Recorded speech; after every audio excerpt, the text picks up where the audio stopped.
Chapter 1. There was a unique sensation in drawing breath on a world no human had ever lived on before, in knowing the oxygen filling your lungs had never once supported another person. It was sharp, unfamiliar, clean, exhilarating. Not like Earth, which he had seen, once a place where every breath had already passed through uncounted human lives, where ancient patterns had repeated over and over across ground worn by endless footsteps. But here, this exact patch of land had never known the pressure of a human boot. And over there, where oddly shaped trees with strange leaves marked the edge where open grass gave way to forest, no human gaze had ever fallen before. Against a place like this, even the worlds of the Vanir star system now deserved their newer label. An old colony, the sun above was wrong in subtle ways to anyone raised under the star of Vanir's planets. Slightly too small in appearance, tinged too orange, but it sat at the proper distance from this world, warming the air enough that a person could walk around in shirt sleeves at this latitude in this season. The atmosphere carried that wonderful freshness and was safe for humans to breathe. Even the vegetation, though its green leaned a touch too blue, felt acceptable. A cluster of little bird-like animals burst upward in a clamor of beating wings and shrill, musical cries. As with every life-supporting world humanity had located to date, this planet possessed abundant native creatures, but none that showed true intelligence. If there were other thinking beings in the galaxy, they remained somewhere beyond the edges of explored space, smiling broadly. Ethan Harrow crouched and laid a hand on the grass. Behind him came the heavy growl of machines being unloaded from the landing craft that had ferried them down from orbit. Before long, those machines would start raising the first structures of a city, not an ancient city full of inherited memory and accumulated lives, but something untouched free of the past, waiting for history to begin, a new world, a new beginning. Nothing like Vanir, the old colony he had left behind. By human standards, it had once been new as well, yet only a few generations had been enough to make it old. How we do things here had hardened with alarming speed into a culture where no one was meant to challenge anything, because the customs established by the first settlers had become, in the popular mind, the only sensible way to live.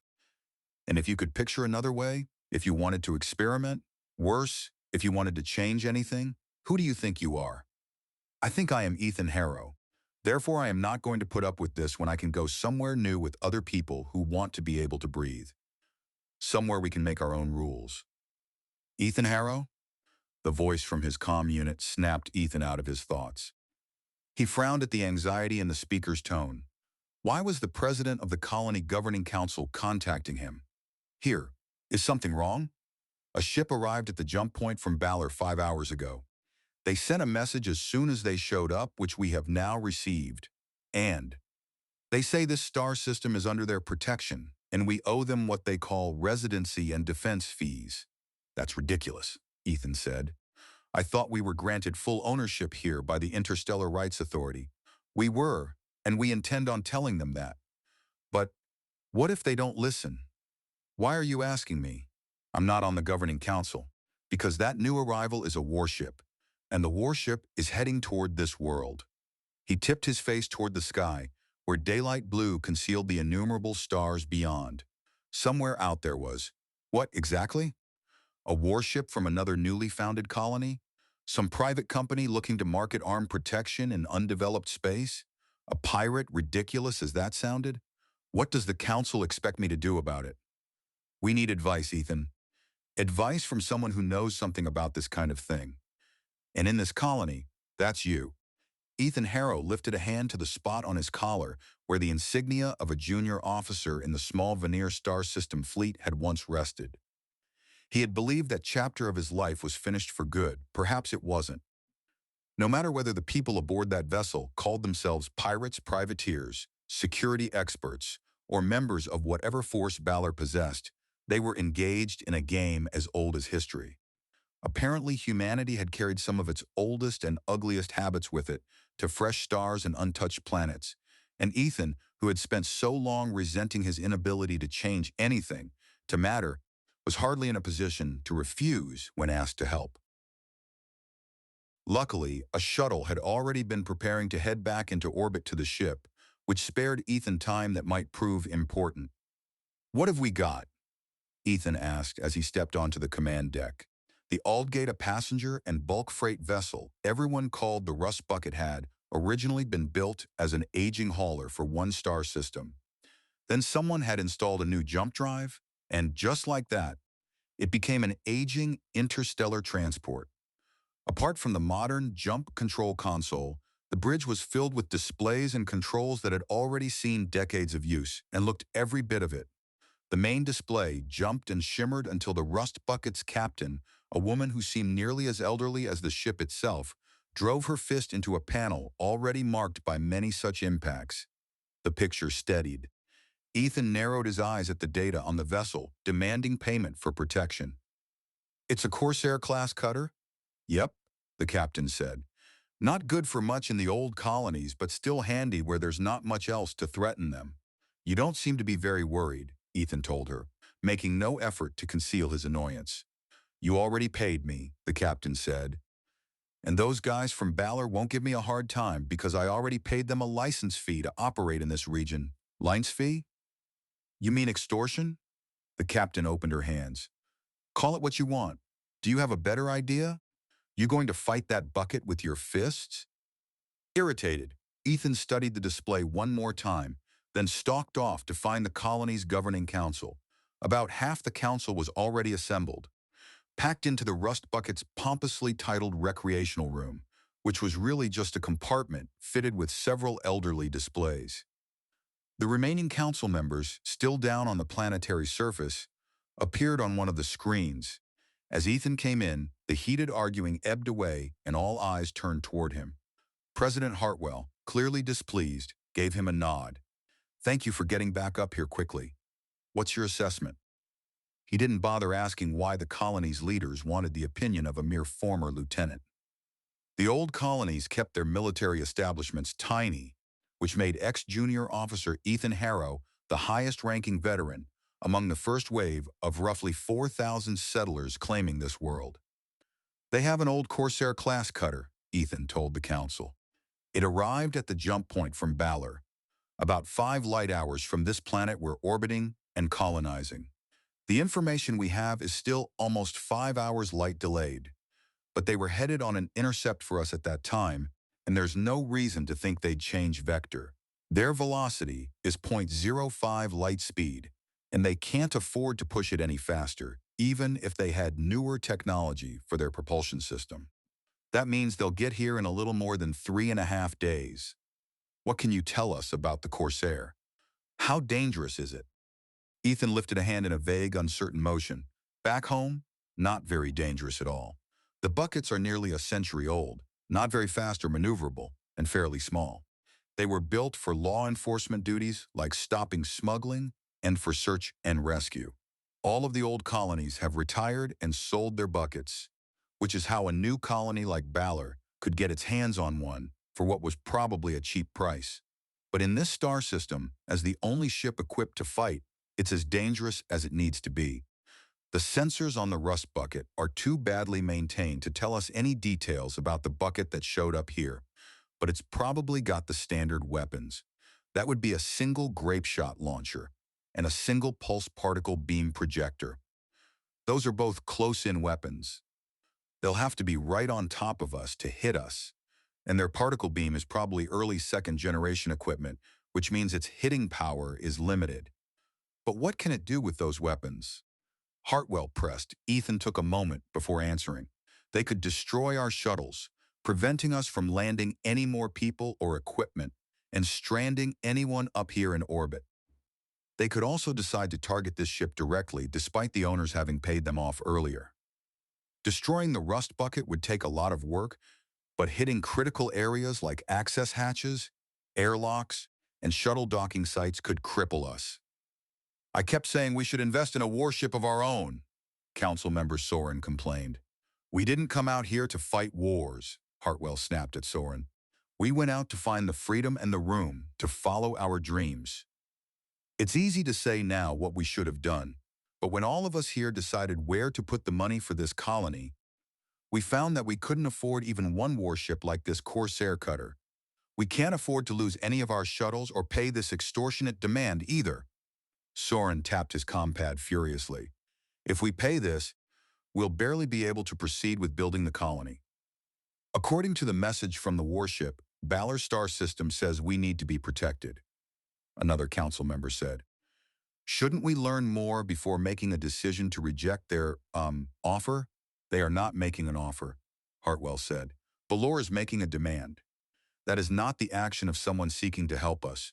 Do we know anything about Balor? All we know, Hartwell said, is that the name they chose for their star system, Balor, appears to be derived from that of an ancient warrior goddess. That and the fact that their first interaction with us is a demand that we pay them a very large sum. Appeal to old Earth, Councilmember Prentice urged. When they hear, they won't hear for months, Hartwell said. And then, what will they do? Old Earth has made it clear that while they love having their children spreading colonies among the stars, that love does not extend to actually helping them when they run into trouble. Old Earth got badly beaten up during the last solar war, Soren grumbled. They're still trying to rebuild. We can't expect them to help us. Which is why I wanted to buy our own protection. Can't the police force do anything? Councilmember Prentice asked plaintively. 20 men and women with non-lethal weaponry? Soren asked, his voice dripping with sarcasm. We have some weapons, Prentice insisted. Hand weapons for hunting. Hartwell turned back to Ethan. What can we do? I don't know, Ethan said. There are 2 other veterans among the current batch of colonists, and they're both former enlisted specialists from Vanir's fleet. They might know something about the bucket that could help. You were an officer, Soren pointed out. Surely you know more than any enlisted. Being an officer meant I knew enough about the systems on my ship to know how to best employ them, Ethan said. Most officers are generalists. The real equipment experts are the enlisted. I'll ask them. But regardless of what they tell me we can do, I need to know what we're willing to do. Hartwell swept her gaze around the room while most of the others failed to meet it. I know how criminals work, she told them all. They'll take as much as they can, returning to hit us up repeatedly, while still leaving us enough to survive and generate more loot for them. We can't afford to give in to that. I need options beyond refusal and hoping they don't carry through on their threats, she finished, gazing at Ethan once more. I'll see if we've got any, Ethan told her. Marin Ghost Vance, unsurprisingly, was still on the rust bucket. Equally unsurprising, she was not in the location listed for her by the colony's supposedly unhackable personal locator system. Ethan entered her ID into his pad and sent a call request, hoping she'd answer. Ghost, where are you? We're dealing with a reality bite situation. Her response came almost immediately, her face appearing with the ceiling of her bunk above her. Ethan had only encountered Ghost a handful of times, but she greeted him with an easy smile. Hey, Lieutenant, reality for real? Yeah, break time is over. Do you know anything about the old Corsair cutters? I might. What about Reeves? Do you think he's familiar with them? Vance's grin widened. Damon Reeves served 6 years on a bucket. How do you know that? Ethan asked. He's the only other fleet vet with this mob. Who else am I going to swap stories with? Vance studied Harrow. I heard there's another ship in system. We're dealing with a bucket? Yes. Let's you and me and Reeves get together and brainstorm this. Damon isn't going to want to play. Ethan let out a measured breath. Tell Damon he either meets with me and you in the break room on the 3rd deck in 10 minutes, or the police will show up in 15 minutes and drag him there. We're not being recalled, are we? Vance asked. Because I wouldn't like that either. No one is being recalled. But the council and all the other people with us need you and me and Reeves to figure out if there's anything we can do about that bucket. If you and Reeves want to go walkabout after we've hashed over the problem, I won't try to stop you. 14 minutes later, with Ethan just about ready to contact the council, Reeves finally trudged into the break room and dropped heavily into the chair beside Vance. Among colonists made up mostly of the young trying to begin their lives, and the middle-aged hoping to begin again, Reeves was conspicuous for his age. His features carried both the marks of long experience and the bitterness of a man who believed the years of his labor had never brought what they should have, Very conscious of how little formal authority he actually had over Reeves, Ethan worked to keep the old lieutenant's tone out of his voice. You two know the problem, right? And you both appear to know more than I do about buckets. What can we offer the council as alternatives to surrendering and paying the protection money being demanded? Ghost grimaced. If they haven't upgraded their systems, they're probably still running on Hey-Ju. Damon gave a reluctant shake of the head. Unless they gutted the systems, they're still using Hey-Ju. Those things were designed around the operating system. That's why everybody sold their buckets instead of upgrading them. Hey-Ju, Ethan commented. Is that the one where you have to input commands backward? Yeah, Ghost said, smiling. No, Reeves insisted. Hey-Ju is designed to make you think through the entire process and your end goal before starting. So you have to enter command sequences in the reverse order you want them executed. Same thing, Ghost said. That means their firewalls must be extremely obsolete. No one has coded in H-Ju for at least 20 years, so there couldn't have been any upgrades in ages. The crew codes H-Ju, Reeves corrected again. They have to. The operating system needs patches and repairs, but they're probably not any good at it. Just stuff they learned on the job. So the patches and repairs are probably just able to get by. Do you think there's any way we can deal with that bucket? Ethan asked him. Reeves hesitated, looking Ethan over as though measuring whether the respect in his manner was genuine. If we had anything better, and just about anything would be better, that bucket would be toast. Even an old Glaive-class destroyer could take it without breaking a sweat. But this old tub, he said, as he kicked the deck of the rust bucket with his heel, is useless. They didn't bring any weapons? Ethan gave a brief shake of his head. No, just hand weapons. Then you got a boarding party. That's something. A boarding party? Ghost laughed. Like some old pirate vid? We swing across to the bucket with knives in our teeth? How do we get them to open a hatch for us? Can't you do that, Ghost? Ethan asked her. She stopped to consider it. You mean hack their systems? I don't know. If we had some stuff on a Jew aboard, Ethan raised his pad. I just checked. We do, in the colony library. Cool. Yeah, I can hack them. Just tell me what you want me to do. Can you disable their weapons? Permanently? Ghost frowned in thought. Reeves moved his head in a negative. He-Jew is an obsolete and gnarly system, but it's easy to patch. That's its only good feature. No matter how you hack the weapons, they could do a workaround if they had time. Ghost arched an eyebrow at Ethan. I could try to jinx the power core, cause an overload. They wouldn't have time to patch that? An overload? That would unquestionably eliminate the bucket as a problem. But how many people do they have aboard? The database says standard crew size is 24. You can run it long-term with 6, as long as nothing big breaks, Reeves said. It'd be hard to handle a battle with that few, though, or pack in as many as 40. What's the matter, Ghost? Don't want to have that many lives on your conscience? Don't worry. They're all just apes like us. Nobody important. Shut up, Damon, Ghost told him. I don't think we should blow it up, Ethan said, forcing himself to think past the quickest answer. Back on Veneer, one of the things that had infuriated him most had been the comfortable belief that short-term fixes were good enough, because the long-term consequences would become somebody else's problem. That would work for an immediate solution, but it would leave us without any defense against the next predator who showed up. If we could capture it, Reeves scowled at him. Don't even think about drafting me to help operate it. I wasn't, Ethan said, his tone turning crisp and icy. I'd think you'd be interested in the idea of setting yourself up as a private contractor to help maintain the thing for the colony. Ghost, can you hack the systems on the bucket to drop their shields and open a hatch? Without the bucket's crew knowing right away, so they wouldn't try to override your hack? Yeah, she said. That should be doable. You're seriously thinking about a boarding operation? Does anybody with us know how to do that? And, just for the record, I don't. Ethan saw no point in putting the question to Reeves. I went through a couple of drills, that's it. But it sounds like those are our two options.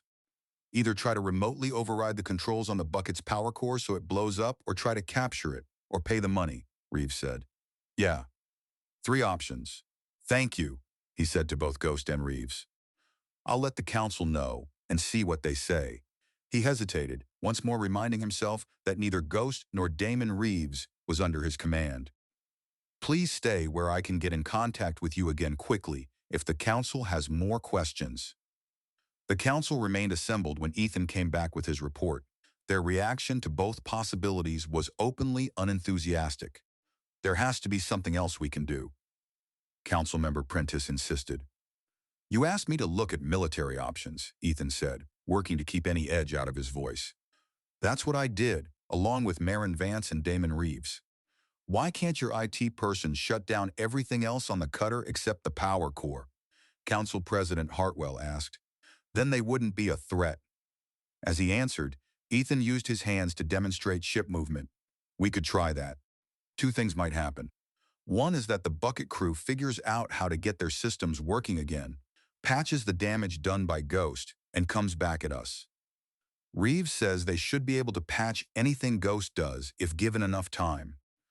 The other thing that might happen is that the bucket crew can't fix it, and their ship doesn't break velocity before they reach us, and it's being stuck on the same vector as they race past this planet and the star and onward out into the dark between stars, where they would slowly starve to death. Councilmember Soren gave a mocking smile. Not a humane alternative, then? The closest we have to a sure thing, Ethan said, is to task Ghost with trying to get the bucket to blow up. But can she do that? Hartwell asked. I've met my share of programmers who say they can do what I need and end up delivering something far short of that. Ghost got asked to leave Vanir's fleet because she was too good at breaking and entering, Ethan said. I reviewed her case when she was getting pushed out. That's how we met back at Vanir.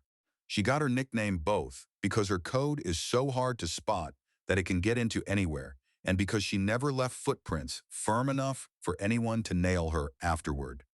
The service could never get enough evidence to charge her with anything, so finally they just pushed her out. If anyone can do it, Ghost can. But she hasn't promised she can do it.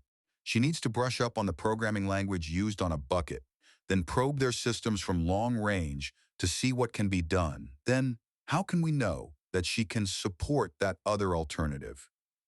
Capturing the ship, Prentice complained. Supporting a boarding operation should be simpler, Ethan said. Power cores have a lot more safety interlocks built in.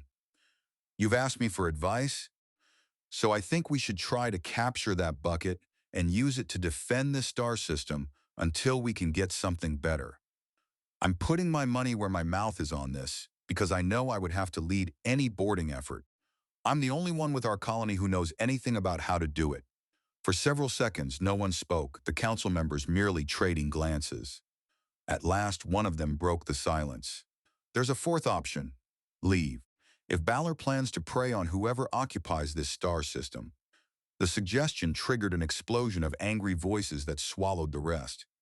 This star system is ours, Council President Hartwell said, once she had finally brought order back. We will not cut and run, leaving it to anyone who threatens us. So, Ethan, you and this Ghost and Damon Reeves would be part of this boarding effort. No, Ethan said, shaking his head. Ghost will be doing her thing aboard the rust bucket. Reeves has no interest in participating and no training in that area. He's also not a young man, and a boarding operation can be extremely stressful physically. I was hoping the police force could assist. We'd have to ask for volunteers. Another council member advised. The contracts for the police force do not include this kind of thing. We have no authority to demand that they take part. We could ask for volunteers from everyone, Soren argued. How many do you need? 20, Ethan said. I'd only have 3 days to train them. Why are we even discussing this? Prentice said. We don't have the means to take over that ship. Then I have to recommend that we try to blow it up, Ethan said. We can't just decide to blow up another ship, one of the members down on the planet protested. Self-defense, another chimed in. Hartwell cut through the burst of overlapping voices that followed. We'll research this and consult with our legal team. We have almost 3.5 days to make this decision and ensure that it is legally justifiable. Excuse me, Councilmember Adrian Callister said. Small-bodied but sharp-eyed, she seized the room's full attention with those 2 words alone. What happens if we can't blow it up? Physically cannot. Citizen Harrow said that is a possibility. If all we do is prepare for causing that ship's power core to overload, and we find out it cannot be done, we will have no alternative but to pay the extortion." The room stayed hushed until Hartwell spoke once more. "What do you suggest, Adrian? Prepare for all possibilities, not just the one we prefer. Have Mr. Harrow recruit some volunteers and train them. If we don't need them, we haven't lost anything. But at least we might have another option if the power core overload does not work." Soren dipped his head. "I think Councilmember Callister is right." When the vote was taken, the council approved moving forward with both strategies. Mr. Harrow needs some authority if he's going to do his part, Adrian Callister pointed out. They held another vote, and Ethan Harrow, a lieutenant in the modest space service of the Old Colony Veneer Star System, abruptly discovered he was a lieutenant again, at least for the time being. "Really?"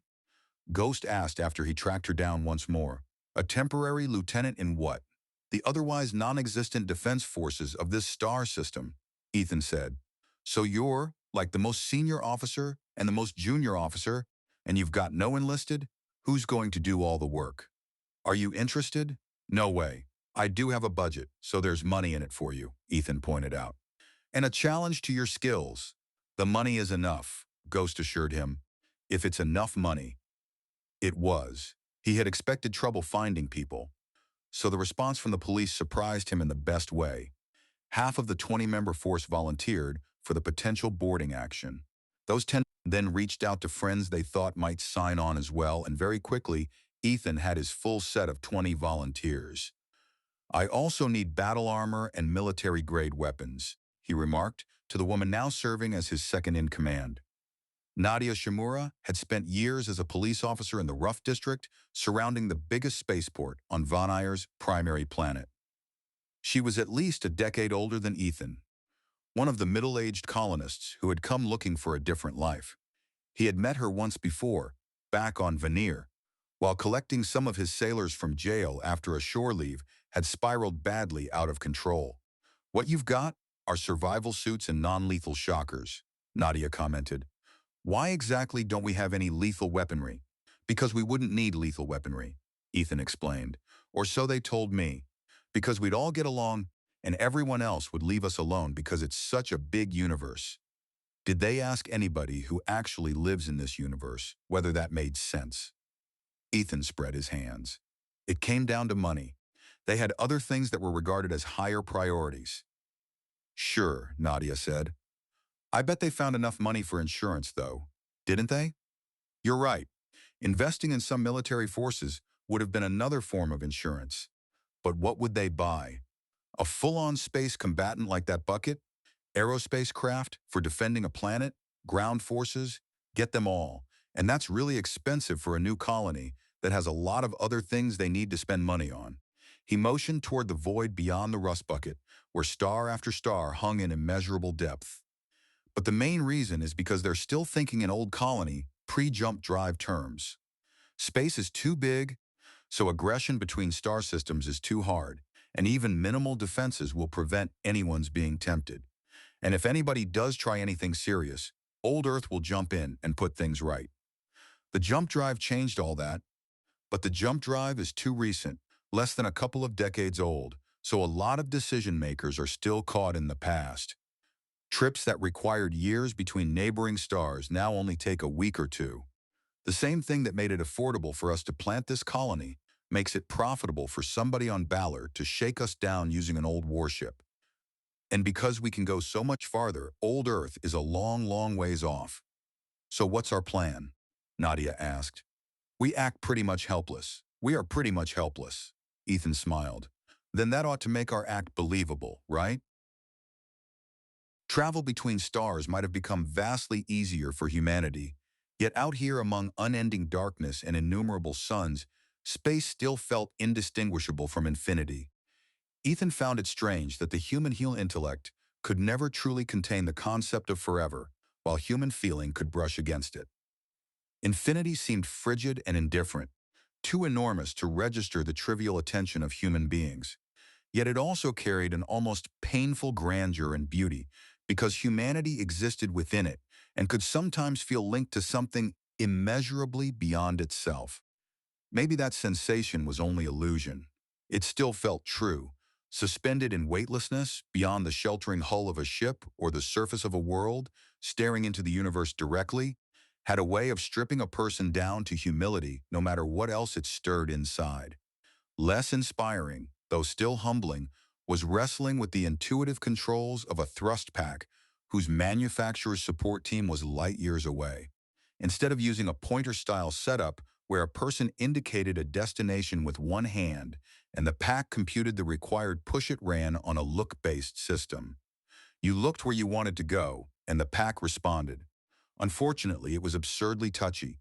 Every flicker of his gaze produced a fresh command, so whenever Ethan's eyes shifted even slightly, the pack altered thrust to match. The result was a non-stop series of little jolts and twitches that were not only maddening but wasteful, draining power ridiculously fast. Every attempt he made to dig through the menus and adjust the sensitivity wound up in the software equivalent of dead ends and pits with no bottom. It was exactly the kind of thing that reminded him why he had been glad to leave Vanir's tiny fleet behind.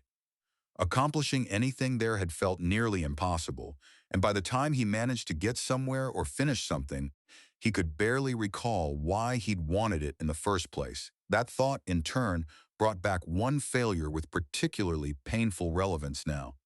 The only time he had ever led a boarding team in a drill, he had botched it completely. The memory still burned, and layered over it now was the guilt of not having told the council. At last, Ethan maneuvered the target into place roughly half a kilometer from the rust bucket. It was nothing more than a large panel, secured by tethers at the corners so it wouldn't drift off into space. He checked again the warship movement data he had loaded into the cramped heads-up display of his survival suit, confirming that the rust bucket's mass blocked this training area from the current line of sight of Balor's cutter. The bucket remained a few light hours distant, around 2 billion kilometers away, but even that obsolete ship's sensors ought to see plainly across such range. The last thing Ethan wanted was for them to notice people outside the rust bucket apparently rehearsing a ship-to-ship assault. Then he drifted back to the airlock facing the target, where his trainees were waiting. 19 volunteers, men and women alike, none of whom had ever worn a survival suit before, much less performed a space jump. "There are two things to remember," Ethan explained. "One is to keep your eyes on where you want to go. Your suits don't have thrust packs like I have because the rust bucket only has two and wouldn't sell us both. But that's fine. For training, you've all got tethers tying you to the ship so you can't get lost. Before you jump, keep your eyes fixed on the target and push toward it. Your body will automatically go where your eyes are looking. It's that easy. And also that difficult, because the old line about space remained true. Everything there was simple, and every simple thing was hard. The second thing is to remember that you won't slow down," Ethan continued. "Whatever speed you jump off at is the speed you'll be going when you reach your target. You'll instinctively want to push off hard, because that's how we learn to jump on planets. That's a bad idea. Jump off hard in space, and you hit hard when you get to the other ship. Think about if you're on a planet and you're going to jump straight at a wall right in front of you. How hard are you going to want to jump to be sure you can catch yourself on the wall without hurting yourself? How strong are the tethers?" one of the volunteers asked, unable to keep the nervousness from his voice. "You can't break them," Ethan said. "You'd need 10 times your mass moving at a dozen times the velocity any human could manage using their own muscles. Even if you jump too fast and get hauled up hard at the end of your tether, the only thing that will hurt is your pride. I'll go first, with the thrust pack I'm wearing turned off, so you can see how it goes." He hesitated briefly. "One other thing. Some people have trouble out in space, especially close to a planet. If you get out there and feel yourself panicking, lock your eyes on the rust bucket and keep them there. I'll pull you in, and you'll be fine." He executed the kind of perfect jump taught in training, mostly because that was the only method he knew. Ethan doubted his volunteers would feel encouraged if they learned he had personally made only 2 space jumps before this one, so he kept that detail to himself. Fortunately, everything went exactly right. He pushed off cleanly and drifted with easy control through open space, eyes fixed on the target as it rushed nearer, until the tether snapped taut at full length and stopped him just short of it. Afterward, he hauled himself back through the rust bucket's airlock. Nadia Shimura followed. Her launch was smooth as well, but when the tether swung her around at the far end, her arms and legs started thrashing, and her breathing turned sharp and ragged. Swearing inwardly, Ethan reeled her back fast. Why did Nadia have to be one of the people who cracked in open space? Losing his second-in-command would be bad enough, and the others would take her reaction as a warning. "It's fine. You're fine," Ethan said reassuringly as he steadied Nadia inside the airlock. She looked at him, her breathing slowing. Ethan could feel everyone else staring at him as he tried to come up with an inspirational speech to get them past this. Before he could manage a word, Nadia Shimura pivoted, set herself again, and launched toward the target a second time. Again, she traveled straight and true toward it. But when the tether arrested her motion this time, she remained composed while Ethan reeled her back in. Through the visor of her survival helmet, he saw that her eyes stayed closed until the instant she touched the side of the airlock once more. She flashed him a grin that was tight with strain, and though she was still breathing fast, she said, "Piece of cake." "How did you do that?" Ethan demanded. "I didn't give the fear time to get settled," Nadia replied. "Got back on the horse, you know." She turned to the others. "Let's go." Only one more volunteer froze in panic, and Nadia's example left that person too embarrassed not to try again. On the second attempt, they made it. Ethan stepped aside after that and watched while the rest of the group continued taking more jumps. Nadia moved over to stand beside him. A small icon flickered into Ethan's view, indicating she was calling him on a separate circuit from the one tied to the other volunteers. "What's up?" "I was just wondering what you were afraid of, sailor," she replied. He paused and looked out into the starlit black. "What makes you ask that?" "You've hesitated a few times when talking about this plan, and out here you've sounded a little less confident than you should, and a little too much like you're trying to convince yourself. Do you think any of the others have picked up on that? If they haven't already, some of the others will. So what's the story?" Ethan made a face. "When I was with Veneer's fleet, I only did one serious boarding practice exercise. As an ensign, still new, but I'd gone through other training, and I failed. The scorers took me apart." He was startled when Nadia let out a quiet laugh. "Didn't you have time to learn that there are two kinds of graded drills? The first kind are the ones where the grades directly affect the promotions and awards for the top bosses, whoever they are. People always get passing scores on those. Dead people could get passing scores on them, because the bosses want to look good, you know?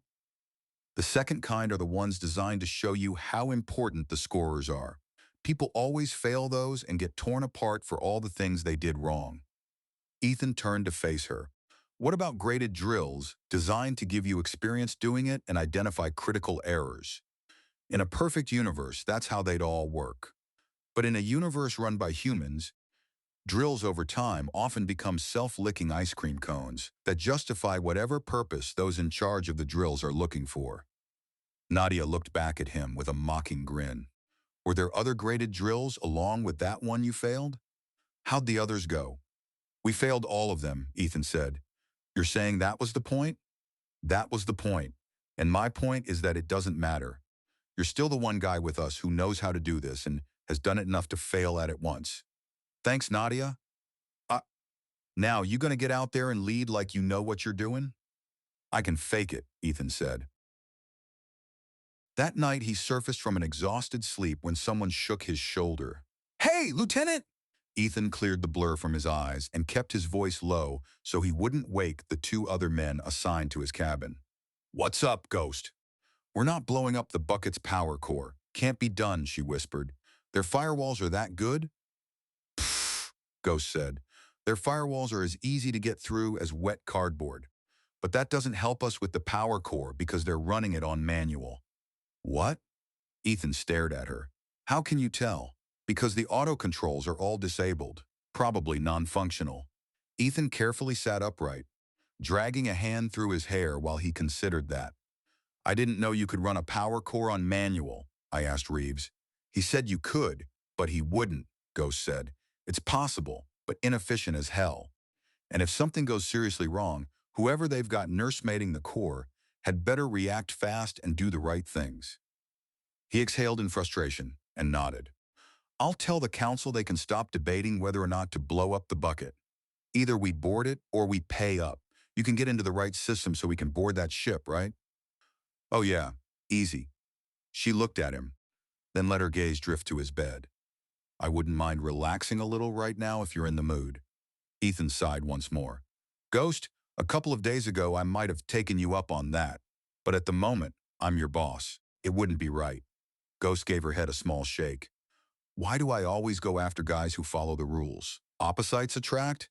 That might be it. She paused, eyes lowered. So, you're going to do the hero thing? Jumping over to the bucket with a knife in your teeth? Metaphorically, yeah, Ethan said. I think the council is leaning heavily toward not just giving in to extortion. Try not to get hurt, okay? He looked at her in surprise. I didn't know you cared, Ghost. Well, duh. Do you think I make an offer like that to just anybody? She was gone before he could form a reply. Ethan stared after her, unsettled by the realization that he had unconsciously prevented himself from thinking of Ghost in that way. Probably it was because their earliest interactions on Veneer had been framed by rank him the officer, her the enlisted specialist. And for all his resentment of Veneer's rigid habits of thought, some of that rigidity had clearly gotten into him. He had never let himself seriously consider that changing circumstances could justify changing how he saw her. He had always liked Ghost, even during the time he refused to let himself like her more than was proper. Maybe now. If he survived trying to seize that bucket, there was nothing he could do about Ghost tonight. So he lay awake in the dark and thought about every possible way a barely seasoned former junior officer and a collection of untrained, lightly armed volunteers could fail against a warship. And he thought about what would almost certainly happen if he chose not to lead them at all. Veneer's little navy possessed no real legacy of battlefield heroism. Old Earth's far-off protection had seen to that. In fact, it had no war-forged heroic tradition at all. But sacrifice had come from other places. Ethan remembered the very young sailor who had served under him, the one whose mother had died 10 years before on an asteroid habitat after its life support system began to fail. She had handed over her oxygen recycler to a child who otherwise would have died. She left me a message, the sailor had told Ethan. She said she couldn't just stand by and let someone else die. Not if she could do something, because that kid might have been me, and she'd have wanted someone else to save me. Do you ever wish she hadn't? Ethan had asked. Every day. And every day I wonder how she would have been able to live with doing that. She made her choice, sir. That's all any of us can do, right? Try to make a choice we can live with.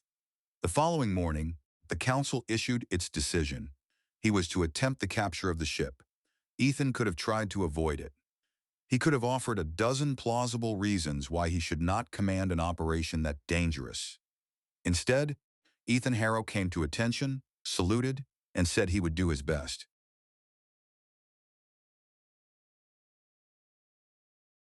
Chapter 2. A day and a half later, Ethan stood inside one of the Rust Bucket's primary airlocks with the rest of his hopefully titled boarding party. The chamber had already been vented, though the outer hatch stayed shut so the bucket wouldn't get any advance warning as it closed on the final phase of its intercept with the Rust Bucket's orbit. The demands for protection money had now come in 3 times. On each occasion, the council answered with citations from space law and assurances that old Earth would be informed. The bucket's crew had shown no sign of being persuaded by any of that, merely repeating their own concerns that without payment, the colony would remain unprotected against aggression. Waiting, as always, gnawed at Ethan more than action did. The survival suit wrapped around him felt absurdly insubstantial for combat, because it was. It was sturdy enough to shield a human from vacuum and affordable enough to function as space's version of a life vest, but it offered no defense against weapons. He tugged irritably at one armpit where the fit felt wrong, the suit somehow managing to feel even more generically sized than usual. The suit's indicators said the recycled air was fine, so he focused on steadying his breathing, and trying not to dwell on the nagging sense that the air smelled slightly wrong. He studied the people who would go aboard the hostile ship with him. They looked back, their faces difficult to read through gear, though the strain in their posture was obvious. At least Vanier's fleet had taught him one useful thing: how to give a short speech before sending people into something hard. Keep it brief. Keep it clear. The rest of the people in this colony are counting on us to stop these guys. We can do this. I have every confidence in all of you. The people on that warship won't be expecting trouble, so they're going to be very surprised when we give them more trouble than they imagined possible. Stay cool and stay sharp, and we'll get the job done. Lieutenant Harrow. He switched over to the private comm channel. Here, this is Council Member Adrian Callister. I wanted to inform you that under pressure, the Council has finally agreed on a name for this colony. It will have to be confirmed by a vote of all citizens of the colony, but I have no doubt of the outcome. Let those you are leading know that they are now defending the people of the Strathmore star system. Good luck. Thank you. Ethan relayed the announcement to the boarding party, and the reaction was plainly positive. Everyone seemed pleased to be fighting now on behalf of a newly named Strathmore. How does it look, Ghost? He asked over the coordination circuit. Smooth, she replied, sounding bright and completely sure of herself. I've got control of every automated system on that ship, but I inserted a shell that makes it look to the crew like everything is normal. They'll find out different in about 1 minute, but even then, they'll think the problem is confined to their maneuvering systems. Sensors are hacked? Absolutely. All they'll see is the rust bucket looking like it was a couple of minutes ago, hatches sealed and nobody doing nothing. Ethan flashed a thumbs up to the rest of the team. We've got effective control of the bucket's systems. Ghost is about to order the bucket to break velocity and come to a stop relative to us. That will finally alert the crew of that ship that something is wrong. But their sensors have been hacked, so they won't see this airlock hatch opening, and their displays won't tell them that their ship is dropping its shields. They'll be focused on trying to figure out what happened to their ship's maneuvering systems while we get aboard and get down to business. I hope, he added silently. Ghost accessed the crew files to confirm there are 23 of them aboard that bucket. Nadia Shimura reminded the others. There are 20 of us, but almost all of their crew will be in small groups at duty stations, so we can overwhelm them at each spot. Everybody double-check your shockers and make sure the safeties are engaged until we reach the other ship and you're told to ready them. Once we get control of the bridge and the power core, we've won. Ethan added as the outer hatch of the airlock began to swing open. Corsair-class cutters were much smaller than the rust bucket, only about 120 meters long from bow to stern, and this one had approached fast enough to make its firing run properly menacing. It still lay far enough away that Ethan could only pick it out by the glow of its main drive, which faced the rust bucket while the warship bled off speed to engagement velocity. From there, the bucket would be able to threaten the rust bucket itself, one of the colony's shuttles, or some carefully chosen vulnerable section of the ship to pressure the colonists into paying before worse damage followed. At any second now, the crew aboard the bucket would realize something had gone wrong. Their main propulsion would continue longer than it should, and the warship would keep decelerating until it came to a full relative stop with respect to the rust bucket. Their sensors are going to tell them that they're stopped 50 kilometers away from the rust bucket. Ghost reported gleefully. How close can you really get them to us? You asked for 100 meters, and you're getting 100 meters. Have you maneuvered ships before, Ghost? In simulators. I'm using the bucket's own maneuvering systems to do this, though. Don't worry. I don't want anything happening to you. It was oddly reassuring to know Ghost truly did care about him and therefore had an additional reason to make everything work. Even so, as the attack began, Ethan felt his pulse hammering and his breathing trying to quicken. He forced both back under control while memories of the disastrous drill from his ensign days crowded into his head. This would be the first real combat of his life. Another fact, Nadia Shimura had advised him to keep to himself. Fear pressed at him from two directions at once: fear of failure and fear of being wounded or killed. All he could do was hope he could push through it and still choose correctly when it mattered, because the others were trusting him. The bucket glided inward on a shallow curve, sliding into the same orbit as the rust bucket before halting relative to it. In reality, both vessels were still circling the planet below at roughly 7 kilometers per second, blindingly fast by planetary standards, sluggish in the scale of space. But because they matched heading and velocity exactly, each appeared motionless to the other. Ghost had delivered precisely what she promised. The bucket's own maneuvering systems had brought the warship to a hover about 100 meters from Ethan's position. At that distance, the cutter's hull nearly consumed the entire view beyond the airlock. Large cargo ships tended toward clumsy, box-like forms. Warships, by contrast, usually suggested hunting sea creatures. But the thick-bodied buccaneers resembled not sharks or barracudas so much as swollen trout, which was one reason they had acquired the nickname Buckets. "The bucket's door is open," Ghost announced. "Mind the gap." A rectangle of light bloomed on the bucket's hull as the outer hatch of its largest amidships airlock opened. "Follow me," Ethan told the others, doing his best to sound steady and commanding while aiming himself at what still looked, even from this range, absurdly tiny against the vastness around it. Knowing that even the slightest hesitation from him would ripple through the team, he drew a deep breath and pushed off. No matter what experience he had, his instincts, trained by life on planets, kept insisting that he must either be slowing as he crossed the empty 100-meter span, because surely air resistance and gravity should be affecting him, or accelerating as if he were in a fall. What his brain most resisted was the truth. He was moving at a constant speed, while the side of the bucket simply grew larger and larger. A ridiculous flicker of triumph ran through him when he came close enough to seize part of the cutter near the airlock, though he struck the hull with more force than he had intended. Turning back, Ethan stretched out to catch the others as they came sailing toward him. A few of them hit him hard enough to leave bruises when they slammed into his body, but all arrived safely. Some impacted the bucket's hull instead and had to cling there, then crawl their way toward the airlock with the help of the gecko gloves built into their survival suits. The bucket's airlock had room for only 10 people at once. Ethan sent Nadia Shimura in with the first group of 10, staying clamped to the cutter's hull and hoping the crew still wouldn't piece things together despite Ghost's tampering with their sensors. "How's it look, Ghost?" "The guys on the bridge are seriously upset, but they're still trying to fix what they think is a main propulsion control problem," she told him. "Do you want an audio feed? Their captain isn't too good at swearing, but he makes up in volume for what he lacks in variety." "No, I'm good. Nobody suspects what we're doing." One of the other officers is trying to tell the captain that it's really suspicious they came to a stop relative to us, but nobody is listening because it looks to them like they're still 50 kilometers from us. "Oh, hell, she's trying to run a diagnostic on the other systems on the ship.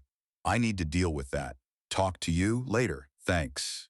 The airlock is cycling open. I'm going in. Packed with 10 people, the airlock felt cramped. It crawled through its cycle maddeningly slowly.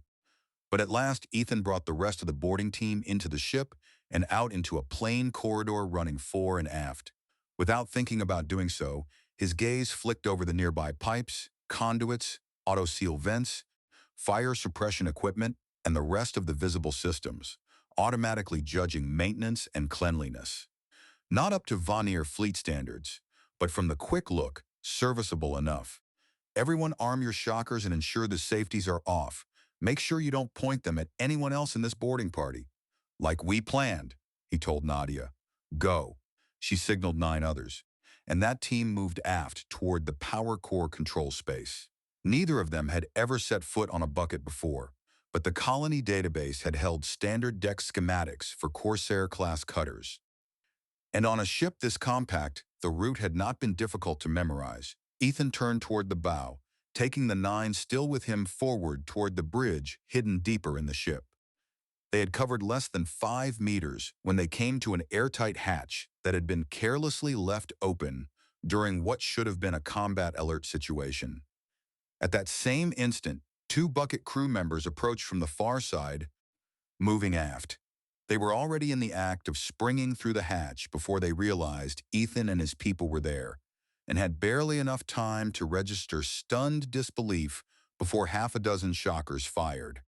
The charges flung both crew members backward. They struck the hatch frame and dropped unconscious. "Didn't you tell us they'd be wearing survival suits, Lieutenant?" one of the men with Ethan asked. "They should be," Ethan said, "but they're so confident that they're ignoring basic precautions. That's good for us." Their route next took them past the local control point for the bucket's pulse particle cannon. Ethan hurried the group to the access hatch and found that one hanging open too. Inside, 4 crew members were lounging at the active weapons consoles, joking with one another. Their survival suits were slung over the backs of their chairs. Ethan didn't offer them a chance to surrender. Too much depended on speed and quiet. He fired with the rest of the team, and the 4 weapons operators convulsed and went down as multiple shocker blasts struck each of them. "That's going to hurt," one of the boarding party commented. "Maybe it'll hurt enough that they'll realize they need to wear their survival suits in a potential combat situation next time," Ethan replied. He waited through the brief interval it took the trained members of the colony police and his group to bind the unconscious crew's wrists and ankles with practiced speed. "Dawson and Gill, you two stay here and make sure no one else from the crew shows up and tries to use that cannon. Seal the hatch and use the panel here to see anyone who tries to open it." "Got it," both Dawson and Gill replied.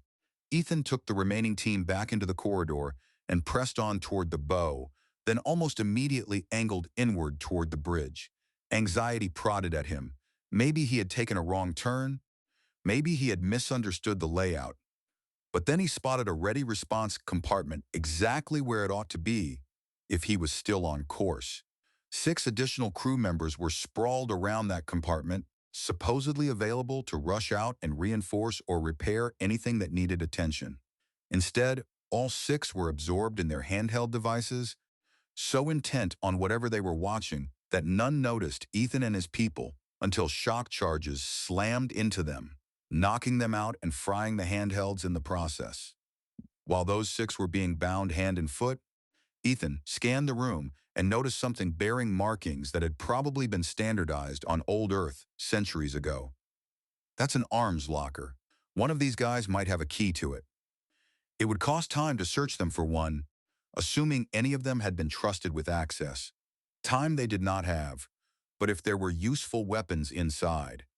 Ethan paused, weighing it. "They might have some good hand weapons in there," one of Ethan's team suggested.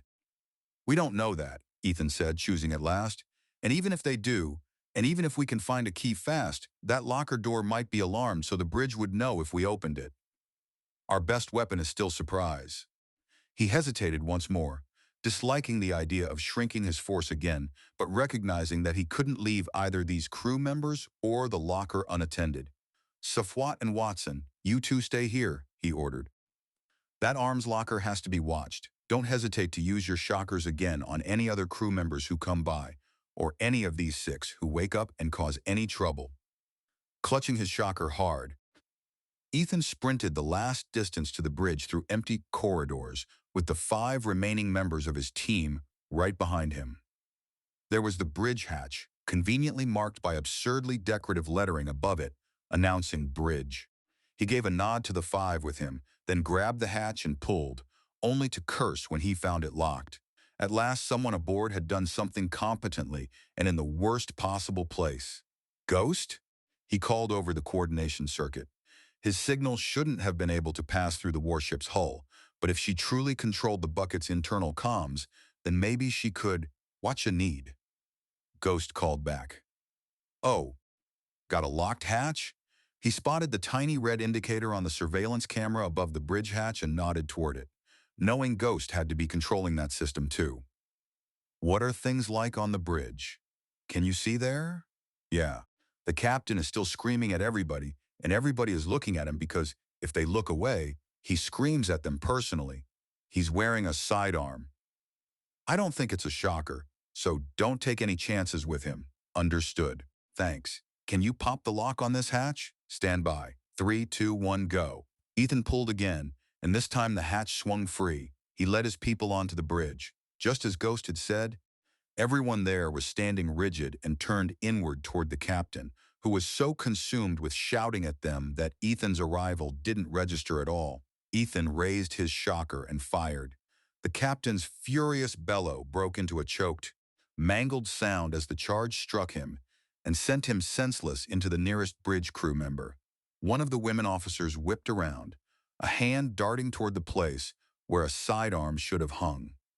Then she cut the movement short, apparently remembering she had no weapon, and lifted both empty hands in surrender. The others on the bridge followed suit, hands up, staring at Ethan with utter disbelief. "Are you the second in command?" Ethan asked the female officer, speaking through the external speaker of his survival suit. She shook her head. The captain sent him back to engineering to yell at the techs there. "Ghost, can you tell how Nadia Shimura is doing?" Ethan asked. "She's got the power core." Ghost confirmed. "They just knocked out some officer who came charging in as if he were being chased by rabid dogs. Here, I'll link you through the ship's internal comms. Nadia, here, we're in full control. But I'd recommend getting that Reeves character aboard so he can fix up the controls on the power core. One of the guys with me, Brock, has a little experience with gear like this, and what he can see of their control setup has him scared." "Yeah, I see, Brock. Duct tape. Who the hell fixes a power core backup control link with duct tape?" she asked Ethan. "I've seen stranger uses of duct tape," Ethan said, "but I agree with Brock. We'll bring the bucket in closer to Rust Bucket and get some reinforcements aboard." The female officer was staring at Ethan in baffled amazement. "How the hell did you jump 50 kilometers? "We hacked your sensors," Ethan said. "You're actually only 100 meters from our ship." "Oh, I thought the problem was a lot bigger than it looked, but Captain Sal was too busy yelling at us to fix things to listen to what we thought might be broken." She let out a sigh. "If you have the power core and the bridge, we've lost. What do you intend doing with the crew?" Ethan gave a small shake of his head. "That's up to the Colony Council, but I assume we'll put you all aboard the Aldgate and let her carry you back to her next destination. I don't know what they'll do with you there, but as long as you never come back here, I don't care." "All right. Let me use the general announcing system, and I'll tell everyone aboard to surrender. There's no sense anyone else is getting hurt." One of Ethan's people had taken the captain's sidearm. "Look at this, Lieutenant. Ground forces issue. Anybody he hit with this would have been badly wounded or killed. These guys weren't playing around." Ethan fixed the woman officer with a hard stare. "How many colonies have you guys shaken down for protection money?" "I don't know," she replied. "This is my first run with them. I got recruited out of Earth Fleet by a bunch of assurances that turned out to be as worthless as a Red's promise." "Earth Fleet?" Ethan asked, startled and looking at her with new eyes. "Yeah. I'm former Ensign Isabeau Renault of Earth Fleet, now a former lieutenant in Balor's fleet, because you just gave me a chance to get out of a bad contract." She shook her head at him. "You should know that Balor isn't going to be happy about this." "Too bad," Ethan said. "We've got this ship, and we'll use it if they try anything else. Do you really think this is over? Balor has 2 other warships, both better than this one, and its leaders are not nice people. Ever since I got to Balor, I've been hearing pronouncements from those leaders about how Balor is going to be a new Earth, but with teeth. They want what they call order and safety, and to do that, they intend to be the big dog in this region of space, whether the neighboring star systems want it or not. You'd better be planning on how to handle whatever they try next." Ethan looked back at Isabeau Renault grimly as the warmth of victory drained away. What had just happened no longer felt like a one-off act of piracy. It felt like the opening clash of a larger war. "Can't old Earth do something?" Ghost asked over the comm circuit. "Not out here," Ethan replied. "Not anymore. We're on our own." Far across many light years from the star system now called Strathmore, Solana Reyes stood at a window, glaring out over a landscape so ancient that uncounted generations of human eyes had already taken it in. Earth was the center of the universe. Now we're irrelevant. Her superior gave her a tired look. "What is it now?" She kept watching the view beyond the glass. The scar of an impact crater left from the First Solar War still marked the site of the original spaceport outside Tucson, while the newer port stretched southward from it. Carefully planted groves and expanses of trimmed grass, part of efforts to reclaim damaged land, laid welcome ribbons of color over the terrain. Beyond the port and the crater spread the remains of the old city and newer buildings deliberately designed to resemble antique structures, making them seem oddly older than the originals. Past those, rugged hills and mountains lifted into a daytime sky that had looked down with equal indifference on human affairs for millennia. Shrink the low sun, tint the mountains and hills a little more red, and the scene would have resembled the landscapes Solana had known growing up on Mars. The buildings would not. Nothing there looked like Earth. Martian structures had been thrown together in haste, raised on idealism no firmer than loose sand, then sagged under age, patchwork repairs, and the relentless appetite of Mars dust. Uninvited, memory dragged her back to childhood. Huddling in the corner of a cramped room while gang fights raged outside, hiding from stray fire and from the eyes of gang recruiters searching for new bodies. And to the promise she had made herself then, that someday she would help keep other places from becoming what Mars had become. That she would do whatever was necessary to escape Mars and reach the one place that possessed the authority to matter. As though mocking that long-ago vow, a large public artwork was visible from here. Reddish gold globes fixed to sweeping silver shafts that flashed in the sun. At the center hung the globe for Sol, Earth's star. Scattered outward in an uneven sphere were the others, each representing a star where humanity had founded a colony. Now people called it Old Earth, and those colonial worlds were increasingly referred to as the Old Colonies, because new settlements kept appearing after jump drives had blown open human expansion by making interstellar travel far faster and simpler. The sculpture had already become outdated, a relic, just like her work. "I am thinking," Solana said, "that I just wasted more of my time and effort for nothing." Her boss shrugged. "You got the cease and desist order approved and sent. You know what's funny? When ships tried to push light speed and spent years getting to one of the old colonies or back to Earth, they listened to Earth. They respected Earth. But now that ships can use jump space to make the same journey within weeks, the old colonies pay less and less attention to Earth." He gave another shrug. "Nothing funny about it," her boss said. "Familiarity breeds contempt.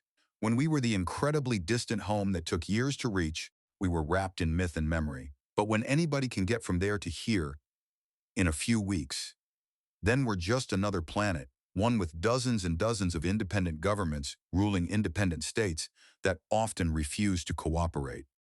A planet that has seen a lot more mistakes and stupidity than any of the old colonies have gotten around to yet." Solana shook her head. "Everyone is talking about how much smaller the galaxy is with jump drives. But it took 4 months for that request for a cease and desist to reach us, on ships jumping from star to star, then 4 more months for me to work it through the bureaucracy and get the order approved. And it will take another 4 months for that order to get back to the star Calderon, where a colony has now existed for 8 months. And what will happen when the colony at Calderon presents that cease and desist order to the nearly as new colony at Tara?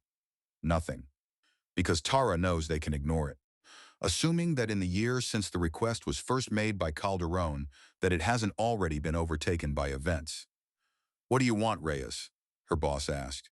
"For Earth to build a fleet big enough to force colonies in a sphere hundreds of light years across to do what we want? I know that's impossible, even if enough of the governments in the solar system agreed on something like that." Solana clenched her jaw. "You know that I grew up on Mars. I saw firsthand how ugly things can get when there is no such thing as effective government or respect for law. And for a Red, you're a really decent person. But most of the Reds seem to like it that ugly, at least until their terraformed ecology begins to collapse again due to neglect, and they beg the organized governments on Earth to step in and fix it." Her boss sighed. "Humanitarian crises shouldn't be so predictable. You're a really decent person for a Red." Even on Earth, her boss could not quite set aside where she came from. "I didn't like it that ugly, so I left to try to make things better. And instead, it's happening all over again. Just like when Mars was colonized, only this time it's happening on countless worlds. The sheep are scattering in pursuit of places with no shepherds, and the wolves are sharpening their knives. Solana turned from the window, shaking her head. I can't make any difference here. I'm resigning, heading out. Maybe out there, I can do something that matters. I'm sorry to hear you're leaving, her boss said, almost sounding genuine, though fatigue and old disappointment dulled any real force in it. Like much of Earth, he had lived through too many wars and too many half-successful attempts to rescue people determined not to cooperate with being saved. You're not going to try heading up the spiral arm, are you? The colonies in that direction are still refusing to let any new people move in. I wouldn't go up even if they'd take me, Solana scoffed. Them and their original blood of Terra nonsense. No. I'm going down the spiral arm, where the colonies are expanding as fast as ships can jump to new stars. There's a ship leaving for one of those new colonies next week. Which colony? Her boss asked, making no effort to pretend real curiosity. Ladoga, never heard of it. You will. Solana had been readying herself for this step for a long time, never certain when she would finally take it, but always sure that one day she would. She shut down her terminal, signed out for the last time, swept the few personal possessions permitted on her desk into her pack, and gave her boss a farewell nod. Farewell.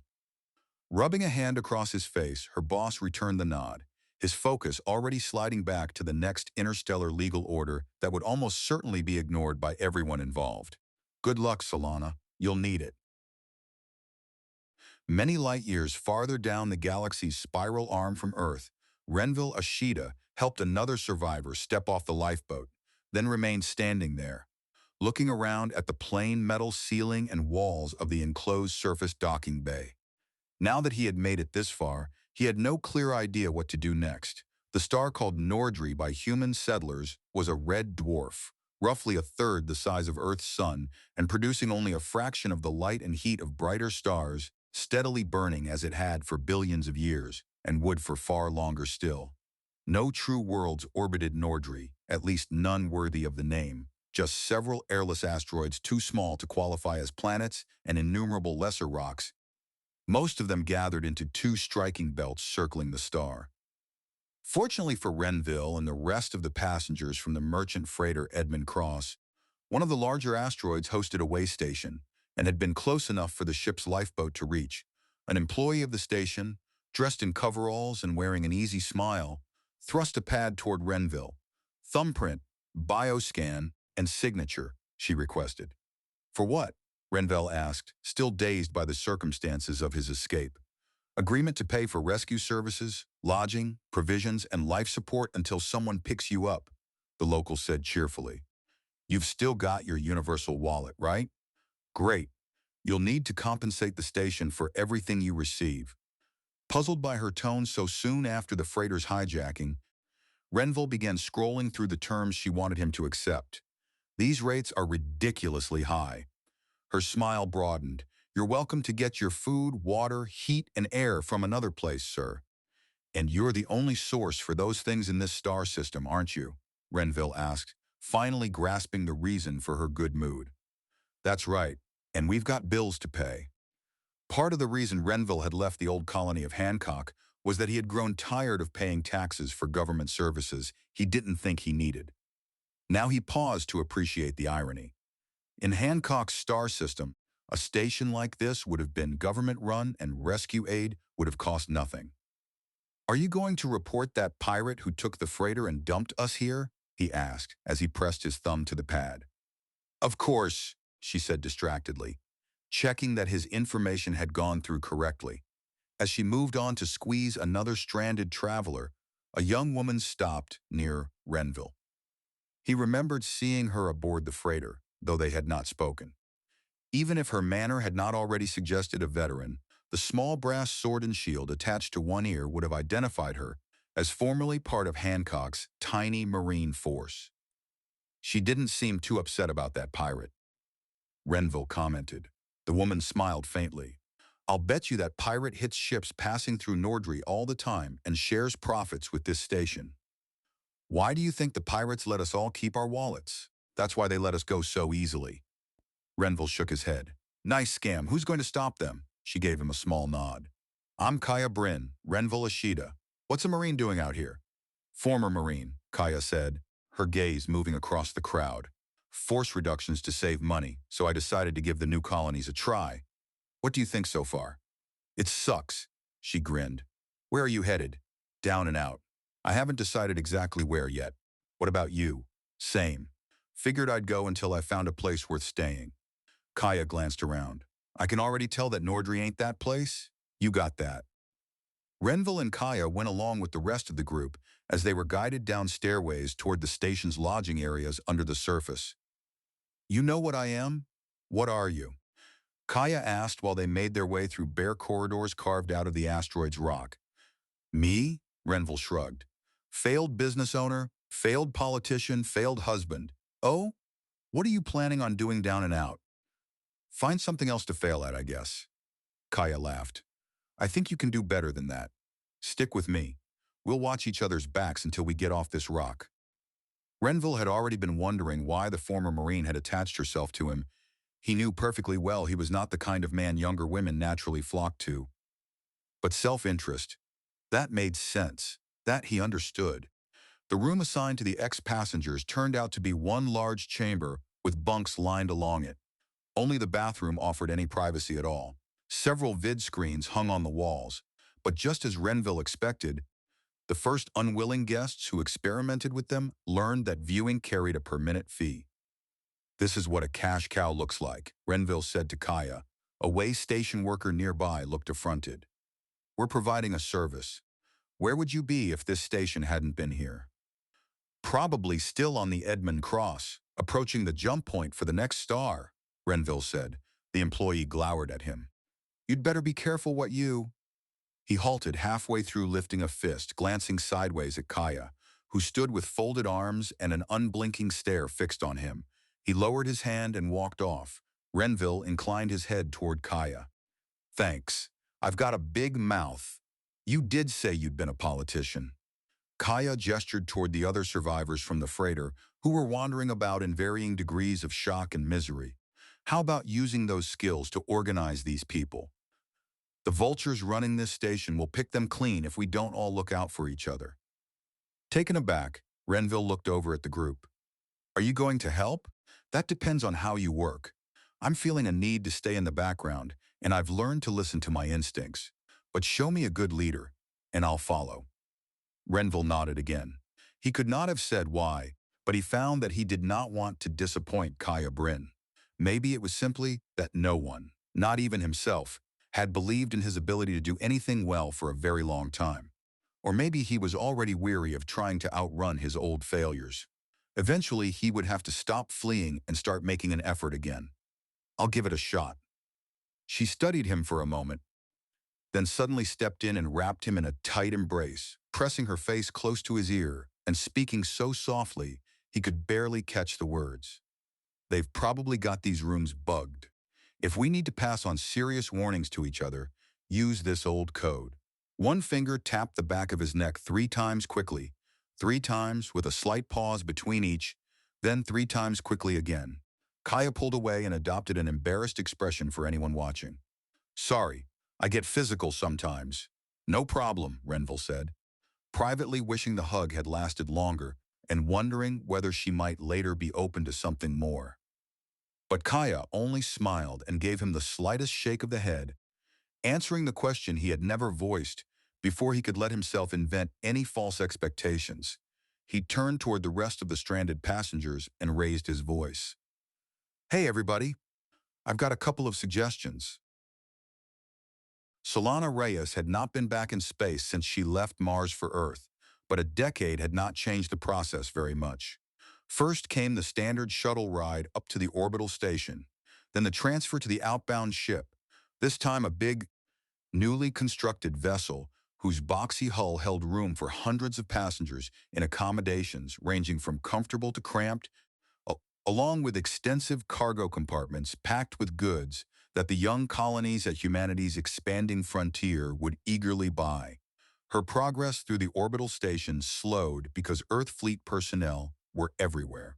Uniformed men and women filled the concourses, some queued outside overcrowded bars, but most clustered in quiet, heavy groups. Whatever had happened, it clearly was not something festive. What's going on? Solana asked one small knot of sailors. An older man, several service stripes marking one sleeve of his uniform, motioned toward the space beyond the station. The fleet just decommissioned the last 3 Founders-class destroyers. A woman of about his age gave a bleak nod. The Giuseppe Garibaldi, the Diego Marquez, and the El Cid. The ceremonies ended about an hour ago. I spent 3 years on the Marquez. Now the only people aboard her are contractors shutting down all the systems before the ships get hauled to join the Ghost Fleet at Lagrange 5. Are you going to other ships? Solana asked. There aren't enough other ships left in the active fleet. Most of us are being let go, the older man said. Early retirement or just kicked out as surplus.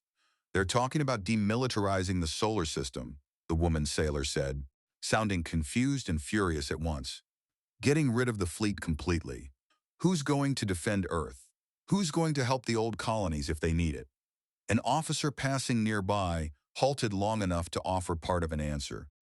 The old colonies up and out have cut themselves off from us already. The colonies down and out will have to help themselves.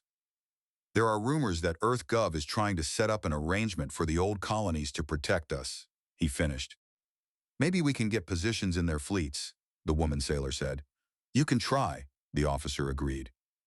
But the old colonies don't have much because they've depended on our forces if things got really bad. Solana joined in. There are all the new colonies. They're going to need something. The sailors regarded her with mixed curiosity and doubt.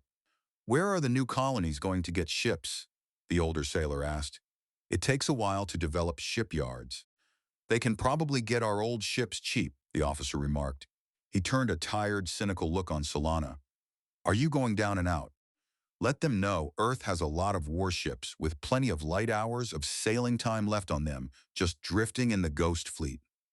They can recruit crews when they buy the ships, too, the woman sailor said. There will be plenty of us sitting around, wishing we had a deck under our feet again. I'd rather be part of something growing than wait until I'm the person who turns out the last light and locks the last hatch for good in the Earth Fleet. I'll remember that, Solana said. I'm sorry I can't do more. You're just being smart, getting out of a game with worn-out players and nothing left to score. There's not much left to do here except remember when we made history instead of being history. The officer narrowed his eyes at the nearest wall display, showing the space outside. I may go down and out, too. Why not? Hey, he called to the sailors. Come on.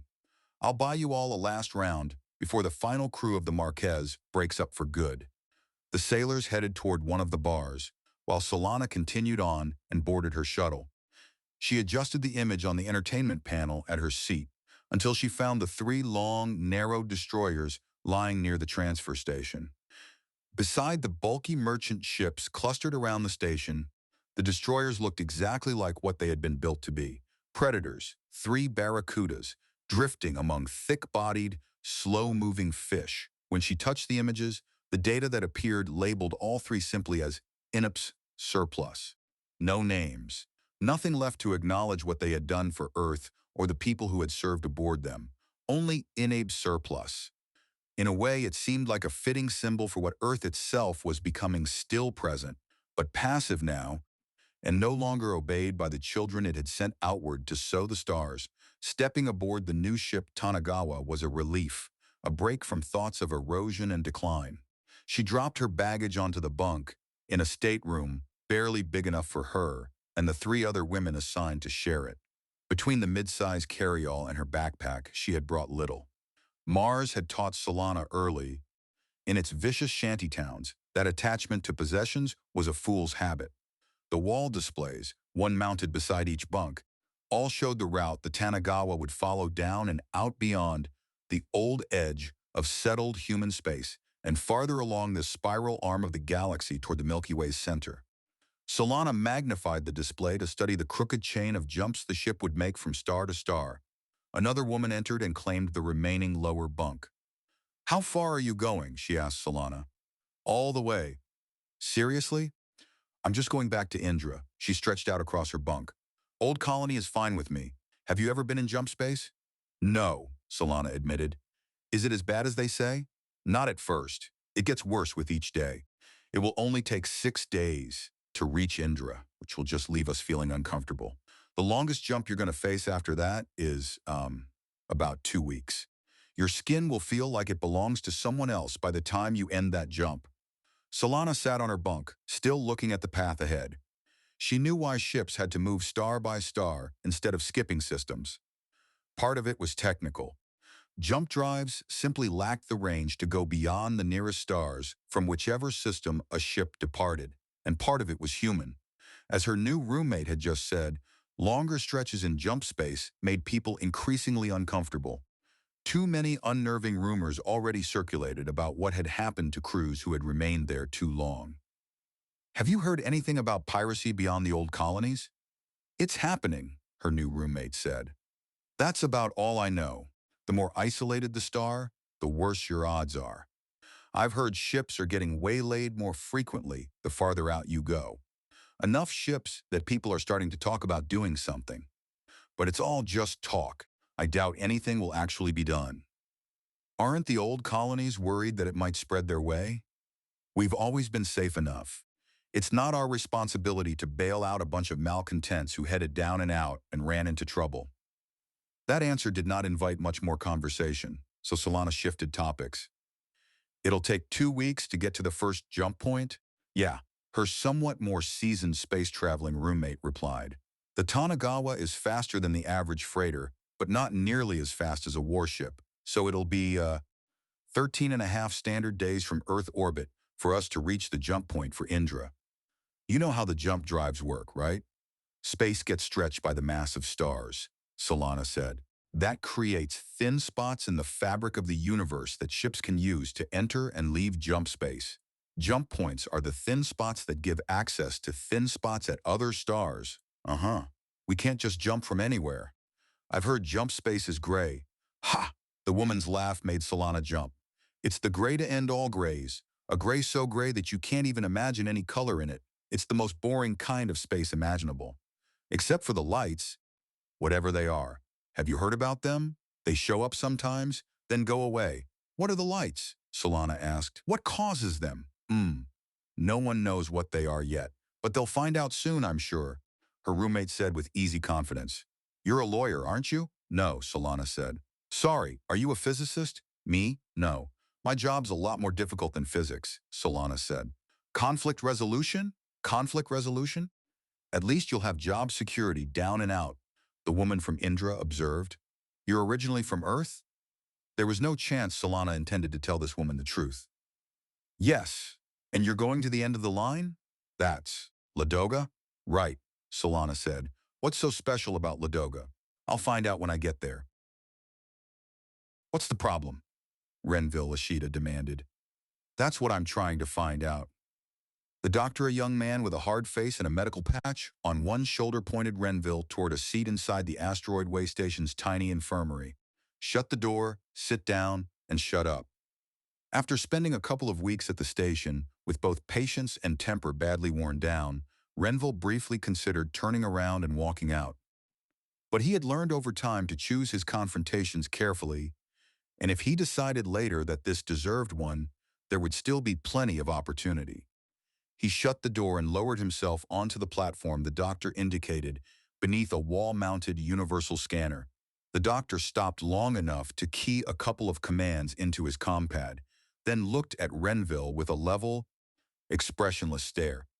I've got nothing against taking sheep like you for all the money you've got, but there are lines I don't cross. Which line is this? Renville asked evenly. Human trafficking. The doctor checked his pad again. I've got a routine running that is spoofing the surveillance gear in here, but I don't want to run it any longer than I have to, so keep quiet and let me talk. In 3 more days, a freighter is going to show up, saying it's from Matsya. They'll agree to take you onto there. Why is that a problem? I told you to keep quiet. That freighter will actually be from Chiron, where they need warm bodies to do unpleasant jobs. They'll take you to Chiron whether you like it or not, and all of you will vanish as far as the rest of the galaxy is concerned. Destebrin.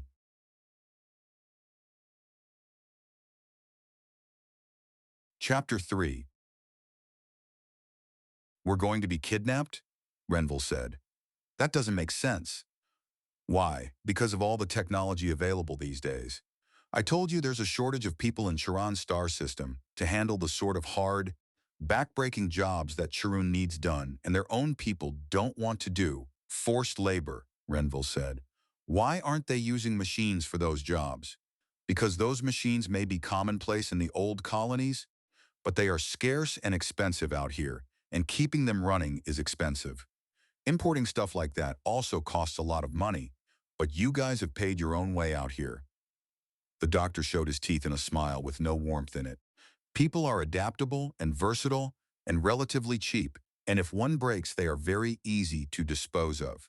You guys will disappear. No one will be able to track where that freighter actually came from. The records on this station will be clean, and we'll get a payoff from Charon along channels that nobody can trace. What are we supposed to do? I don't know. Not my problem. But I won't let you go into that without being warned. If you can come up with an answer, more power to you. Here's another warning. Don't try anything while you're still on this station. They're prepared for that. I don't want to have to put in all the work that might be required to fix you guys up after the riot suppression is finished. Renville studied the young man's hard face.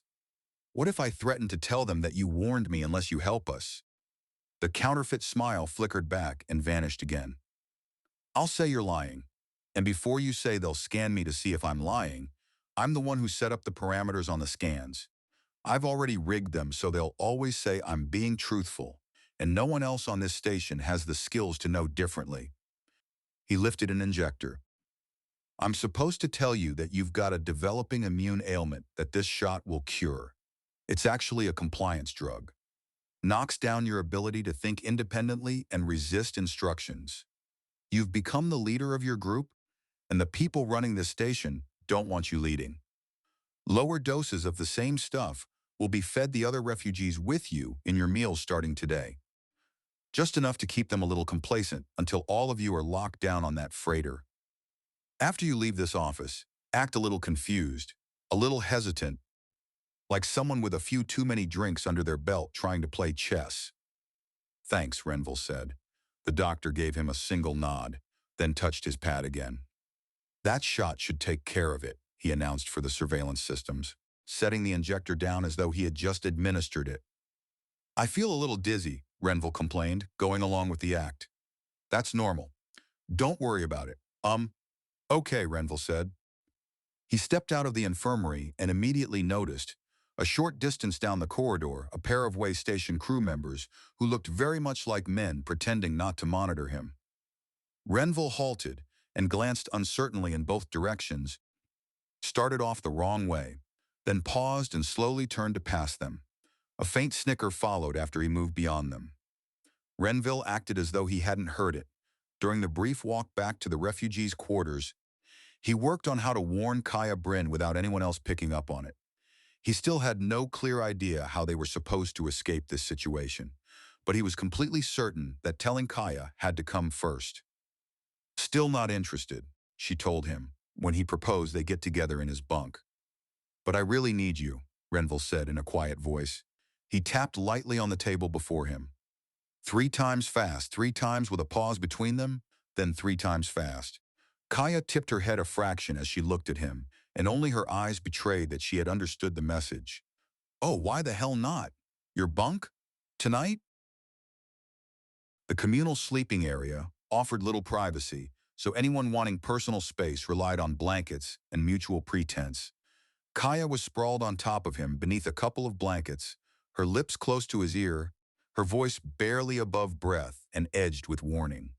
This better be a real emergency. It is.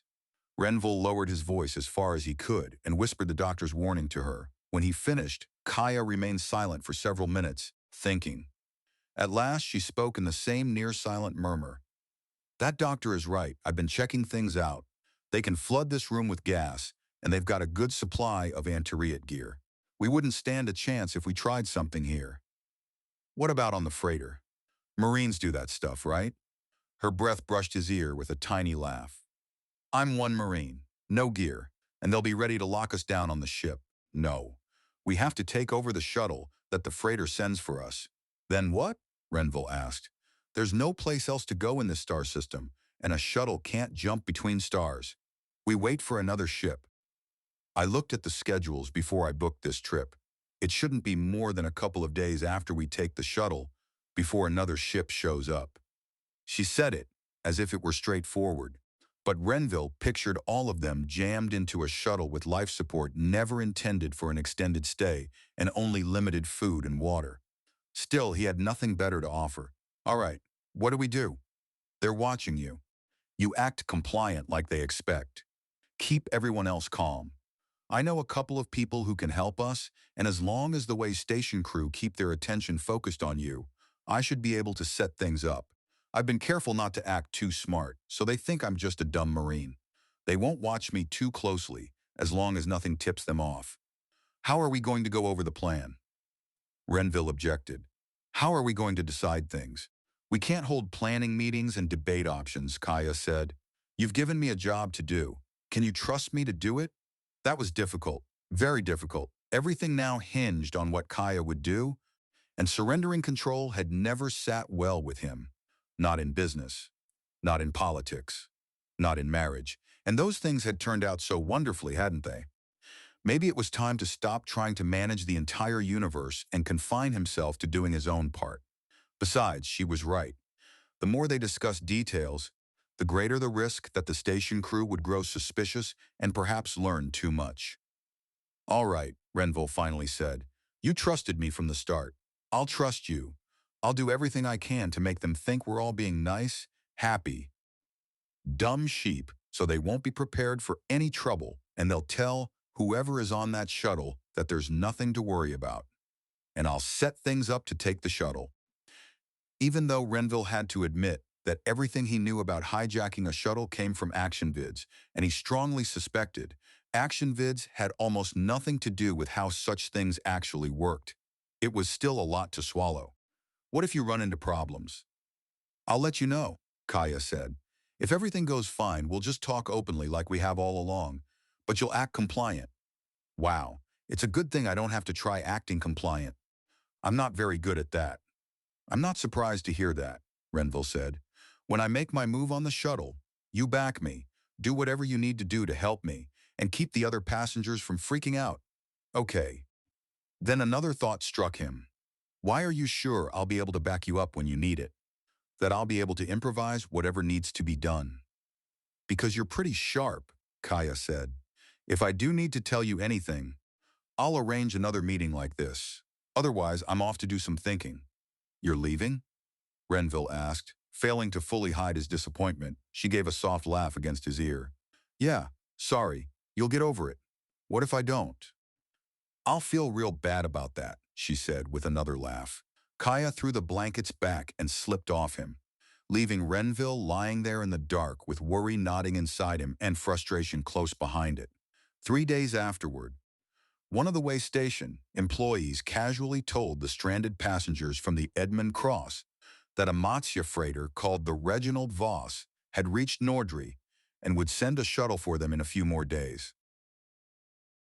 In one of the Tanagawa's passenger lounges, Solana stood studying the floating image of Indra's primary planet suspended at the center of the room. The display was astonishingly precise and continuously refreshed with current planetary observations. Her temporary roommate had already disembarked, replaced now by another traveler heading outward from Indra. As she looked at the world, what she felt was anger. The only craters visible on its surface were ancient scars from natural strikes long ago. The customs officials had been so lax and sloppy they were almost laughable. The sole armed guard Solana had seen appeared only on a vid display from the shuttle loading dock, and that guard had not looked remotely concerned about anything. Indra was soft with comfort, prosperous, secure. It was among the oldest of the old colonies, and had always enjoyed old Earth's protection. The wealth of the planet and of the whole system had barely even begun to be consumed by its increasing population. For an instant, Solana imagined taking half of Mars's population and dropping them here, flooding this smug island of ease with the starving, the desperate, the ruthless. Then shame followed immediately. She did not really want anyone else to suffer what too many already suffered. Ruining Indra would not improve any other place. Still, if only they were not so infuriatingly self-satisfied, and so selfish inside that satisfaction, convinced that, because nothing critical threatened them, no one else could truly be in crisis either. To them, old Earth's ordeals belonged to the past, and the future troubles of others were no concern of Indra's. Whatever she meant to accomplish down and out, it would have to be built from what existed there. Help from the old colonies was not something she could count on. Most of the refugees making their way through Nordry's way station toward the dock wore the same blend of emotions: exhaustion from their unwanted stay in grim accommodations, mixed with hope that they might finally continue on toward wherever they had meant to go. Renville moved near the front of the group, keeping the slight frown he had worn ever since the doctor's warning, his expression that of a man unable to fully collect his thoughts. He spotted Kaya farther back, among a cluster near the middle. She looked utterly carefree and had removed the earring that might have given her away, though a couple of the people near her appeared distinctly tighter and more strained than the rest. Hopefully the way station crew would attribute that to the final payment extractions they had just inflicted on the passengers. Still playing the part of someone too dulled to do anything but comply, Renville had accepted every charge presented to him with blank, tired agreement. If universal wallets had been physical, his would have felt a lot emptier by now. Any last uncertainty he had held about the doctor's warning disappeared when he saw the three freighter crew waiting to shepherd them into the shuttle. Two men and one woman, all built thick and strong, with sharp eyes and lazy smiles that marked people accustomed to keeping others obedient. Long jackets hid most of the shockers at their hips, though each showed just enough of a bulge on one side that someone not already suspicious might never notice. As he stepped aboard the shuttle, Renville heard Kaya behind him, giggling like some carefree young woman, with no serious thought in her head. The hatch was sliding shut behind the last refugee when Kaya stumbled, pitching toward two of the guards. They stiffened, then eased when she caught herself and gave them an embarrassed smile. "Get strapped in," the woman ordered in the tone used for a child. Motioning toward the plain rows of seats, Kaya turned as if obeying, then exploded into movement, her hands and arms turning into blurs. The nearest male guard slammed into the shuttle's side and was already unconscious. A heartbeat later, the woman guard dropped to her knees, clutching her throat, and Kaya hit her again, putting her down too. The third guard had barely started shouting and reaching for his shocker when a short refugee named Finn drove a sucker punch into him and followed with enough rapid blows to put him on the deck as well. At the forward end, Petra, another of the refugees, had already slapped one device onto the bulkhead beside the hatch leading to the flight deck, and a second beside the camera that gave the pilots a view of the passenger compartment. "Everybody stay quiet," Renville warned as stunned disbelief rippled through the rest of the passengers. "These guys were going to kidnap us. We've got everything under control, and we're going to get everyone out of this." He crouched beside one of the downed guards and, just as he had expected, found rapid apply wrist ties in the man's pockets. "You and you, help me bind these guys." Kaya? She was already at the hatch with Fenn beside her, both carrying shockers taken from the guards. Petra rigged something to jam the camera in here, and also a skeleton key to override the lock on this hatch, Kaya explained. "As soon as it works, we'll take the flight deck and lift out of here. Renville, take the other shocker and get by the main hatch in case the way station workers figure out what's going on and try to force it." Renville accepted the shocker, holding it gingerly at first. Could he really use it on another human being? Then he looked again at the hired muscle who had been assigned to transport them, and his grip tightened as he moved into position by the hatch. The electronic skeleton key gave a soft chirp when it cracked the lock code, and the forward hatch swung open. Kaya rushed through. A moment later, Renville heard the pop of a shocker discharge. The indicator at the main hatch flashed a warning. Someone outside was trying to open it. The shuttle jolted sideways, bobbed upward, then surged into a rapid climb, sending refugees stumbling and snatching for whatever they could grab. "We're all right," Renville shouted. "We're going to be okay. Kaya's a Marine. You all know that. She's got this." What the hell's going on? One of the refugees demanded. Why would they want to kidnap us? Forced labor on Sharon, Renville told him, and everyone else. Just stay calm, and we'll get through this. It's under control. He had not been sure he could impose order on the group like this, but whether it was his voice, the confidence he projected, or the lingering effect of the compliance drugs in their food, it worked. The others strapped themselves into seats, while Renville fought his way forward against the continuing acceleration of the shuttle. One pilot, stunned, unconscious by the shocker, lay sprawled near the hatch. The second sat sweating heavily at the controls. Kaya occupied the seat beside her, with a shocker held so close to the pilot's temple that Renville vaguely recalled a discharge from that distance could be fatal, explaining the terror on the pilot's face. Fen gave Renville a nod and a grin. No worries. Thanks. You took out that guy pretty quick.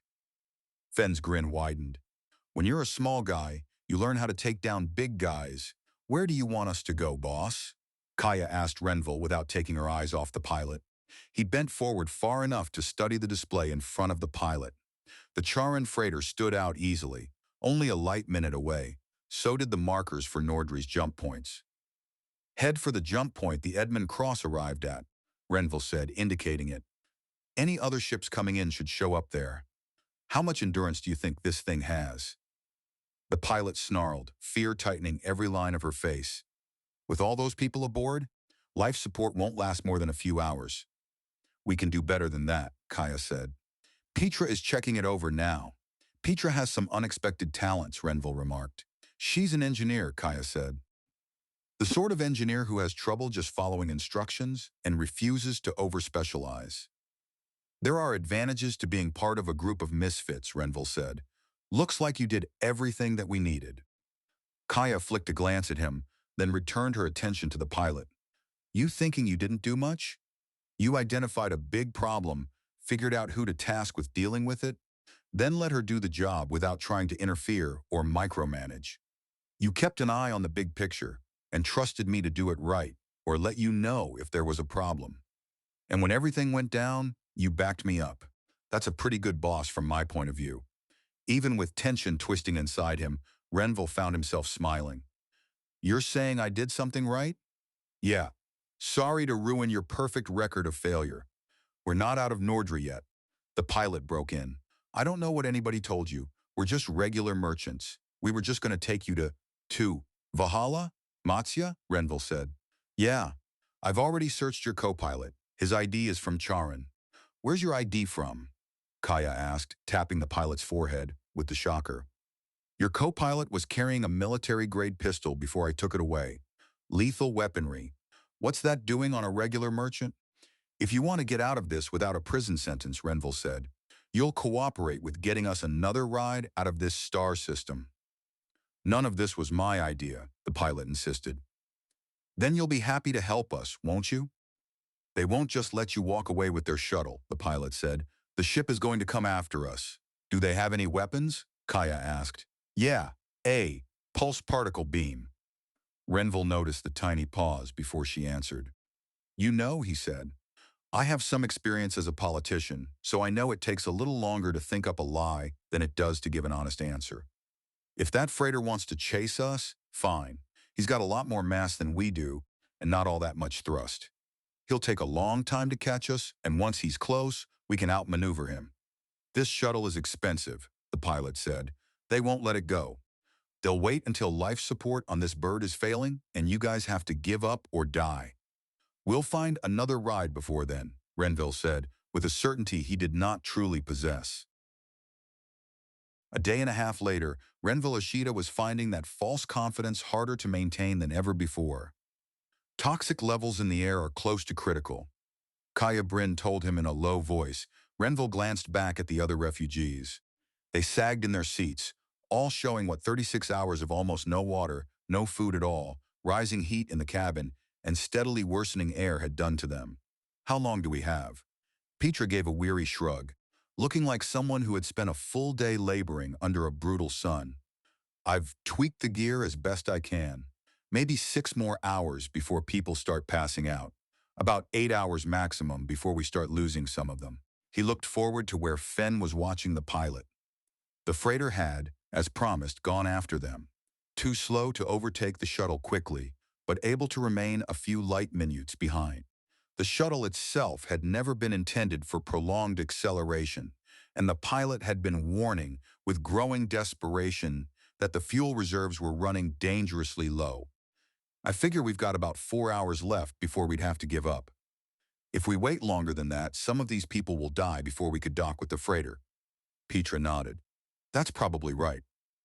The question is, do we give up now or wait those 4 hours? Wait the 4 hours, Kaya said.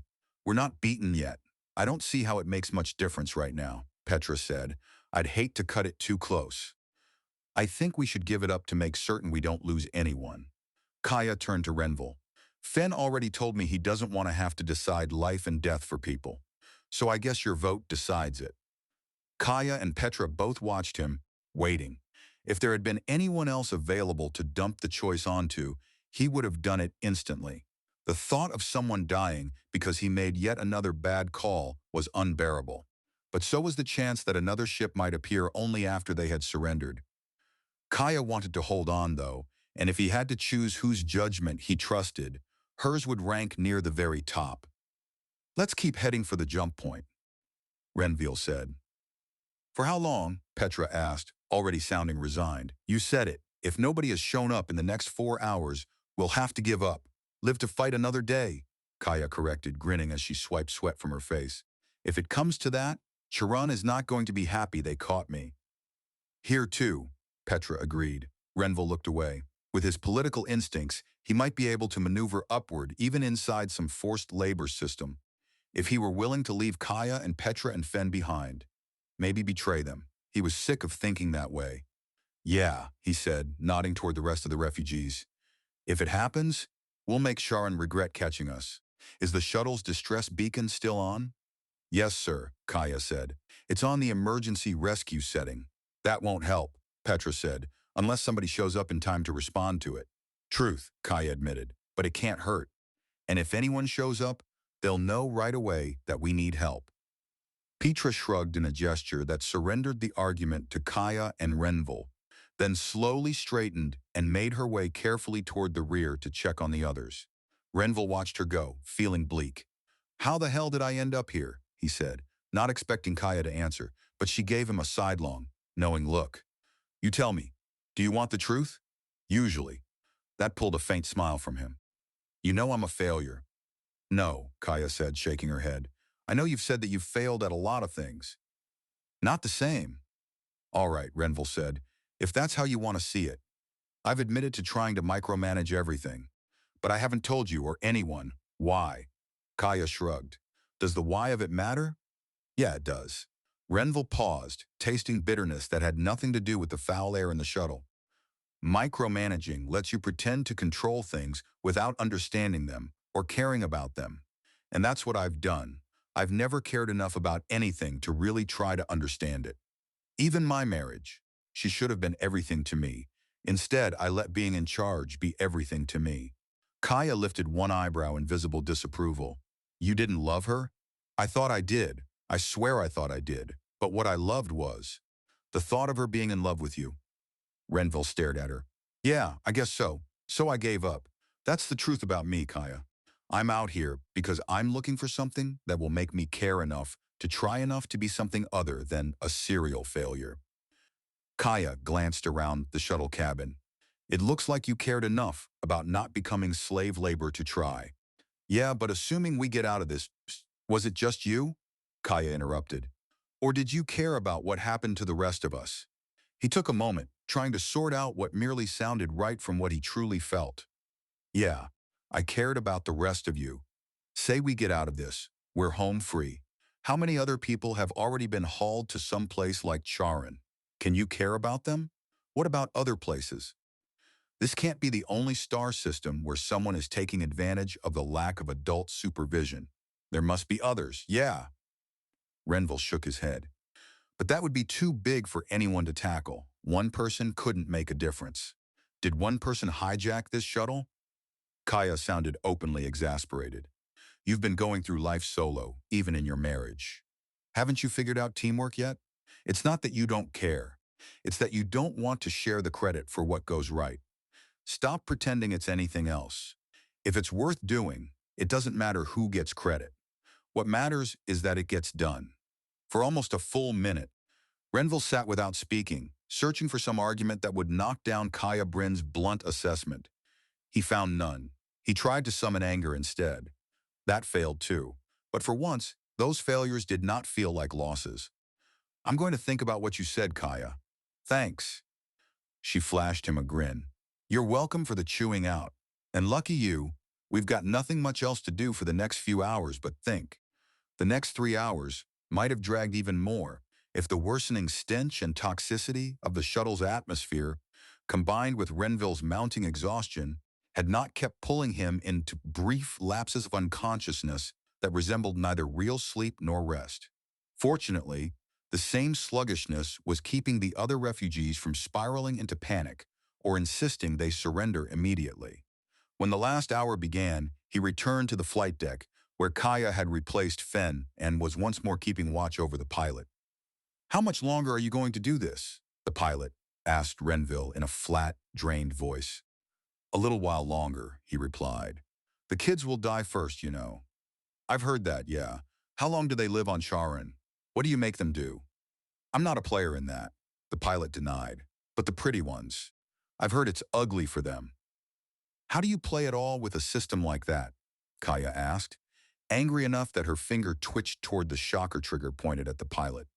The pilot shook her head miserably.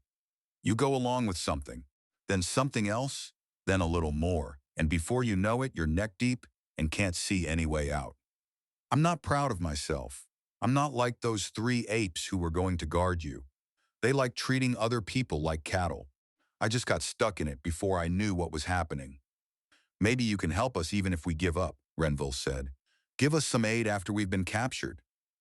The pilot's expression stayed bleak as she shook her head. I'm no hero. I'm not brave. I'm nothing except a bird driver.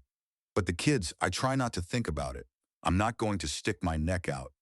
Renville looked toward Kaya, and she answered with a small shake of her head that made it clear arguing further would accomplish nothing.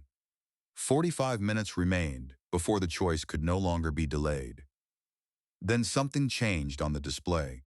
The pilot lifted her head, surprise on her face. Another merchant ship, mixed passenger and freight. Renville let out a long breath, fighting the urge to laugh from sheer fear that it might come out sounding half-mad. How long until we can reach them? The pilot raised a hand and swept it through the virtual display. On our own? 4 hours. Too long, Kaya said. You have to give up. What if they come to meet us? Renville asked. We're still half a light hour from the jump point, the pilot complained. Give me communications with them, Renville said, roughening his voice into something harsh and dangerous. Don't mess up anything, because we're going to meet up with that other ship in time, or you're going to die along with us. Whether he truly meant that, he could not have said. The pilot, however, appeared convinced. She hurried through the controls, then gave Renville a nod. This is Renville Ashida aboard the shuttle, signaling an emergency, calling the freighter that recently arrived in Nordry star system. We are former passengers from the freighter Edmund Cross, stranded here by pirates. The freighter pursuing us is from Charon and is trying to take us from here by force. We urgently request that you alter course to meet us. Our life support is badly strained and won't hold out much longer. When he finished, he kept staring at the display, wishing he believed strongly enough in his ancestors to ask them for help. You can't wait for a reply, the pilot said, her voice sharpened by desperation. They're half a light hour away, which means half an hour for them to get your message, and another half an hour before we hear their reply. In another hour, it'll be too late to meet up with my ship before the air gets too bad to sustain life. We'll all die. Maybe they'll come to meet us, Renville said. They'll think it's a trick. They'll think we're pirates who want to trick our way aboard their ship, the pilot insisted. They won't change course. Everybody on this bird will die because of you. For a moment, he nearly broke. He thought of the others packed into the passenger compartment. He thought of the children. Renville turned to Kaya. What's your advice? Me? Kaya grinned. I say we go for it. I wasn't going to live forever anyway. She's a Marine, the pilot hissed at Renville. They're all crazy. I guess it wore off on me, Renville said. He already knew how Petra would vote, not out of fear for herself, but out of fear for everyone else aboard. And Fenn was still making it obvious that he wanted no part of carrying the burden of such decisions, which meant the decision rested here. No, not with him alone. With him and Kaya, a team. He had never thought like that before, but facing what might be the last decision of his life, he finally understood what Kaya had been trying to tell him. Being part of a team was not, as he had long believed, a way to dilute responsibility or surrender credit. It was a way to create support for choices and for the people making them. Something he might not have been able to choose alone, he could choose with Kaya beside him. We're going for it. Adjust course to intercept that new ship as soon as we can. It won't be soon enough. Do it, Kaya said, and there was something in her tone that sent a ripple of fear even through Renville. Shaking her head, the pilot made the course change. Then leaned back and shut her eyes, lips moving in what might have been prayer or curses meant for Kaya and Renville. The final minute in which they still could have surrendered to the Charon freighter passed away. Renville watched the painfully slow movement of the newly arrived ship and wondered whether he had just condemned everyone aboard the shuttle. It certainly felt that way. Disturberlin Contrix.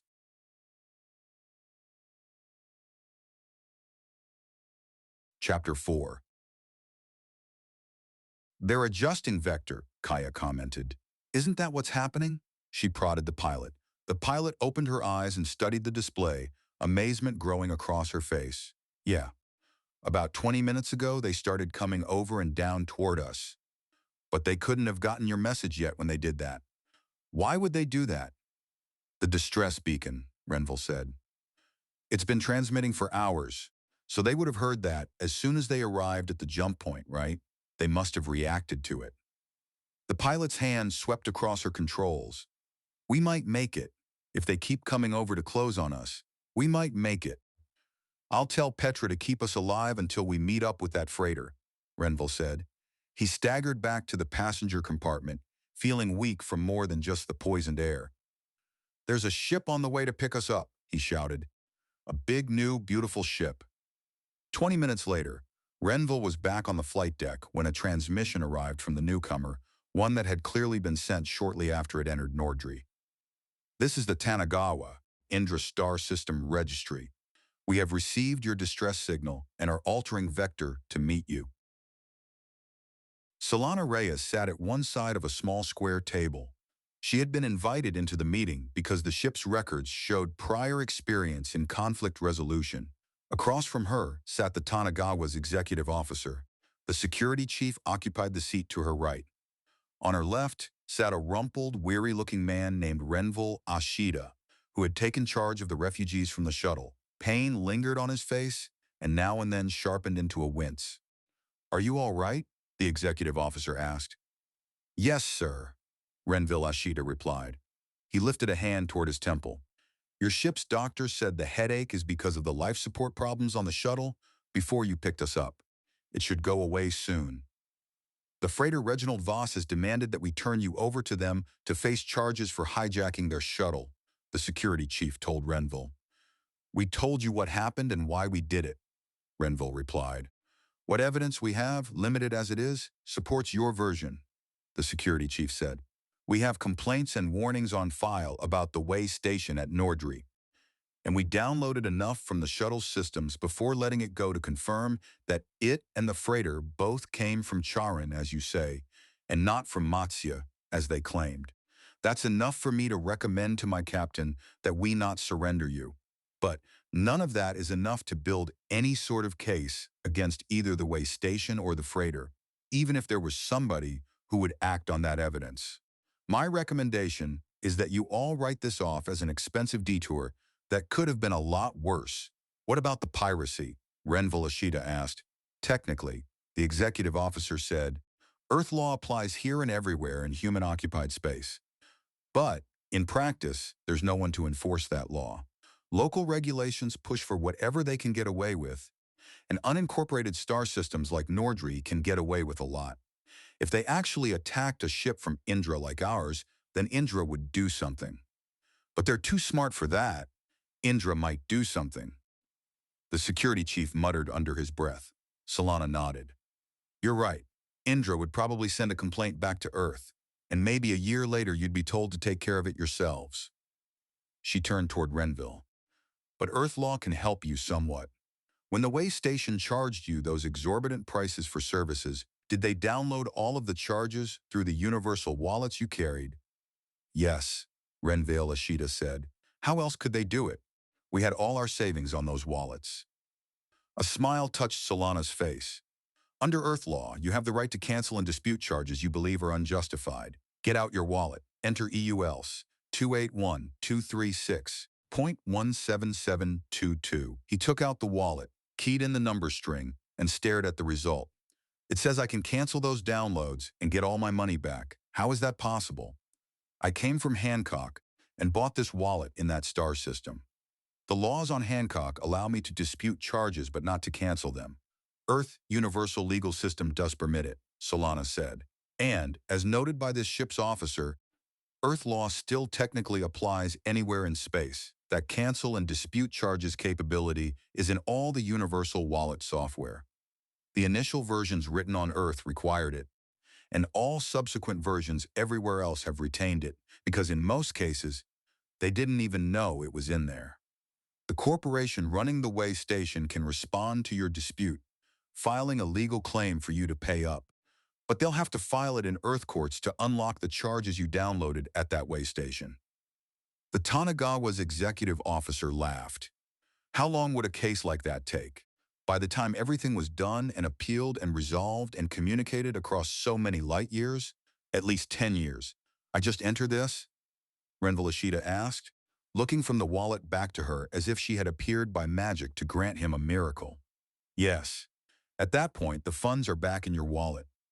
The ship can relay the cancel, dispute to the way station, where receipt of it will immediately lock the payments you made and prevent any use or transfer of them. Solana's smile turned dry. Sometimes knowledge of Earth law comes in handy. We can all do this? Renville asked. Citizen Reyes? This is going to make my fellow travelers very happy. Some of them were completely cleaned out by that way station's outrageous charges. I'm glad that I could actually help someone, Solana replied. And for the first time in months, she felt genuinely better. We'll be happy to relay the cancel and dispute notification to the way station, the Tanagawa's executive officer said to Renville. Make sure everyone has done that so we can send a single bulk message. That way the station can't block receipt of subsequent messages from us. We're obligated under Indra's space law, as well as Earth law, he added with a nod towards Solana, to take you on to the first safe destination. We have sufficient room for that, but some of you will be crowded. Solana watched Renville Ashita closely, curious how he would take that, but he only inclined his head. We are more than grateful for that. Since it seems we're going to have money in our wallets again, can any of us who want to do it by passage farther onward? Certainly. We're going as far down as Ladoga. I'll spread the word and get the wallet cancellations done by everyone, Renville Ashita said. Citizen Reyes, we owe you. I owe you. Let me know if there is ever anything I can do for you. She smiled at him, taking his measure and deciding he might someday prove useful as an ally. There might be something. I'll look you up later. Ethan Harrow looked across at Strathmore's new defense subcouncil, made up of council members Soren, Prentice, and Callister. You want me to command the cutter we captured, but the council doesn't want to officially give me any rank? The council, Prentice said sternly, believes it is best to retain you in unofficial, temporary status. That belief is not universal, Soren said, glaring at Prentice. It was voted on, Prentice said, by all members of the council. You are authorized the temporary rank of lieutenant, Adrian Callister told Ethan. She looked like someone reluctantly delivering bad news created by other people's failings. Strathmore is still trying to feel its way through an unanticipated crisis, and some members of the council need more time to consider options. There is nothing we three on the subcouncil can do to change that in the immediate future, though I will be working on your behalf for the long term. You've all read that intelligence report, haven't you? Ethan asked. The one based on the data that Ghost pulled out of the captured ship's data files and what Isabeau Renault told us. Why should we believe anything that Renault says? Prentice demanded. She was one of the officers on that ship. It was her first mission for Balor. She didn't know what she was getting into, and her information was confirmed by what was in the ship's files, Ethan said. Balor star system has 2 other warships, former Glaive-class destroyers, and substantial ground forces, at least substantial compared to our non-existent ground forces. Balor isn't going to be happy that we captured that Corsair, and even if we hadn't dealt them a blow, Balor already has a demonstrated policy of aggression toward nearby star systems. The documents on that ship showed that Balor's leaders believe they have the right to dominate this region of space, justifying it by arguing that Balor is attracting a superior kind of settler, appealing to people who think they've been mistreated on old Earth or in the old colonies. Prentice gave his head a dismissive shake.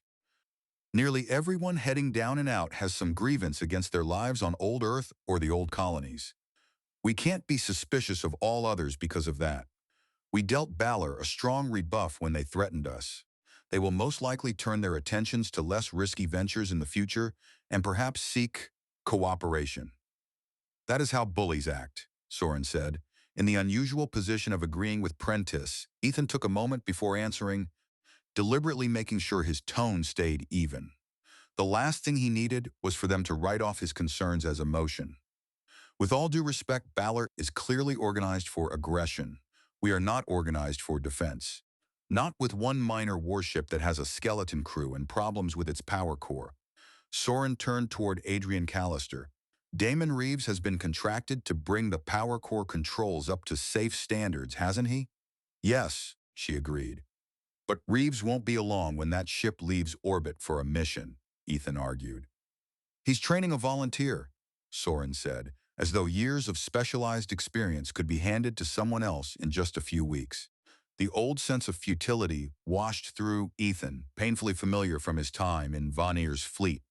The feeling that came whenever someone with real knowledge offered an informed judgment, only to have it ignored because that judgment was inconvenient.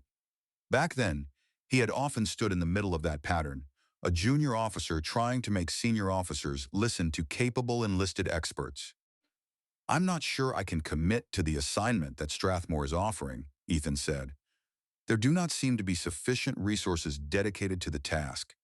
That would put not only me, but everyone else who volunteers to serve on that ship at unnecessary risk. What do you need? Adrian Callister asked, before either Soren or Prentice could jump in. A permanent assignment would give me better leverage to get the resources I need, Ethan said. Prentice's voice hardened. We are reluctant to create a professional military class at this early stage in the colony's development. We prefer that our defenders be part of the society they are defending, not separate from it. I don't want to be separate, Ethan protested. I just want to know that my work is being treated seriously, especially since it involves personal risk of physical harm. Of course your work is treated seriously, Soren said. The government is not yet ready to take the necessary steps. We do not agree on what is necessary, Prentice objected. I'm not happy about this either, Soren went on, speaking as if he had not been interrupted.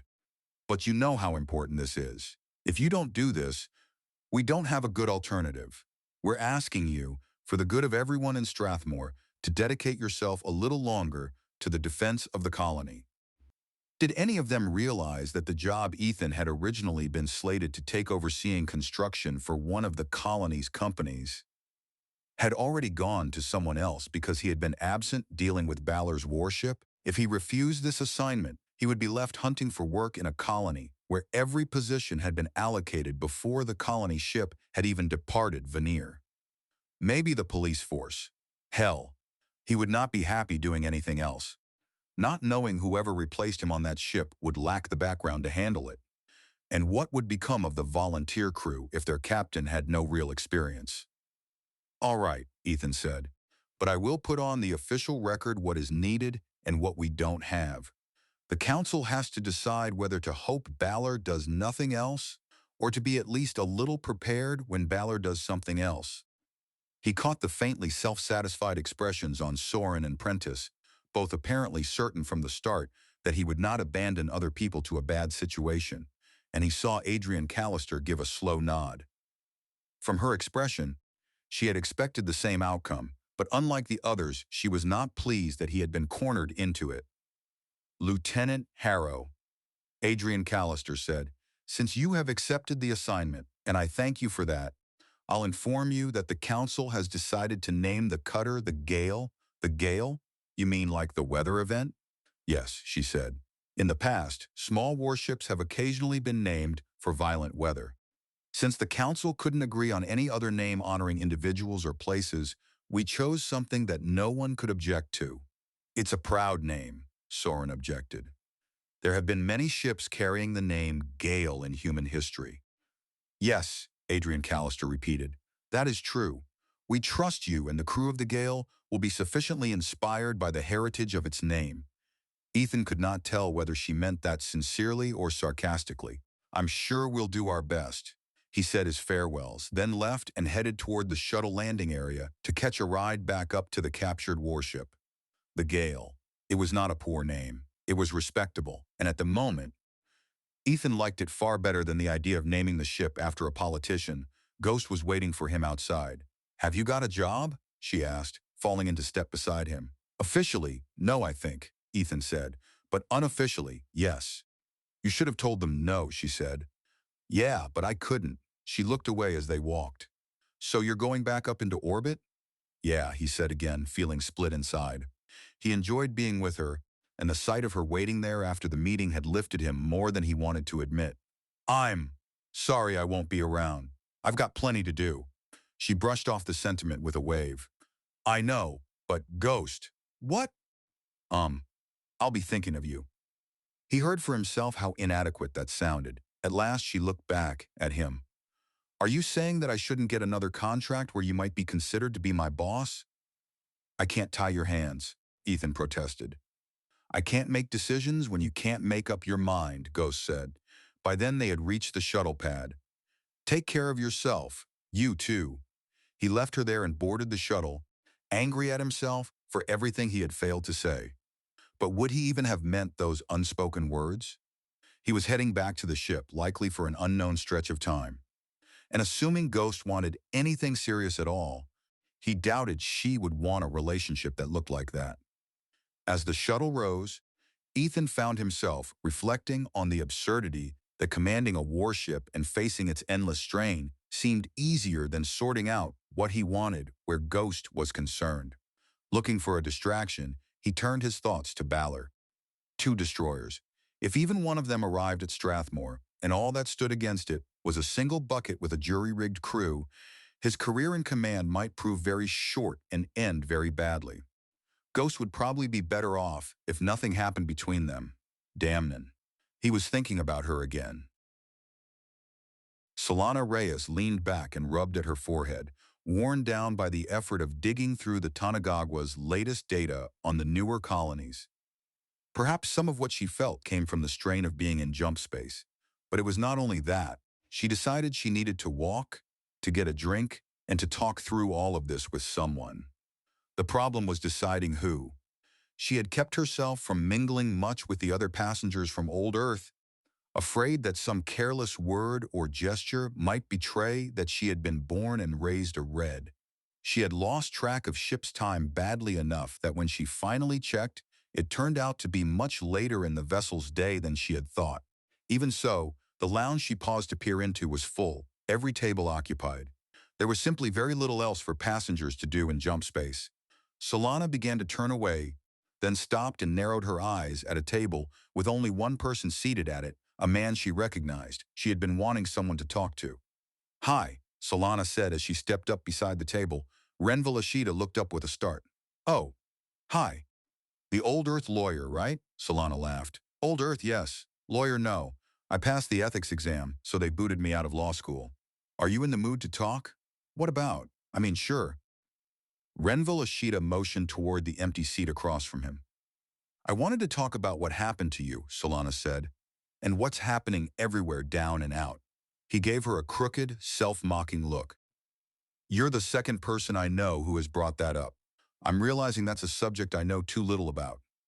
Maybe if I had known more, I wouldn't have ended up trapped at Nordry.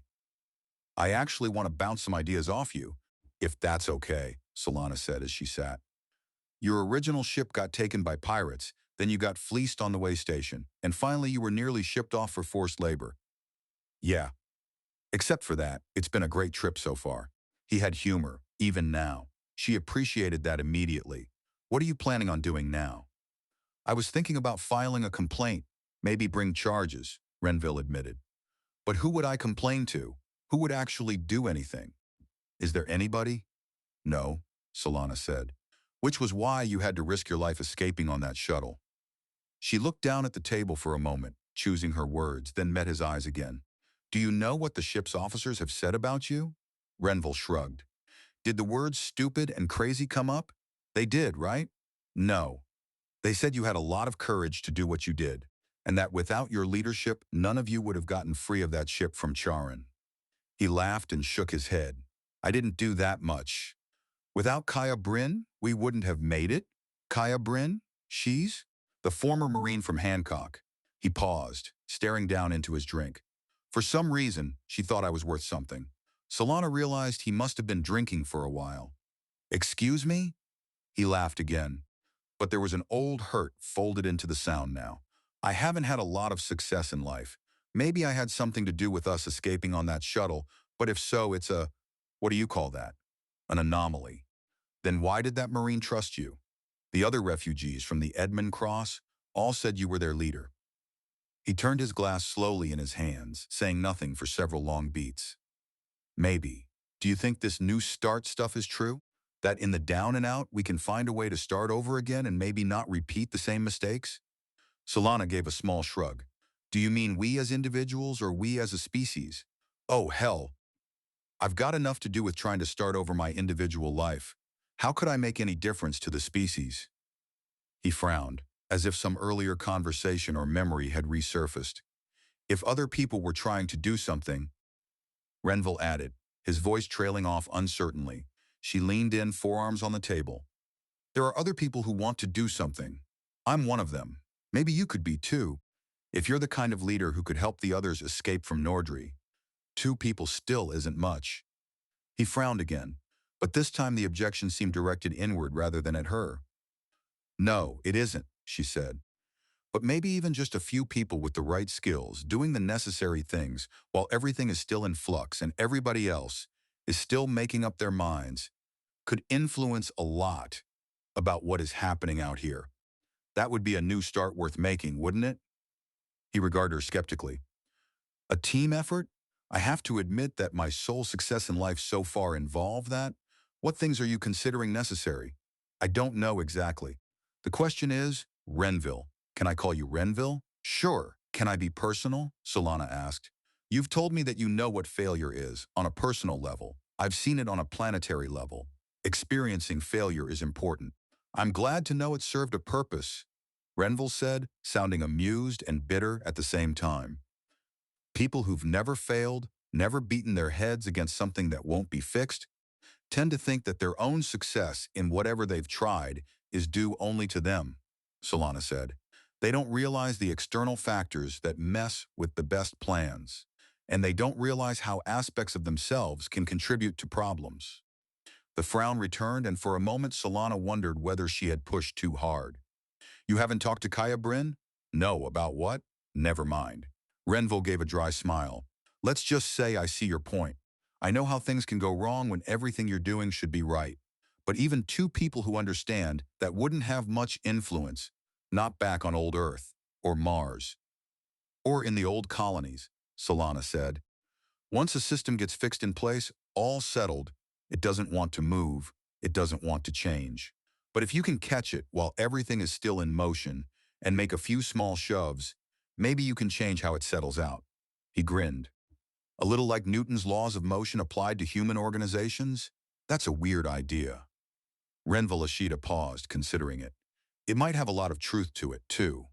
It can be that way with people, right? Nudge them in the right direction before they make up their minds. But what does that have to do with me? Solana took care with her answer. You know how it was. Old Earth kept the law in space for the old colonies. What happened in Nordry couldn't have happened a few decades ago, Because without the jump drives, places like Nordry that are just on the way to somewhere else wouldn't even have been visited. And because if anyone set up something like that, old Earth would send someone to deal with it. It wasn't an empire, more like a very loose association of star systems that let old Earth do the heavy lifting when it came to keeping the peace. That's true of down, Renville objected. Up, they cut themselves off. They don't want anything to do with old Earth or the other colonies. Right, so now humanity is expanding very quickly, all of it apparently down, and there's nothing keeping any law in those regions. I don't know enough about it. Renville Ishida admitted again. Solana let out a heavy breath. I've been trying to find out more about it. There's so much information, so many new colonies springing up in new star systems, and the amount of information lag varies all over the place. Some of the data are only a month or two old, and other bits are several months old or older. Is there anything about Charon? Renville asked. That's a good example, she said. There's almost nothing about Charon in the files. They registered a colonization plan with the Old Earth Authority that people are still registering with, I guess out of habit, and that's all there is. Charon is keeping real quiet about itself. Then there's Balor. Balor star system reads like a perfect little utopia from what it has reported to other places.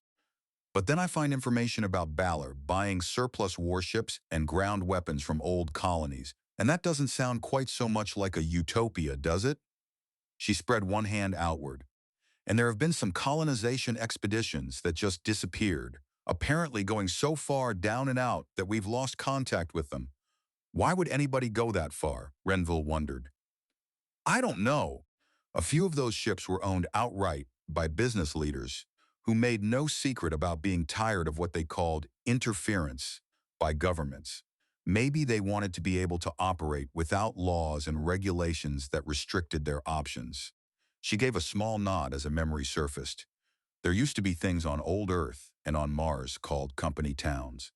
A big corporation owned everything, the houses and the stores and the businesses, and everybody worked for the corporation in one way or another. Mars still has places like that, though the owners could be considered more like gangs than corporations. Something like that setup could be what the people who went very far out wanted, a whole planet for their playground. I wonder what promises they gave their workers to get them to buy into that? I don't know, Solana said. They went so far out that it will be a while before the expansion of new settlements encounters them and finds out what came of their experiment in corporate rule. Renville shook his head. We all wanted some form of freedom from what we're leaving, but we're also leaving behind laws and rules that protected people like us and the workers who took their families to those corporate colonies. What the hell is happening? Things that are going to shake out for centuries, Solana said. At the neighboring table, a man rose and fixed her with an angry stare. I couldn't help but overhear.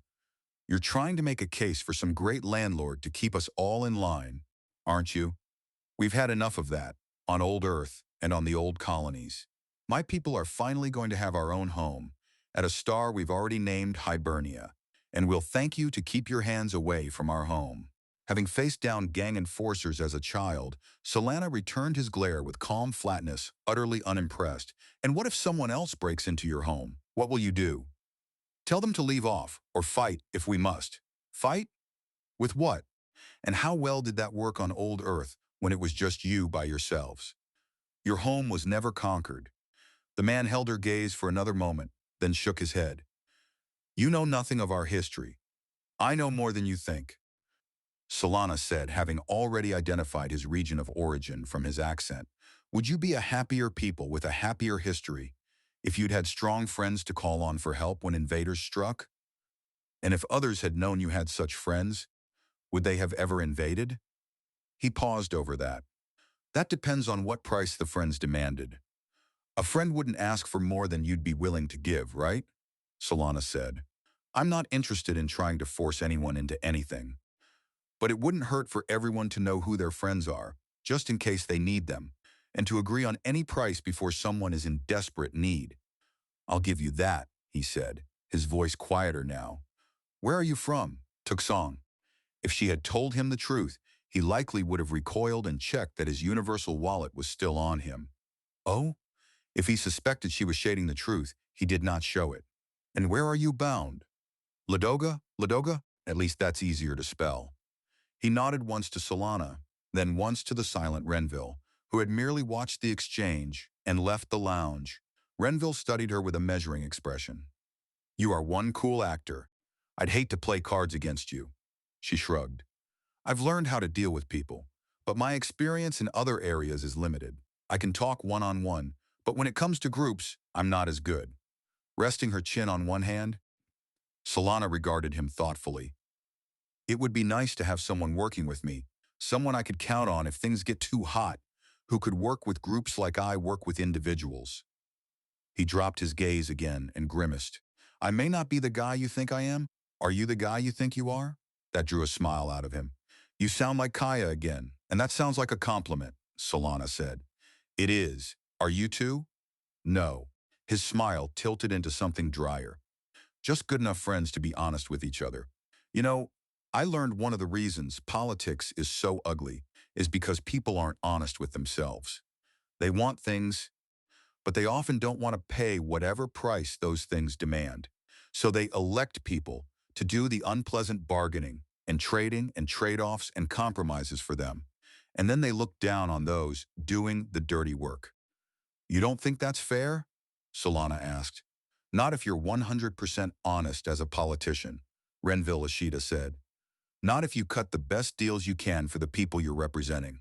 I know everyone thinks there are never enough politicians like that.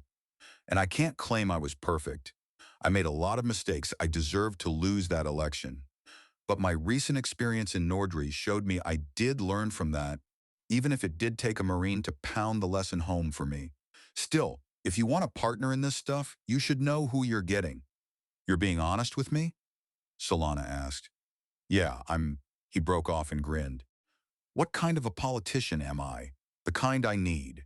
The kind that the new colonies may need. Renville Ishida took another drink, then paused with the air of someone preparing to step into unfamiliar ground. What are you thinking we should do? How are you planning to do things?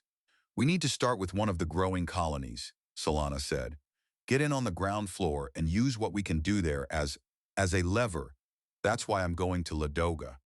It was settled about 5 years ago and already has a couple of cities and a scattering of towns, growing fast as new immigrants flood in, and businesses serve the people and ships going farther down. Are they having trouble yet? Renville asked her. Some sort of domestic problems, at least as of the date of the information aboard this ship, and it's going to get worse. If we come in confident and authoritative, people looking for answers will listen. That sort of thing can be misused, Renville observed. I don't think you're the sort to do that. Why do you think I won't?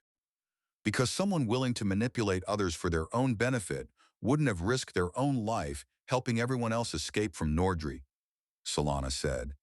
How do you know what I was thinking? Renville insisted. I know everyone was on that shuttle, Solana told him.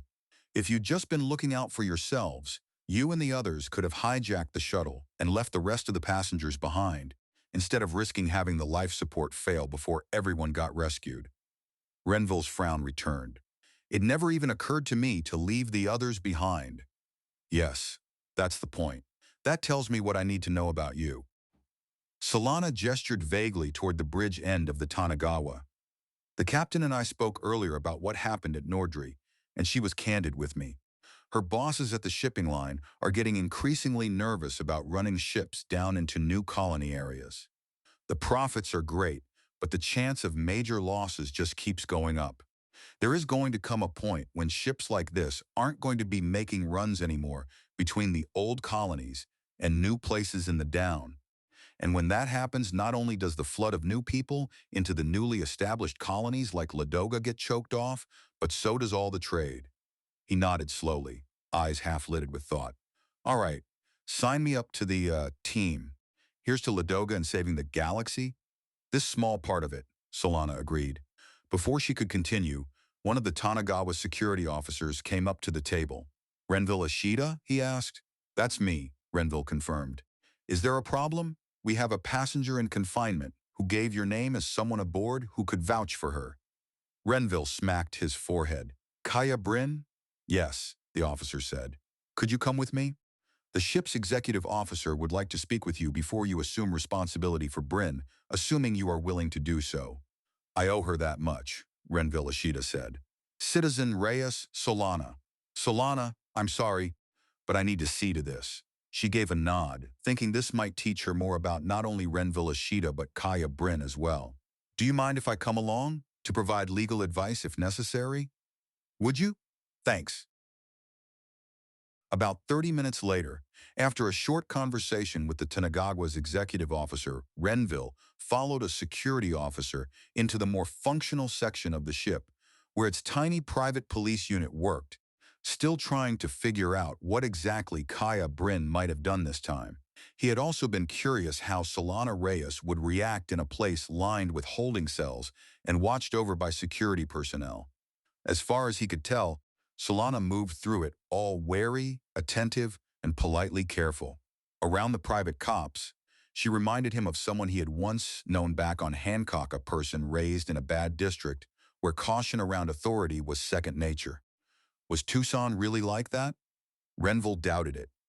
He suspected Solana, much like that old acquaintance from Hancock, avoided naming the place where she had actually learned that kind of guardedness around police. It did not trouble him.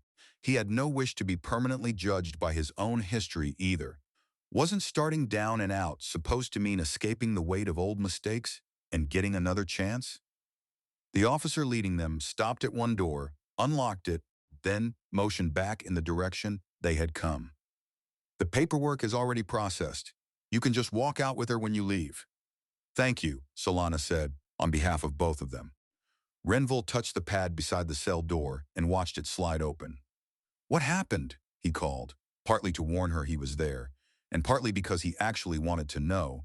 Kaya Bryn sat on the narrow bunk against the far wall, her clothes and skin marked by a recent fight. She grinned at him. A bunch of bums in one of the bars were making fun of Marines. I asked them politely to stop. Politely? Well, sort of politely. And then they got very insulting, and I had to defend the honor of my former comrades, right? Solana had remained far enough back to stay outside Kaya's line of sight. Renville leaned against the frame of the doorway and folded his arms. How many were there? The bums? 10. She paused, wrinkling her face while she thought. Maybe 11. And you took them on by yourself? Even though I'm a former Marine, that's still fairly even odds, Kaya explained. So we discussed the matter among ourselves. No bystanders injured? Then ship security showed up and asked me what was going on, and I asked if I could finish my beer, and they said sure, so I did. Then they arrested me. Who you got with you? Solana Reyes, she called from outside the cell. Did security arrest the other 11 in the fight? Maybe later they did, Kaya called back. You're that lawyer, right? Doesn't someone have to be conscious to be arrested? I'm not a lawyer, but I think you're correct. Renville shook his head, fighting hard not to grin at the whole absurd story. The ship's officers aren't happy. The next star system the Tanagawa is going to visit is Tangaroa. The executive officer told me he would really like to see you leave the ship there, along with the passengers already planning to debark. Tangaroa? Do you know anything about Tangaroa? Solana Reyes answered. First settled about 6 years ago. They have 3 cities on their primary world and a completed habitat and dockyard orbiting that planet. A lot of ship traffic heading down and coming back up goes through Tangaroa. It's not a dead end then? Kaya pulled a face as she thought it through, rubbing her jaw. Okay, Renville asked, surprised by how quickly she had decided. I needed to get off somewhere. I probably won't stay at Tangaroa, but it'll give me a chance to look at my options. All right then, Renville said, trying not to show disappointment. You've been released into my custody. I'm supposed to make sure you don't get into trouble again before Tangaroa. Kaya's smile took on a teasing edge. I could make life hard for you until then. But you won't, Renville said. Nah, you're not so bad. How many days until Tangaroa? Solana Reyes supplied the answer. 3 more days in jump space. Then 3 days heading in system before a transfer shuttle is supposed to meet us. Almost a week? Kaya scratched at her head. Staying out of trouble that long is going to be difficult. Maybe you ought to tell them to leave me in here. Kaya, Renville said, no longer able to suppress the smile. I think if you wanted to stay out of trouble for a week, you'd manage it without breaking a sweat. You got me, boss. Kaya rose and stretched.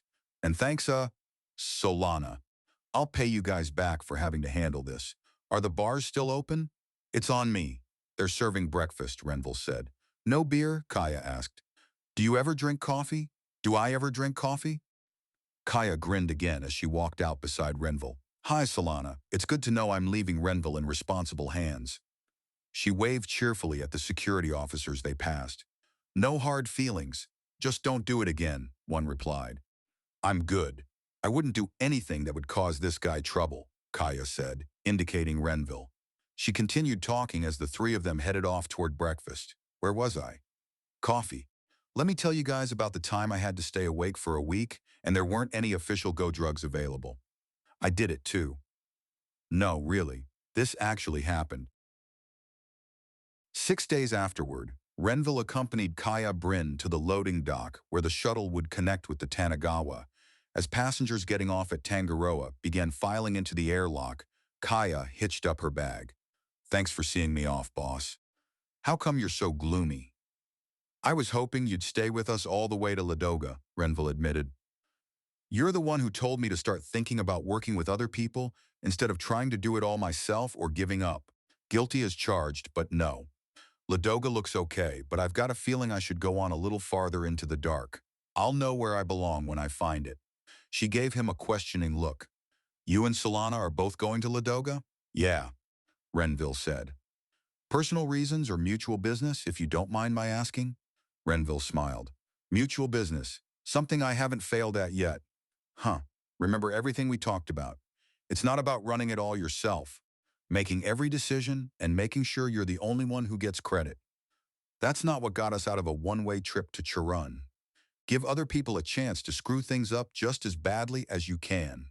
Renville nodded. I'll need to see if other people are as good at screwing things up as I am.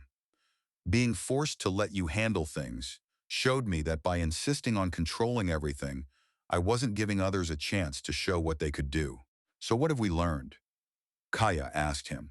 He gave her a rueful smile. That I'm not in this alone. To make the big decisions alone only when I have to, and ask for advice, and to choose people I trust to handle things, and let them handle those things. There, you see? Not so hard, you might even succeed at a few things on Ladoga. Kaya pulled him into a hard hug, then stepped back. It was fun serving with you, Renville Ishida. Likewise, Kaya Bryn. It's going to be pretty dull without you around.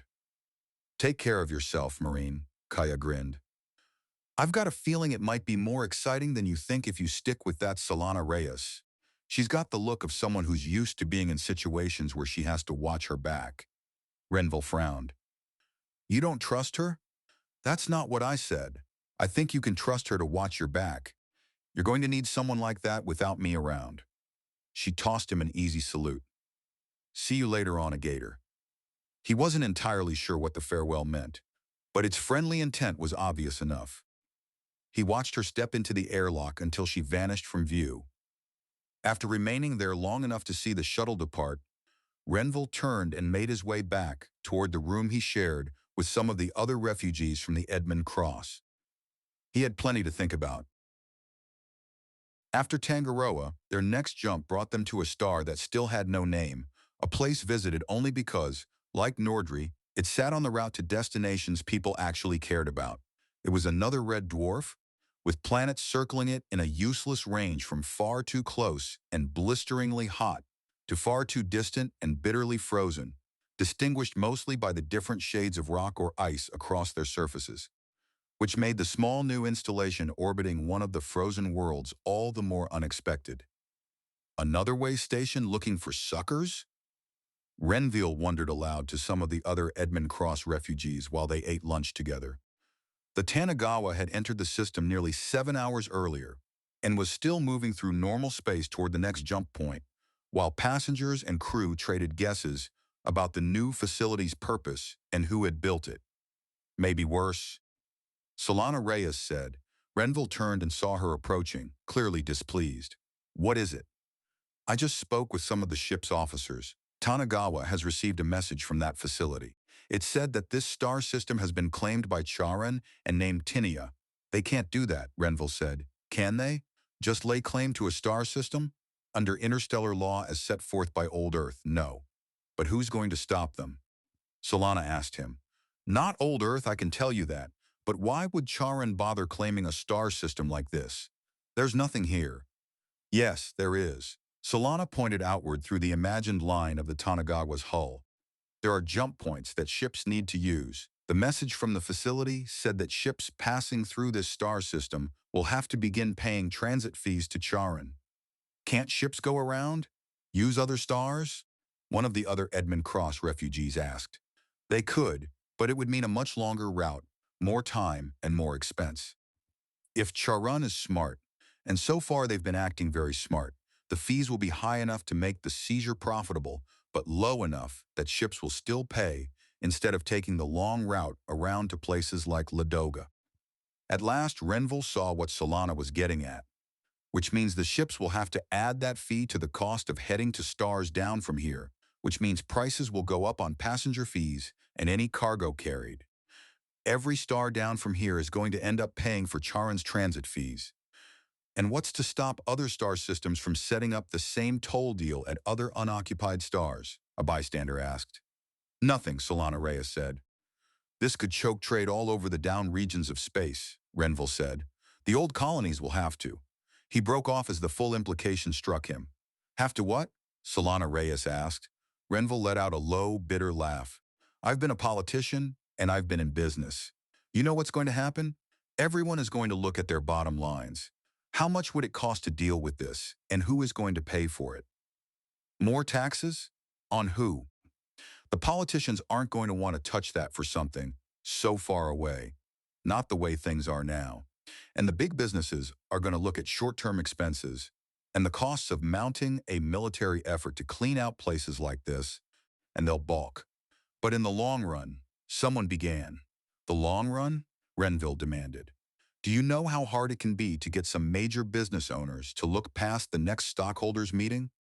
This is something that would require just about everyone with a big voice in an old colony to be behind it, and too many of those voices won't want to. Don't look for help there. Where can we look for help then? Out here. Renville told the people gathered around him. This is our problem. We have to deal with it. And if we don't, why should we expect someone else to? It was an easy enough question to pose. Finding a way to make fiercely independent new colonies cooperate and spend their scarce resources for the good of others, that would be a far harder problem to solve. Stuff Grimlund Vitrines.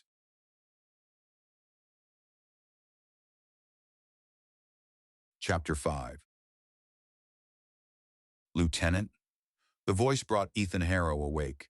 He blinked up at the maze of pipes, ducts, and conduits overhead, uncomfortably close above him. The so-called captain's stateroom aboard the newly renamed Gale was smaller than the cabin he had once shared with another lieutenant on one of Vanir's destroyers. That irritated him far less than the absurd reality that, because the council still had not settled his formal status, he was technically not the captain of the Gale, even though he was unquestionably commanding it. What's up? The watchstander on the comm pad beside Ethan's bunk wore the expression of someone jerked abruptly into alertness during what had otherwise been another dull mid-watch in the middle of the ship's night. We've spotted 2 ships that arrived at the same jump point as the bucket, this ship, came in from. The jump point from Balor? What are they? Ethan shot back, his heart already accelerating at the thought of Balor's destroyers. More than a month had passed since the Gale had been captured, more than enough time for Balor to learn what happened and dispatch retaliation. Freighters. They're broadcasting civilian identification, Balor registry. The watchstander hesitated, looking down with a frown. They were broadcasting that, anyway. They both just went silent. Ethan shoved himself upright on the bunk, trying to settle his nerves and wishing that had been the first thing reported instead of the last. Can we see any weapons on them? He asked, attempting to keep the impatience out of his voice. Sensors can't identify any weapon modifications. Both freighters do have a couple of heavy-lift shuttles strapped to them, though. Shuttles? Also unarmed? Yes, sir. The watchstander peered again at the display. Looks like they steadied out on an intercept with this planet in its orbit. 2 freighters. No visible weapons, but inbound. What exactly was Balor planning? Ethan brought up his own display and waited irritably for the aging systems to stop flickering and hold steady. The freighters were making merchant ship speed, far slower than military vessels. At point zero 0.02 light speed, they would need close to 2 weeks to reach the planet. The Aldgate had been gone for some time now. Only one other ship remained in the system, moving outward toward the jump point for Garuda, back up toward stars like Ladoga and Tangaroa. That vessel had departed planetary orbit just 2 days ago, after unloading fresh equipment and a large influx of men, women, and children, eager to begin again on a new world. Ethan straightened his posture, trying to look composed and official, then touched the comm control. There was at least a small, private satisfaction in knowing that because the Gale's day-night cycle matched the hours at Strathmore's still solitary city, his message would drag council members out of sleep. This is Lieutenant Harrow on the Gale. 2 freighters showing registry from Balor have arrived in this star system and are heading toward this world. As far as we can tell, the freighters are unarmed. They are projected to reach this planet in 13 days, at their current velocity. I request instructions for dealing with the ships. My recommendation is that the Gale be sent to intercept them and conduct searches to ensure this isn't another hostile act. A quarter of an hour later, Council President Hartwell responded. She looked equally divided between anxiety and sleep-ruffled disarray. Why do you think this might be another attack, Lieutenant? Because the last time Balor sent a ship here, it was an attack, Ethan said. And because these ships broadcast their identities once after arriving, then went silent. That's not normal. Maybe the Gale wasn't just going to extort money from us, but would have also hung around this star system to provide escort for those 2 freighters.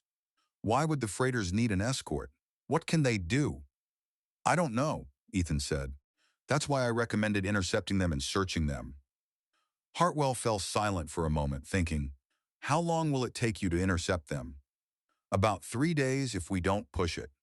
That's after we get underway, which will probably take another day to get necessary people and supplies back aboard. 4 days will be fine, Hartwell said. Go intercept them, leaving as soon as you feel your ship is ready. While you're on the way there, the Council will deliberate and decide on a course of action. We need to search them, Ethan said. The Council will decide on a course of action, Hartwell repeated, her tone smooth and reassuring despite the fact that she had promised almost nothing. May I make one more suggestion? Ethan asked, doing his best to sound diplomatic. We can get Marin Vance on contract again to check out the freighters for whatever she can find out. It's possible she could break into their systems enough to find out what they are doing. That's an excellent suggestion, Hartwell said. The Council will handle the contract, though. That's fine, Ethan said, and meant it. Perhaps the Council imagined that this kept Ghost answerable to them rather than to him, but for Ethan, it had an additional benefit. It meant he would not once again be her superior. Lately, he was finding that arrangement harder and harder to want. The moment the call ended, Ethan began running through the ship's status again. What had to happen before they could break orbit and head out to meet those freighters? The Council had persisted in buying only the immediate essentials, even with food and water, so the ship held only about 6 days of provisions. He would need to make the Council pay for enough supplies to keep the vessel out for weeks, though most of it would come from emergency stockpiles and take the form of disaster rations that nobody aboard would enjoy. He checked again to be sure there was enough coffee. Ships operated on fuel cells, but crews operated on coffee. At least power was one problem he could postpone. The Gale still carried the fuel cells it had possessed when Strathmore captured it from Balor, enough for more than a month of routine use. Isabeau Renault had stayed aboard the Gale almost continuously since both she and the ship changed sides. She had admitted she did not feel welcome on the planet, and Ethan could not honestly blame her. He felt guilty that her social isolation also made her, as the only other trained sailor on board, perpetually available whenever he needed help running the ship. Several members of the volunteer crew would have to be brought up from the planet, though, and one contractor would have to be sent down unless he agreed to stay and help. Ethan was not especially optimistic about that. After arranging for a shuttle on the surface to be ready for a morning pickup, transmitting the supply list to the council, and having messages sent to the recalled crew members, Ethan went looking for the contractor. Ship's dawn was still an hour away when he woke Damon Reeves. "We're going to be leaving orbit on orders from the council. I'd like to have you along, but I can't insist on it. It's up to you." Reeves glowered at him. "I did my time. I'm not going on any missions. When can I hop a shuttle?" "One will be here in 5 hours, so you have time to wrap up what you were working on and pass on any more essential information. Are you confident that the people you trained can safely operate the power core?" Reeves answered only with a shrug. "Are you comfortable knowing you're sending them out with what little you've been able to teach them so far?" Ethan asked, letting his voice cool sharply. Reeves turned his glare harder on him. "I'm not the one giving the orders for this ship to go somewhere. Save your self-righteousness for the people in charge, which happens to include you. You're making the decision to send them out, not me. Nothing is your responsibility, huh?" Ethan said. "Just get off my ship." He turned away. "Do you think they'll be grateful?" Reeves shouted after him. "Do you think they'll really care about what happens to you? You're an idiot, a young, idealistic idiot who thinks sucking up to the people in charge will earn him rewards." Ethan paused only long enough to turn back and shake his head at Reeves. "I'm not doing anything for other people. I'm doing this for myself because I think these things need to be done. And no, I don't expect any rewards. That doesn't matter." He left Reeves behind, fully aware that it did matter no matter how often he told himself it did not. Being overlooked stung. That had been one of the main reasons he had walked away from Vanir's fleet, with its tiny, insular officer circle and its favored men and women who knew the proper names, landed the desirable assignments, and collected medals and promotions with mechanical regularity, whether they had earned them or not. Yet it also truly did not matter, because he would still do what had to be done. That part was honest enough. If he failed to act when he believed action was necessary, he would not be able to live comfortably with himself. More than anything, he feared ending up like Damon Reeves, used up, resentful, and hollowed out.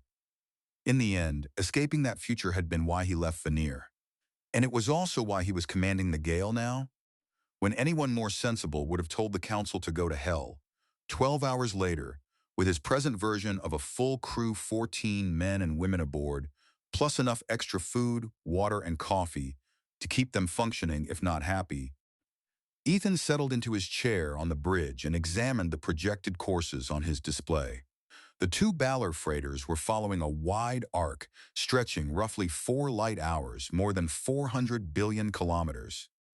If matters went the way he expected, they would never complete that route. He was all but certain those ships carried something Strathmore had no reason to welcome. The Gale would depart orbit around the planet, which people were already calling Strathmore after the renamed star. Following an intersecting curve of her own, she would meet the freighters almost 2 light hours out from the planet, more than 4 days before they could arrive at Strathmore. That left ample time to search them and take whatever further action the council might approve. Most of the Gale's crew felt both nervous and exhilarated. All but 2 had no background in naval operations. To them, this was unfamiliar ground, exciting, intimidating, and very real. Ethan was one of the 2 exceptions, and he felt none of the excitement, only the weight of the situation. The others sat at operations. Isabeau Renault occupied the same station she had manned back when the Gale still served Balor. Convincing the council to let her remain on board as part of Strathmore's crew had been nearly impossible, but Ethan had refused to let the matter drop. She knew the vessel better than anyone alive. She appeared to be exactly what she claimed. A woman trapped in service to Balor, who now genuinely welcomed working for Strathmore. And, equally important, she had once been a junior officer in Earth Fleet. Still, she had neither rank nor formal standing, and Ethan knew all too well how much that could grate. "Anything?" Ethan asked her. "No. I've gone through all the records again from when Balor owned this ship," Isabeau said, "including all the things I wasn't allowed to see. There's nothing about any plan involving those 2 freighters. Do you think the former captain knew anything?" I doubt his bosses shared anything with Screamin' Sal that they didn't have to, Isabeau said. As far as I could learn when working for Balor, everything is organized into stovepipes to keep anyone from finding out what anyone else is doing, except for Central Security, which looks into every stovepipe. All I can do is guess, and my guess is that if Balor sent those freighters here, it's to do something that Strathmore won't like. From the comm station, Flynn Mercer, one of the Strathmore volunteers who had helped seize the Gale and then stayed on to crew her, shook his head. Nobody's going to listen to you, though, except us. I know, Isabeau said with a sigh. You'd think I was the first person to ever be tricked by a bogus recruiting pitch. Flynn gave her a sympathetic nod. Ethan had already noticed how much Flynn liked Isabeau Renaud, possibly more than liked her, though Isabeau, so far, had answered that interest with nothing beyond friendliness.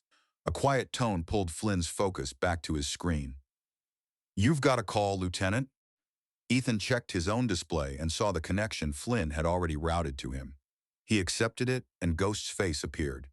Good afternoon or evening. Is it? She made a face at him. You got me another job, huh? Working for the council? Ethan pointed out. Not me. I noticed that. Which means that no options are closed off. No options are closed off. Ghost gave him an irritated look. Don't take anything for granted. You're going out to meet those guys, aren't you? That's what I've been told to do, Ethan said. They appear to be unarmed. Sure, is Isabeau Renaud all calm and relaxed about that? I didn't think so. I'll find out what they're doing, since that seems to be the only way I'll be able to keep you from flinging yourself into space to force entry on those freighters, Ghost said. Then she cut the connection, leaving Ethan uncertain what offense he had apparently committed. Let's go, Ethan said to the bridge crew. On a larger ship, or simply one with enough personnel, he would have issued helm commands to a watchstander who would have repeated them back and verified them against the maneuvering system's recommendations. The Gale did not have the manpower for that kind of backup against error.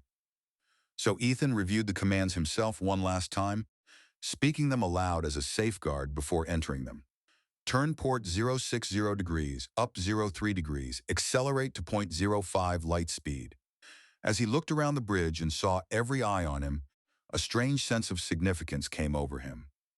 Here we go on the first operational mission for the Gale, the first operational warship of the Strathmore star system. He touched execute, and the automated maneuvering systems handled the rest. The Gale would never rank among the most agile warships in existence, but Ethan still found himself smiling as she rolled smoothly under thruster pressure and the main drive ignited, pushing her clear of planetary orbit and onto the course that would take her to the incoming freighters. A brief burst of applause spread across the bridge. You should have given a speech, Flynn Mercer said. For the first time since Ethan had met her, Isabeau Renaud laughed. I'm part of something new. The first time for something. Do you have any idea how strange that is for someone from Earth? I guess we should have brought along something to toast the event, Ethan said, grinning. I could get some coffee, Flynn Mercer offered. That's probably the most appropriate beverage we could have, Ethan agreed. As Flynn left the bridge, Ethan looked over at Isabeau. Do you know how long we've used that system for maneuvering in space? The whole port and starboard thing?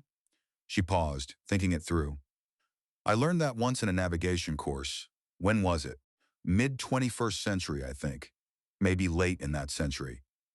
We didn't need it until we had enough ships maneuvering independently between planets.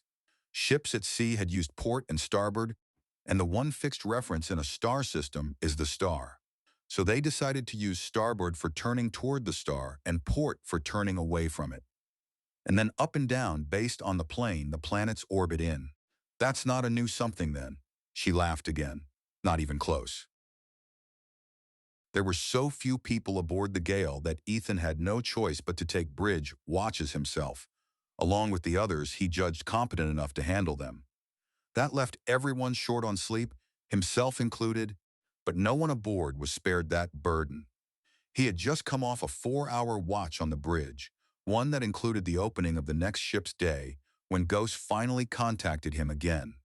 By then, the signal delay between the Gale and the planet had stretched to nearly half an hour, making any real back and forth impossible, Ghost's expression mixed irritation with sheer refusal to give up. Bad news.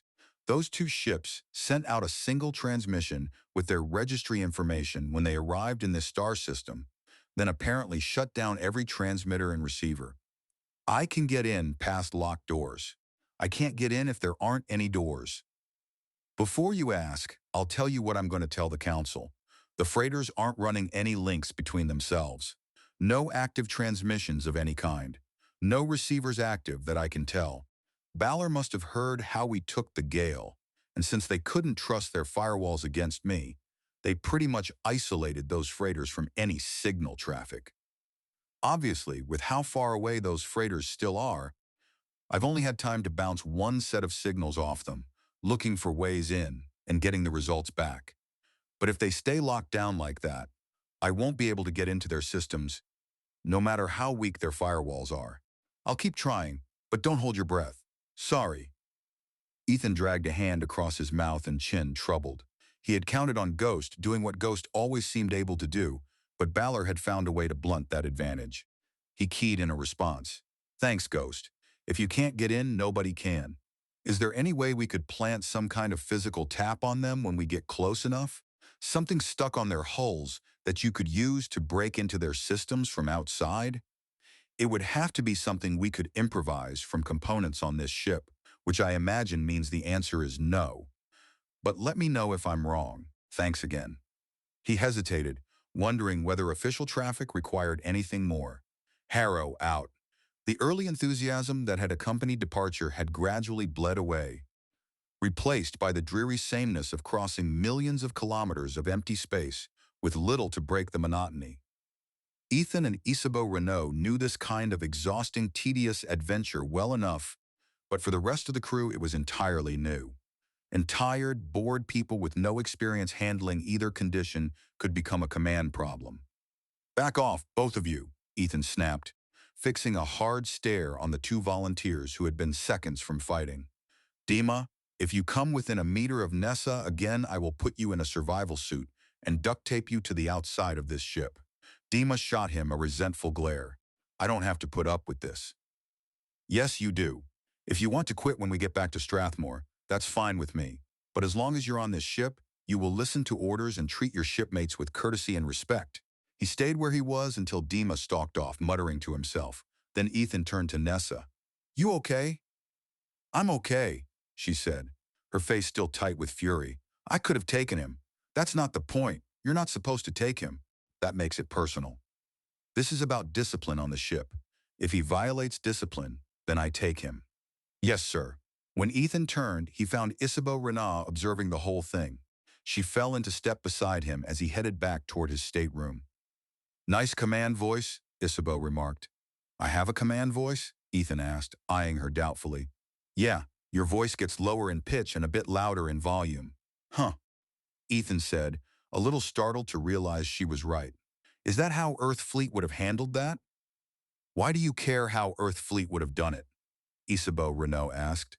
Because they're the model, Ethan said. The oldest and the best. She laughed, but there was something edged and unfriendly in it. If only Earth Fleet lived up to its rep. Yeah, that's what I would have done. You were a lieutenant for Veneer, right? What do you care about a former ensign's opinion? You're a pro, Ethan said. Whether you realize it or not, that's why I care. I'm still learning this stuff. You'll never make admiral with that attitude, Isabeau Renault said. By the time the gale had been underway nearly a day and a half and had reached a distance of 1.5 light hours from the planet, the Council's long-awaited guidance finally arrived. Council President Hartwell delivered it personally from her new office, a room mostly stripped of decoration, its walls left bare as if waiting for centuries of future plaques, portraits, and displays to fill them. Your instructions, Lieutenant Harrow, are to intercept the freighters from Balor, as previously directed. You are to insist on the right to inspect the freighters and ensure they are carefully examined by whoever you send over for that task. Do not send Isabeau Renault.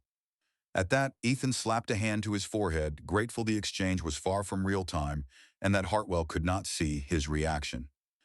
If the freighters refuse to allow inspection, Hartwell continued, You are to instruct them to reverse course and leave this star system." He exhaled in relief. He had been afraid the council would shrink from even that obvious necessity. "It must be clearly understood," Hartwell said, "that you are not to fire upon the freighters under any circumstances. No weapons are to be employed, either aimed at the freighters or near them. They are civilian spacecraft, they are unarmed, and therefore cannot be attacked by warships under interstellar space law." The relief disappeared at once. "Keep the council apprised of your actions, and if you need to do anything not already covered by your instructions, ensure you request and receive approval before acting." Hartwell, out. Ethan ran the message a second time, as if repetition might reveal some overlooked escape clause. It did not. Needing someone to complain to, he summoned Isabeau Renaud to his stateroom. The council probably would not have liked that, but they had not explicitly forbidden him from sharing his precious instructions. She watched the message without saying a word, showing almost nothing except a wince when Hartwell spoke her name. "Why did they think they needed to tell you not to send me?" Isabeau asked when the recording ended. "If you were that dumb, you shouldn't be commanding this ship." "In all fairness," Ethan said sarcastically, "they haven't made up their minds yet about my commanding this ship. Oh yeah, it's sort of disappointing that they think I'm dumb enough to want to put myself back into the hands of Balor. But you can't shoot. What if the freighters ignore your orders to go back to the jump point?" "I guess I'm supposed to use harsh language," Ethan said. "Not without requesting and receiving clearance from the council." Isabeau Renaud admonished him. "Do you think they realize that by the time we intercept those freighters, it will be a multi-hour process, just in terms of the time for light to carry the messages back and forth? What do you think the freighters will do?" "It depends on their orders. They'll do whatever they were told," Isabeau said. "When I was working for Balor, I was given a very clear impression that it is a very bad idea to not follow orders. Central Security takes a great deal of interest in that sort of thing." Ethan shook his head, staring at the place above his desk where Hartwell's message had hung in the air. "Why did you leave Old Earth's fleet to come out here and deal with this kind of thing? We must look like idiots playing the amateur hour." She smiled and shook her head. "No. In Earth Fleet, we'd have a checklist for every possible circumstance, a checklist that itself contained multiple sub-checklists, and regulations required following those checklists, and sub-checklists and sub-sub-checklists to the letter. Earth Fleet has been doing this stuff far longer than anyone else, and every time anyone made a mistake, it got added to the checklist to make sure no one else did it. In Veneer's fleet, we looked up to Earth Fleet," Ethan said, leaning back as he studied her. "I've told you that. You guys are the old pros, the men and women who could outfight anyone and anything." Isabeau shook her head once more, and for a moment seemed abruptly much older. "If you want the truth, Earth Fleet is a zombie. It's already dead. It's been dead for a while. But it keeps going because it doesn't know it's dead yet. Tradition and denial are keeping the pieces moving and the ships cruising. But not much longer." Her expression darkened. "Earth is tired of war, Ethan. You may not think humans could ever tire of their favorite destructive pastime, but Earth has seen too much and endured too much. They're getting out of the game. So it wasn't just wanting to do something new.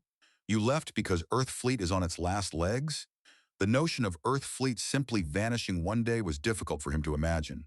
Yes, memory seemed to darken Isabeau Renaud's eyes. Everyone followed procedures and carried out their patrols and pretended it wasn't all coming to an end, but it was. No one was even supposed to talk about everything winding down because that would signal a negative attitude and adversely impact morale. We were all on a death watch, but supposed to smile and act like everything was fine. I couldn't handle that. She let out a breath, then fixed him with a hard, intent look. "I won't be the only remnant of Earth Fleet heading down. You're going to meet others.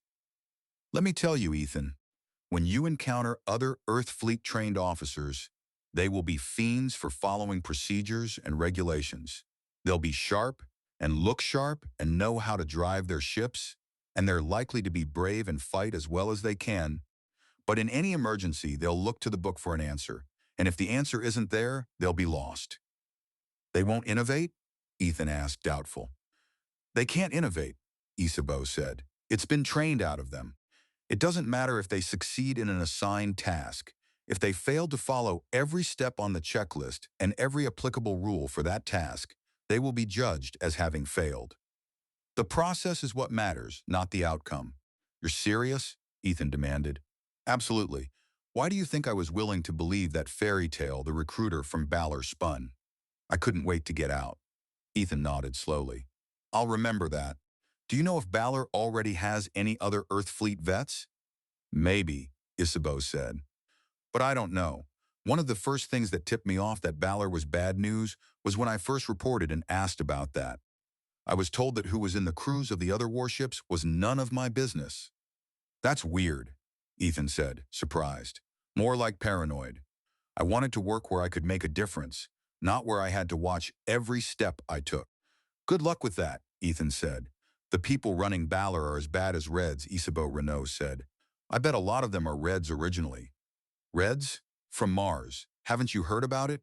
The planet is a mess of little klepto-states run by gangs and dictators. Half of Earth Fleet's missions in the last century involved dealing with Red scams and predations.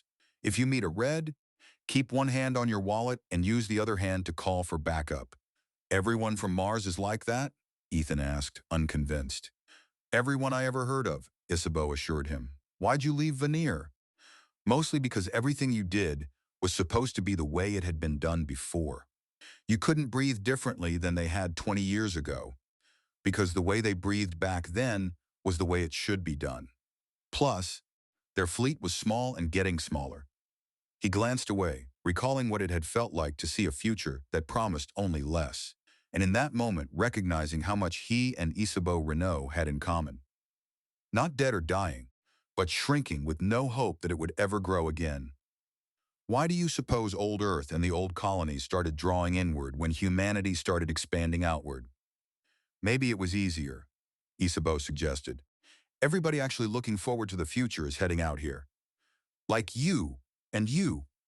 Ethan paused as a new thought came to him. And the people who colonized Balor. You told me they're recruiting citizens by promising they won't let anyone push Balor around. Are the old places exporting their troublemakers? Sending them off to mess with each other and leave the past to slumber undisturbed? If so, you're in on the ground floor of a growing business, Isabeau commented. He laughed. Yeah, nothing but opportunity. Look how far I've come. I have a temporary, conditional sort of command of a Corsair-class cutter, whose few weapons I am not allowed to employ, crewed mostly by inexperienced volunteers who are discovering that this stuff is a lot more fun when viewed on a vid, and under the orders of a council that wishes none of this was happening. And if anything goes wrong, it will be my fault. You didn't think that would change, did you? She gave him a keen look. Why did you ask me to view that message? I needed someone else's point of view, Ethan said. That wasn't the only reason. Ethan made a face. No, I wanted to vent to someone, so you picked me. May I speak freely, Lieutenant Harrow? His expression tightened into a frown as he studied her, wondering why Isabeau Renault had suddenly become so formal. Of course you can. You're the commander of this ship, Isabeau said. The senior officer in what military force Strathmore has, which means you can't vent like that. Not when it comes to civilian oversight. Your crew is listening. Maybe hearing you talk like that would make them respect you less, as well as respecting the government less. Or, worse, maybe they'll continue to respect you but respect the government less. Where does that vector lead? Ethan shook his head. I would never threaten the government. What about those who come after you? Isabeau Renault asked. Everything you say and do will play a role in what becomes the traditions of Strathmore's military. You're laying the foundation for whatever military Strathmore ends up with. What do you want that foundation to look like? He had not thought about it that way before. I've just been trying to get by, doing what needs to be done. Do you really think what I say matters that much? Do you really think it doesn't? He shook his head again. No, you're right. I guess I've spent too much time thinking about what I can't do, but I can do other things without even realizing I'm doing them. This is the first ship in Strathmore's fleet, no matter how much larger that fleet someday gets or how small it stays. What we do here, what I do here, will influence what comes after, won't it? All right. I'll set a good example. Then as she rose to leave, he looked up at her with a sinking feeling. Nobody will remember, will they? What? Isabeau asked.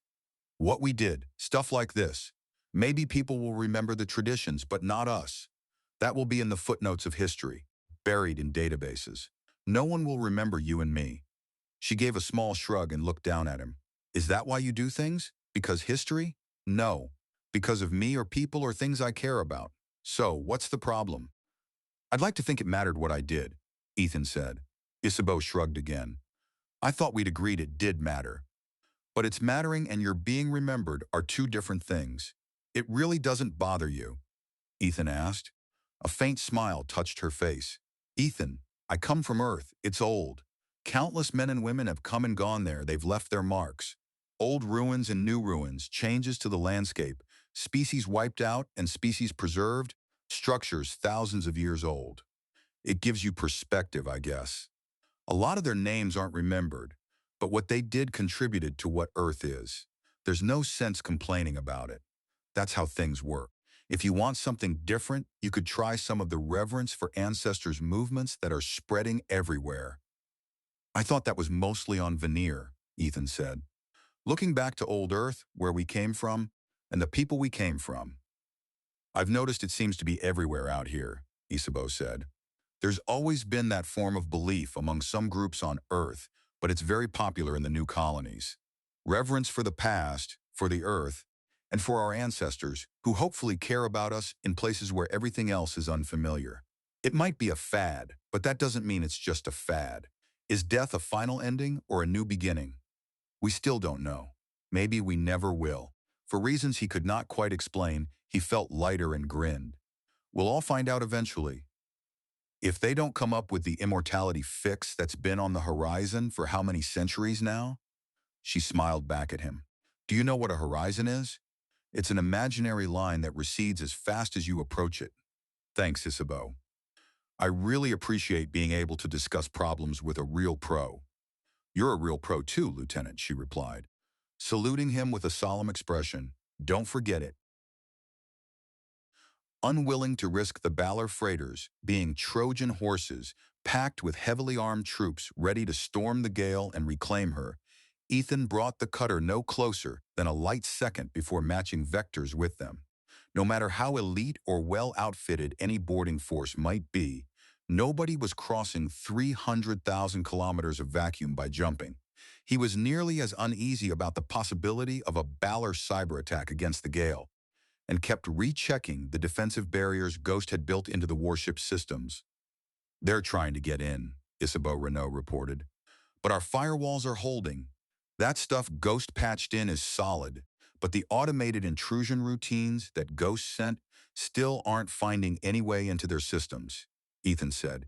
It was strange to think that, outwardly, the three ships simply ran side by side through space with no visible sign of tension or violence, while at another level far beyond human senses combat was already taking place at the speed of light. In that unseen struggle, code and radiation struck and parried, and the only immediate losses were corrupted routines or blocked attempts. Yet if either side broke through, the real cost would be paid by the people aboard. This looks like a standoff, Flynn Mercer said, voicing exactly what Ethan had been thinking. Let's try some macro coercion, Ethan said. He settled into his best approximation of command authority and tried not to feel awkward about using the command voice Isabeau had made him aware of. Ships from Balor. This is Lieutenant Ethan Harrow of the Strathmore Fleet. Aboard the cutter Gale. You are in space owned by and controlled by the government of Strathmore.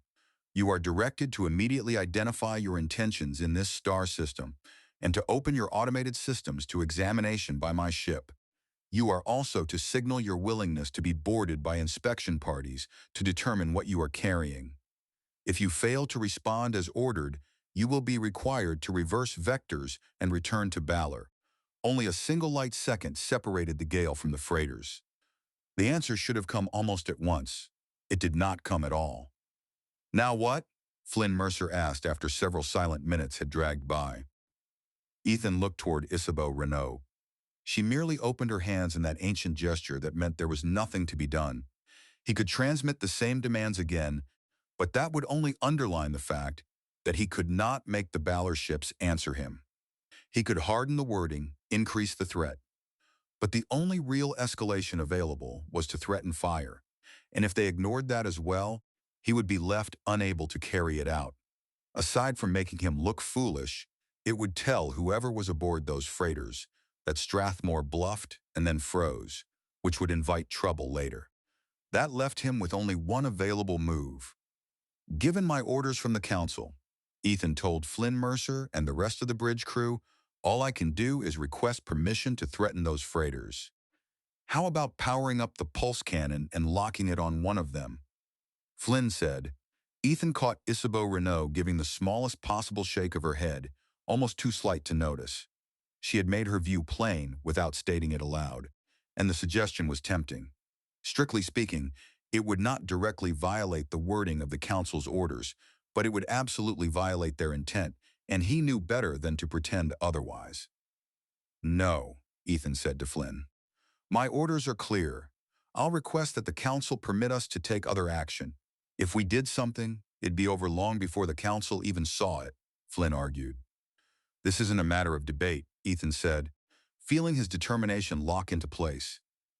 Flynn, if we decide we can do whatever we want, even if the government has told us not to, then we're introducing a fatal illness into Strathmore. The government gives us weapons and responsibility. We follow orders.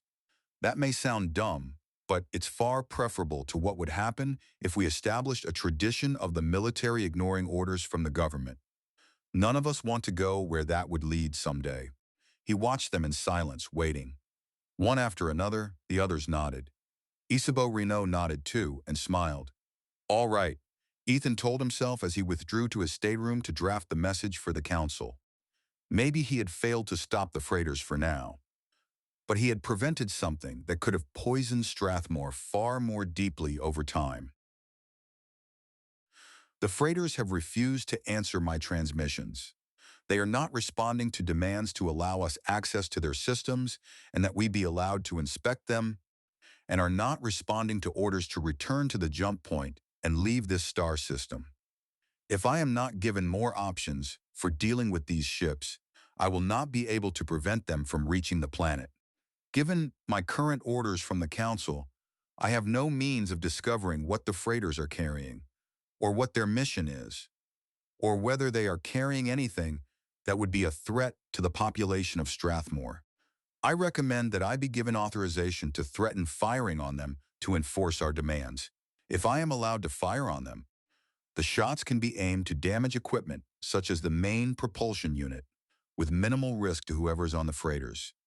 I must repeat that, given my current orders, I cannot prevent the two ships from Balor from reaching the planet and cannot determine who or what they are carrying before they reach the planet.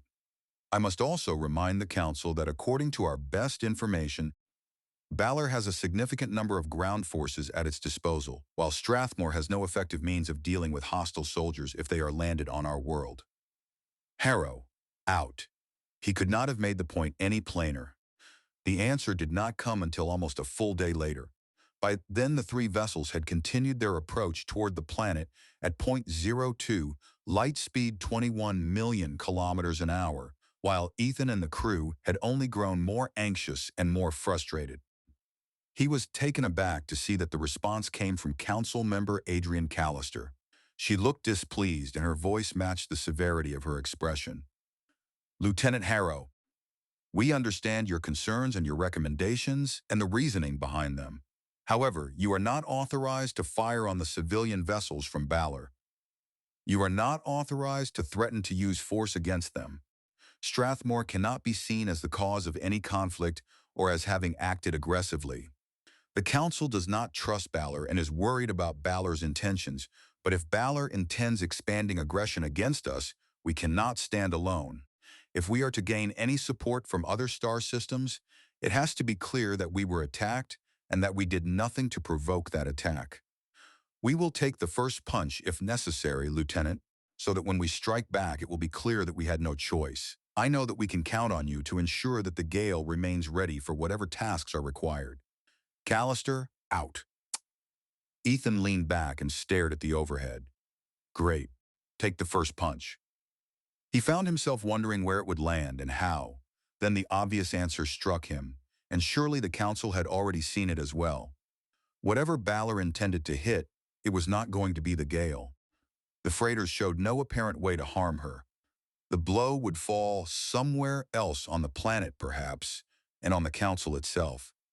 They're going to take the first punch, aren't they? He asked Isabeau Renault after letting her see the message. Yeah, she agreed, nodding with a look that held a trace of admiration. Maybe it's because they can't agree on what to do until that happens. But still, they have to know Balor is aiming at the planet. There's no other explanation for those heavy-lift shuttles. Is that why Callister looked so grim? Maybe. Isabeau shook her head at him. But maybe she wanted you to know that she meant every word. If she had displayed any other behavior, there was a chance you could have taken it as a wink-wink, nudge-nudge that disobeying those orders would have been all right in the eyes of some members of the council. That's possible, Ethan said after a moment. They haven't had much time to judge me, so I can see why they wouldn't want to risk assumptions. And Balor is playing this very smart. If they had answered our seizure of the Gale by sending warships straight in to hit us, they'd have no way to deny they were the aggressors. But they sent civilian vessels instead, which means if we shoot first, we become the ones who appear to have started the war. Then another possibility came to him. Do you think Balor would have sent non-combatants on those freighters? Civilians? Isabeau hesitated, thinking it over with a frown. I wouldn't put it past them to have families on at least one of those ships, and there's no way for us to know. Ethan sat in silence for a while, dark with thought, then lifted his gaze back to Isabeau Renault. If those freighters are carrying troops and they land them on Strathmore, they'll be able to take over the one city we've got easily. The police won't be able to stop them. Yes, and Council Member Callister told me to ensure the Gale was ready for any mission that is required, Ethan said. If our city is attacked and taken, other colonies are almost certain to do something, but only if they hear about it before Balor has dug in. Understanding showed in her nod. Your mission will be to carry the word to other star systems. Balor must know that you do that, though. Which meant Balor had put something aboard. Those freighters meant to neutralize the Gale. But what? Sister Gremlin? Done trying.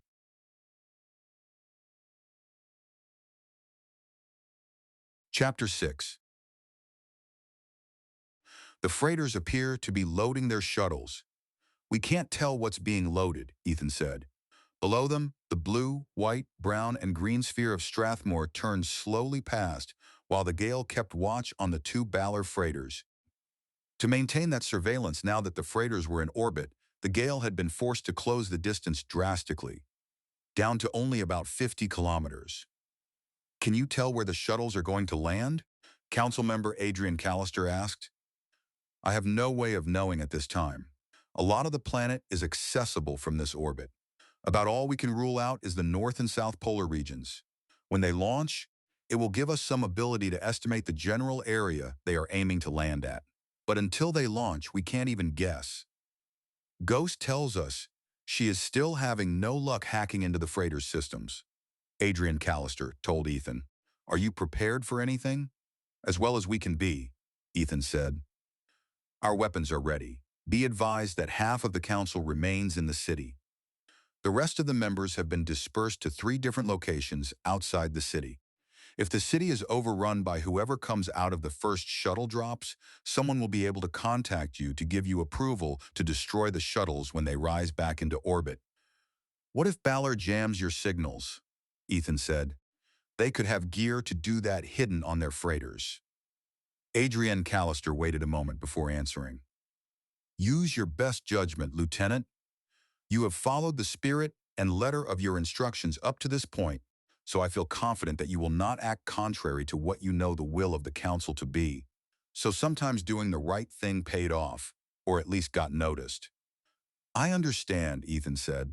Strathmore can count on all of us up here. We are still concerned about the freighters, whether they have some means available that will neutralize Gale, because they will want to do that. Do you have any idea what that means could be? No, Ethan said.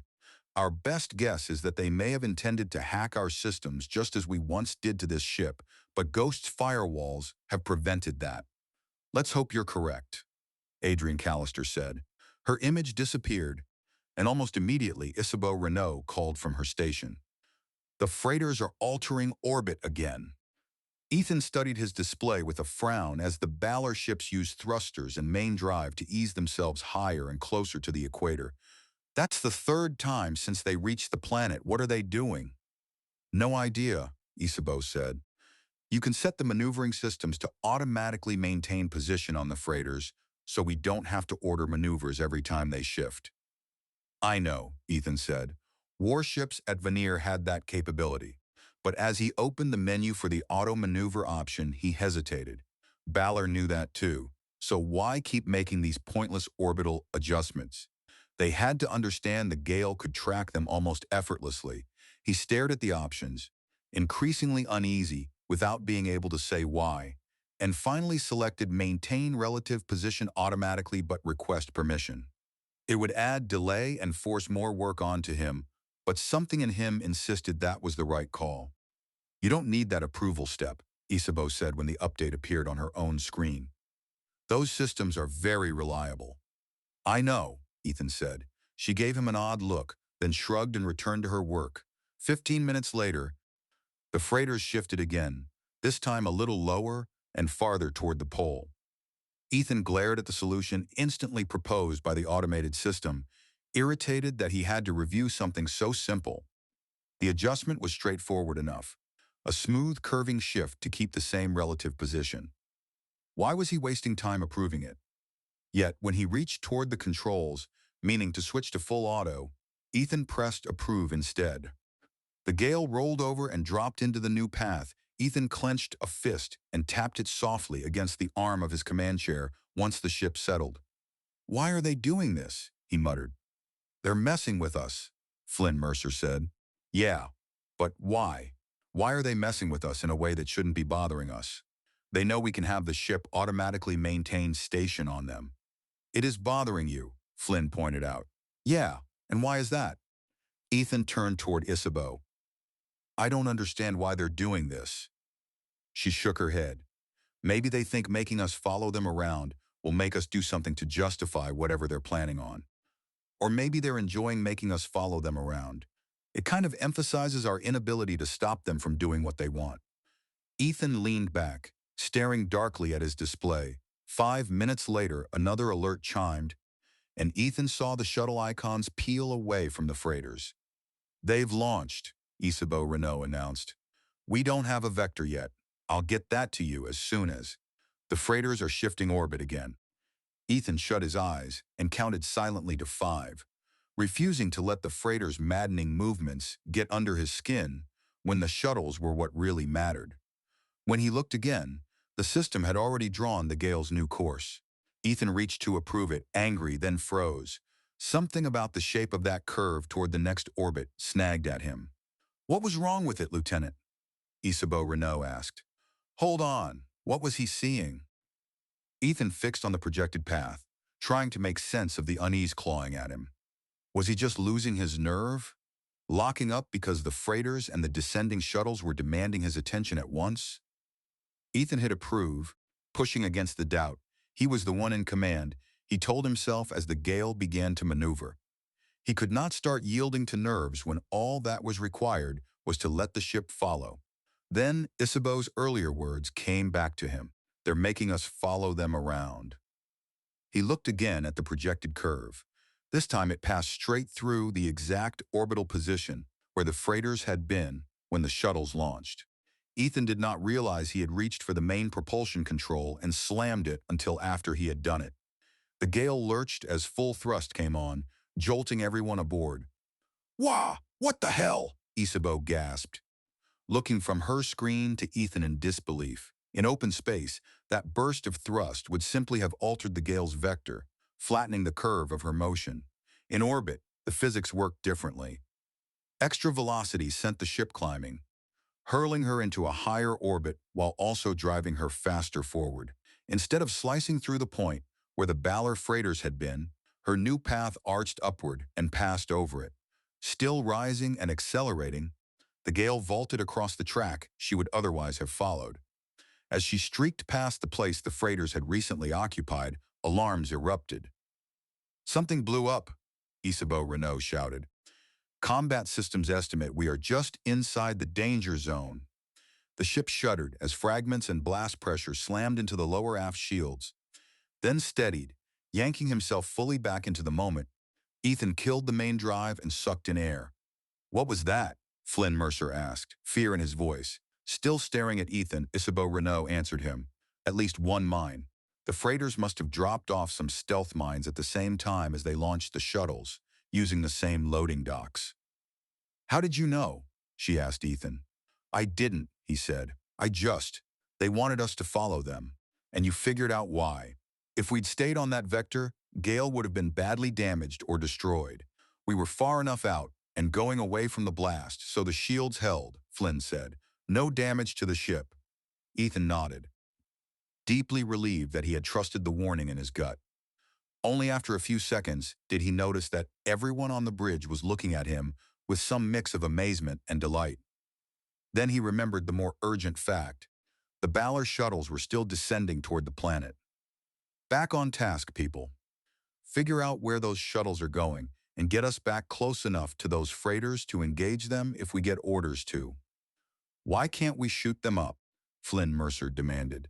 "They attacked us. They tried to destroy this ship." "We don't have any proof that they did," Ethan said. "And I don't have orders authorizing me to engage those freighters." He keyed the comm, forcing his breathing under control as he did. "Gale was nearly lured into a minefield," he reported to the council. "It must have been laid by the freighters from Balor when they launched the shuttles. But we have no proof of that as of yet.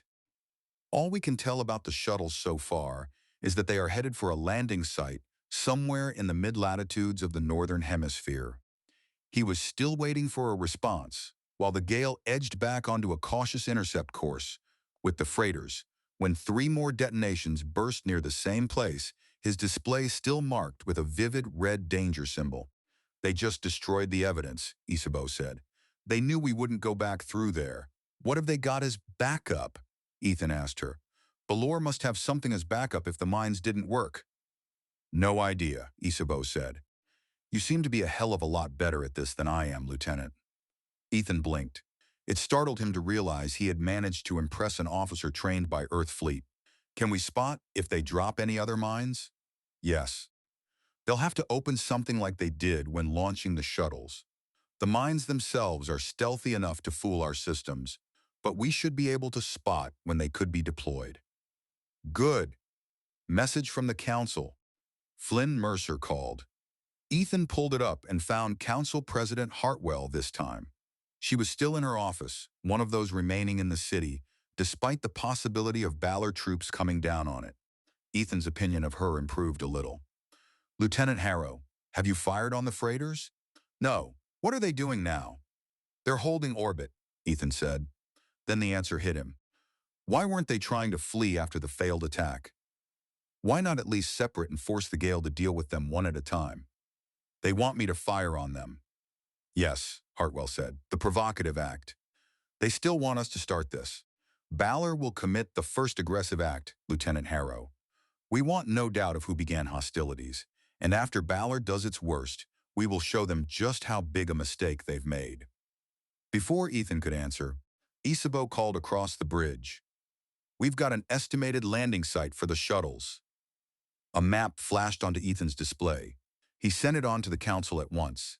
"They're heading for the other northern continent. Get over the landing site," Hartwell ordered. "We want the best possible overhead view to see what those shuttles drop off." "We're on our way," Ethan said. As the Gale altered orbit again, descending and moving away from the freighters, Ghost called in. She scowled at him. "Still alive, huh?" "Ghost, it's not a good time. The shuttles and the freighters are staying silent. I still can't hack them. But I've been looking at the stuff they sent to try to hack you. It's really good." Ethan looked away from the moving tracks of the Gale and the 2 shuttles long enough to stare at her in alarm. "Are we in danger?" "No," Ghost said, sounding offended. "The walls I set up can handle stuff a lot worse than that. But standard walls wouldn't have held. Not even the stuff I saw being sold at Veneer just before we left. Balor has spent the money to hire some decent code monkeys. So they expected their remote attack on our systems to work? Ethan asked. Yes. She narrowed her eyes. And you must have heard that they tried to hit us with mines, which would have torn this ship apart. I've been trying to think what their backup attack would be, Ethan said. But based on what you just said, I think the mines were the backup attack. Balor wanted to recapture Gale, not destroy her. If that failed, they were ready to take us out the hard way.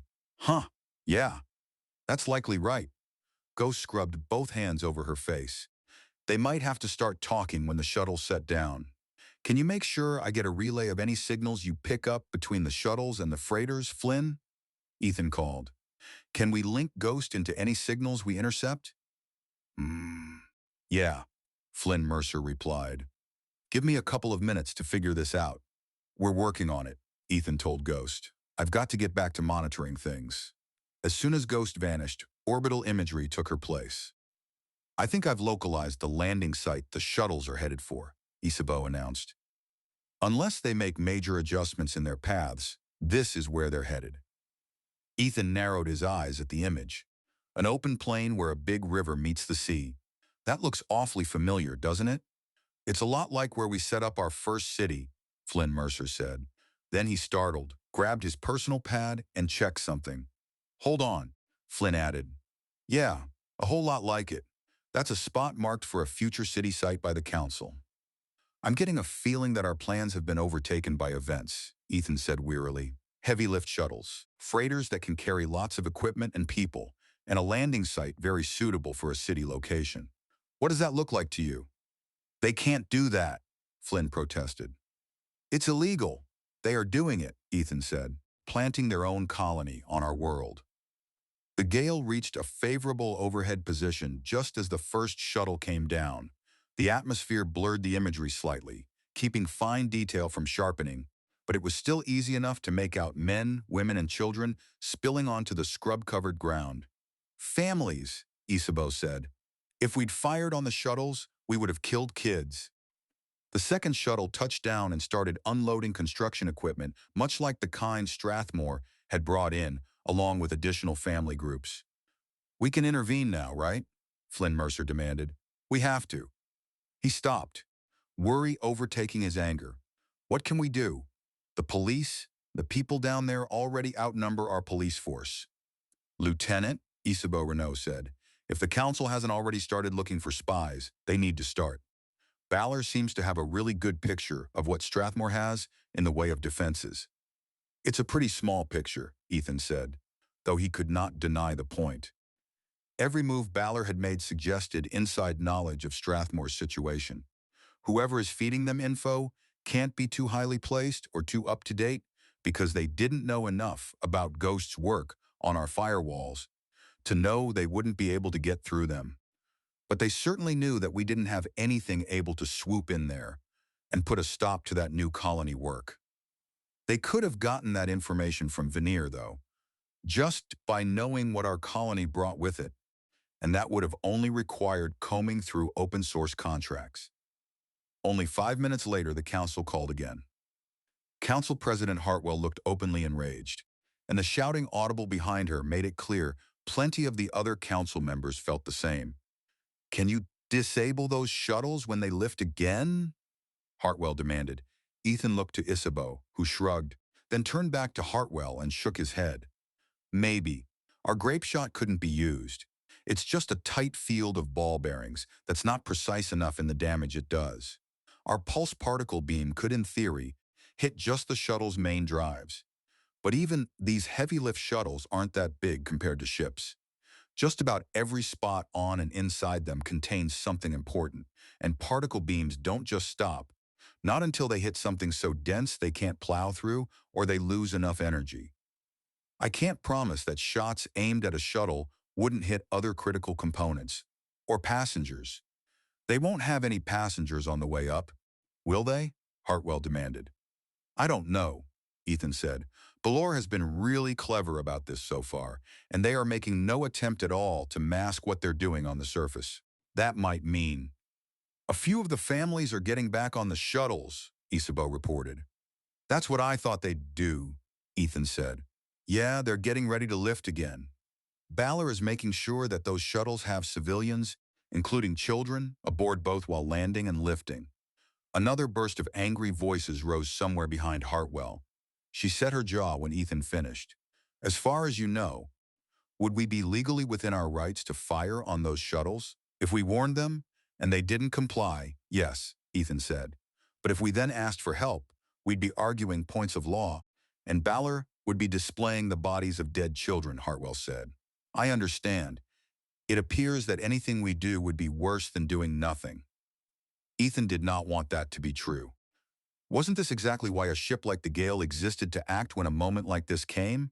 But he could not deny the reality. The Gale and her weapons were a hammer, and what confronted them was not a nail. At this point, I believe that is correct, Council President. Continue to monitor what Balor is doing and wait for instructions, Hartwell ordered Ethan before cutting the connection. He leaned back and surveyed the bridge. We're to stand by for instructions. I have a feeling this is going to take a while.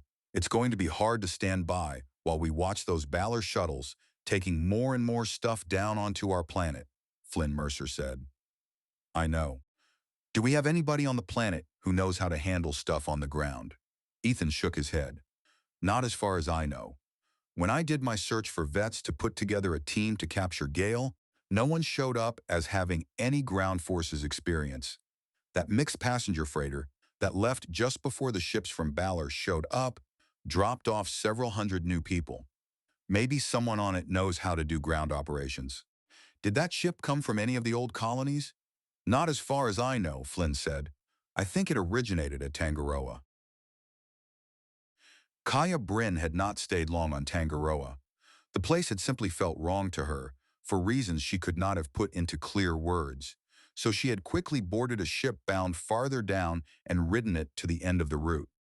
She had arrived at what looked like the current frontier of human expansion, a colony hardly more than begun, where the long-term possibilities were enormous and the short-term realities were narrow. The problem was that future opportunity did nothing for immediate needs like a bed and meals. The local police force had already filled its ranks and was not hiring, and Kaya's professional background did not seem especially useful for any of the other openings. She had looked into the small naval effort the colony was assembling, but she had neither experience as part of a ship's crew nor much interest in becoming one. There also seemed to be no appetite for raising ground forces or Marines. What had actually appealed to her was a job exploring the planet's surface to supplement the orbital surveys, but for now, all attention was fixed on the area surrounding the first growing city, which left her highly trained in exactly the kinds of work nobody currently wanted. To make matters worse, she had arrived amid a wave of other fresh colonists, many of them hunting for jobs as well. And there was constant talk of 2 more ships inbound that might bring still more competition. Something about those ships felt off. There was a strange absence of clear information from the government about what they were and where they had come from. But people on the street did not seem bothered. Kaya was staring at the online job listings, glumly wondering whether farm labor or construction might take her, when a shrill news alert cut through the brand new coffee shop where she had been stretching a single espresso for the past hour. The bulletin was short on specifics and heavy on outrage. Blatant and unprovoked aggression, the announcer proclaimed, visibly incensed. The 2 ships that entered our star system 2 weeks ago have been identified as having come from Balor. While pretending to be conducting innocent trade, they reached orbit and began sending down people and material to establish another colony on our world. A map appeared and zoomed toward a location thousands of kilometers from the city where Kaya sat. She found herself nodding despite everything. Whoever Balor was, they had picked the site well. It lay far enough from the existing city to make any response difficult, and its placement would block the original colony from expanding onto the continent the invaders had chosen. Tactically and strategically, the location made perfect sense, regardless of its other merits. The announcer continued. We have it from reliable sources that our own warship, the Gale, intercepted the ships from Balor over a week ago, but did nothing for reasons known only to the governing council. Our sources indicate the commander of the Gale requested permission to stop the freighters, but was denied and told to merely escort them to our world. Even now, with an invasion underway, Gale has been told to do nothing. That latest wave of indignation gave way to an official statement introduced by swelling dramatic music.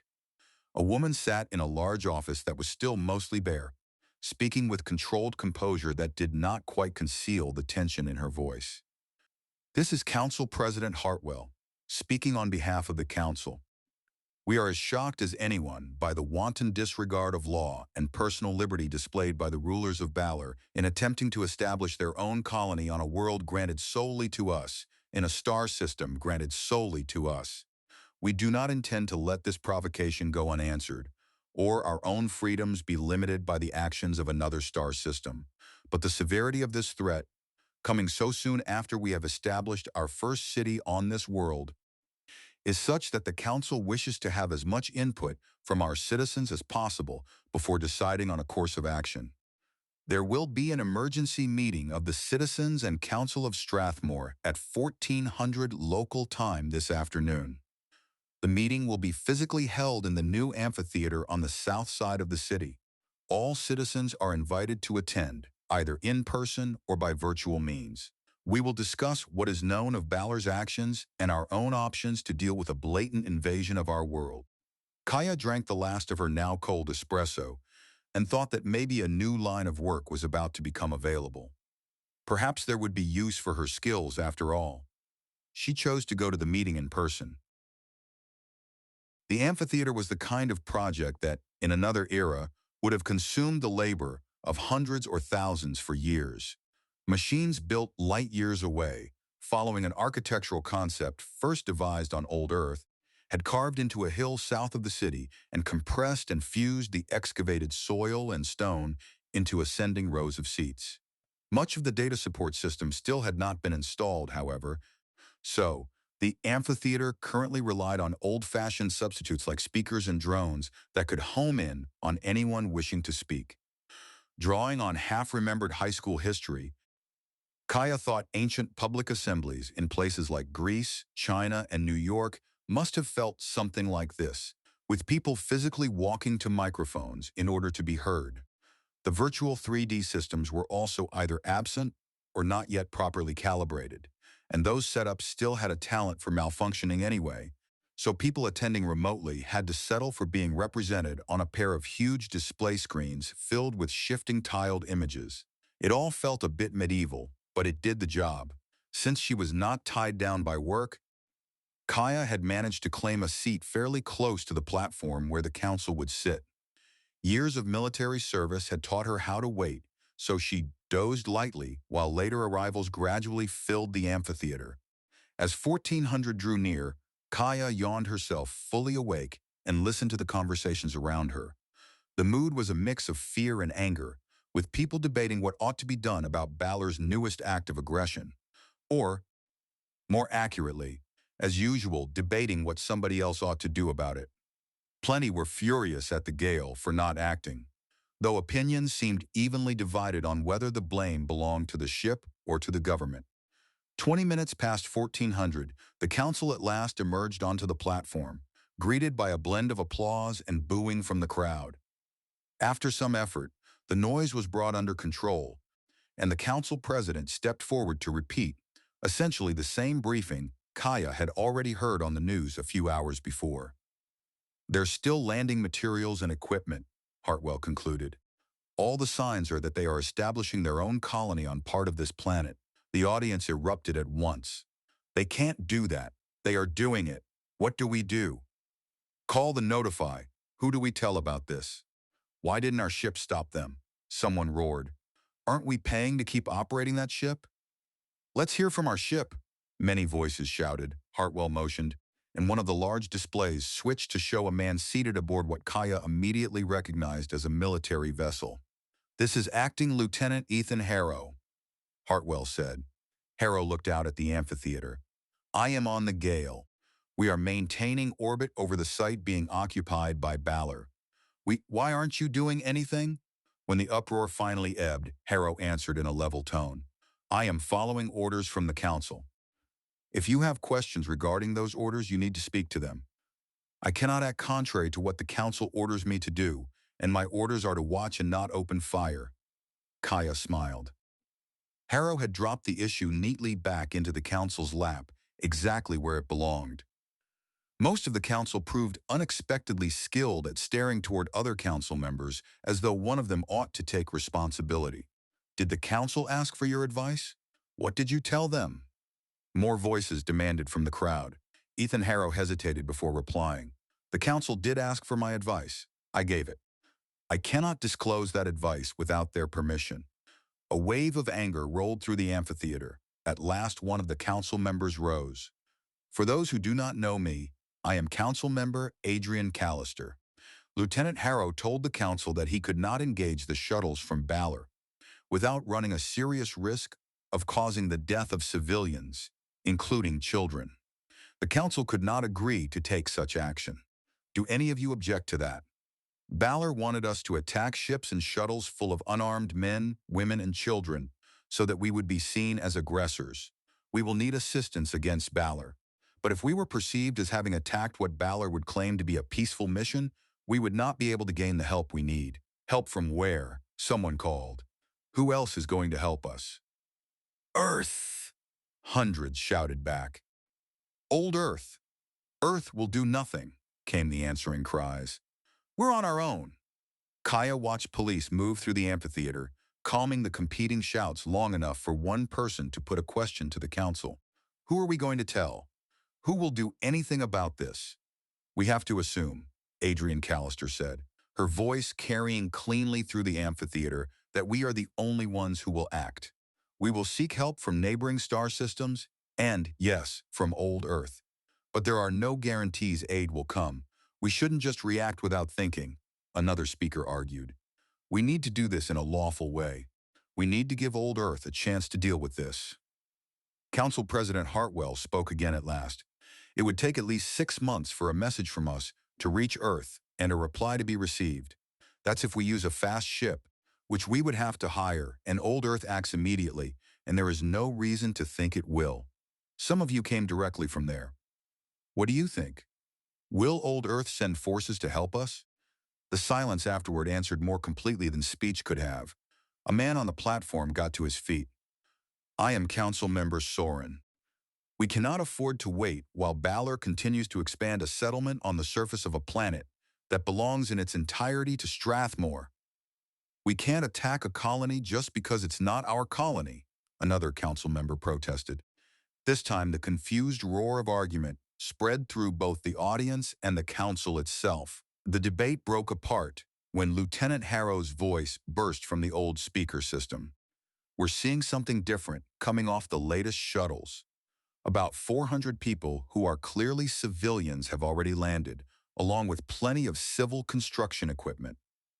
But these latest shuttle loads are not the same. We're still analyzing them. His image vanished, replaced by orbital video. Kaya watched the files of men and women disembarking, saw the way they moved, the way they formed up, and knew what they were before Harrow said another word.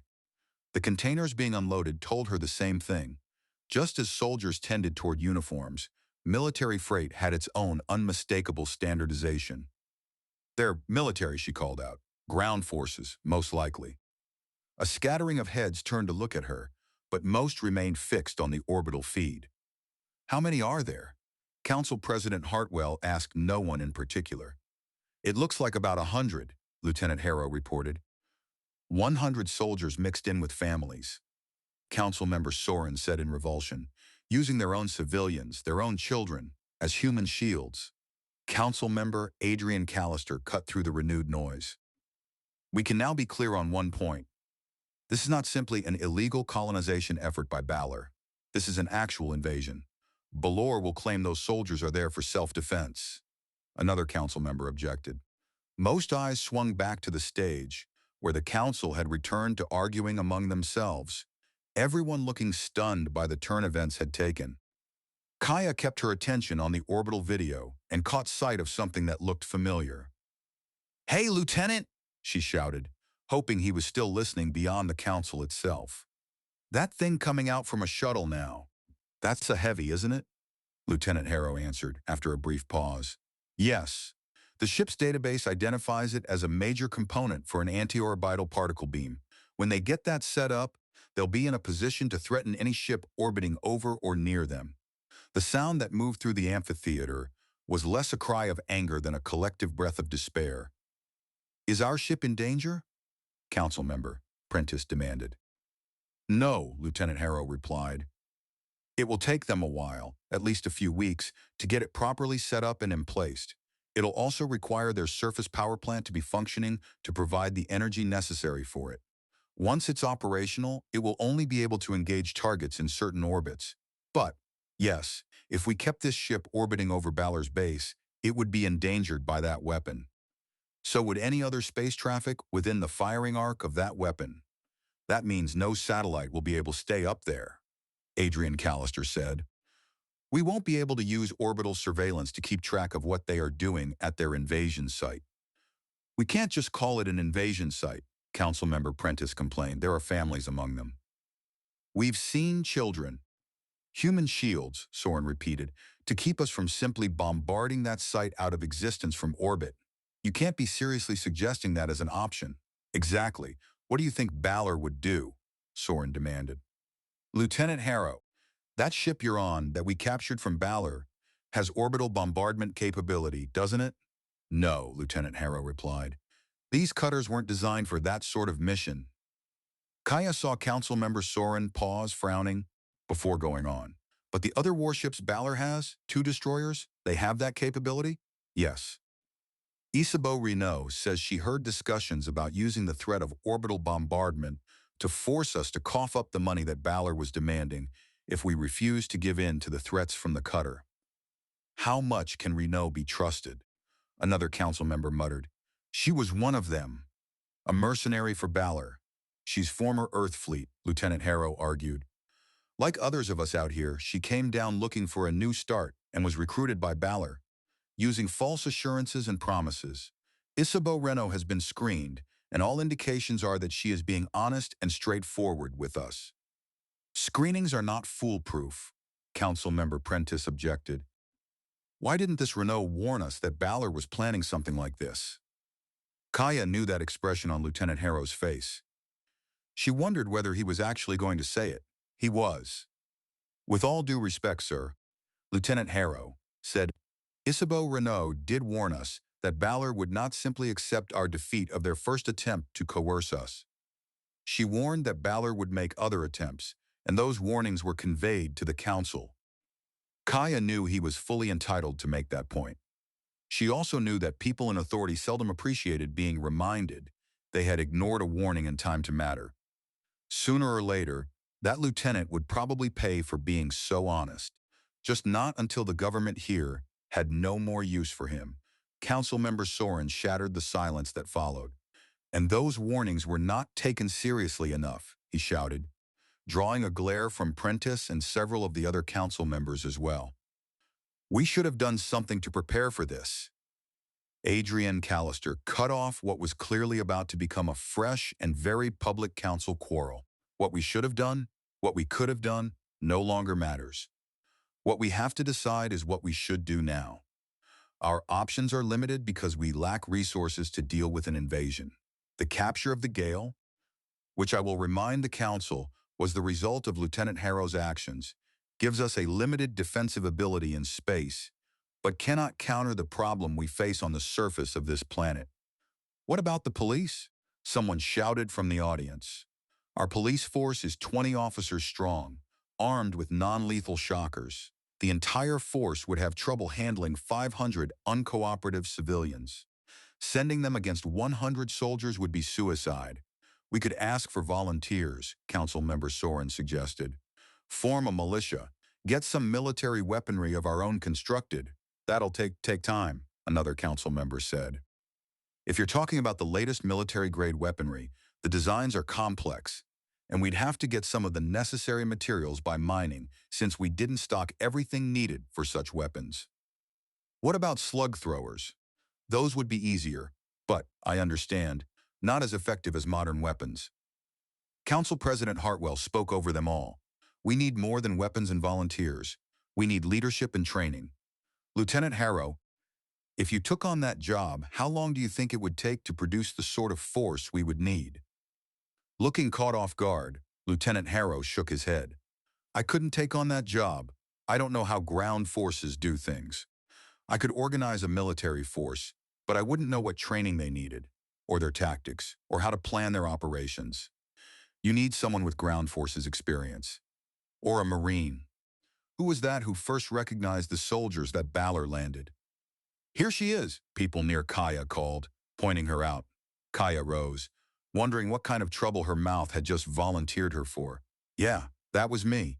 Do you know anything about ground forces? Hartwell asked. Any experience at that sort of thing? Yes, Kaya said. I'm a former Marine with Hancock's fleet. She heard the word Marine, spreading all around her. The people nearby stared as though some strange creature had materialized in their midst. Who are you? Councilmember Prentice demanded. I'm a recent arrival here, Kaya Bryn. Why did you come to Strathmore? Kaya gave a shrug. The same reason as most people here, I guess. Looking for a restart.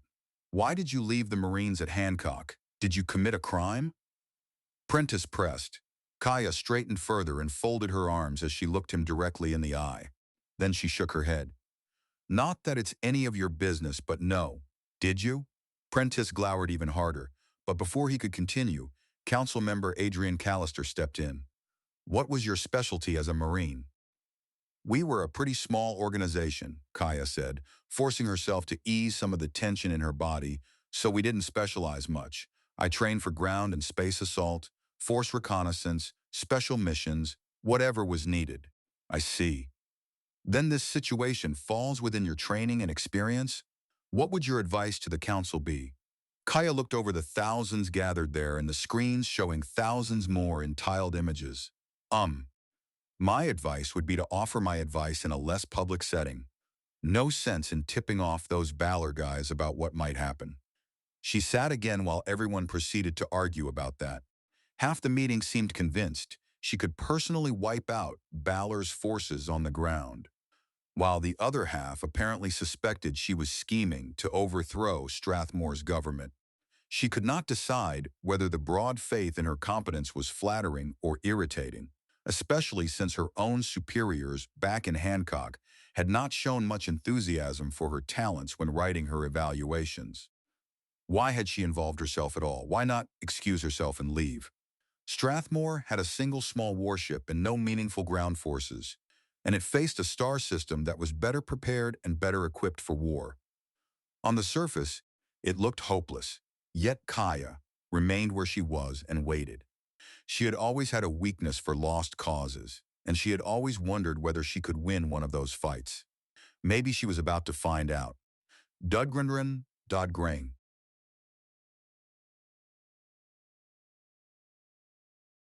Chapter 7. Soon enough, both the citizens and their elected leaders wore themselves out with arguing. Several council members delivered earnest speeches vowing that the colony would be defended no matter what sacrifices might have to be extracted from other people.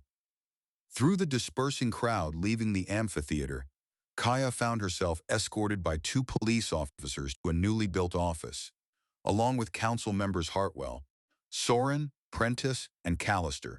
Inside, a wall display showed that Lieutenant Harrow had joined the meeting remotely.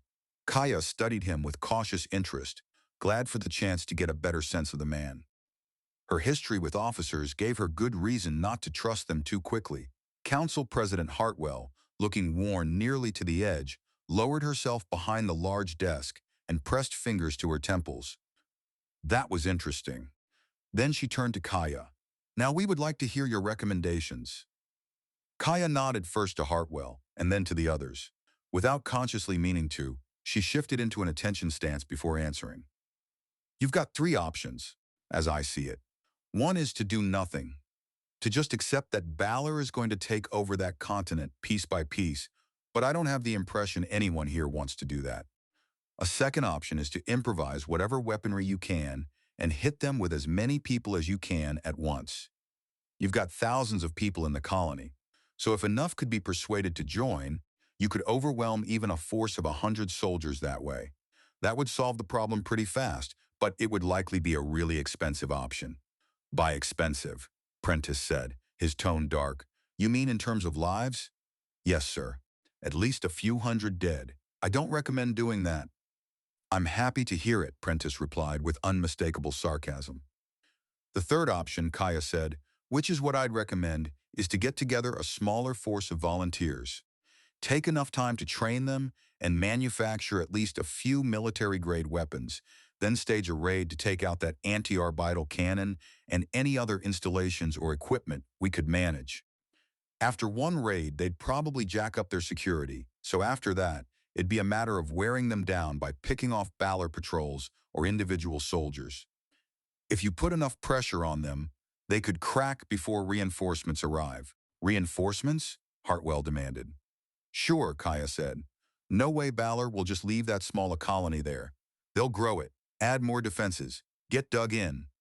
They're going to try to control that entire continent, Adrian Callister said. If we plant another city to block their expansion, Prentice began. We can't, Hartwell cut in. We don't have enough people or equipment to split off a new city already. Anything we put out there would be small, isolated, and in danger from those soldiers. I agree with that, Kaya said. You said you needed enough time, Soren said to Kaya. How long is that? A few weeks at least, depending on the quality and experience of the volunteers. It would still be risky, but if you knew what you were doing, it would be the least risky defensive move. A few weeks isn't enough time for any help to arrive, if you send for it, but it could prepare the ground for when you have more capability. We are going to ask nearby star systems for help, Hartwell said. Did you gain any knowledge of their military forces while coming here? Not much, no, Kaya admitted. Most of them seemed like you. She left that there, not wanting to emphasize how poorly prepared they were to meet aggression. Ladoga, Soren said. That's only 2 jumps away from us, and they've been established longer. If there is any star system nearby that could help, it would be Ladoga. Kaya saw all of them turn toward the image of Lieutenant Harrow. We would have to send you, Hartwell said. You are our only space defense, but we have no other ship available. How long would a trip to Ladoga and back require? Lieutenant Harrow glanced toward something off to one side before answering. At least 3 weeks, he said. Counting time spent traveling to and from jump points. More likely a full month given the problems we still have with the power core on the Gale. We can't afford to push it hard the whole way. Why would Ladoga help us? Prentice asked. With Balor being this aggressive against us, Adrian Callister said, they might have pushed at Ladoga as well. Yes, Soren said, nodding hard. Even if they haven't been directly attacked by Balor, they must know what's happening. If Balor gets strong enough, someday it will threaten Ladoga too. But we can't just let Balor keep building here for the months required for us to get military equipment from Ladoga. Assuming Ladoga does help, which is not something we can be sure of, and does Ladoga even have any military equipment? We must go with the proposed option 3. Adrian Callister looked at Kaya. Perhaps we should pursue option 3 and send for help. Put together a small force to wear at Balor's presence on our world, while we also send for more means to combat them. You're a former Marine. Would you be willing to train and lead such a force? We know nothing about her, Prentice protested. Except what she has told us. It will be easy enough to test her knowledge and abilities, Soren said. But why should she be counted on to defend Strathmore? Every eye in the room shifted to her, waiting. Kaya had to consider that one before speaking. Why did Strathmore matter to her? You people seem to be like my kind of people. Not looking for a fight but willing to defend yourselves if someone else pushes you. Balor seems to be the bully in the neighborhood. If I saw a bully giving people trouble, I'd help. What was your highest rank in the Marines? Hartwell asked. Kaya gave a small shrug. I was a sergeant for a few weeks. A few weeks? What happened? I had a disagreement with an officer about faking data on a unit readiness report. She got busted afterward for ordering me to fake the data, and I got busted for using disrespectful language when I refused. I see. Hartwell looked toward the others. Adrian Callister took over the questioning. Is that why you left Hancock's armed forces? Kaya shook her head. Not entirely. There were some other violations of good order and discipline. Just minor stuff. But because of them, when the force downsized, my name popped up as a good candidate. Why should we trust you with this job? Prentice asked sharply. How can we be sure you'll be able to do it? First of all, Kaya said, I haven't said I'll do it. I was just a grunt, not an officer. I haven't led or organized anything like what you need. Adrian Callister gave her a cool, slightly lifted look. Are you saying that you, a Marine, are not capable of doing this? That it is beyond your ability? Kaya grinned at her. You're good. I know. What's your answer? If you put it like that, I'm willing to give it a shot. You still haven't told us why you should be offered the job, Prentice said. It's not like I volunteered for this, Kaya said. I said I'd offer you what advice I could, and I did that. You guys are pushing me to volunteer to do more. It wasn't my idea. She's all we've got, Soren said. That's a good reason. Kaya agreed. I'll tell you this. I don't screw up on important things. I never have and never will. When lives are on the line, I do things right. You feel a sense of responsibility? Adrian Callister asked. I don't let down people who are depending on me, Kaya said. Why should we believe you? Prentice pressed. Adrienne Callister gestured toward Kaya as she answered him. Because she refused an order to fake data on a report. Because she told us she was only a sergeant for a few weeks. Because she admitted to other minor indiscretions. She didn't try to paint a perfect picture of herself or withhold information that we wouldn't have been aware of if she hadn't told us. She's been honest, which I think is the most important quality we can ask for. She is our only trained and experienced option, Soren said. Lieutenant Harrow, Adrian Callister said, what is your judgment regarding Kaya Bryn? Kaya did not think Lieutenant Harrow looked especially pleased to be put on the spot. I don't know her any better than the rest of you. But in terms of her attitude, she strikes me as a professional, and the way she carries herself is a sign that she does know what she's doing. Do you trust her? Prentice asked. Lieutenant Ethan Harrow met Kaya's eyes directly. She returned the look without wavering. Then he nodded. Yes. Council President Hartwell let out a long breath. Then that is decided. We will speak to the rest of the council and work out an appropriate loyalty oath and contract for you, Kaya Bryn. I am sure the council will accept our recommendations regarding you. So, what am I going to be? Kaya asked. Adrian Callister gave her a crooked smile. You will be the commander, and at the moment the entire force of the Consolidated Strathmore Marines and Ground Forces. Consider yourself to be once again a sergeant until informed otherwise. How are we going to pay for this? Council President Hartwell asked. We'll have to take money intended for other purposes, Adrian Callister said, and try to raise some more without harming the growth of the colony's economy. This does not need to be discussed in her presence, Prentice said, motioning toward Kaya. Can you give us an estimate of what you'll need to train a force and deal with that anti-orbital weapon? Adrian Callister asked Kaya. Just something rough, so we know what we'll be dealing with. How big a force am I going to be authorized to recruit? Kaya asked. How many do you need? Soren asked her. And what equipment? 300, she thought at once. But that was absurd. How was she supposed to train that many? Just getting them organized would eat weeks. 50 people. I'm assuming at least some of those won't work out. For equipment, I'll take whatever you can get me. Good, Adrian Callister said. Lieutenant Harrow will be leaving orbit about this planet soon. Please coordinate with him before then on any matters that need. Coordination. Yes, ma'am. The moment seemed to demand a salute. So although Kaya wore no uniform, and uniforms, she realized, would have to become another problem to solve, she brought up her right hand and gave the council members a crisp salute. Then she pivoted sharply on one heel and marched out of the office, wondering what kind of mess she had just volunteered herself into now. She hoped Renville Ashita was doing a better job of avoiding trouble than she was. There was nothing romantic between them, but Solana Reyes and Renville Ashita had gotten used to sharing most of their meals. She found herself wondering how long that quiet routine would last once they reached Ladoga, and how much of her present irritability came from days in jump space as opposed to nervousness over what she needed to tell him. Renville, We're going to reach Ladoga tomorrow. There's something you need to know about me before then. He lifted one eyebrow at her over his drink. From that solemn voice and look, it's something bad, which I find hard to believe. Are you going to tell me you really are a lawyer? Despite herself, she smiled for a moment. There are worse things than lawyers. Renville, I'm a red doff. A what? You really don't know. Back on Earth, in the entire solar system, anyone from Mars is called a red. Renville's brow furrowed, and he set down his fork. The way you said that made it sound like an insult. It is. You've really never heard the term? She was not sure whether that made her feel better or worse. How much do you know about Mars? Solana asked. Not much, he admitted. First new world ever colonized by humans, right? And, independent? Independent to a fault, she said. Mars was cursed by being close enough to Earth and close enough to being like Earth.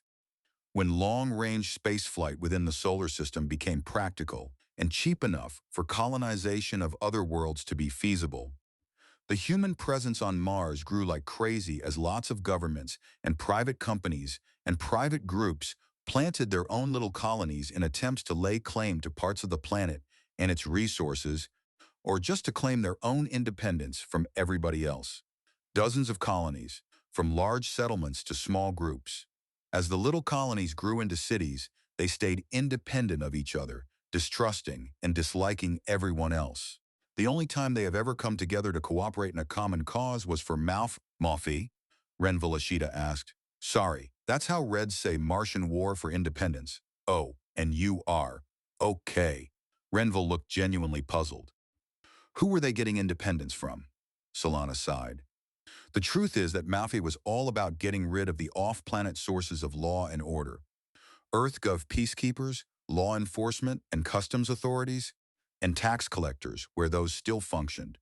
But the average Red, to the extent that there is an average Red, got fooled into thinking that getting rid of those kinds of people would solve all of their problems. In reality, all it did was give the strong-arm rulers total freedom to do whatever they wanted. A lot of the heroes of Malphite died soon afterward because the bosses didn't want them causing problems. Renville Ashita watched her uneasily. An idealist is a person who helps other people to be prosperous, he quoted. Some rich guy said that centuries ago. I'm an idealist, Solana told him. I think we can make things better. Yeah, but I've talked to you enough to know your idealism is grounded in reality, Renville objected. Instead of rejecting reality because it produces problems for your idealism, you believe that there are realistic ways to fix things for the better. So Mars is full of lots of different places that don't get along. What does that have to do with your not wanting people to know you're a, Red? I told you, Solana said. There's no central government, not even any strong regional governments. And all of the places that got set up by idealists who were going to establish little utopias sooner or later got taken over by bosses who were brutal realists. There is no overriding law on Mars. Most of the city-states are effectively controlled by kleptocracies, oligarchies, plutocracies, or red dust dictators. Everyone else just tries to survive. And everywhere else in the solar system, anyone who sees a red worries that they are a thief, a murderer, a con artist, or a beggar looking for handouts. This time the distress in Renville Ashita's face deepened. It's still like that? People call you Reds, but they don't try to help? Solana nearly laughed, though there was only scorn in it. No, and I don't blame them. No one on Mars is powerful enough to change it, and no one outside Mars wants to get sucked into the tar pit that trying to pacify Mars would become. She blinked as the memories came hard. Renville, most areas are controlled by what amount to gangs. They may officially be called militias or neighborhood watches or something else, but they're gangs. Mars took all of the idealism that Earth sent it and reforged it into cynicism and a survival of the fittest mentality that forces everyone to do whatever they must. You're not like that, Renville objected. I was until I got off the planet, Solana said. I had to survive and get an education, and one way or another earn enough money to bribe the right people to get approved for immigration to Earth. I'm not proud of it, Renville, but I left it behind. No, that's not true. It still stains me in the eyes of anyone from Earth. If they learn I grew up on Mars, they are going to see me as a Red, a criminal, not to be trusted or believed. How did you get a job with EarthGov then? Renville demanded. By showing the right people that I might have grown up on Mars, but I was not a red, Solana said. And once it could, I started telling people I was from Tucson. For some reason, most people think anyone from Tucson must be respectable. For several long seconds, Renville Ashita only studied her, his thoughts unreadable. Why are you telling me all this? Solana ran a hand back through her hair, her stomach twisting. Because I need you to trust me.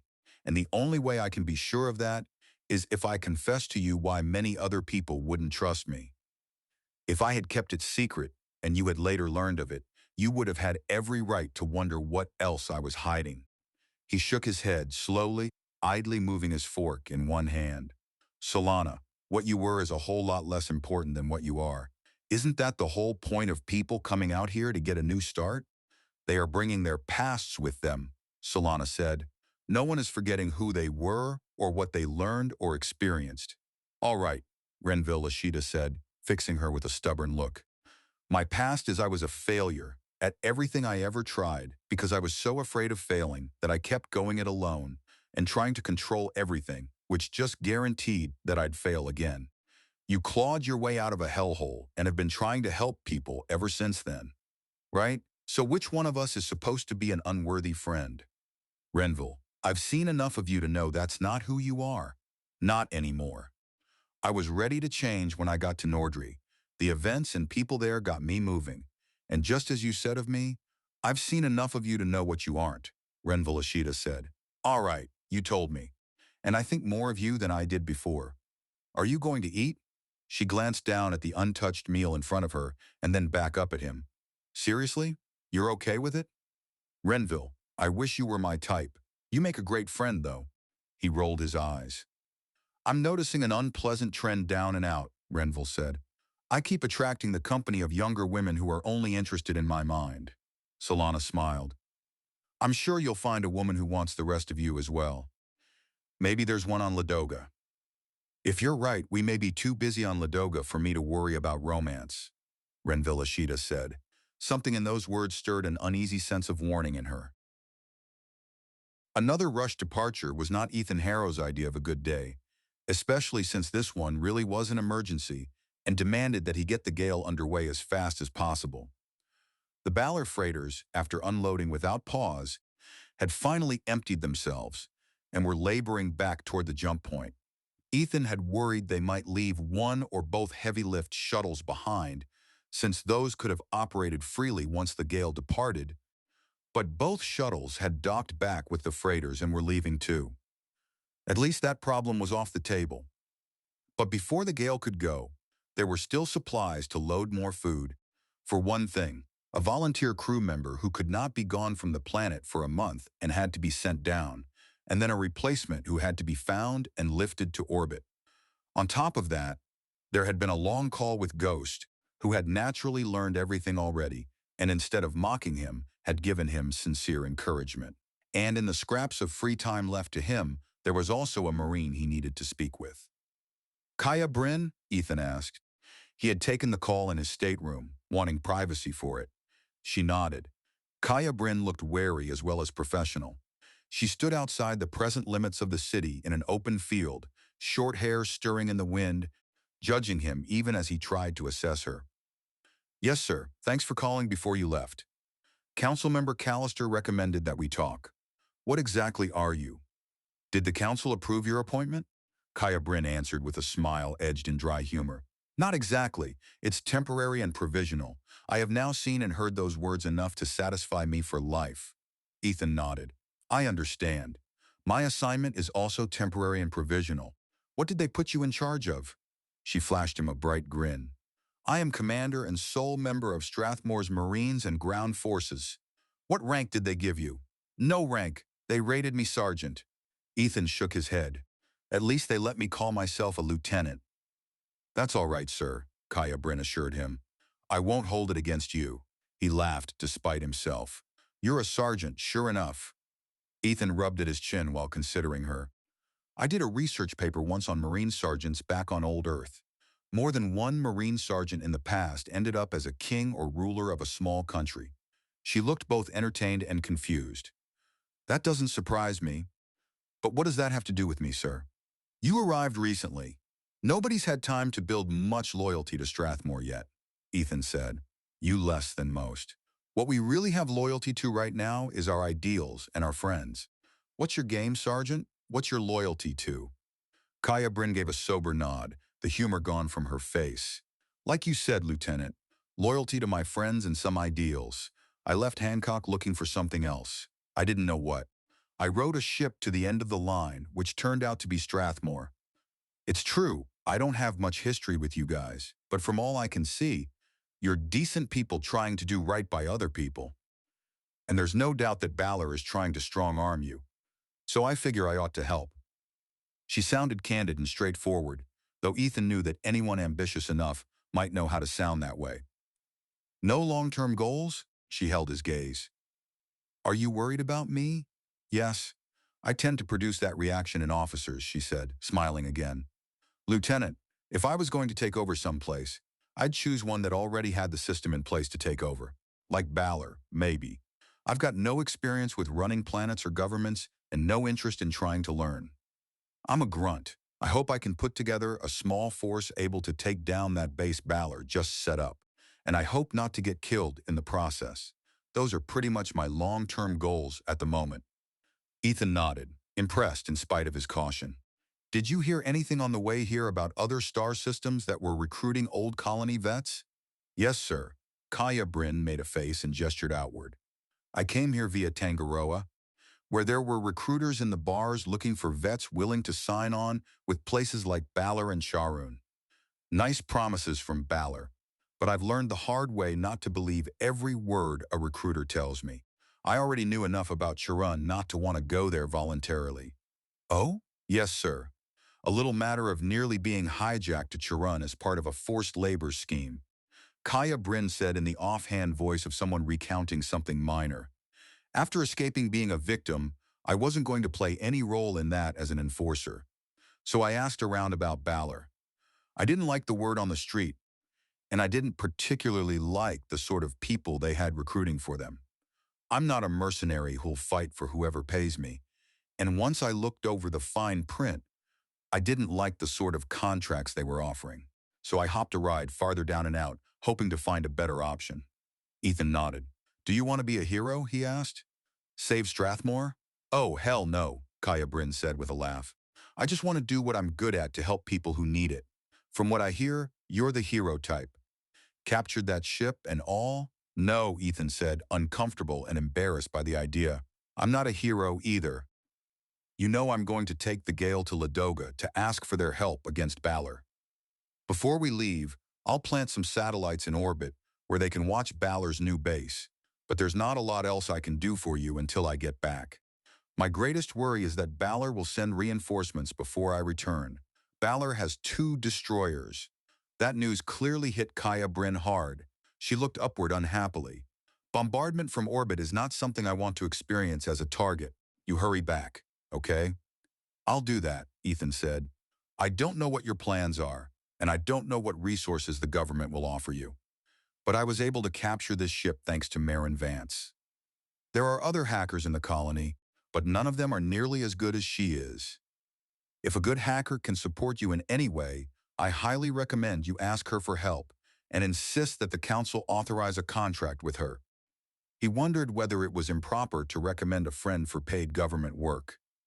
But he had no doubt Ghost would be the most useful person Kaya Bryn could get, and also none that if Bryn ever turned against the government, Ghost would not help her do it.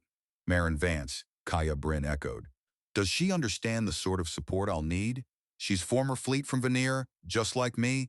Another lieutenant? No, Ethan said. Enlisted. Thank you, sir, Kaya Bryn said. I do appreciate the advice. I know 2 people who were headed for Ladoga, so maybe I can return the favor. If they've established themselves there, they might be able to help you. Renville Ashita and Solana Reyes. You think they might already have some sway at Ladoga? Yes, sir, I do. Renville is a more talented politician than he knows, and Solana Reyes is straight from old Earth. She worked in some sort of conflict resolution office.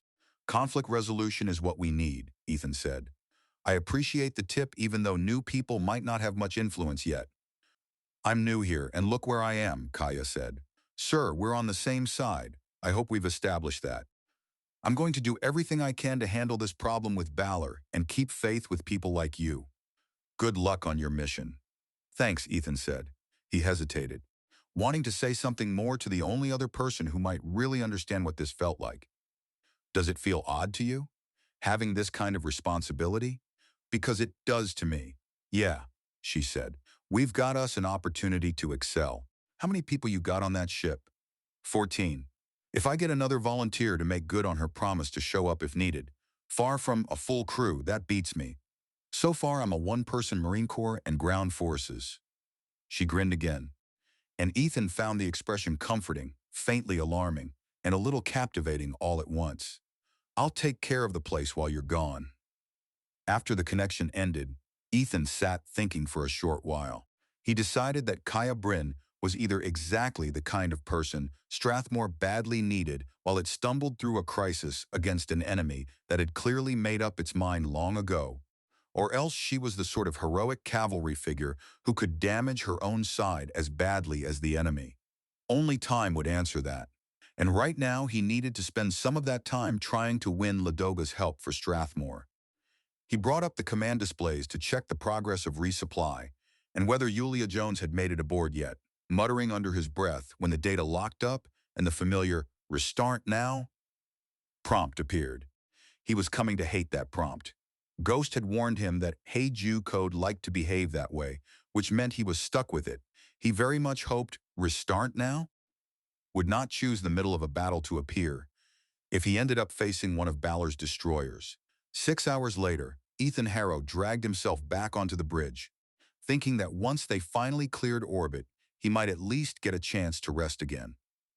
All departments report readiness for departure, he ordered as he settled into the command seat and studied the projected route on his display. It traced a long arc through the Strathmore system to the jump point leading back to the empty Garuda system and from there to Ladoga. When the Tanagawa emerged from jump space, the endless, featureless gray vanished and gave way to a universe crowded with stars, where even the emptiness between worlds felt almost welcoming. Renville could not decide whether his good mood came from the fact that the Tanagawa had finally arrived at Ladoga, or simply from the fact that it had finally escaped jump space. I'm not sure if saving years of travel is worth having to experience jump space, he remarked to Solana Reyes. She shot him an amused glance. Try centuries of travel. If even that would get you this far down and out at achievable sublight speeds. I'm still not sure, Renville said, rubbing his arms. The longer he had spent in jump space, the more his skin had seemed wrong somehow, as if it no longer belonged properly on his body. The feeling had been unsettling enough that he did not care to repeat the experience anytime soon. He glanced around the crowded lounge. Everybody could have watched us leave jump from the displays in their own staterooms, but we all come to places like this to watch it together. I guess humans are still social animals. Most of them anyway, Solana agreed. To Renville, she seemed distracted, almost anxious. But it's also mid-afternoon ship time, Solana added. I'll bet if we'd left jump a few hours after midnight, the crowds would have been a lot smaller. What's the matter? Renville asked. She pulled a face. I picked Ladoga as a place to head for because of rumors that old friends of mine on Mars had heard. Jobs to be had. What's wrong with that? It's a fairly new colony. They'll have lots of jobs available as they build. What's wrong with it is the skill sets that were supposedly being sought, Solana said. The sort of skills that don't build things but destroy them. And it wasn't Ladoga's colony openly recruiting for those jobs. It was someone working under the table. Whoever was seeking gangers for jobs on Ladoga was planning to cause more trouble. Earth had already heard of a few incidents when I left, but it wasn't the sort of thing Earth wanted to worry about, not when it was so many light years away. I've been worried about what might be happening out here, so I won't relax until I see the worst hasn't happened.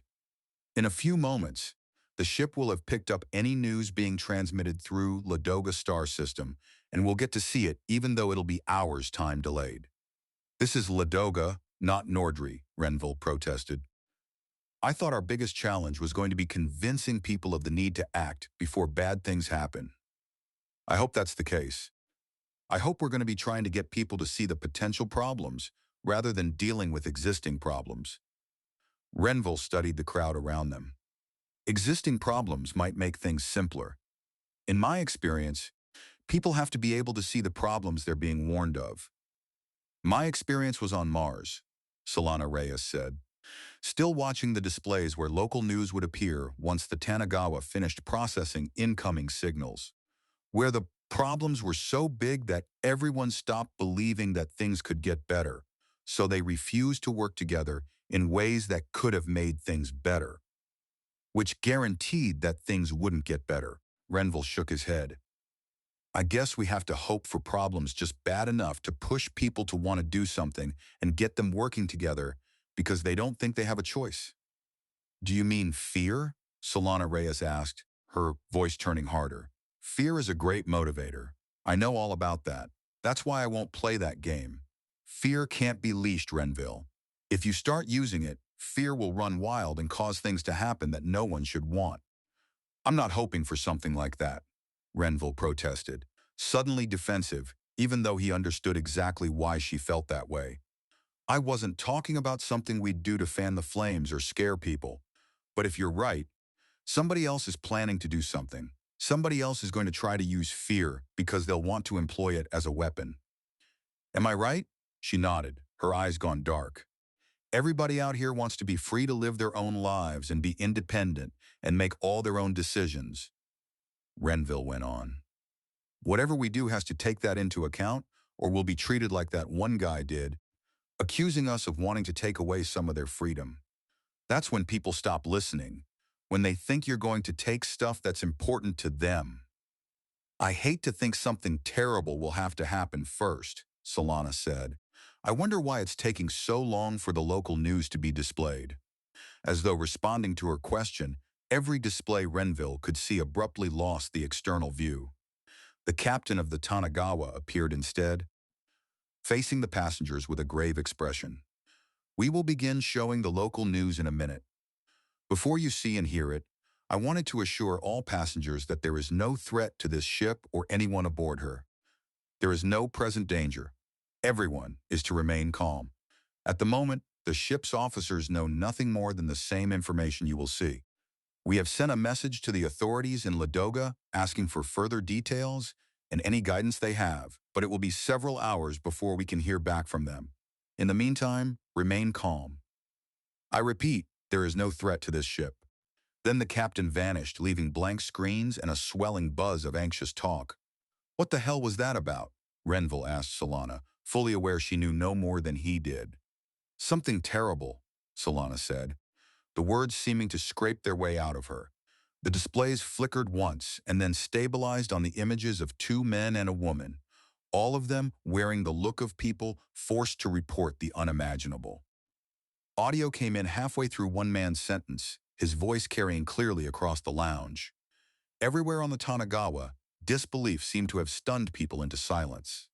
Exact number of dead remains uncertain, but the ship from Lavinia says most of the city the colony had been constructing was destroyed along with almost all of their manufacturing and construction equipment.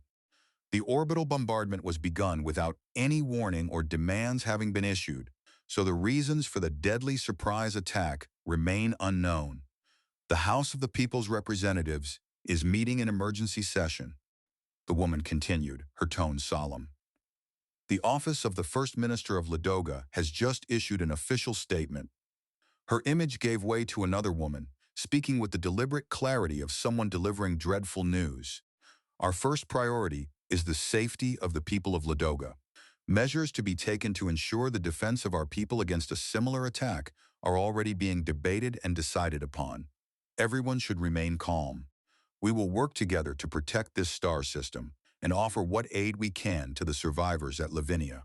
Contrary to irresponsible rumors being broadcast on social media, there is absolutely no reason to believe that what happened at Lavinia was the initial assault by an undiscovered alien species. The images sent to us on the ship from Lavinia clearly show that a spacecraft of human origin was responsible for the bombardment. That speaker disappeared, and the newsreader reappeared. As just confirmed by the official statement, Images of the warship that attacked Lavinia have been sent to the government. Those images will be closely analyzed in an attempt to identify those behind the attack. Our sources caution that because the warships in frontier regions of space are all obsolete craft discarded by old Earth and the old colonies, it may not be possible to discover exactly where the attacker came from without extensive research into possible origins. To recap for those who have just joined us, a warship jumped into Lavinia's star system a month ago and proceeded in-system without identifying itself. Once in orbit, it began launching bombardment projectiles that caused extensive damage. The governing body of Lavinia had fortunately evacuated many people from the city as a precaution, but loss of life is still expected to ultimately be very large. The survivors at Lavinia have requested any assistance that we can provide. Renville shook his head, nausea twisting inside him. Orbital bombardment belonged in history texts, in accounts of things done long ago in the solar system around Earth. It was not supposed to be happening now. It was not supposed to fall on places where people were trying to build new cities and new futures. There's the fear, he whispered to Solana. Orbital bombardment, she whispered back, her voice trembling. How can we stop enemies willing to do that? We'll have to figure out a way, Renville said. Dis Gremlin Doctrines.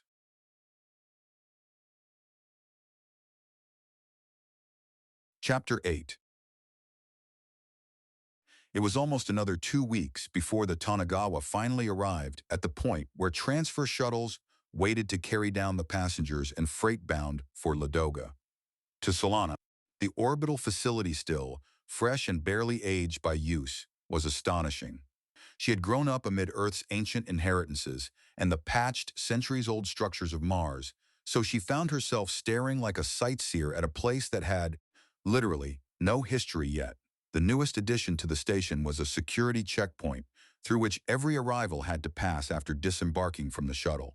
Guards, in crisp new uniforms, armed with an inconsistent assortment of weapons, stood around it with the awkwardness of people still learning their roles.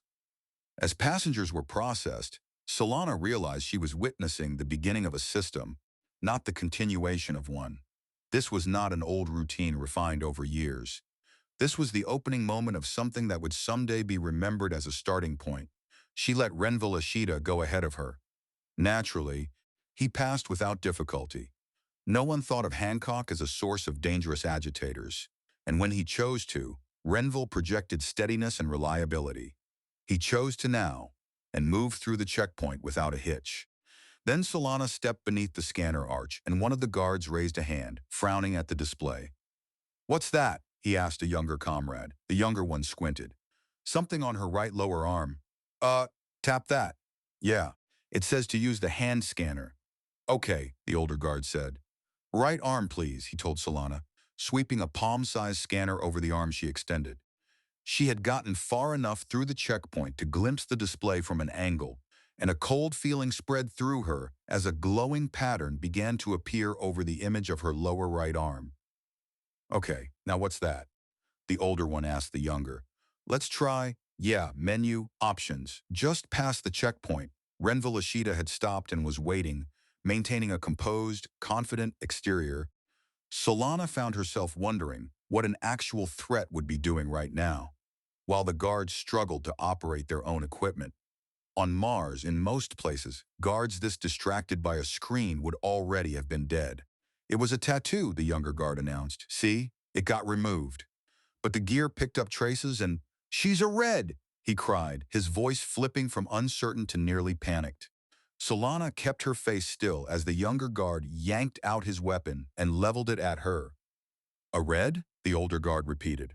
Around them, other guards snapped their attention toward Solana and moved closer, several of them lifting their mismatched weapons as well. From Mars, that tat she had removed is a red gang mark. She must be trying to sneak into... "It's all right," Solana began in her calmest, most reassuring tone. "Excuse me." Renville Ishida's voice came in smoothly, carrying both authority and ease.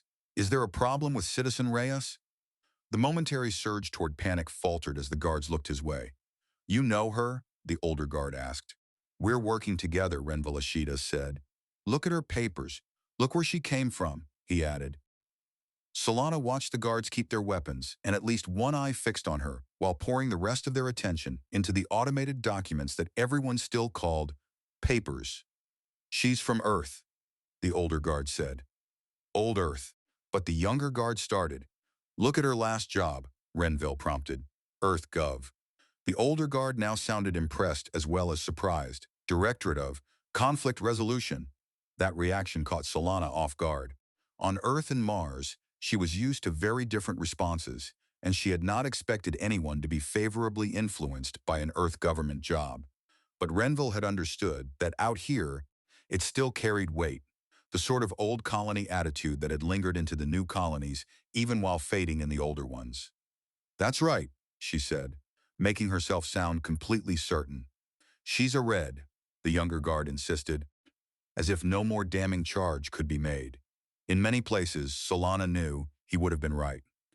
She has experience working in a lot of different environments, Renville replied. He stepped a little nearer to them and lowered his voice. Officially, Old Earth can't do much, but if someone with the right experience just happens to show up in the right place unofficially. He let the sentence trail off, suggesting something important without ever naming it. Unofficially? Oh, the older guard said. Unofficially. And she's so and you're here too, right? Solana said. Whatever role she had apparently just accepted was still far preferable to being treated like an enemy. But she needed to steer expectations towards something manageable. We're here to help in any way we can. We can't just let her pass, the younger guard said, though his certainty had visibly weakened. The other guards had already relaxed somewhat and lowered their weapons. No, the older guard agreed. She needs to get to the right people. Maybe even the first minister? Call the supervisor. These two will need an escort down. If you'll wait over here, he asked Solana with respect now replacing fear. No problem, Solana said, offering him a reassuring smile. I hope you understand why we needed to, Absolutely, Solana said. You're all just doing your jobs and being very thorough and professional about it. I appreciate your concerns and am glad we were able to clear things up. She had always done well with people one at a time, and praise mixed with empathy was rarely a bad tool. The older guard beamed at that, then motioned for the younger one to put his weapon away at last. Solana and Renville Ashita were escorted into a side room furnished comfortably enough that it was obviously not meant for detention. While they waited, Solana looked toward Renville and then around the room in a way she hoped would make it clear she assumed they were being listened to. He gave a slight nod. I hope it was okay my jumping in there, Renville said, choosing his words with care. I could have handled it, Solana said, hoping she was right about that, but it certainly helped to have two of us vouching for each other. Everybody is a little on edge, Renville observed. Did you notice that the new security checkpoint we went through had to have been installed at least a few months ago? Solana asked. He stared at her. It wasn't in response to the orbital bombardment of Lavinia? No. She let the implication remain unstated. She had no intention of saying anything aloud that might be overheard and lead security to question her supposed status or mission. Checkpoints like that were not built to stop orbital attacks. They were meant to stop people. The sort of people Mars contacts had warned her were being quietly recruited for unspecified work at Ladoga. When someone finally arrived, it was not merely a supervisor, but the facility's head of security, accompanied by the chief operating officer. Solana was not accustomed to being treated like an important visitor, but she did her best to match their assumption that Old Earth had sent her to assist Ladoga. The fact that she did not yet understand the exact problem made the performance more difficult. We honestly don't understand what their grievances are, the chief operating officer told Solana, and she nodded as though that fit into a larger picture she already knew. We just need to crack down harder, the security chief insisted. The government wants to take the right steps, the operating officer said to Solana and Renville, but can't figure out what steps would be right. But things are getting worse. We need to do something soon and can use whatever advice you can provide. Your arriving when you have is a real stroke of luck. Or good planning by Old Earth. I'll have to take a look at the latest information before making any recommendations. Solana said, careful to keep everything vague. Eventually, she and Renville Ashita were escorted to the next shuttle heading planetward, with a station executive accompanying them to smooth their arrival after landing. When the rest of the passengers and cargo had been loaded, the shuttle detached from the facility and began dropping into atmosphere. Dawn burst into view ahead of them with abrupt brilliance as the craft knifed eastward and fell toward Ladoga's surface. Solana's entertainment display showed flight status data, indicating the shuttle had descended to 20,000 meters and was cutting through denser atmosphere when it suddenly jolted as if struck by something enormous. She felt the shock travel through the hull, heard the heavy, muffled boom, and knew instantly that a bomb had detonated somewhere inside the shuttle. The shuttle slewed sideways so violently it was hard to believe it was still intact, and Solana took whatever reassurance she could from the simple fact that the craft had not already torn itself apart. Around them, passengers were shouting in fear as the shuttle rocked, dipped, and shuddered while the pilots wrestled to bring it back under control. Renville Ashita stared at her. "What is it?" "It felt like a bomb," Solana said, raising her voice so it would carry over the chaos in the cabin. "But the fact that the pilots are still able to try to control the shuttle means there's hope. We might make it down." The violent motion was easing little by little as the pilots slowly clawed back stability. "Yes." Renville turned toward the others and shouted, "We're going to be okay. Everyone take it easy." The pilots are regaining control of the shuttle. As the panic began to ebb, Solana checked her entertainment display.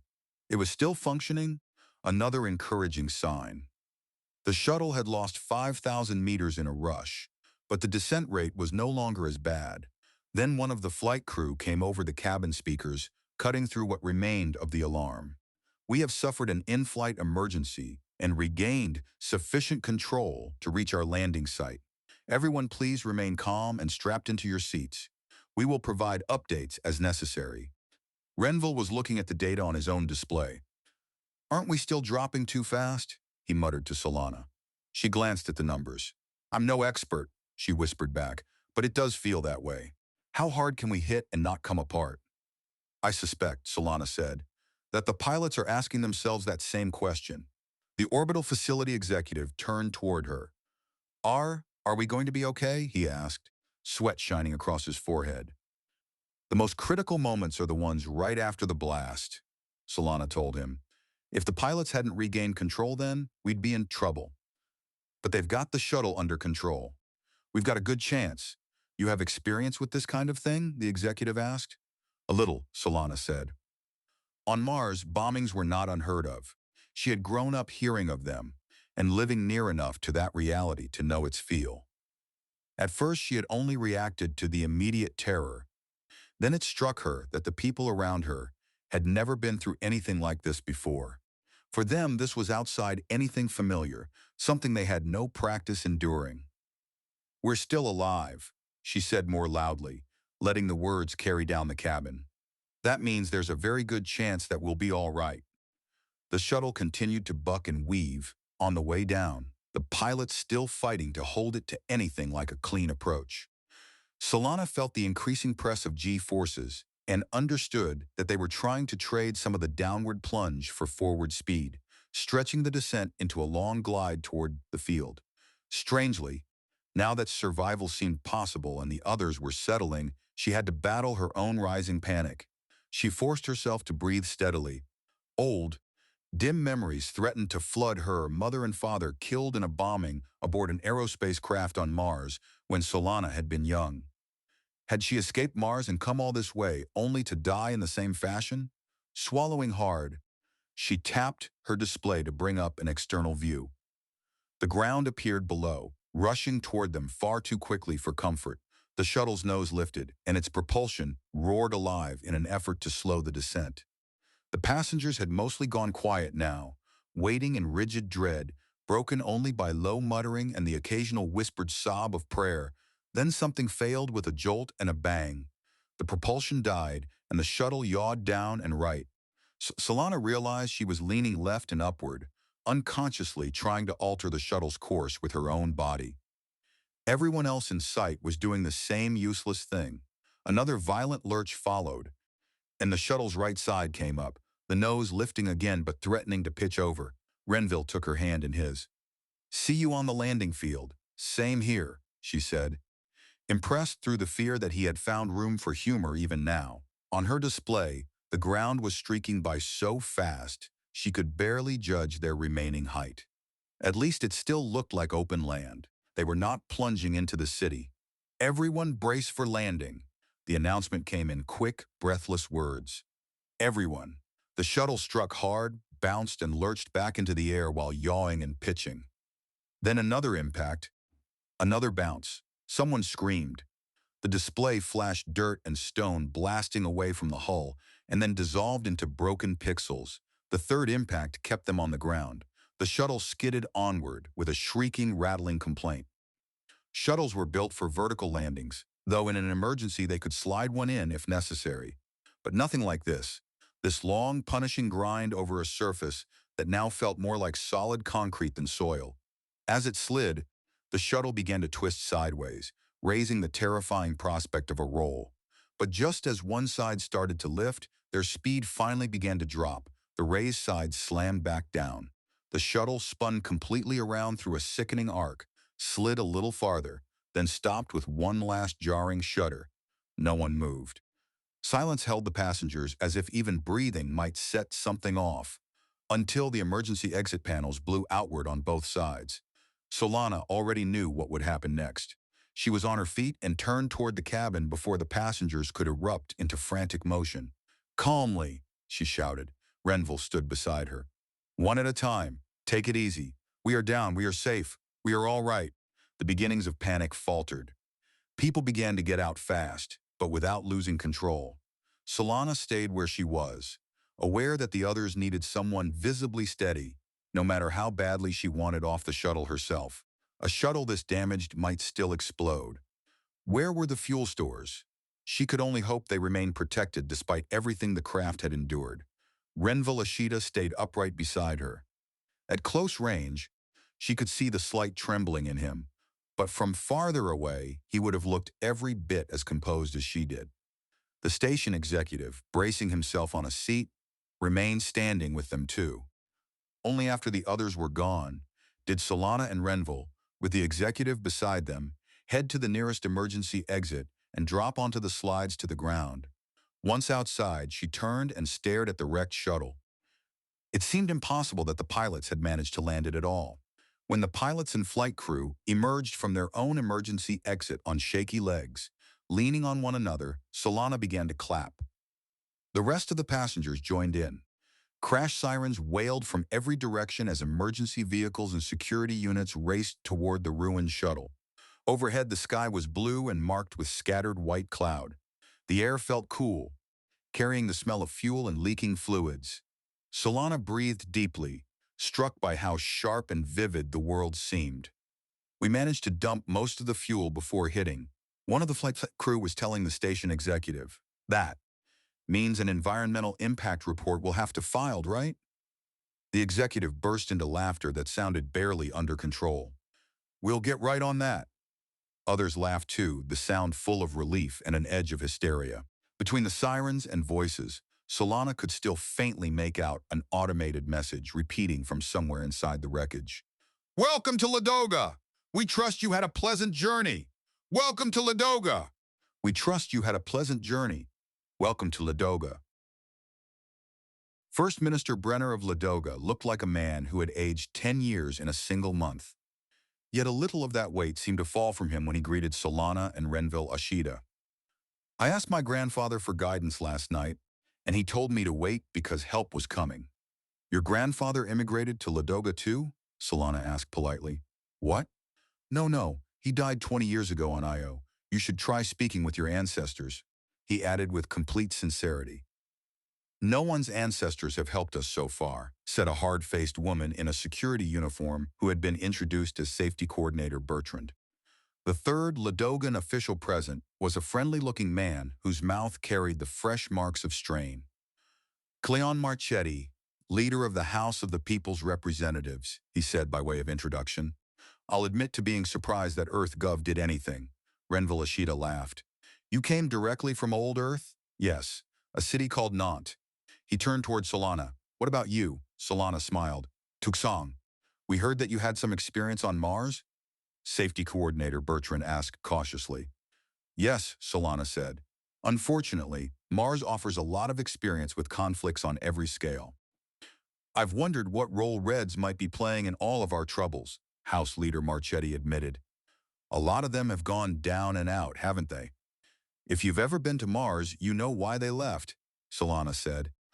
Defensiveness rose in her, despite the fact that some of his concern was not unreasonable. And Earth itself hasn't been free of conflict during its history, not to mention the colonies on the moons of Jupiter. What is old Earth exporting to us? First Minister Brenner muttered. I've heard that some places are emptying out their prisons by dumping the occupants on crowded ships and sending them to places like Ladoga. There have been a few cases of that, Solana admitted. Transport of the unwanted to the down and out is an echo of an old practice on Earth, but the criminals involved are more likely to be political dissidents than violent offenders. Political dissidents are our problem. Brenner turned to stare out a large real window built into one wall. Below it, the young city spread outward in a broad, near-perfect grid of wide streets and traffic circles. At least, that was our problem before this awful news from Lavinia. Please, everyone, take a seat. Solana and Renville sat side by side on a small couch while Ladoga's leaders chose separate chairs, each placement unintentionally highlighting their different ranks and functions. What's the latest information on the dissidents? Solana asked, shaping it like a request for an update instead of an inquiry for her first real facts. It's not much different than the older information, Safety Coordinator Bertrand said sourly. You know the very latest, that bomb on the shuttle. It was set among the cargo, but whoever loaded it put it next to the skin of the shuttle so the other cargo around it blocked much internal damage and most of the force vented through the outer hull. That's what saved you. Renville Ashita nodded. Have the, dissidents clarified their demands? He asked. Autonomy for Krakow, First Minister Brenner said. We only have 2 cities and a smattering of towns outside them, and they say they want autonomy for the second city. How absurd is that? We're not a totalitarian state. We're a constitutional representative democracy. The people living in Krakow have the same vote as the people here in Ladoga. I don't have information on recent developments, Solana said, probing carefully for more, or on what led to the escalation from protest to violence. Your guess is as good as ours, House Leader Marchetti replied. We had no signs of trouble except the usual political disputes. Then, out of nowhere, bombs start going off and manifestos are being issued calling for independence for Krakow. We thought we were getting a handle on it, Safety Coordinator Bertrand said. But then we got a new rash of bombings, and with this event at Lavinia, we have to worry about diverting resources to protect ourselves against a new threat. I still think the Reds coming in are behind this whole thing, Safety Coordinator Bertrand insisted. She flicked Solana a quick measuring glance from the side, the reminder that Bertrand would obviously have been informed about the tattoo detected at the checkpoint nearly threw Solana off balance. But she had always known that issue would surface sooner or later. Keeping her expression steady, she looked at the others, as if Bertrand's remark had not touched her at all. Your dissident problem exploded, if you'll pardon the term, out of nowhere. There was minor grumbling before that, right? Then suddenly bombs going off. And you say there are quieter periods, then a sudden outbreak of more violence. Just as if there are external factors influencing the bombings. Reds, Bertrand said again. Some Reds may be involved, Solana replied, forcing calm into her voice. She had endured versions of this conversation too many times already. Most Reds who get off Mars are grateful for a chance at a new life and not a threat. But I am aware of information that someone was recruiting gang soldiers on Mars for some sort of work in this star system. Someone? First Minister Brenner asked. I don't know who. It would mean that some third party is cultivating the separatists at Krakow, using money and supplies, and sending in people to create problems for Ladoga. Silence settled for a long moment. Why? Safety Coordinator Bertrand finally asked. The skepticism in her tone had faded. Now she sounded as though she truly wanted the answer. Why not just bombard us as they did Lavinia? I don't know, Solana said. It's not necessarily the same people behind it, and they probably have limited resources like everyone else out here. Ladoga already has enough means of its own that you could have reacted to an unknown warship approaching your world, right? You could have thrown something together and stopped a bombardment attempt. I wouldn't have wanted to be in the position of trying to do that, House Leader Marquetta admitted. But could have tried. So, Solana went on, we can be certain your foe has limited assets, and Ladoga is growing strong enough that it could be a problem for a star system set on taking over other star systems. But not if Ladoga is tied up dealing with its own problems, internally divided and apparently at war with itself. That hit them hard. We're bystanders in this? First Minister Brenner said at last. We happen to be in the way, so we get bombs going off? Worse things have happened, Solana said, aiming for a tone that was both sympathetic and firm. Do you want my recommendations? Yes. Ladoga's leaders answered in unison, though the safety coordinator's enthusiasm still lagged behind the others. You need to take the legs out from under the separatists, Solana said. Get rid of any grounds that might lend support to external attempts to stir up trouble. Legitimate grievances must be addressed. Are there any? They want more local autonomy, House Leader Marchetti said. It doesn't make sense. They elect representatives just like everyone else local? Renville Ashita asked. What does Krakow have? A mayor? A city council? All three shook their heads. The government is in charge, First Minister Brenner explained. What? Renville said, startled. There isn't any mayor? What about this city? No? We're not that big, House Leader Marchetti said.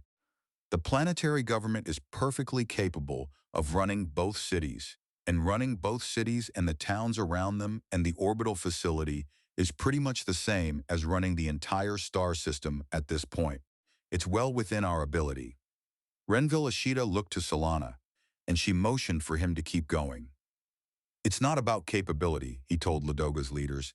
It's about your being the people who run the star system. That puts you on a high level in the perception of your people. Look, I dealt with this kind of thing on Hancock. People want to talk to someone who cares about and deals with them, not someone who deals with the whole star system. Both of these cities should have mayors and councils who deal with local issues and report to you. That's unnecessary redundancy, the First Minister objected. Yeah, I know, but the cities are going to keep getting bigger, and there are going to be more of them. And how long are the same people going to be running the entire star system and this planet and every city and town? Renville swept a hand dramatically outward. While you guys worry about interstellar trade agreements and planetary economic trends, who do the people in each city and town go to when they need a new road, or the neighbors start smelting lead in their backyard hobby barn? Handling those issues is still well within our capability, House Leader Marchetti said. The people just need to enter them in the needs category of the GovNet, and it gets routed to the appropriate people to take appropriate action. How long will that be the case? Renville Ashita asked. And if the system is working fine, why did you tell us some people are unhappy, especially in Krakow? What happens when you found a third city on another continent? Start distributing political power now. Give your citizens a chance to vote for and interact directly, face-to-face, with the people who control their city. And when you reach the point where the central government would be getting overwhelmed or just too huge because it's trying to do everything, you'll already be in good shape. That's how things worked on old Earth, House Leader Marchetti admitted. But we didn't want all those different governments like on Earth, which Krakow seems to want, and we're so much smaller, we didn't think. Yes, we've been reacting, not thinking. I think we should consider this, he said to the First Minister. Cut off the justification the separatists are using. Even if we do, Safety Coordinator Bertrand said, her voice sharp, we still need to deal with the bombers. And if what you tell us is true, she added, looking at Solana, then those bombers are agents of another star system. We need to hit them hard, clamp down as tightly as necessary, get the bad elements neutralized. No, Solana said. You cannot go down that path. That's where Mars went, and that's what your enemies want. Convince the security forces to start acting like occupation troops rather than defenders of the people they protect, and convince the people that the forces of law and order are brutal occupiers. If those narratives are not broken, you reach a point where the security forces are occupiers holding down a hostile populace, and it is only a matter of time before the occupiers either become what they once fought against, or the people kick them out and place themselves at the mercy of those for whom there is no law. The Martian War for Independence, Renville said. Exactly. The well-intentioned were used. The only winners were the ones who wanted war and the freedom to do anything they wanted to do. You seem very familiar with the history of Mars, safety coordinator Bertrand remarked to Solana. Yes, Solana said, ignoring the implication beneath the comment, which is why I want to help you avoid the mistakes made there. Are you saying there are no Reds involved in the violence we're experiencing? No, Solana said. Anyone wanting to cause trouble might well recruit from among gangs on Mars. That does not mean everyone from Mars is a danger. If they are pushing for changes to the government, we have to assume that they are doing so to cause trouble for us, Safety Coordinator Bertrand insisted. You can't criminalize dissent, Renville Ashita objected. Not everyone who has a complaint about the way things are done is your enemy. But if you treat them all like enemies, they'll all start to become enemies. Hancock has strong laws protecting dissent. I hope that Ladoga does as well. It does, First Minister Brenner said. The look he gave the safety coordinator told Solana this argument had already happened between them more than once. Let's consider the other part of the problem. Lavinia, we don't have much to spare, but we will help. What else do you recommend we do? Solana paused, collecting her thoughts while fighting a wave of nausea at the thought of what had happened there. It was strange that the shuttle disaster had not shaken her this way, yet merely imagining the ruin at Lavinia turned her stomach. Earth has seen this sort of thing many times in many forms, she began, most recently during the Solar Wars. There are two courses of action that you need to avoid. One is to freeze in hopes the aggressors either don't notice you or decide you're not worth similar treatment. That too easily becomes an argument for not preparing defenses that might provoke the aggressor. You need defenses.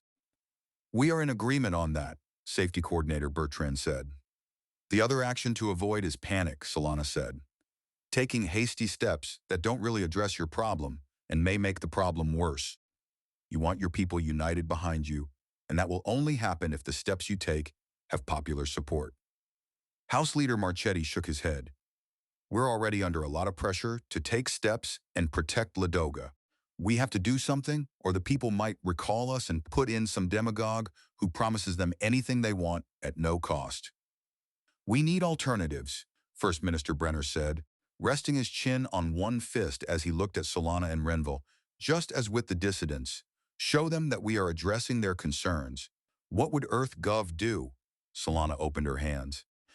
Ask the member governments for authority to do something, then wait while the member governments debated, allowing any action. You, fortunately, do not face that problem. If you want to know what EarthGov would suggest doing, it would involve taking steps to prevent a repetition of the events. You already said it, Safety Coordinator Bertrand said.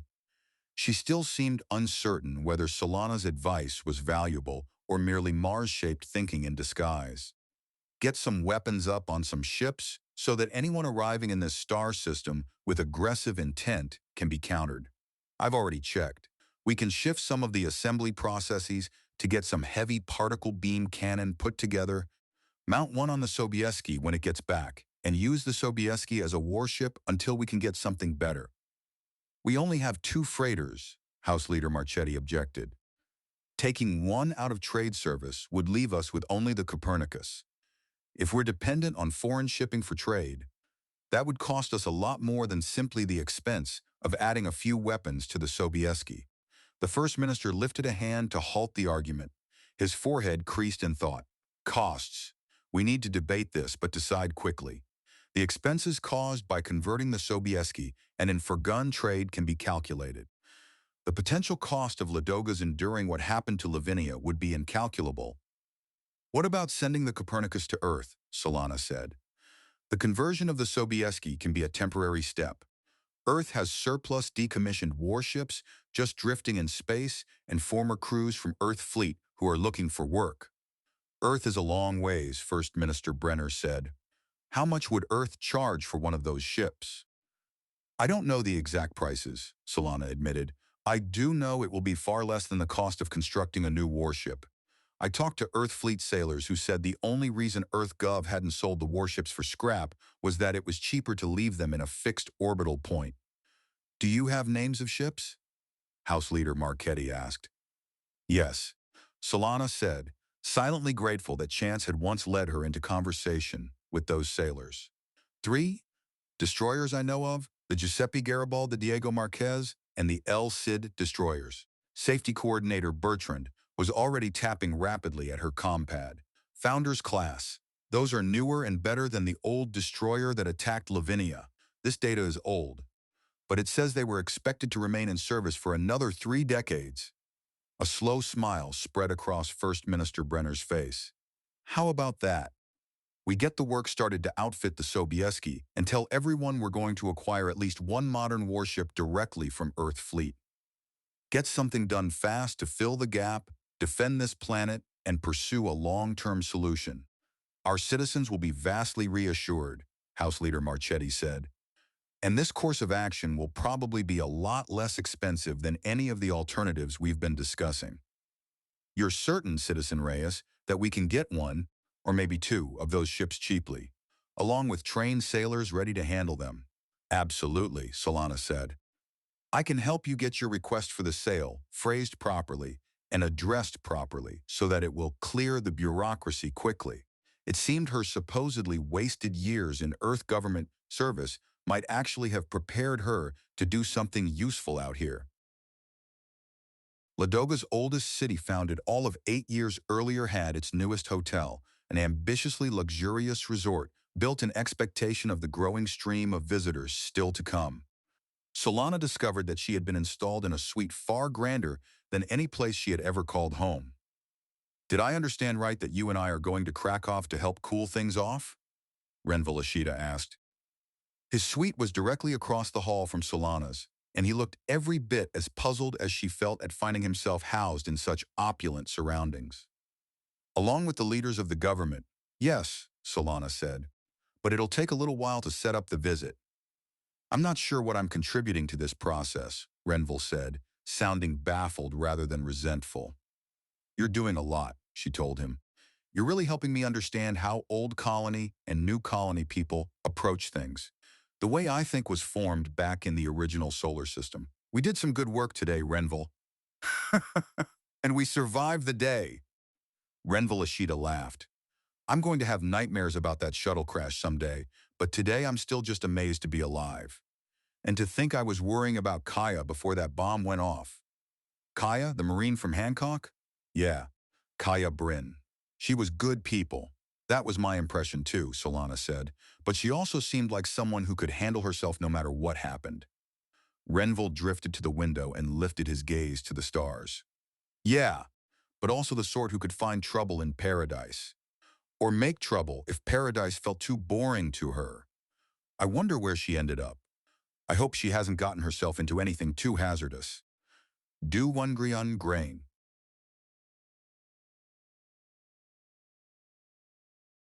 Chapter 9. Bryn, you do stupid better than any other smart person I ever met. Kaya's old drill instructor's words kept coming back to her as she tried to work out how a single Marine was supposed to bring down Balor's base. And why, exactly, she had volunteered to be the one to try. At least one thing had gone right. Lieutenant Harrow had kept his promise to seed stationary orbit satellites above Balor's new installation, and the steady stream of surveillance had allowed Kaya to build up a lot of intelligence in a hurry. She was not entirely sure what to make of Ethan Harrow's willingness to help.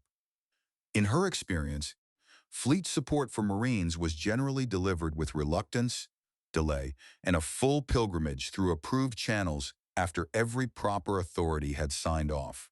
Maybe Vanier's fleet worked differently than Hancock's.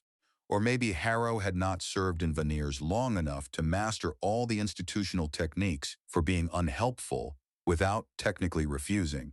What the intelligence showed, unfortunately, was that the job facing her was worse than she had thought. The soldiers Balor had put down were patrolling outside the base in full battle armor and seemed to be carrying a respectable number of military energy pulse rifles, or slug throwers. Judging by patrol counts and other visible personnel, there really did seem to be around 100 troops. 4 separate barracks had been placed apart from one another, each embedded among clusters of housing for the civilian families, making any strike on a barracks almost certain to kill non-combatants. Machines had already dug perimeter trenches that would make an assault even uglier. One trench system included a large bunker that was plainly serving as a command post.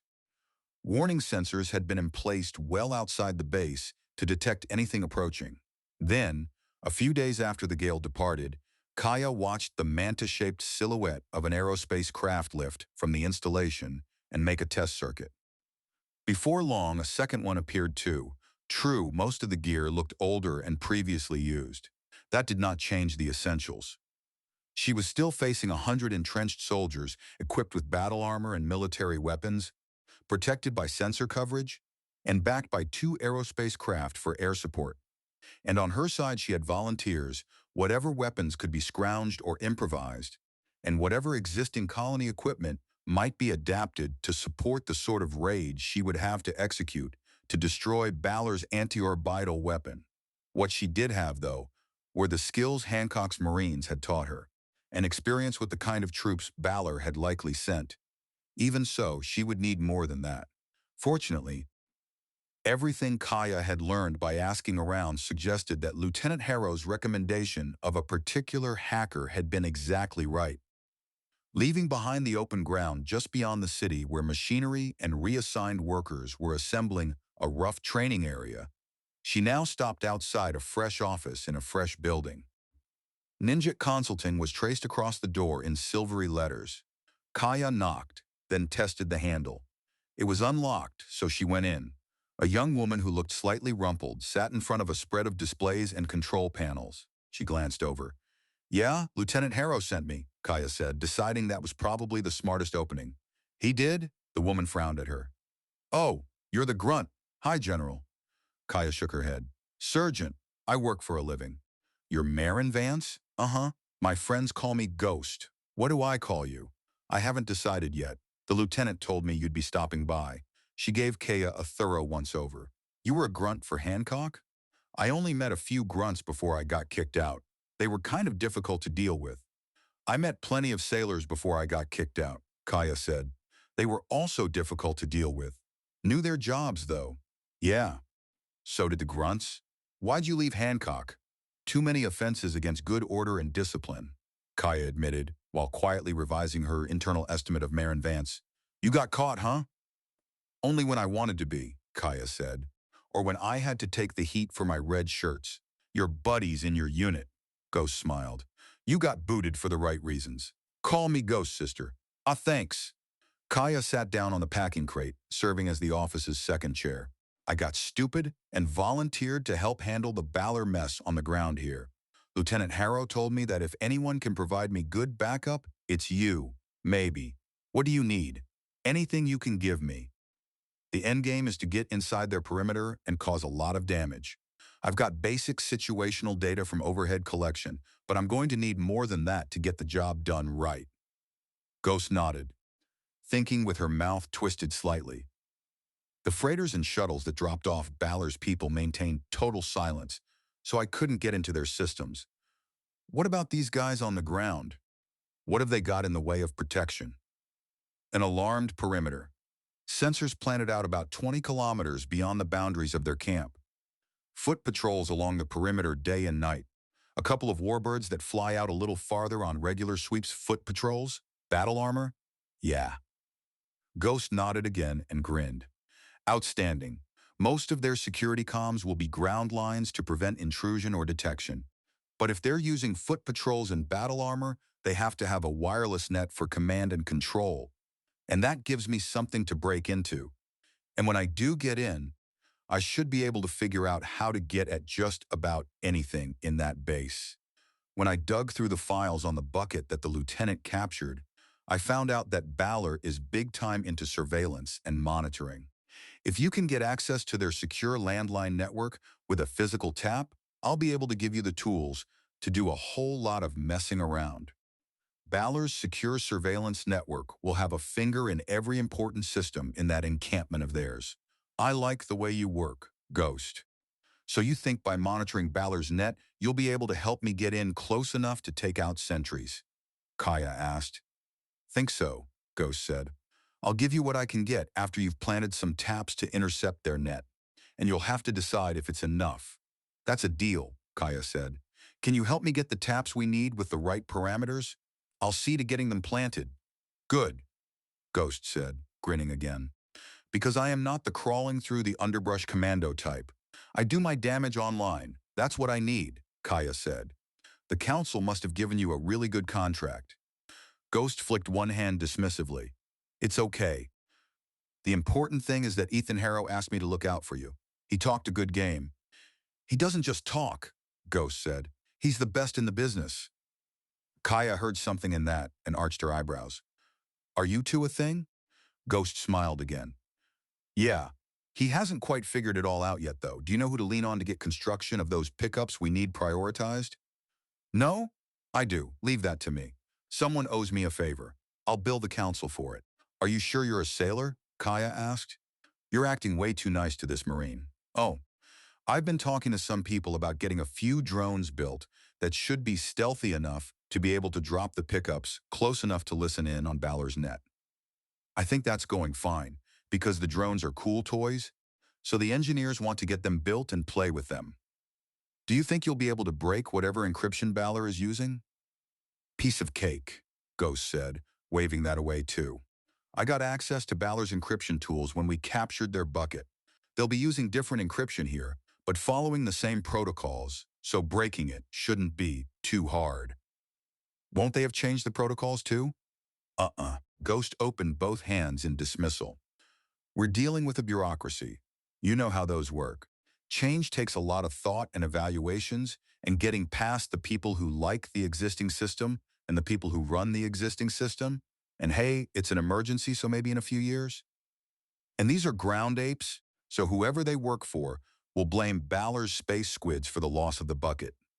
Not the systems themselves. Blaming other people is a lot easier than trying to replace critical systems. What's my timeline? Balor has landed an anti-orbital system. They're getting it set up, but it'll probably be a few weeks yet because of the construction challenge of emplacing the weapon and getting their main power reactor online. So you want this stuff before then? You want to hit them before they get the anti-orbital big gun working?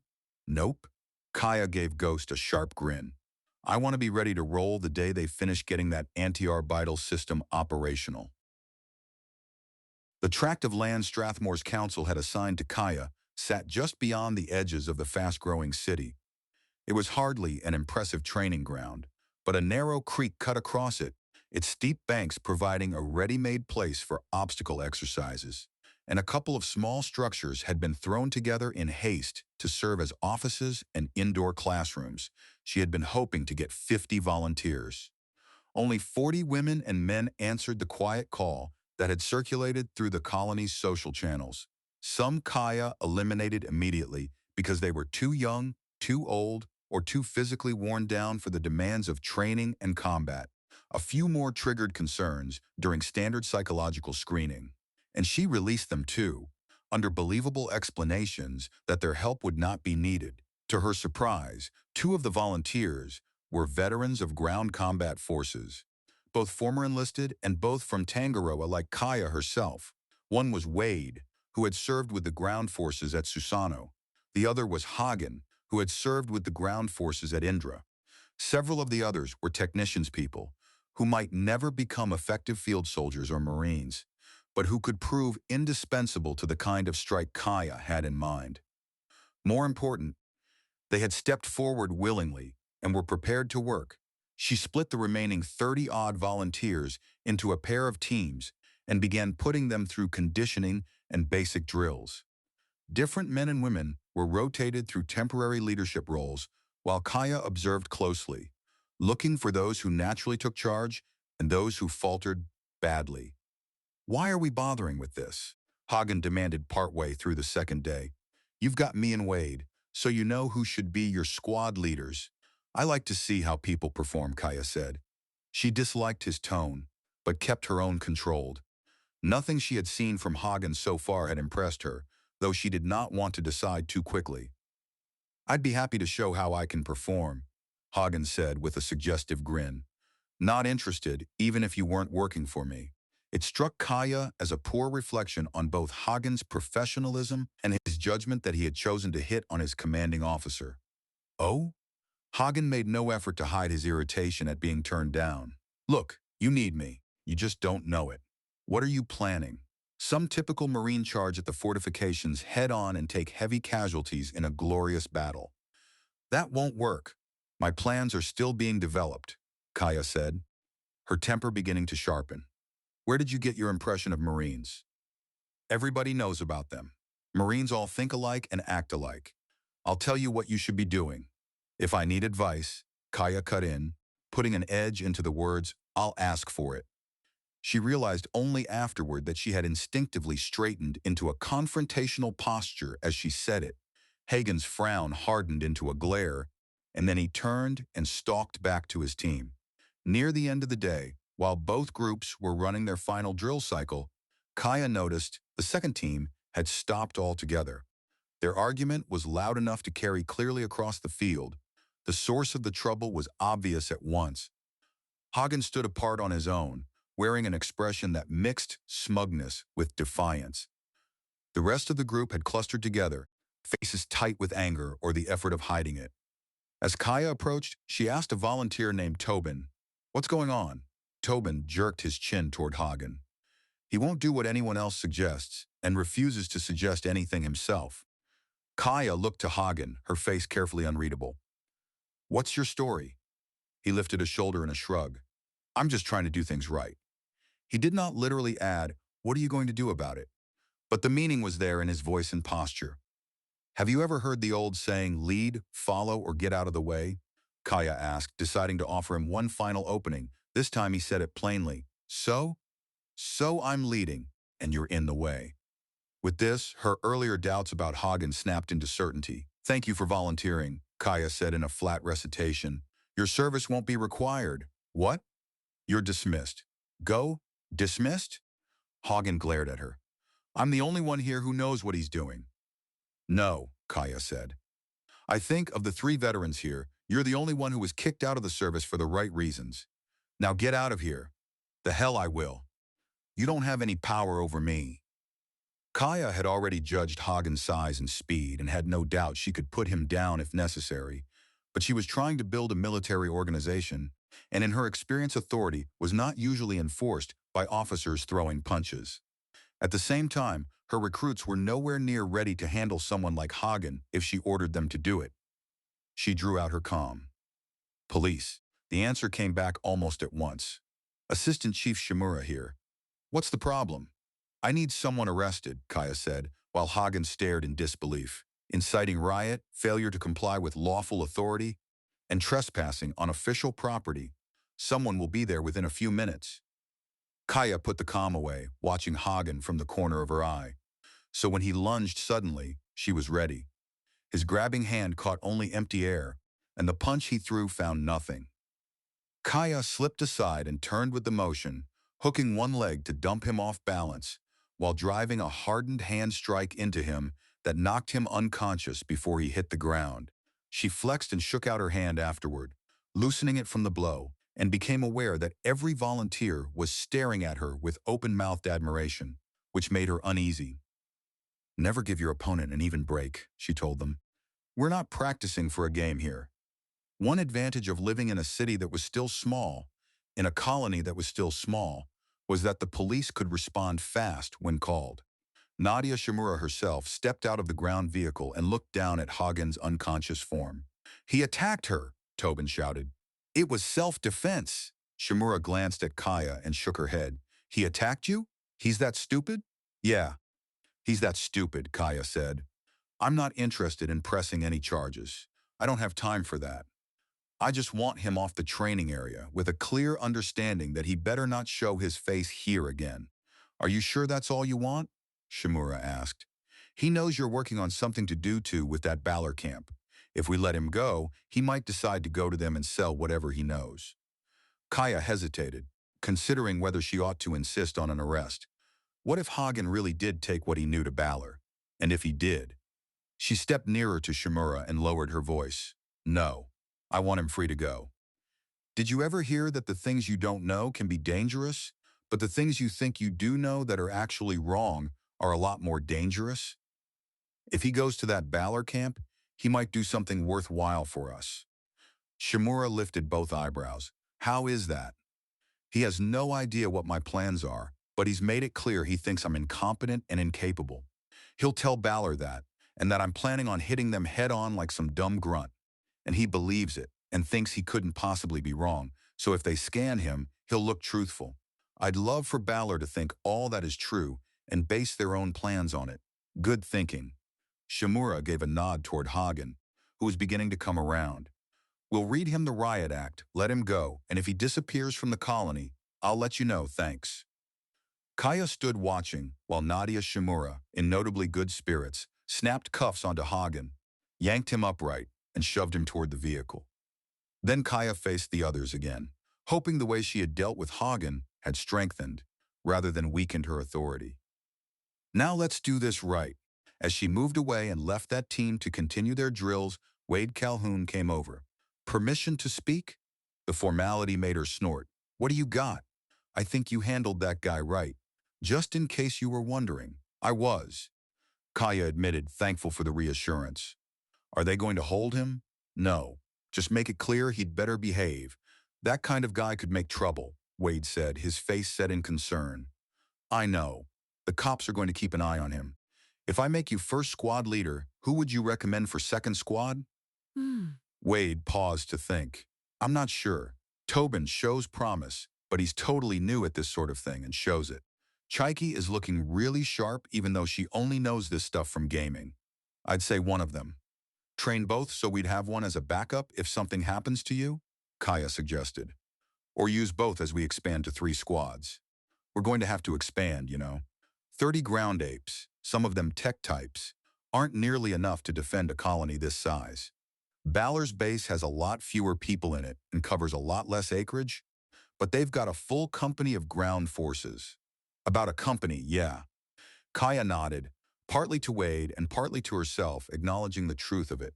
She remained there for a moment, looking past the field toward the mountains in the distance. Wind descended from the heights, carrying the scent of something pine-like, though sharper, along with a crisp, cold edge from snow-heavy peaks. Once, she had imagined becoming an explorer or scout, one of the first to cross landscapes like those, and add first-hand knowledge to the orbital surveys. The colony had not yet been able to spare attention for that kind of work, but maybe it would someday, once she was done helping with the current crisis. Yeah, this place will have to get a lot more serious about defending themselves. But I'm only in charge right now because I'm all they've got. I'm figuring they'll bring in some officers sooner rather than later to run this outfit, and I'll probably be out on my ear again. Until then, we can build a decent basis for a bigger outfit, and then those officers will take credit for it, Wade said. Yeah, Kaya said, laughing. The following morning, Kaya stepped away from training when a police vehicle rolled up at the edge of the field. Fearing Hagen had done something exceptionally stupid, she jogged toward it. Hey, Marine. No problems this morning. I've just got a load for you, Nadia Shimura said as she climbed out. This is what the colony has been able to collect for you. By the time Kaya reached the vehicle, Nadia was already unloading an assortment of weapons. Kaya picked up one of the hunting rifles, braced it to her shoulder, and sighted along the barrel toward the open ground beyond the city. Not bad. One of the best we got, Nadia said. 4 hunting rifles, 2 target pistols, and a half-dozen shockers. That's the rest of it. 12 weapons for 30 volunteers, counting Kaya herself, and only 4 of them were suitable for lethal force. The supposedly easy-to-reprogram construction bays were still struggling with the available designs for military-grade weapons, so this was all they were going to get for now. Kaya shook her head. It'll have to do. Can it? Nadia Shimura asked. Seriously, I've got no idea, but I heard you say those Balor soldiers have battle armor. I've seen that stuff. It's bad news. It is, Kaya said. She indicated the rifle still in her hand, its muzzle angled toward the ground. But if I can get close enough, this can handle that armor. I know that gear. It's the same stuff Indra imported from old Earth, so at Hancock, we drilled on how to combat it. I wouldn't be surprised if Indra resold it to Balor. It's got weak points?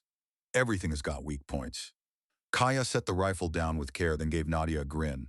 Armor, weapons, people, you're the expert. Shimura glanced from the little cache of weapons back to Kaya. I was thinking, that can get you into trouble, Kaya said. I know, Nadia said. She pointed to one of the shockers. I've spent a good chunk of my life working with these. Weapons designed to disable, not to harm. Oh, they can be misused. Anything can. But basically, the idea is not to kill with them.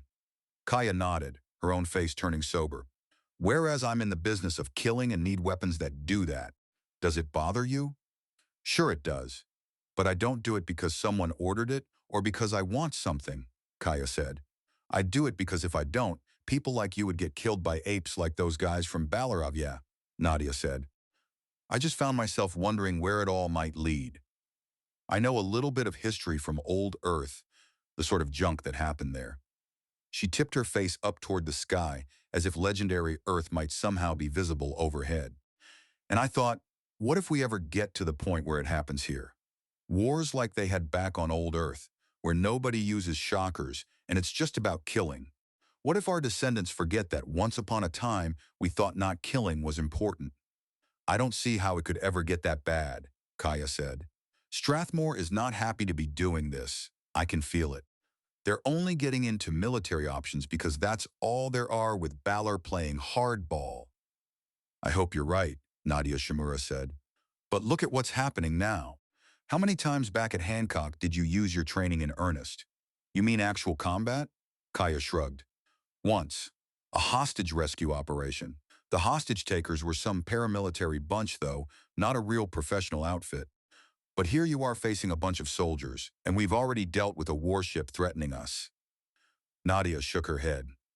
This isn't like the old colonies. Everything has gone off the rails. Who knows where we might end up? All I can promise, Kaya said, is that as long as I'm calling the shots, we're not going to end up anywhere you'd be unhappy with. How long will you be calling the shots? Probably only until they can replace me. Kaya slapped Nadia on the shoulder. But until then, I am going to lead this outfit in the right ways. Hey, I need to get over to the mining offices. Can you give me a lift? Reaching Balor's base without being shredded by defensive fire ruled out a ground approach. Coming in through the air in one of the colony's available shuttles would only have been a fancier version of suicide, which left, as Kaya knew, one remaining way in. And that path took her to the technical offices of the newly renamed Strathmore Mining Corporation. Not that long ago, on a planet far, far away, Gunnery Sergeant Mehta had taught a much younger Kaya how to make things happen even when every sign said they could not be done. You don't go to the boss, Mehta had instructed. And you don't go to the admin people who approve stuff. You go direct to the techs, the engineers. But you don't go in and say, the equipment can't do what I need. Can you make it do that?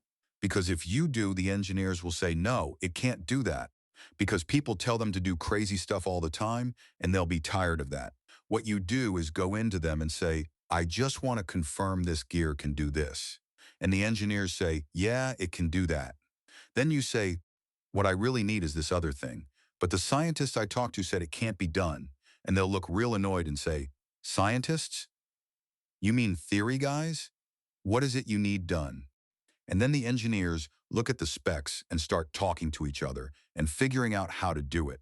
Because there's nothing an engineer loves more than doing something that a scientist says can't be done. 9 times out of 10, they'll figure out a way to do it or a way that ought to do it, and they'll build it. At that point, Gunnery Sergeant Mehta had stopped long enough to give Kaya a cautioning look.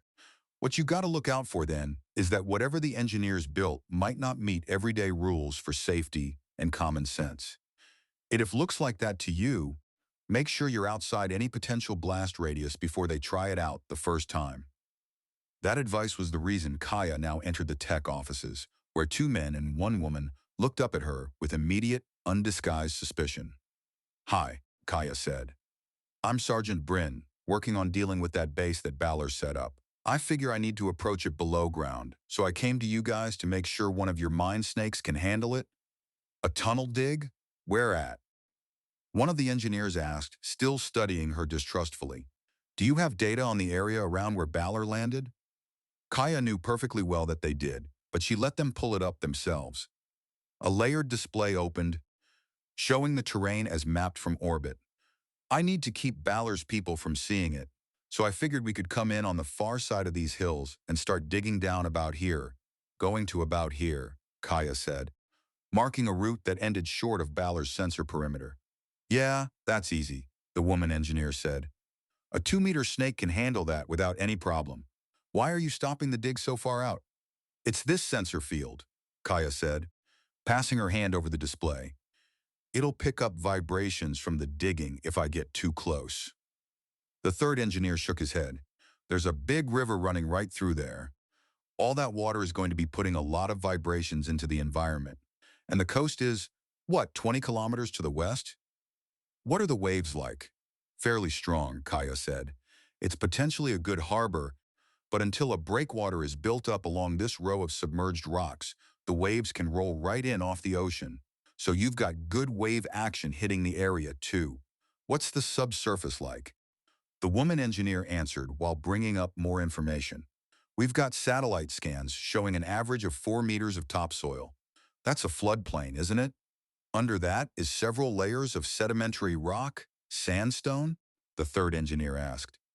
Overhead scans saw a mix of siltstone farther inland and limestone closer to the coast. That'll conduct vibrations from the wave action and the river pretty well, the first engineer observed. Kaya put on a look of mild surprise. Do you think there's a way to get the dig closer without its being detected? The approval office told me that was impossible. Approval office? The third engineer said in disgust. How close do you really want to get?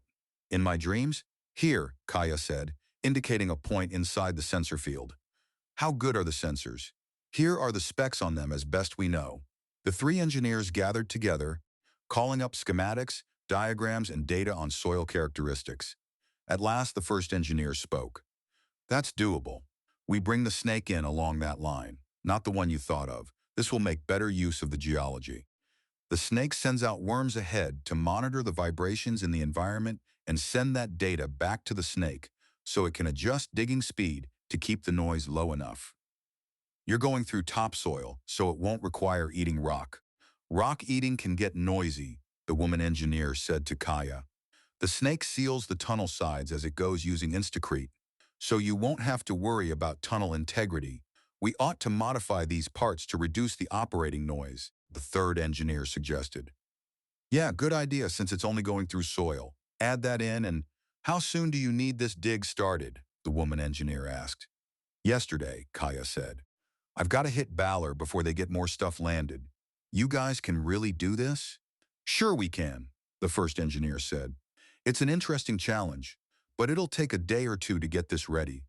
And you'll need someone to tell the front office the council will pay for it. You guys are lifesavers, Kaya said, not needing to fake the relief in her voice. Oh, I've got to tell you, this needs to be kept really quiet.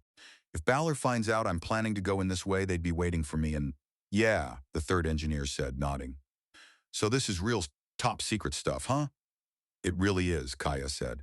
Once we've hit Balor, they'll search for and find the dig, so you can talk about it then. You said the tunnel will be 2 meters in diameter? That'll be a little tight, but we can run. No, the woman engineer said. Use a tunnel peed. Tunnel peed? Long, low. Lots of little soft wheels. Designed to go into tight places where you might not want a lot of vibrations, you know? Like checking on cave-ins or unstable areas. Just get a tunnel peed long enough for everyone in your group to ride. How are you planning on getting the snake there? One of the Wingies. Yeah, Kaya said. Can one of the smaller ones handle the snake? Sure can, the first engineer said. Don't talk to Don. He's supposed to be in charge of scheduling the Wingies, but Colette is the one who really handles that. She'll set you up. As Kaya stepped out of the building, she tipped her gaze skyward in what she hoped was roughly Hancock's direction. Thanks, Gunny. The Winge Park had been established near the shoreline. When Kaya got there, all three wing and ground vehicles were present. They flew only a few meters above the water's surface, but the ground effect cushion beneath them let Wingies haul ship-sized loads at aerospace speeds, and because they could land on water, beaches, or rough, unimproved ground, they were ideal for a young colony on a new world. The largest wind towered over the others, broadly cylindrical, about 30 meters across and more than 150 meters long, with wide, stubby wings mounted low, propulsion systems high, and large aft control surfaces like those of an aerospace craft. The two smaller Wingies were each roughly 40 meters long and 10 meters wide, built in the same general shape as their larger counterpart. None of them was armed, but because they skimmed so low, one of the smaller winds could approach from the proper direction and stay hidden behind the low hills from Balor's base while delivering the mining snake. For an improvised vehicle to insert combat forces, it was about as good as she could hope for. Kaya headed into the small office attached to a maintenance hangar, looking for Colette. 2 days later, another training session was interrupted by a visit from Nadia Shimura. "Your boy Hagen is officially missing. Any clues?" Kaya asked. "Pretty big clues, actually. He volunteered to assist a team recovering an automated weather station along the coast, about 50 kilometers south of where Balor set up shop.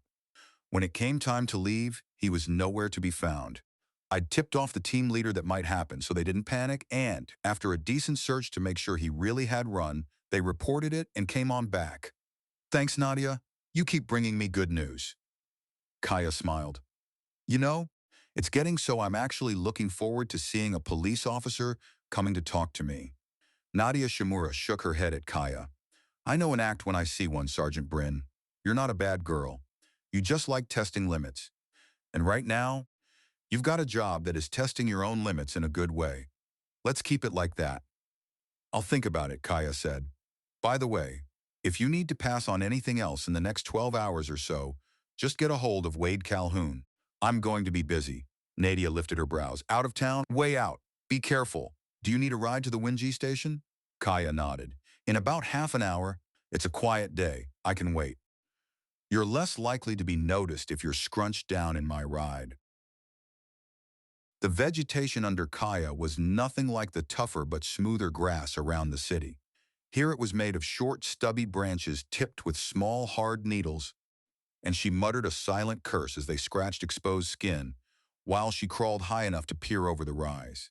The plants released a scent that was part spice, part musk, and irritating enough to make her fear a sneeze. Above her, unfamiliar constellations glittered coldly.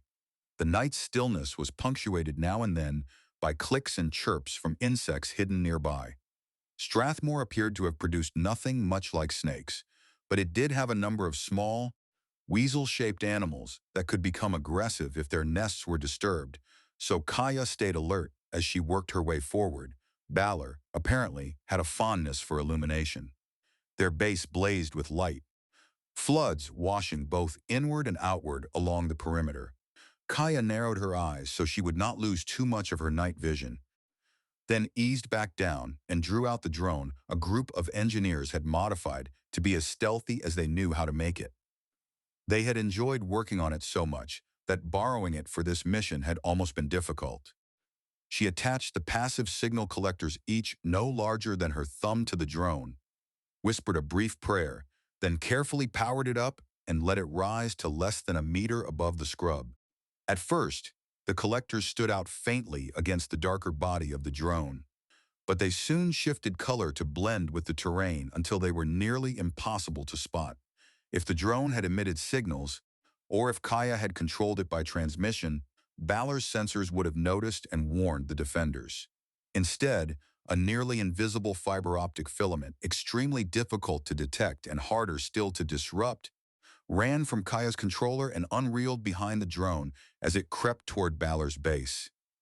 The signal collectors were connected to that line as well, creating a network that would pass whatever they intercepted back along the cord to a relay transmitter positioned beyond the reach of Balor's sensors. Kaya had to judge the release points by eye so the long pins beneath the sensors would stab into the topsoil and leave them upright. 1, 2, 3. Then a spotlight mounted on one of the sensor poles snapped on and swept across the sensor field near the drone's position. Something must have caught the movement. Kaya released the final two pickups, then sent the drone darting erratically a couple of times before directing it quickly back up the slope, after which she dropped it low and slow. One of the sensor technicians, eager to impress her, had taught her that trick. Anything tracking the motion would likely decide some small animal had brushed the sensors. She waited in taut silence as the beam flickered back and forth, but it never fixed on the drone. Once she recovered it, she shut it down with care and slid down the backside of the rise, out of view from the base. Setting the relay unit in place took only a few moments. Kaya connected the fiber optic line to the pickups, entered the link commands, and within a minute, received confirmation from both the overhead satellite and the signal collection devices. The relay would compress all intercepted traffic and transmit it upward to the satellite in 1-second bursts, and the satellite would forward it all to Ghost. Kaya risked crawling up the rise again to watch the visible portion of Balor's encampment. After several motionless minutes, she found what she wanted: the distant outlines of two soldiers walking the inner edge of the sensor perimeter. She studied them closely, trying to get an instinctive sense of their movement and habits. From what she could tell, Balor's troops were not actively scanning their surroundings as they trudged along. They were relying on their armor sensors to warn them of threats they clearly did not expect. They had probably already heard that Strathmore possessed neither ground forces nor military gear, and nothing since their arrival had given them reason to think the colony would do more than protest. Kaya wondered whether Hagen had already reached Balor's base. Probably not. He had not looked like a man who could cover that much distance that quickly. Even so, she was relieved that her own best route for planting the pickups had approached from the north side of Balor's camp, while Hagen would be coming from the south. There was no chance of him accidentally running into her. At last, she slipped back down the rise and, staying low, ran along the far side of the terrain until she reached the place where Winji Bravo waited behind a taller slope. She stopped only long enough for the crew inside to confirm her identity, then climbed gratefully through the personnel hatch that opened in the side. How was it? One pilot asked while the other carefully lifted the Winji and brought it around. Piece of cake, Kaya said, gratefully drinking from the water bulb offered by the pilot.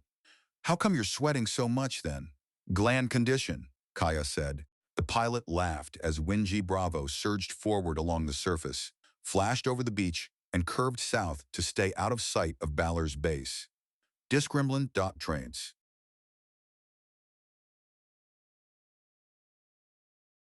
Chapter 10.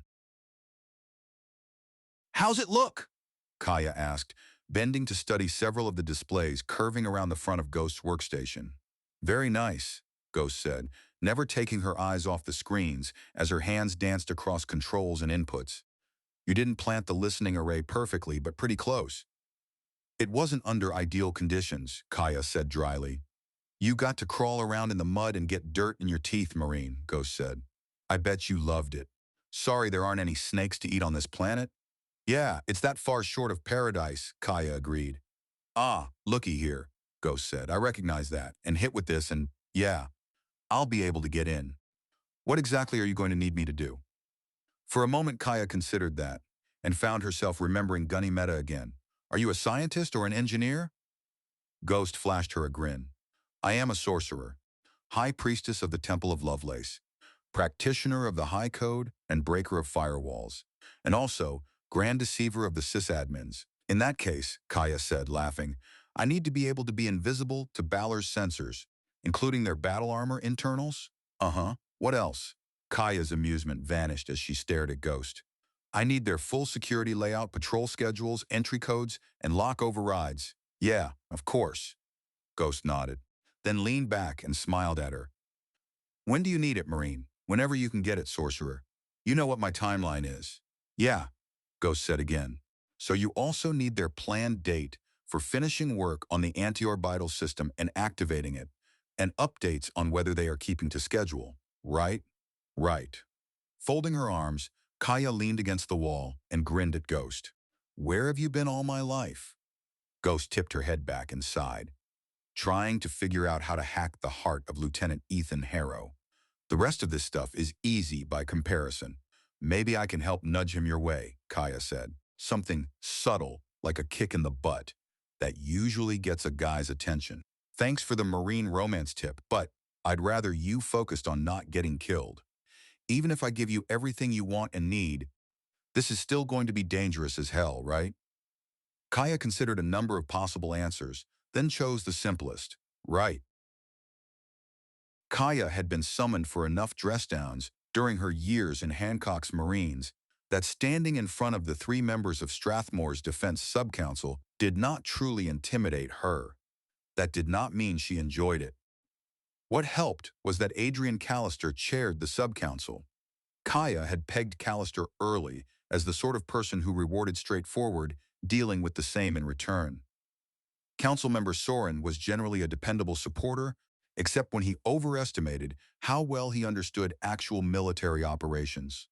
Councilmember Prentice, by contrast, had been placed on the subcouncil to voice the colony's dovish position, which mostly meant he spent his time second-guessing Kaya, obstructing her, and trying to cut the legs out from under her efforts. Even that was not wholly bad. She had learned long ago how valuable oversight could be when it forced her to re-examine her own assumptions. When do you intend doing something about Balor's intrusion on this planet? Soren demanded. They've almost finished work on setting up their anti-orbital defense system. What are you waiting for? Kaya answered with steady confidence. Aside from the need to get in as much training as possible and make the necessary preparations, I'm planning on hitting them the night after they make that system operational. That's what I'm waiting for. Soren only stared at her, too astonished to speak. Prentice looked at her with sharp suspicion. Adrian Callister rested her chin on one palm. Why? She asked. Of course Callister would ask for reasons before deciding. Kaya gestured vaguely toward Balor's camp. 3 reasons. First, I don't want to alert them that we're a danger.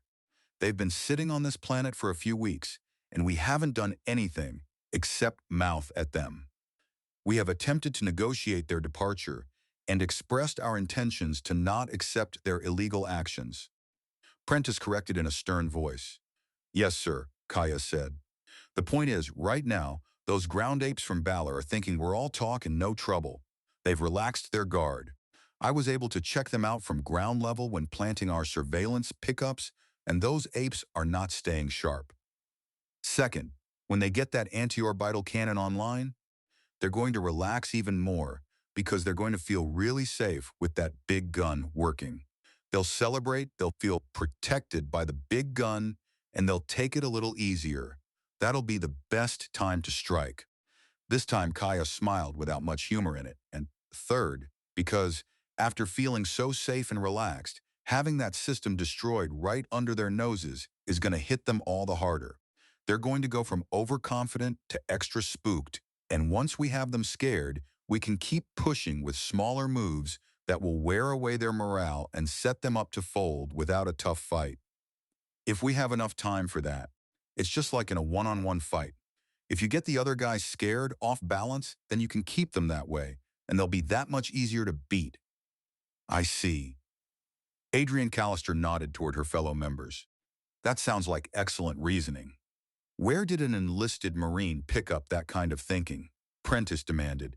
Kaya smiled back at him, though what she really wanted was to answer with a very rude gesture. Unfortunately, command meant she could no longer indulge impulses like that. Listening to my officers talk tactics and strategy, and reading, there's this guy named Sun Tzu, real old Earth. Part of what he talks about is beating the enemy before you start fighting by laying the right groundwork. That's good, Soren said. Having seen how hostile Prentice was, he now threw himself fully behind Kaya. That's very good. She's working from theory, Prentice said. She is trying to achieve victory by causing as few deaths among the enemy as possible, Adrian Callister said. That is your intention, is it not? She asked Kaya. Yes, it is, Kaya said. In particular, to avoid any casualties at all among the civilians Balor brought. That is surely what we want, isn't it? Adrian Callister asked Prentice. Prentice paused, then gave a reluctant nod, his expression sour. Yes. Then, having heard Major Bryn's explanation of her strategy, I move that we endorse it. Kaya replayed that sentence in her head, unsure whether she had heard it correctly. No. She had to have caught part of it wrong. I'm still concerned, Prentice said. We've seen the data our pickups are gathering. You say that Balor's soldiers are complacent, he said to Kaya. Yet our pickups are detecting usually 2 or 3 weapon discharges a night by sentries. Kaya nodded. That's one of the reasons I know they're slacking off, she said. Sentries and patrols get bored if nothing happens. And when they get bored, there's a real strong temptation to let off a shot just for fun. Usually, you claim that you saw something move and thought it might be danger. Back on Hancock, we called popping off a shot like that for fun hunting wabbits. I've heard the expression, Soren said. But that was from a former soldier from Indra, who also emphasized it was not rabbit but wabbit. What is a wabbit? I don't know, Kaya said. Maybe the saying originated on Earth, and they have wabbits there, so that's why everybody uses it. The thing is, a tight outfit, one that's well-disciplined, doesn't tolerate that.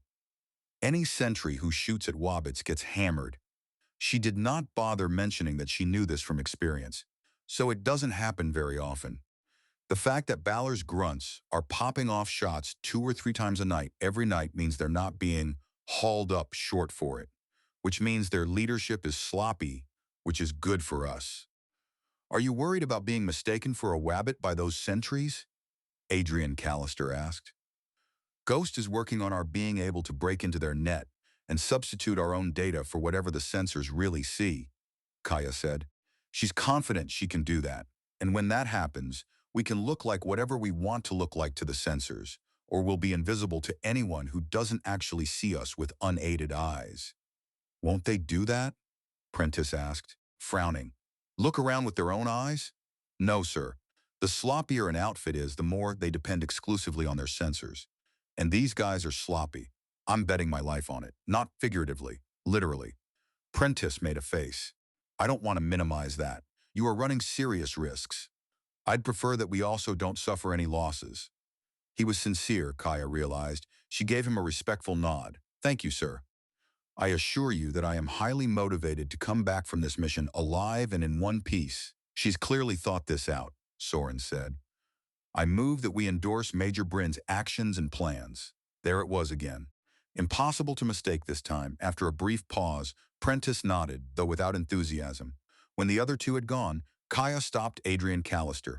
Major Bryn? 2 of you called me Major. Yes, you've been promoted, Adrian Callister said in a matter-of-fact tone. When did that happen? This morning.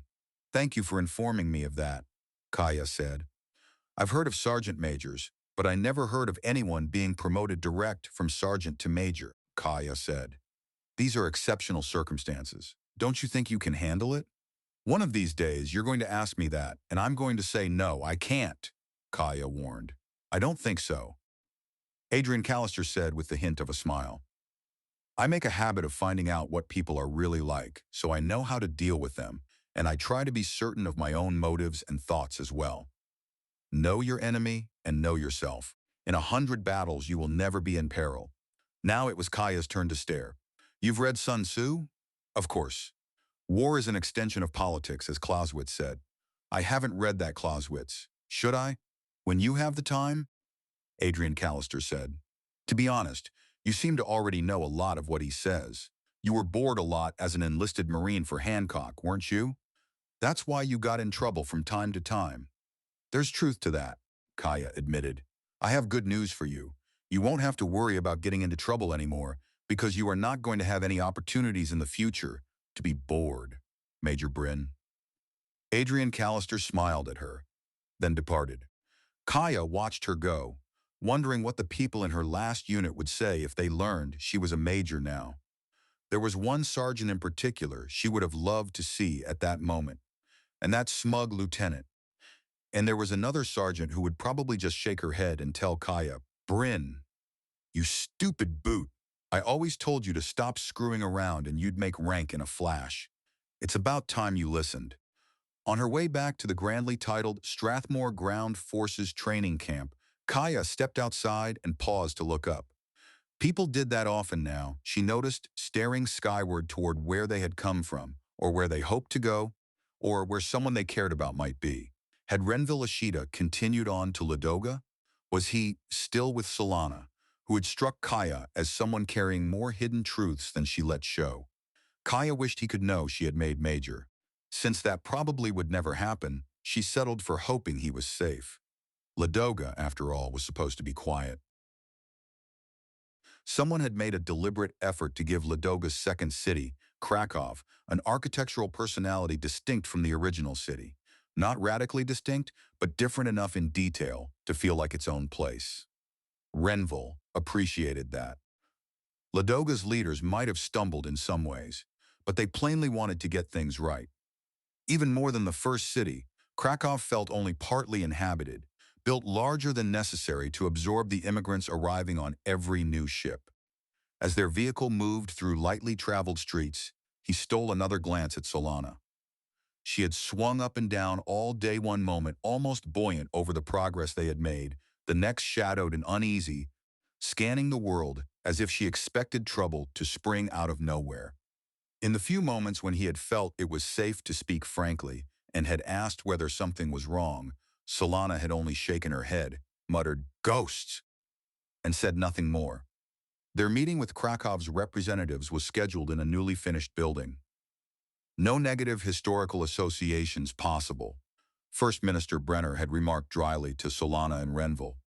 As short as our history has been, places are already acquiring good and bad connotations. But this is completely neutral ground. They entered through wide doors into a large reception area that was mostly empty. The new lift tubes were acting up, so the small party climbed 2 flights of stairs instead. Besides Renville, the group consisted of Solana Reyes, First Minister Brenner, House Leader Marchetti, Safety Coordinator Bertrand, and 1 guard. As they moved, Renville noticed that the safety coordinator kept arranging herself so she never lost sight of Solana. After a brief walk along a corridor whose walls were finished but bare, Renville followed last as the others entered a suite on the 2nd floor. "We need to discuss a few internal matters while waiting for the representatives from Krakow," First Minister Brenner said to Solana and Renville. "I hope you won't mind waiting in the outer room." "No problem," Renville said. The First Minister, House Leader Marchetti, and Safety Coordinator Bertrand passed into the inner office. As the door shut behind them, Renville heard the Safety Coordinator begin speaking with force, though the words themselves were indistinct. The guard took up station outside that inner door, making a show of blocking it while also giving Renville and Solana a faintly apologetic look. Renville suspected the arrangement had been ordered by Safety Coordinator Bertrand. He surveyed the outer room, a rectangle perhaps 7 meters in length and half as wide, with the hallway door centered in one long wall and the inner office door directly opposite it. A large window filled one of the short walls, though curtains hid any view beyond. Like the hallway outside, the room had no pictures, no displays, nothing personal. If he had not known he was on Ladoga, he thought he might have believed himself back on Hancock or even on Earth. "It's funny," he said to Solana. "We go so far from old Earth. We build something totally new on a totally new world, and from the inside, it looks like it could have been built anywhere at any time in the last few centuries."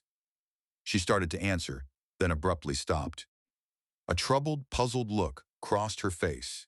She turned toward the outer doorway and then sprang at Renville. He stumbled backward as she slammed into him, and in that instant he saw someone standing in the doorway with a weapon aimed at them. "Alert!" the guard at the inner door shouted, reaching for the shocker under his coat. "Lock the—" The guard's body jerked 3 times and slammed back against the door he had been protecting, his eyes fixed wide in a final stare at the man who had shot him. The shots were muffled, but in the quiet building they were unmistakable. The killer was already in the room, spinning toward Renville and Solana. Shock held Renville motionless. He caught only flashes. A lean frame, a thinning scalp, the barrel of the gun swinging into line. In the vids, this was the moment when the villain paused to explain himself, while the heroes used the speech to make their move. But this assassin hesitated only long enough to decide which of them to kill first, Renville would have died in the seconds it took him to work out how to react. Solana did not waste those seconds. The instant she had shoved him aside, she launched herself at the killer, exploiting that heartbeat of indecision. Renville had watched Kaya fight before. He had seen the precise disciplined strikes with which Kaya put down a threat. Solana was nothing like that. Solana fought dirty. He did not see every motion as she hit the attacker, but he saw a thumb driven into an eye and a knee slammed into a groin. She and the assassin crashed to the floor together, and her teeth clamped down on the wrist holding the gun. The killer tore himself loose with a cry of pain, but the weapon stayed in Solana's hand. In the vids, this was where the hero would level the gun and order surrender. Instead, the instant Solana brought the pistol online, she fired and hit him. She took one brief moment to correct her aim, then fired again, and that time put him down for good. Renville was still trying to make sense of what had just happened when Solana stooped, picked up the shocker the guard had nearly drawn, and threw it to him. "I heard at least one more out there," she told him. "Get over on that side of the door." "Can you use that?" He glanced down at the weapon, his mind and stomach both reeling with adrenaline, then looked back at Solana Reyes. "I've never fired a weapon," Renville said as he caught it up. "You're a fast learner, aren't you?" Solana seemed to have folded inward, her face drained of anything readable. The only visible sign of strain was the fierce tightness of her grip on the dead attacker's gun. "What do they want?" Renville asked as he crouched on the side of the doorway opposite Solana, holding his shocker with awkward uncertainty. Only now did he realize he had been standing between the doorway and the guard. If Solana had not knocked him aside, those bullets would have found him first. "They want to kill any chance of peaceful resolution," Solana said in a flat, toneless voice. "Commit another atrocity and cause a bigger crackdown. Feed a spiral of violence with innocent victims. It's an old, old strategy." A voice came through the inner door. "Who's out there?" "Rise and Ashita," Solana answered. "Your guard is dead. There's at least one more attacker in the hall. We're holding the outer door. Keep yours closed in case they get past us." There was a long silence before the voice returned, and this time Renville recognized Safety Coordinator Bertrand. "I owe you an apology, Citizen Ray. I'll accept it when we have the chance," Solana replied. Her eyes flicked over Renville for an instant, then returned to the doorway. Renville shivered at what he had seen in them. Growing up on Mars, that was what it meant. That was what being a Red had meant. At last he understood that when Solana talked about fighting for survival, about fighting her way off Mars, she had not been speaking in metaphors. "Hey," another woman called from the hallway. "You in there? You kill Ostwald?" "Yeah," Solana replied, her voice shifting into a different accent. "He dead. You pretty good. Ostwald was bloody red. You Hellas gang?" "Zarand." "No gang," Solana answered, keeping the weapon leveled steadily at the doorway. "Mira? Ha! Ostwald be really mad if he knew a wimp Mira kill him." Solana cast a quick look around, then urgently motioned for Renville to keep covering the doorway. She slipped back, moving with almost no sound, until she reached the outer wall in the corner beside the window. "Hey, Wimp Mira," the woman in the hall called. "You run, we let you go. Bonus life. Deal?" Renville looked toward Solana. She did not answer this time. Instead, she shook her head sharply and signaled again for him to keep his focus on the doorway.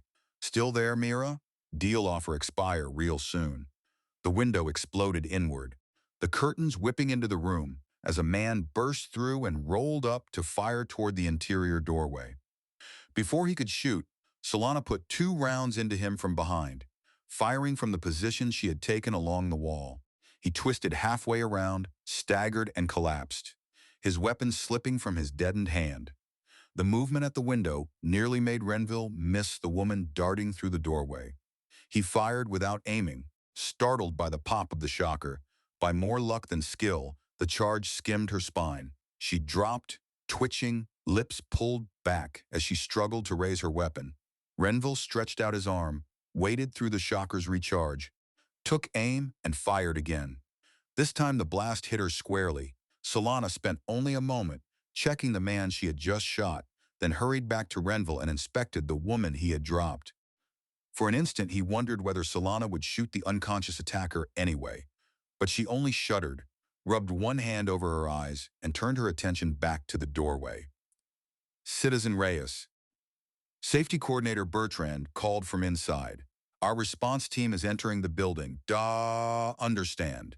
Solana called back. I need an announcement when they get close. I don't know if there are any more killers out there. They're coming up to the second floor now. The officer in charge is Sergeant Lucien Favre. Renville heard faint movement in the hallway and tensed all over again. In the room, a steady voice called, "This is Sergeant Favre, Public Safety Rapid Response Team. Identify yourself, Solana Reyes," she called. Renville Ashita, he added, reassured by the fact that Solana seemed to trust the people outside this time. "Place any weapons you have on the ground," Sergeant Favre ordered. "Then stand up, your open hands clearly visible. Is there anyone else inside?" Renville set down the shocker and stood as Solana answered. "4," Solana said. "All down, 2 dead, 1 maybe, 1 unconscious." "Understand." A small drone flew into view and entered the room, sweeping its gaze across everything inside. "Remain standing. Don't move. We are coming in now." The relief Renville had begun to feel instantly gave way to a fresh spike of fear as armored figures carrying weapons rushed into the room, several of those weapons pausing while aimed directly at him. Most appeared to be non-lethal shockers, though 1 or 2 looked to Renville like something far worse. After several knife-tight seconds, the man who had to be Sergeant Favre edged toward the inner door. "Commander? The outer room is secure." "Good." Safety Coordinator Bertrand opened the door, obvious relief on her face. Behind her, Renville glimpsed First Minister Brenner and House Leader Marchetti, both pale and strained. Sergeant Favre removed his protective face mask and issued another order. "Stand down." "Casualty status?" "She was right," another officer reported. "Officer Yeltsin is dead. That one is also dead. Multiple slugs. This one is almost dead. Same cause. I've called the EMTs up here for him. The third subject is out, shocker burns visible." Renville saw the sergeant's gaze shift from the slug thrower lying at Solana's feet to the shocker by his own, and then rise to measure both of them. "These 2 are okay?" he asked Safety Coordinator Bertrand. "More than okay," Bertrand said, stepping into the outer room and looking down with grim sorrow at the dead guard. "He was shot with this," Solana said, nudging the weapon near her feet. "The same weapon that killed his killer. He died defending you. His memory will be honored." "I'm sure you might have died as well," Safety Coordinator Bertrand said. "I overheard a little of the conversation out here. You know where they came from?" Solana let out a breath. "I don't know who sent them here, but I know where they came from originally. Mars. All 3 are Reds. You can question the woman when she comes to, and she might be open to a deal to tell you what she knows." She sounded like a Valmar. Tough. Threaten her, and she won't say a word, but Valmars are usually willing to negotiate. Bertrand studied Solana and nodded, as if confirming earlier suspicions. "You know more about Mars than you let on." "I thought so, but I also thought wrong. Ladoga owes you a lot." She held out her hand. "I have your back from this day on. Sergeant, Citizen Reyes, and Citizen Ashita are to be given every trust and courtesy."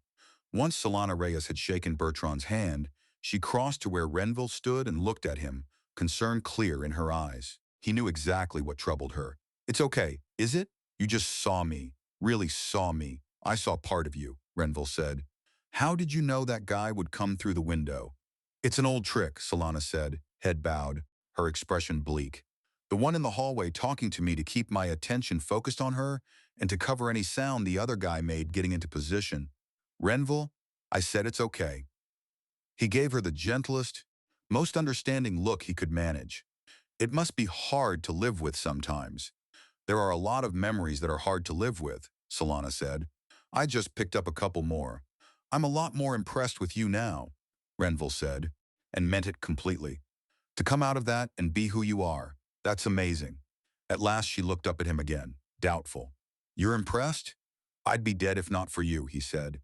"I guess I just realized something else," Renville said. "Ever since I headed down, I'm attracting the attention of young women who not only aren't interested in me physically, they also keep putting weapons in my hand and telling me to use them."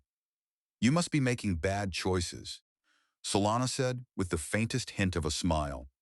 "I think when it comes to people who are good to have around when things go bad, I'm making really good choices," Renville said. He watched her closely, troubled. "You're not all right, are you?" She shook her head. What can I do?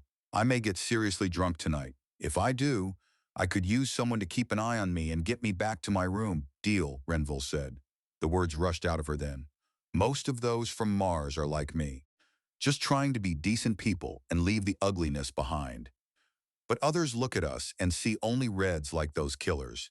And there are always enough reds like that to feed the fears and the rumors and the anger. Renville was still searching for something adequate to say when the sergeant came over. Citizens, he said, giving them another appraising look. Do you require any assistance? We're fine, Renville said. No injuries? Renville glanced at Solana.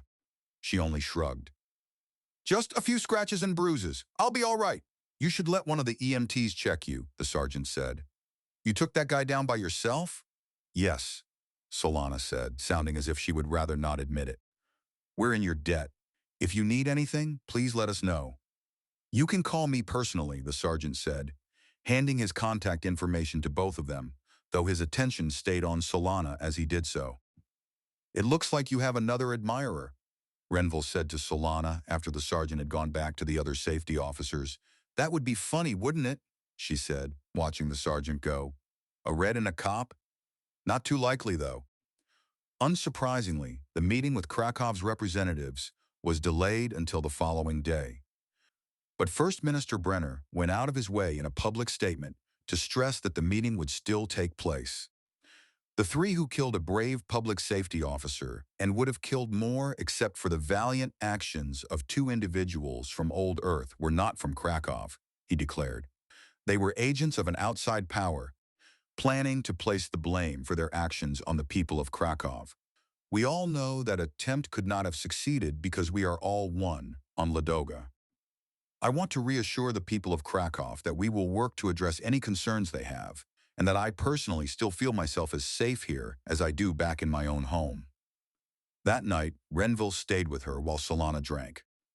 She had chosen to have a bottle delivered to her room instead of going somewhere public like a bar.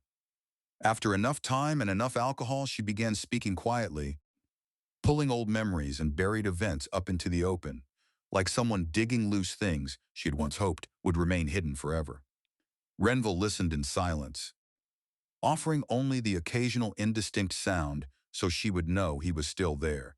He understood that these were not things for him to answer or evaluate, and he did not think himself qualified to pass judgment on anything she described. Solana needed to speak. She needed to hand off a little of the weight she carried inside. So he listened, and accepted a small share of it. He found himself wondering what had changed enough to make her willing to tell him such things. Maybe it was because they had gone through this latest attack together.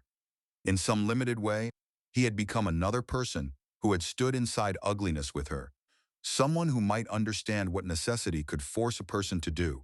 At last, with the bottle nearly drained, Solana's voice dwindled into a murmur and her head came to rest on the table. Renville helped her to bed, made sure she was safe, and only then returned to his own room. Once inside, tired though he was, he remained sitting for a long time, staring at nothing. He had memories from his earlier life too, and not all of them were good, but none came close to what Solana Reyes had survived. It had never really struck him before how fortunate he had been to grow up on Hancock. Hancock had not been perfect. No human home was. It had better places and worse ones like anywhere else. But nowhere in that star system had there been anything resembling the hell Mars had become. Yet it could happen out here, he realized. Even a place as seemingly calm as Ladoga could be bent out of shape by pressure from within, pressure from without, and plain human mistakes, set on that long road laid with good intentions that so often ended in the same place where Mars remained trapped. Systems like Charon were already testing the limits of what they could get away with. Some unknown warship had bombarded Lavinia for no clear reason, and Renville could not stop thinking about the corporate colonies that had gone very, very far away to stars distant from any meaningful interference. What kind of societies would they grow into, especially if they began acting together? Solana Reyes had every reason to be afraid. I've been looking for somewhere, Renville said aloud, whether to himself, to the planet, or to something larger than both, he could not have said. Why not here? And if I'm going to fail again, Why not fail trying to do something big, something important? More important than me, anyway. Something that might prevent more kids from having to grow up like Solana did, or like those three killers did. Something that might save lives. He exhaled and looked down at the hand that had held the shocker. I'm not a warrior who can carry weapons. Both times I've held one, it's felt alien, wrong for me. But people can fight in other ways, using other weapons. I'm going to fight for Ladoga, and maybe help Ladoga fight for others. No answer came from the empty room, at least none he could see or hear. But when he finally lay down, he felt more at peace than he had in longer than he could remember. Everything Ethan Harrow had heard about Ladoga, and admittedly it was not much, suggested a peaceful star system, one where a colony established several years earlier was expanding rapidly as humanity spread across Ladoga's primary world just as it was spreading through nearby stars. So Ethan was not surprised when Gale emerged from jump space and found no one guarding the arrival point. In the old colonies, ships were sometimes stationed at jump points as sentries, though usually those vessels served customs more than war. In the newer colonies, however, star systems generally did not spend resources on that sort of watch. The image of Ladoga as peaceful shattered the moment they intercepted a local news broadcast. Ethan watched in disbelief as the reports played, showing battered Lavinia and the unmistakable scars of orbital bombardment pounded into its surface, those craters ringed by mangled wreckage that had once been a new city rising fast for a new colony. Who did that? Isabeau Renault asked, sounding every bit as stunned as Ethan felt. That ship they're showing is not one of the warships that Balor has, and Lavinia is jumps away from Balor.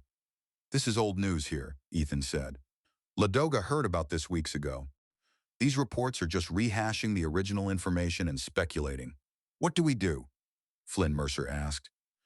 Shouldn't we go back to Strathmore right away? What if that ship shows up at our star system? Ethan could feel fear rippling through the crew, and he knew he had to stop it from spreading further. We have a job here that is about protecting Strathmore, he said. We need to do that job. We need to deliver our message and see if we can get a response from Ladoga. Then we will return to Strathmore and defend it from threats like that. Flynn, am I ready to transmit to the primary world? We'd better let them know right away who we are. Ladoga's primary world was currently more than 4 light hours away. Right away still meant 4 hours before anyone there would hear him, but since Gale's arrival would not be seen there for that same length of time, a prompt transmission ought to reassure Ladoga about the ship's intentions. Just a sec. Yeah, you're ready. Still unsettled by what he had just seen about Lavinia, Ethan gathered himself and tried to look both professional and harmless. This is Lieutenant Ethan Harrow of the Strathmore Warship Gale. We are here on a peaceful mission to request Ladoga's assistance. I repeat, we pose no threat to the people of Ladoga. We urgently request communications with your government so that I can transmit to them a plea for help from the government of Strathmore. He was just about to terminate the transmission when something from the Lavinia reports came back to him.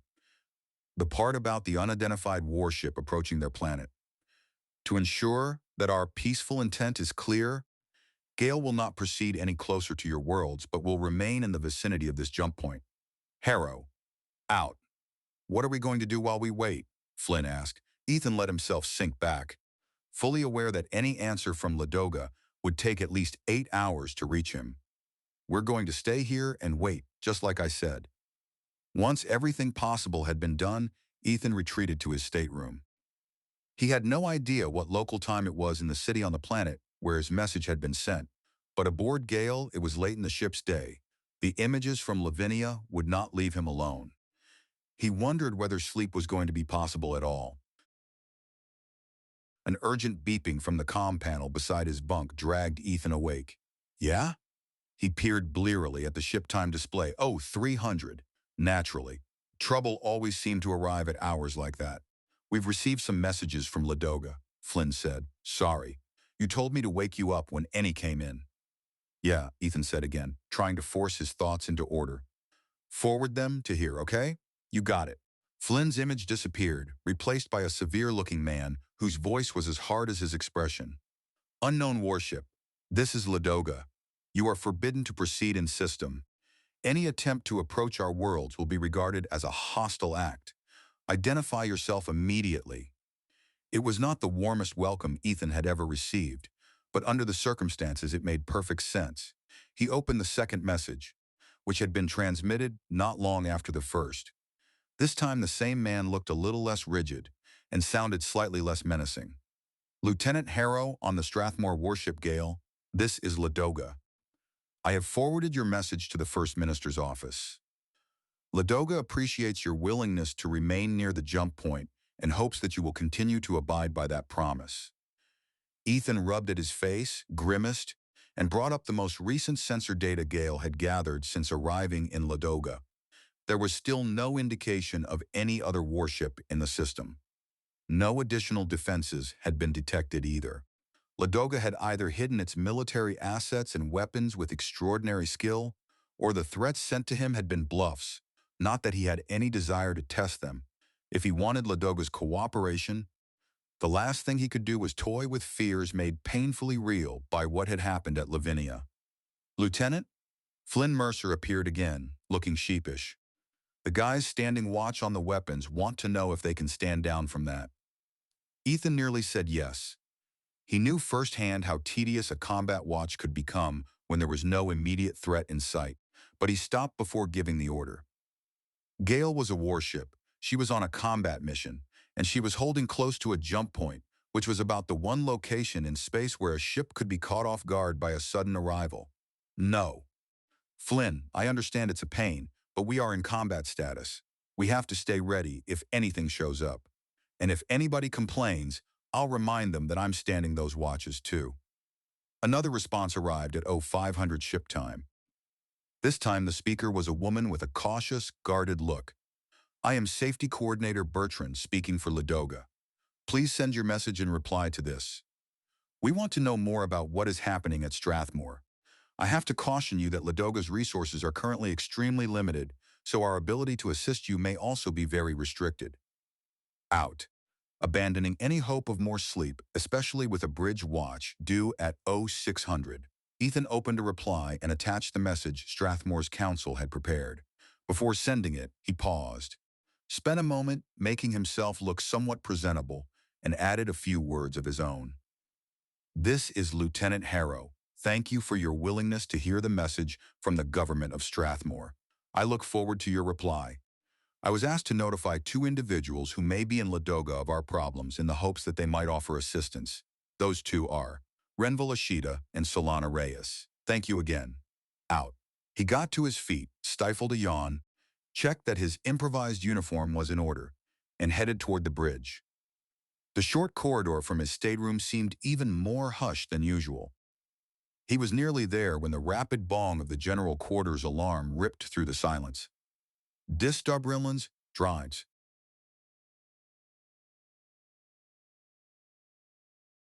Chapter 11. Already moving, Ethan sprinted the last few paces and came through the hatch onto the bridge. What is it? Flynn Mercer, halfway through being relieved on watch, could only stare at him in bafflement. Ethan dropped into the command seat and brought up his display. While he silently cursed the time it took to initialize, Isabeau Renault came running onto the bridge and threw herself into the operations station. Another ship just arrived, Flynn managed at last. Shut off the general quarters alarm and pass the word for everyone to get to their battle stations, Ethan ordered. At last his display stabilized. A destroyer? A warship arrived at the jump point. Isabeau confirmed. 1 light minute away. It's a Warrior-class destroyer. It took Ethan a beat to process that. Warrior-class, he said. The same class of ship that bombarded Lavinia? Yes, Isabeau said. Old, but still dangerous. And he's not broadcasting any identification. Just like the one that hit Lavinia. This was not the fight he had come here to fight. Gale was not in Ladoga to defend the system. In fact, his orders said nothing at all about what to do if he encountered an outside threat. It took him less than a second to understand that none of that mattered. Ethan hit the comm. Unknown warship, this is Strathmore Cutter Gale. Identify yourself immediately. He cut the transmission and turned back to Isabeau. Full combat readiness. Get all weapons powered up. Shields at maximum. Notify engineering that we will need full output from the power core. Yes, sir.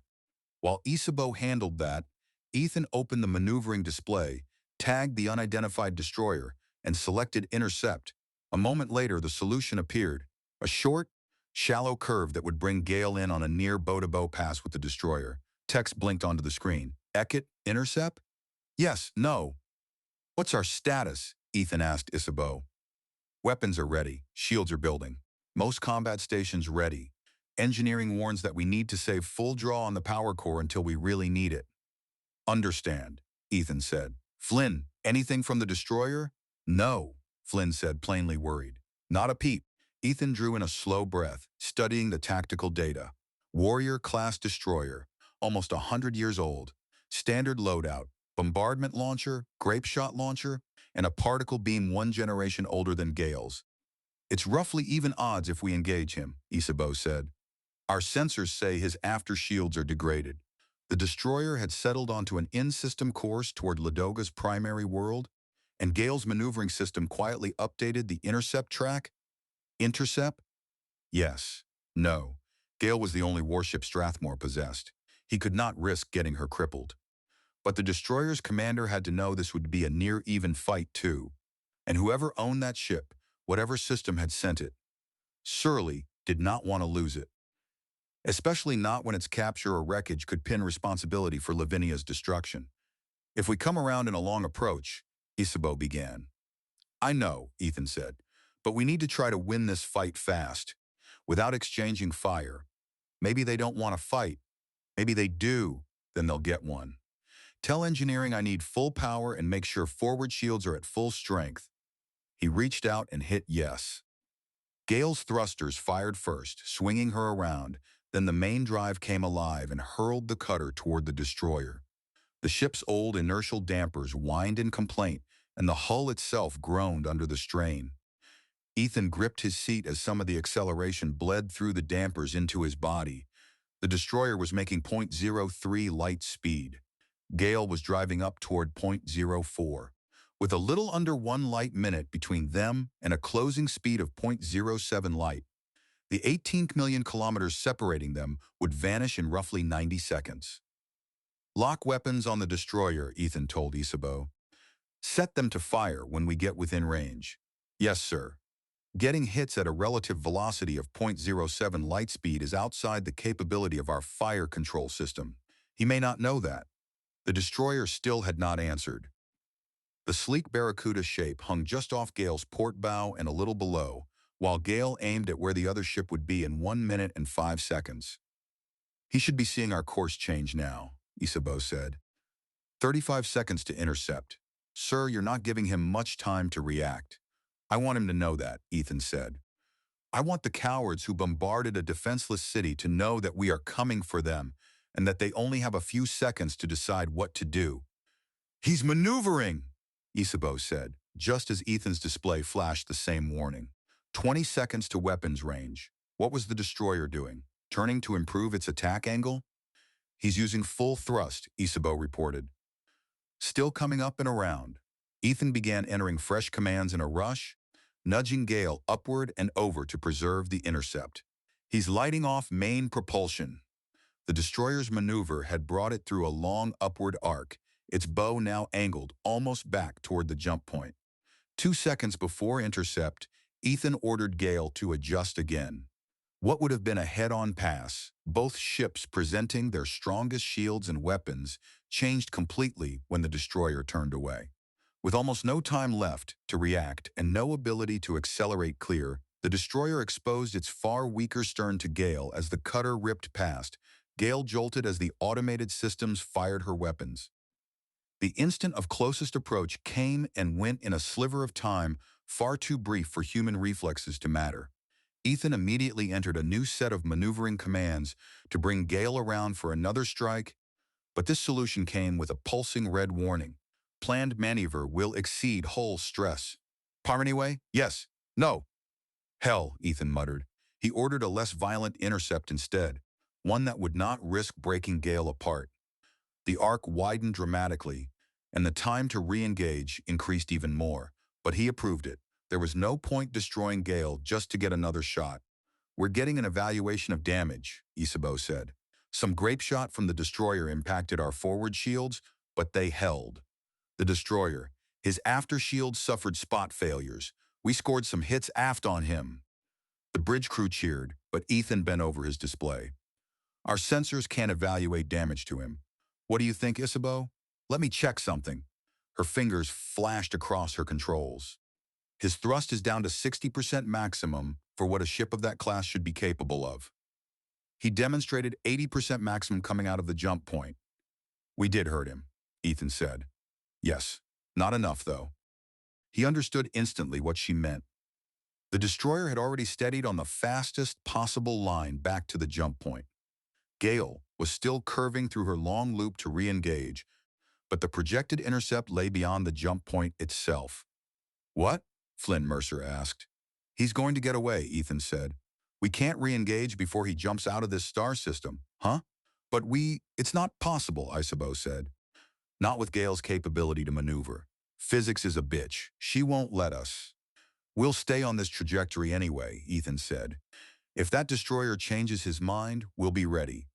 But whatever mission had brought the destroyer here, its commander had no interest in continuing the fight. Ethan watched it reach the jump point and vanish into jump space while still 20 light seconds beyond Gale. Secure from battle stations. He can't turn around, right? Flynn asked. Right, Ethan said. Ships can't turn around in jump space. He'll have to go to whatever star he jumped to then. If he wants to return, jump back. The nearest star accessible from this jump point is 5 days in jump space distant, Isabeau said. That means a 10-day round trip minimum. Whoo! Flynn said. I wasn't complaining. Ethan noticed that Isabeau was smiling at him. That was some wild fighting, she said. I'm impressed. Thanks. Ethan became aware that his pulse was still hammering. I didn't have a chance to grab anything to eat. Could you get me something? I think there's still a pack of donuts left. Victory feast, Flynn shouted. The breakfast of space squids, Isabeau said, laughing. Come on, Flynn. Let's get the lieutenant a donut and some coffee to celebrate the Battle of Ladoga. Ethan ordered a series of calm, conservative maneuvers to return Gale to the area where she had been waiting for Ladoga's answer. And he found himself wondering what the people on the planet would think in 4 hours when the light-speed delay finally let them witness the battle that had just ended. The reply from Ladoga arrived 8 hours later. 6 people were visible. One appeared in an inset labeled Orbital Facility Chief Operating Officer. The other 5 stood together in the same room, including the safety coordinator who had sent the previous message. Lieutenant Harrow, said the man in the center. I am First Minister Brenner of Ladoga. You already know our planetary safety coordinator, and this is Leader Marchetti of our House of People's Representatives. And of course, Citizen Solana Reyes and Renville Ashida, who you asked after. We have seen your unhesitating and heroic defense of our star system against what appeared to be the same criminals who struck Lavinia. Ladoga owes an immense debt to Strathmore. You had no obligation to defend us, but you risked yourself for us anyway. There are no words of thanks adequate for how we regard you and Strathmore. The First Minister hesitated, visibly uneasy. If we had means to assist you, we would provide it. But as you may have already seen, we lack defenses of our own. Citizen Reyes has offered advice on a solution to that problem that we will be pursuing, but at the moment we cannot even defend ourselves. I understand that the soonest that awful warship can return will be more than a week, and by then we will have improvised some combat capability on one of our freighters. As soon as we have acquired an additional defensive capability, we will endeavor to return 100-fold the favor you have done us. Please assure the Council of Strathmore that Ladoga honors her debts. Then he gestured toward Renville Ashida, who looked a little puzzled by the whole thing. Lieutenant, I don't know who referred Solana Reyes and me to you, Renville said, but we were happy to advise Ladoga to assist Strathmore when possible. Our advice was not necessary to convince them, as it turned out. Your actions did that. First Minister Brenner opened his hands in a welcoming motion. Thank you, Strathmore. Ladoga, out. Ethan let himself sag back in the chair in his stateroom and breathed out in relief. Once the first exhilaration of victory had worn off, he and everyone aboard Gale had started to feel increasingly uneasy about leaving Strathmore unprotected while they were away. Then he sat upright again and opened a reply. Ladoga, we are honored by your offer of assistance and understand your concerns. Since it appears that Ladoga will have some defense in place before that destroyer could return, we would like to return ourselves to Strathmore to defend that star system against any similar threat. You may not have detected that we inflicted some damage on the destroyer's propulsion during the fight. He was down to 60% of maximum propulsion when he jumped out of this star system and won't be able to work at repairing external damage while the ship is in jump space. I think it unlikely that ship will risk another battle until they have time to repair that damage, which will likely require them to return to the star system that sent them out, whichever one that is. Therefore, I intend taking Gale back to Strathmore. I will wait 8 more hours after sending this reply to give you the opportunity to tell us if you see a desperate need for us to remain. Otherwise, I will return to Strathmore to defend it and pass on your reply to my government. For citizens Renville Ashita and Solana Reyes, I was referred to you by Kaya Bryn, the commander of Strathmore's ground forces. I'm sure she sends you her best wishes. If you have any messages for her, please transmit them as quickly as possible, as Gale will leave in 8 hours unless Ladoga urgently requires otherwise. Harrow, out. When the next responses came in 8 hours later, they amounted to another round of gratitude from Ladoga's government and a joint message from Ashita and Reyes addressed to Kaya Bryn.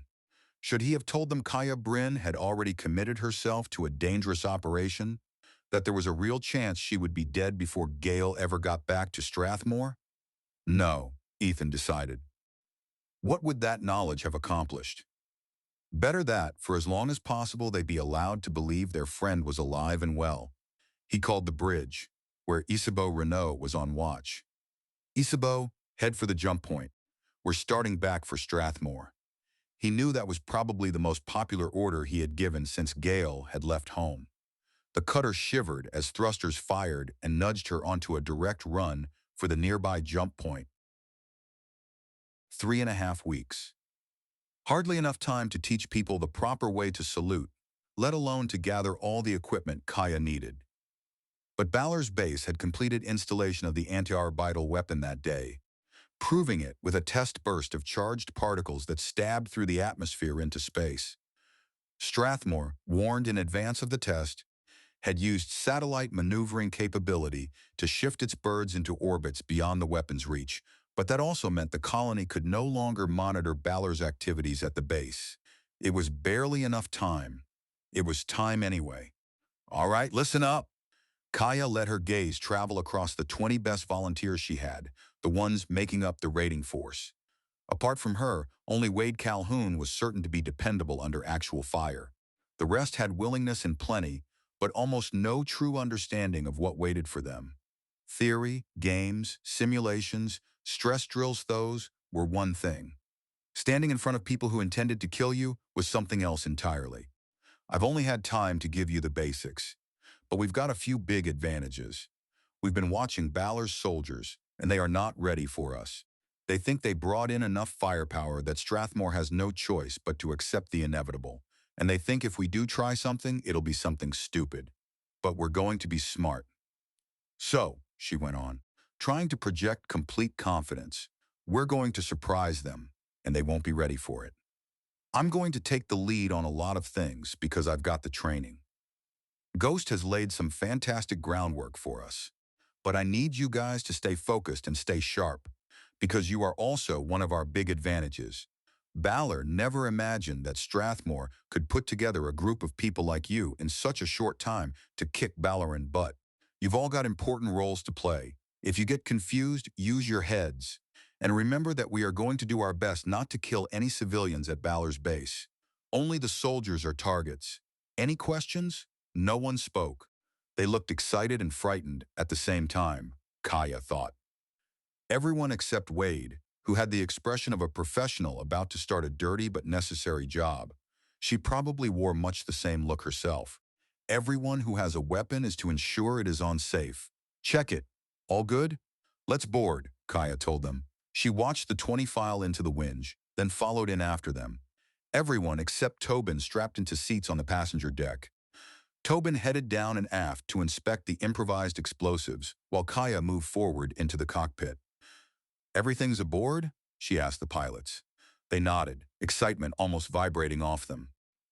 "I never thought I'd be playing this kind of game," one of them said to Kaya. "It's not a game," she said. "We can't afford any slip-ups. What about Omega? They'll accompany us partway and set up while you guys are doing your business. Do you think we'll need Omega?" "Omega is insurance," Kaya said. "Let's hope we don't need it, but if we do, we'll really need it." The other pilot glanced back at her. "You pretty much improvised all this stuff out of gear designed for other uses. I never knew so much of our equipment could be used for things like this. Humans are pretty clever when it comes to figuring out how to kill each other," Kaya said. Tobin came forward. "I checked over the bombs. Everything looks fine. Should we ask what kind of bombs they are?" One of the pilots said. "Some are explosives and some are thermite," Kaya said. "Thermite? Are you sure none of those will go off in flight?" "If one did," Tobin said, "it would just burn its way through the floor and out. That's not too reassuring." "I've got the detonators," Kaya said. "And you're sitting up here right next to us?" the pilot said. "That's not too reassuring either. Hey, we got a call. There's someone outside wants to see you before we take off." Muttering to herself about one more delay, Kaya headed back to the passenger hatch. Council member Adrian Callister was waiting beside the wing. "Good luck, Major Bryn. I guess the rest of the council was busy?" Kaya said. Sorry, that wasn't very majorish of me. "The rest of the council doesn't know how to send men and women off to risk their lives for us," Adrian Callister said. "They do care, Major. How is it you know how to do that?" Kaya asked. "I was married once, Major. To a firefighter who went off to help those who needed it and one of those times did not come back." Kaya came to attention. "I'm sorry. I know." Adrian Callister clasped Kaya's forearm. "Get it done, Major. And if there are any greater powers watching out for us, I pray that they be with you tonight." "It never hurts to ask for help," Kaya said. She gave Adrian Callister a salute that carried real respect, then climbed back into the winch and sealed the hatch. The winch moved ahead, lifted on its cushion of ground effect air, and picked up speed as it headed north and east. The second small winch kept pace with them for a long stretch as both vehicles raced into the advancing night, the sun sinking toward the western horizon. Swells rolled beneath them 2 meters below, like the backs of deep-water beasts, the ocean dark and unknowable in the way all oceans were. That, Kaya reflected, was one difference between space and water worlds. Space hid nothing. Everything was out there in the open, however distant it might be. The trick was only learning how to see across the gulfs of space and time that usually lay between human beings and the stars and galaxies they studied. Oceans, on the other hand, guarded what they held for as long as they could, covering it beneath water that might be calm or violent, but always concealed whatever lay below. You could look at a star and learn almost everything about it. You could look at an ocean and learn only what it chose to reveal. Like people, she thought, humanity might move more and more easily among the stars, but people still resembled the seas of habitable worlds far more than they did open space. Why didn't Balor ever put up a satellite? One of the pilots finally asked, breaking the quiet in the cockpit. If they had, they would have been able to see us approaching, even coming in as low as we are. Balor couldn't while Gale was here. Lieutenant Harrow would have just shot down their satellite. I guess they didn't expect Gale to leave, so they didn't bring any launch capability to put up a small sat if it did. They must have left behind a lot of stuff that they would have brought if they had more cargo space available, the second pilot said. We understand that. Half the time, people want to load twice as much as we have room for. Balor must have wanted to bring more ground sensors. Why didn't they put any up on those hills we're going to run in behind? Their sensor fields around the base are thin as it is, Kaya said. I would have put sensors on the hills anyway, but any by-the-book commander would put them all in close until they met the required density for base protection. And from what we've learned from the files we captured on the Gale, Balor is all about punishing people who deviate from instructions. They've been gearing up production at their base of more sensors, and we've seen a few more planted, but they're still way behind the curve, so whoever's in charge at that base is playing it safe. And by playing it safe, they're actually increasing their risk. The first pilot said with a laugh, "Wind Gs were fast by planetary standards, but the flight to the continent where Balor had established its base still took a while." Knowing too well how hard waiting could be, Kia went back to the passenger deck and moved among the volunteers, talking to them, projecting confidence, and reviewing the plan once more. For anyone still uncertain, night came down. Strathmore had two small moons that did not cast much light, but Kaya was still relieved when a veil of high thin clouds drifted in and masked both moons and stars. As they approached a pair of small islands well offshore from the continent, the other winge broke away and angled toward them. Now alone, the winge carrying Kaya's raiding force veered north so it would stay below the planet's curve as it passed the base area, then swung nearly due east as the coastline emerged ahead. Kaya was pleased to see whitecaps and long streaks of foam where the surf hammered the shore. The sea had grown rougher the farther north and east they traveled, and the more racket the ocean made tonight, the better. The wind skimmed over a short run of gravel beach and began bleeding off speed, settling a little lower over the dense scrub that covered the soil. "This is it," the lead pilot told Kaya as the vehicle slowed further, touched down, and slid to a mildly bumpy stop. "You guys be careful." "Thanks. If we're not back by sunrise, get out of here and head back," Kaya said. The two pilots traded unhappy looks. "We'd rather wait. If we've gotten picked off, Balor will be looking to find out how we came in." "They'll find you," Kaya said. "When the sun rises, head for home. But hopefully we'll be back well before then." She led the team out of the winge and around to the lowered cargo hatch at the rear. It was dark enough that Kaya kept one hand on the vehicle's side to guide herself as they moved. At the back, one volunteer produced a hand controller and began entering commands. Something shifted in the deeper darkness inside the cargo bay, then uncoiled and slid toward them in a way that made the hair rise on Kaya's neck. The tunnelpede resembled an enormous earthworm fitted with broad tires along its length, with a single row of seats and handholds running along the top. It rolled over to what appeared to be a boulder protruding from the ground. The volunteer keyed in more commands, and the supposed boulder revealed itself as a concealment over the rear end of the snake that had bored the tunnel. Even compressed back down to 1 meter in diameter, the snake still looked horrifying to Kaya as it glided across the ground into the Wingy's cargo hold and coiled itself into a compact curl. The opening left behind by the snake, 2 meters across, slanted down into absolute blackness. The volunteer operating the controls took the frontmost seat on the tunnelpede, and Kaya and the others climbed onto the seats behind. "Lay as flat as you can," the volunteer called quietly back to them. "The tunnel is narrow enough that if you sit up, your head might graze the top, and you do not want that to happen because we're going to be traveling pretty fast at times." The tunnelpede rolled forward. So many tires moved with such smoothness that it felt less like rolling than gliding. A headlight snapped on as the vehicle entered the tunnel, revealing a strangely perfect circular passage descending before flattening out, the only interruptions in the smooth surface being Instacrete ridges every half-meter or so to give traction to feet or wheels. The beam was tightly focused and cast very little stray light, so most of the tunnelpede behind the front remained in complete darkness. Lying flat on the tunnelpede, Kaya tried to peer ahead, but the driver blocked her view. She found herself abruptly grateful the tunnel was dark, since the main thing visible to anyone riding one of these machines was apparently the rear end of the person in front of them. The site Balor had selected for its base must have seemed ideal when viewed on a map. Foothills lay to the north and west, hemming in a broad plain that sloped gently toward the coast.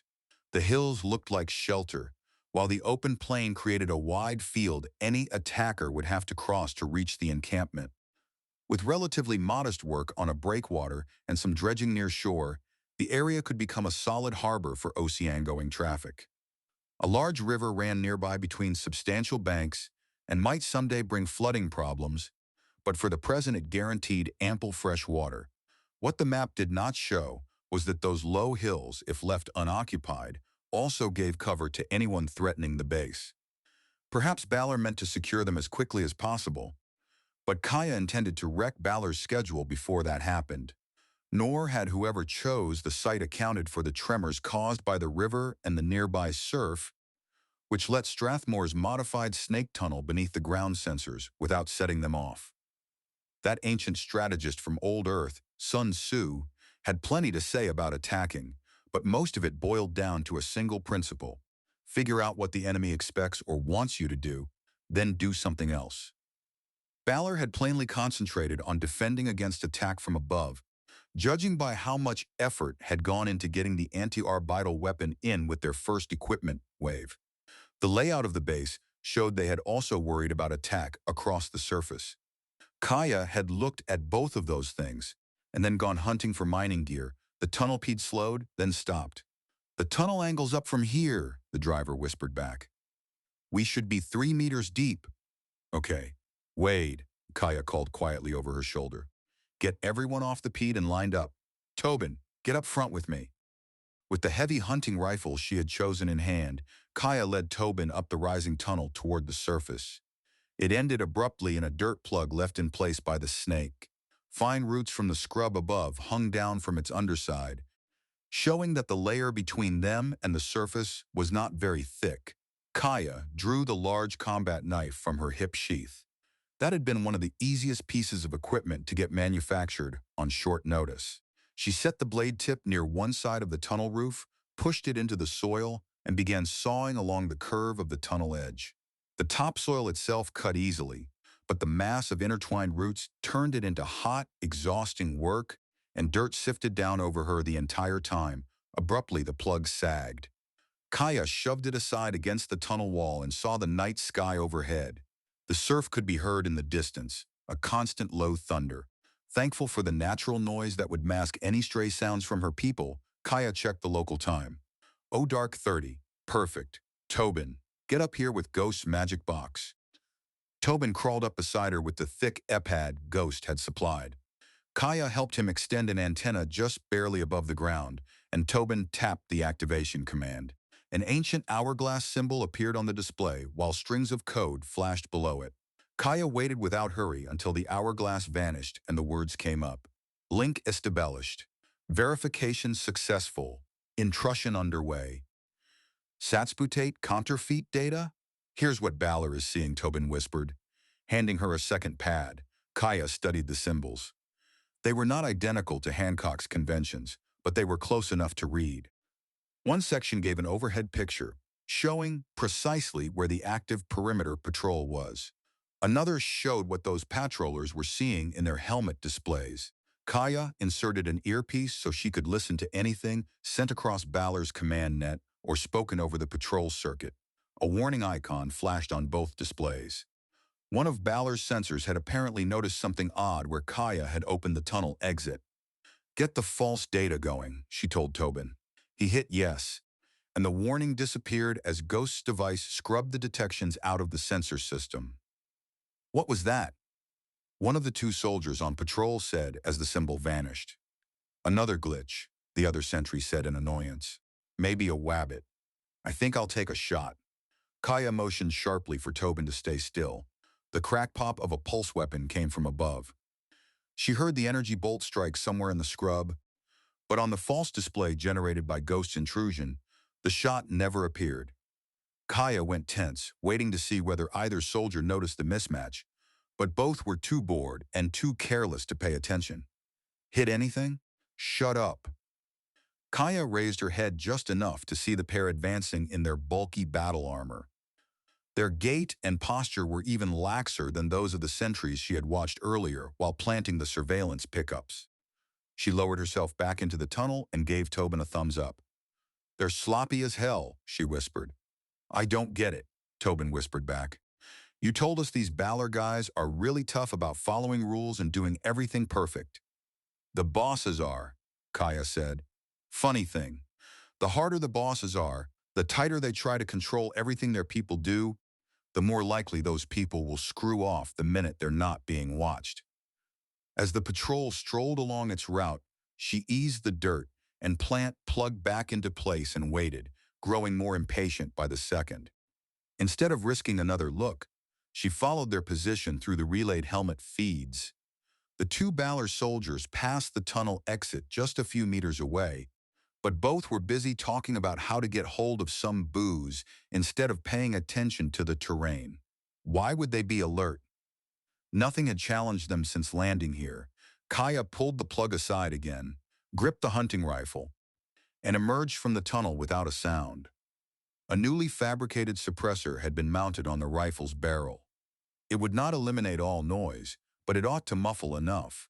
One soldier lagged a little behind the other. Kaya moved like a ghost until she was directly behind him. Her right hand held the rifle near the breech, finger close to the trigger. Her left arm snaked around his front from behind, her fist driving his right arm upward before surprise could become reaction. She jammed the rifle's muzzle into the exposed underarm seam, a known weak point in that armor, and fired. The big caliber round tore sideways through the soldier's upper chest. He convulsed and started to crumple. Kaya released him, let the hunting rifle drop as well, and snatched the pulse rifle from his now useless hands. "What was that?" the second soldier said. Turning, Kaya already had the pulse rifle coming up. He had only enough time to register her presence before she fired directly into his faceplate from nearly point-blank range. The faceplates were strongly reinforced, but not enough to stop an energy pulse fired from that distance. His head snapped backward, and then the whole armored body toppled onto its back. Kaya turned immediately to the first soldier to confirm he was finished and saw him writhing on the ground. Tobin came up and looked down at him. "What's he doing?" "Dying," Kaya said. "Dying in pain." What can we do?" Tobin asked. "He's only got a couple of minutes left at best," Kaya said, her tone expressionless. "There's only one thing we can do to stop his pain." "We should do it then," Tobin said urgently. "Are you sure?" "Yes," Kaya braced herself, pressed the muzzle of the pulse rifle against the soldier's faceplate, and fired. When she looked up again, Tobin was staring at her. "Don't think that was easy," Kaya told him, "or anything I wanted to do. But if it had been me lying there, dying in pain, no hope, no other way to stop it, I'd want someone to end it if they could. That wouldn't happen to you, would it?" "It might," Kaya said. The actual killing had taken only moments. The harder part was weathering what came after.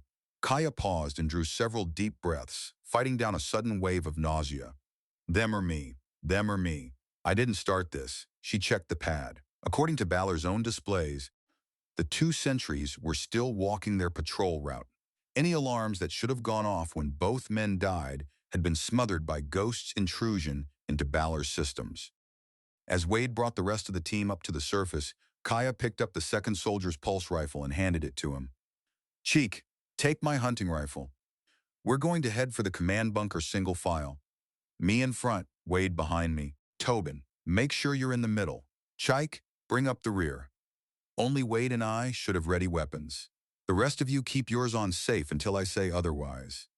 Ghost's hack will prevent the sensors from reporting seeing us, but we can't risk a stray shot being heard by someone."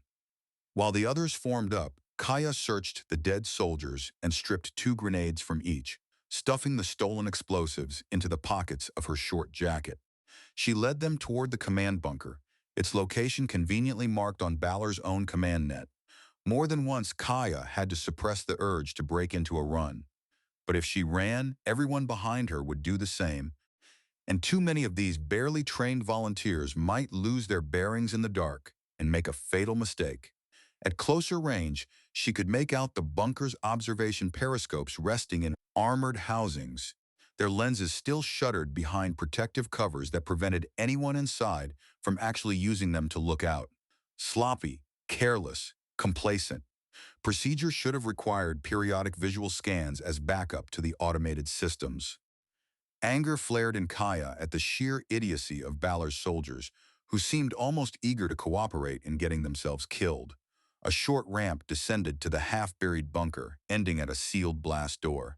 Kaya narrowed her eyes at the pad in her hand. "Get Tobin up here. Hey, how do we open this door?" Tobin pulled up a menu, opened a submenu, studied the blast door a moment, and touched another control. The blast door slid aside. Behind it, The secondary door already stood open, another lazy breach of basic rules. Kaya motioned to Wade and then moved fast into the bunker, stolen pulse rifle at the ready. Two soldiers sat at watch stations in front of a broad bank of displays. One began turning at the sound of her entry. "What are you guys doing back?"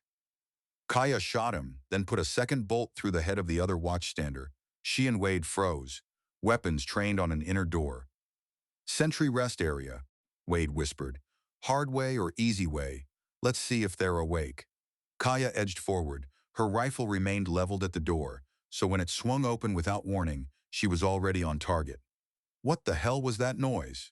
Another Balor soldier demanded, blinking as his eyes adjusted to the dim red lighting deeper inside the bunker.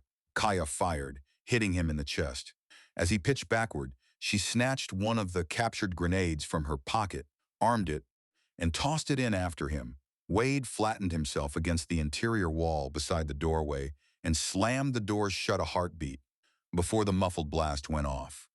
Metal buckled inward in several places as grenade fragments struck it. Then Wade jerked the door open again, and Kaya rushed through, weapons searching for any remaining threats. 4 more soldiers had been sleeping in the rest compartment.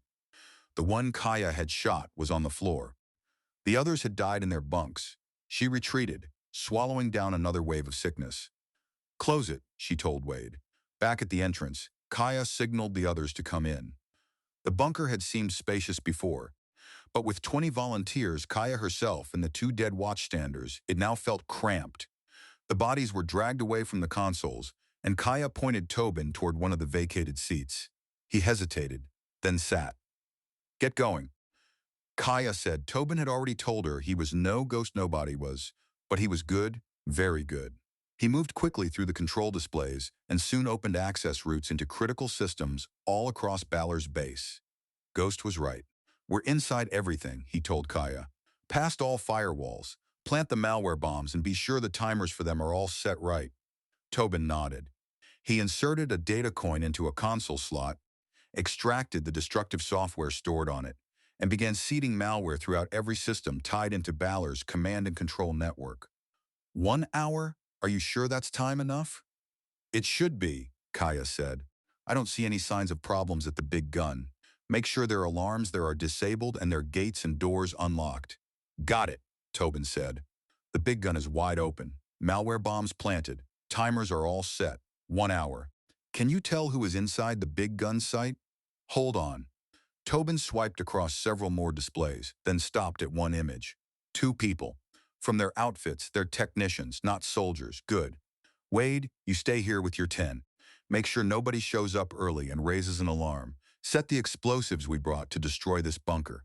Here are the detonators for those." "Tobin, download every Balor file you can so we can bring them back with us. And if you spot anywhere else in Balor's networks we can cause problems, see if you can raise more hell. But make sure none of that hell happens before the malware bombs go off. Chike, you bring your 10 with me." "There are 2 techs at the site. Civilians. Make sure we only use shockers on them." "Wouldn't it be better to kill them too?" Chike asked. She looked like someone who had already gone over the edge and had stopped pretending otherwise. "Since we've already killed these others, if those techs are alive, they could work against us. Maybe help repair the weapon?" "No," Kaya said.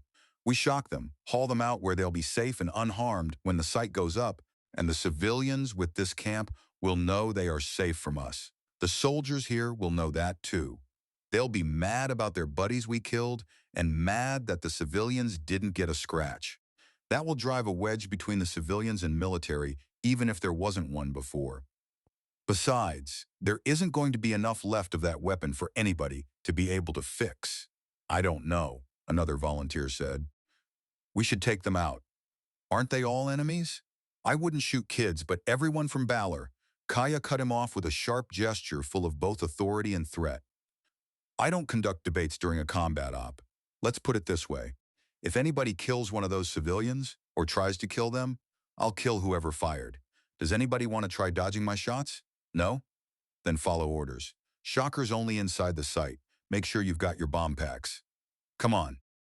With Balor's sensor net and alarm systems not merely blinded but effectively in her own hands, Kaya led her group at a run across the broad paved space between the command bunker and the anti-orbital site.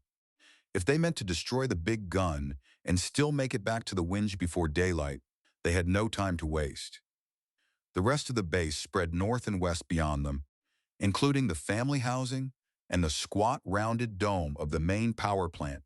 The gate in the surrounding chain-link fence swung open when she pulled on it. The sensors that should have announced the opening gate and unauthorized entrance said nothing. The weapon emplacement itself was an imposing piece of engineering, a huge hexagonal structure with thick sloped sides clad in multi-thread armor. Only 5 meters of it rose above ground level, though, because most of the massive particle beam cannon occupied large chambers excavated below the surface. Kaya guided her people past sealed infantry, firing ports.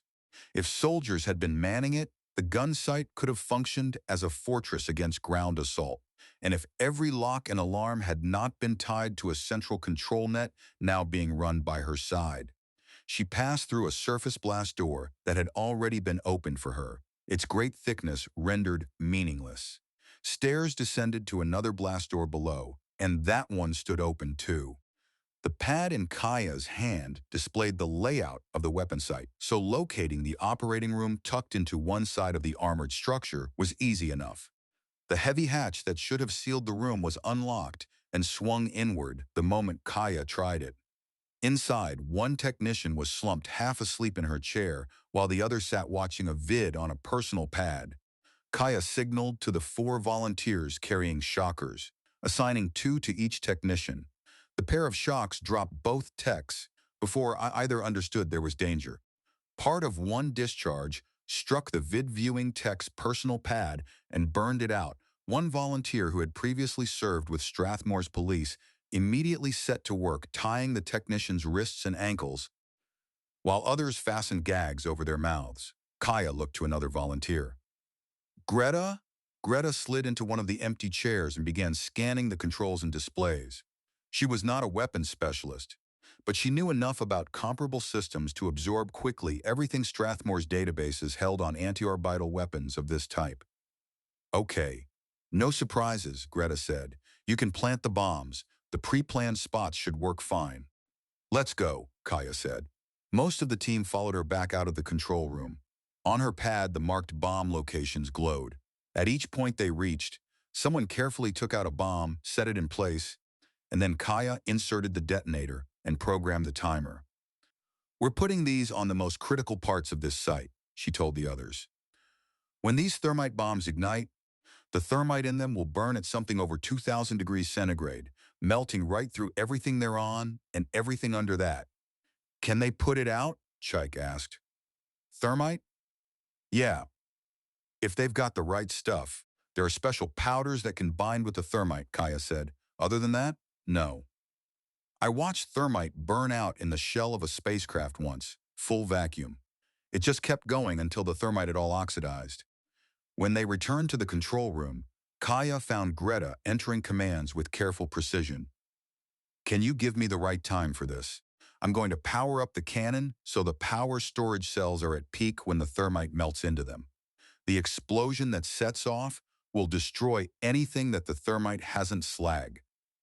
You engineers love doing this kind of thing, don't you? Kaya asked, leaning over to inspect Greta's display. Your time is good.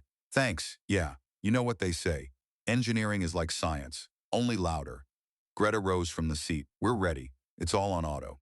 I admit I'm nervous to be inside this site with those thermite bomb timers ticking and the cannon about to power up. Then let's get out. Kaya ordered the rest of the team to lift the bound technicians and carry them, then took the rear herself to ensure no one was left behind. At each blast door on the way out, she closed it behind them and paused just long enough to fire energy pulses from her rifle into the lock panels, ensuring that reopening them would be a major problem for Balor's soldiers and techs. What is the power plant going to do when that cannon starts drawing power big time? Greta asked as they moved. I didn't think of that. It's okay. They'll do one of 2 things, Kaya said. Either call and ask what's going on, or assume they didn't get told about something and not worry.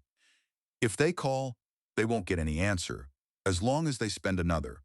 Half hour arguing about it before they send anyone. It won't matter. They were back outside. Balor's base was still quiet, but the silence now gnawed at Kaya, making her feel as if danger was waiting just beyond sight without making a sound. Everything had gone too smoothly. Something always went wrong. The question was what, and when they left the two bound technicians still, unconscious ruefully halfway between the anti-orbital site and the command bunker, and Kaya made sure they were placed inside a drainage culvert where the coming chaos would not harm them. Both remained deeply unconscious. She checked to be certain the gags did not block their noses. Chaik looked at Kaya uneasily.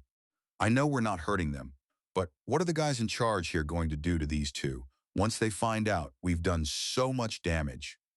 All we can do is what we can do, Kaya said.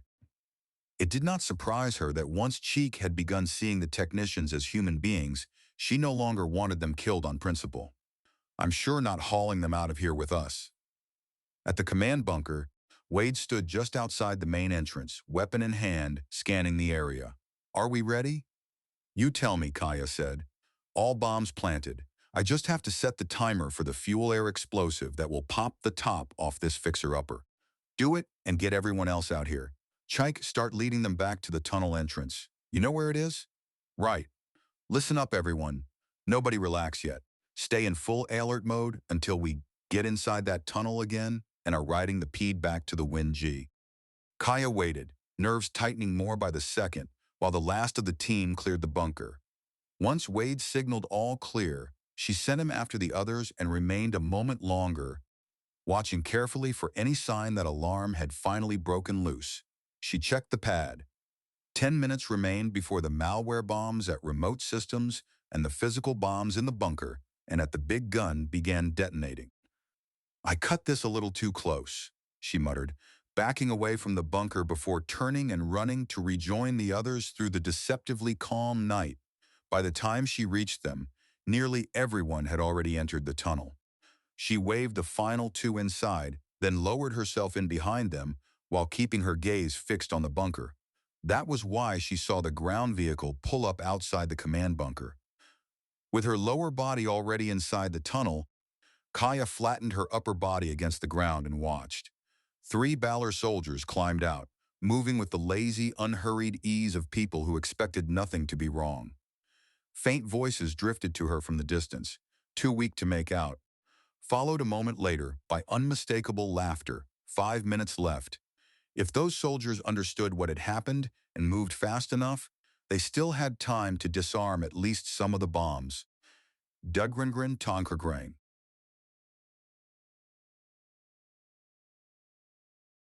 Chapter 12.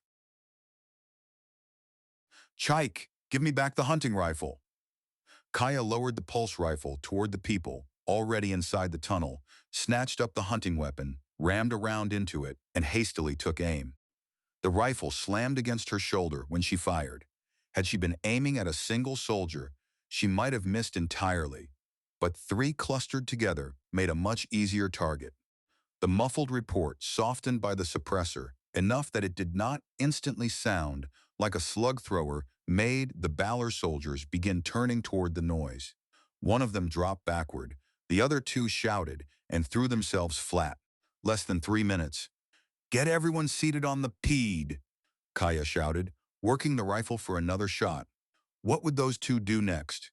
The bunker was just behind them, where they would assume help waited. But why risk standing up and dashing for it when they could simply call for assistance? There was still a patrol out there somewhere, wasn't there? Her pad flashed an alert. Transmissions were going out from the comm gear carried by the 2 surviving soldiers. But Ghost's intrusion was blocking the alerts. Kaya fired again, this time aiming at the ground vehicle to guarantee a hit on something and make the remaining 2 think twice about rising. 1 minute.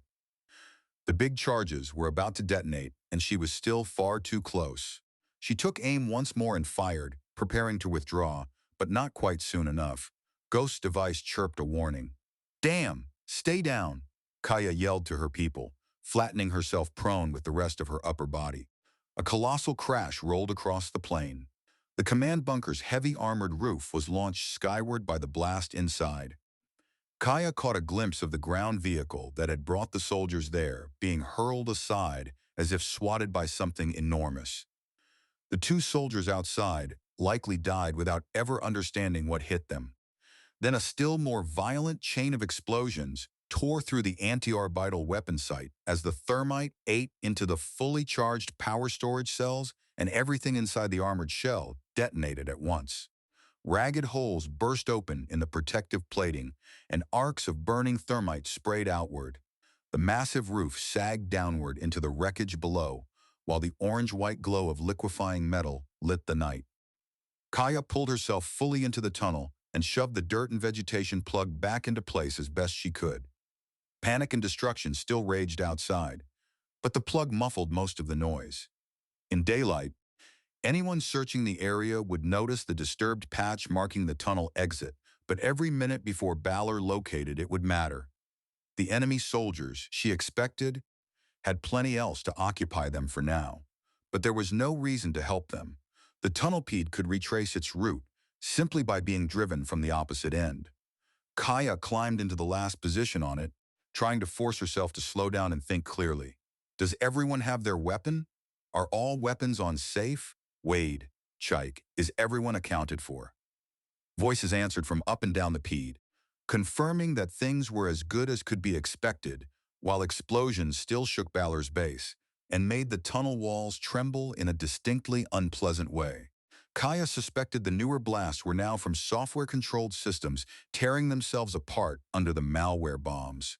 When there was time, she wanted to ask Tobin exactly what systems he had seeded. "We're not safe yet," Kaya called.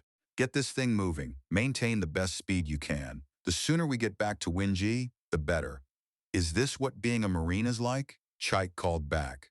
"Part of it," Kaya said, peering tensely behind them for any sign that Balor had found the tunnel entrance.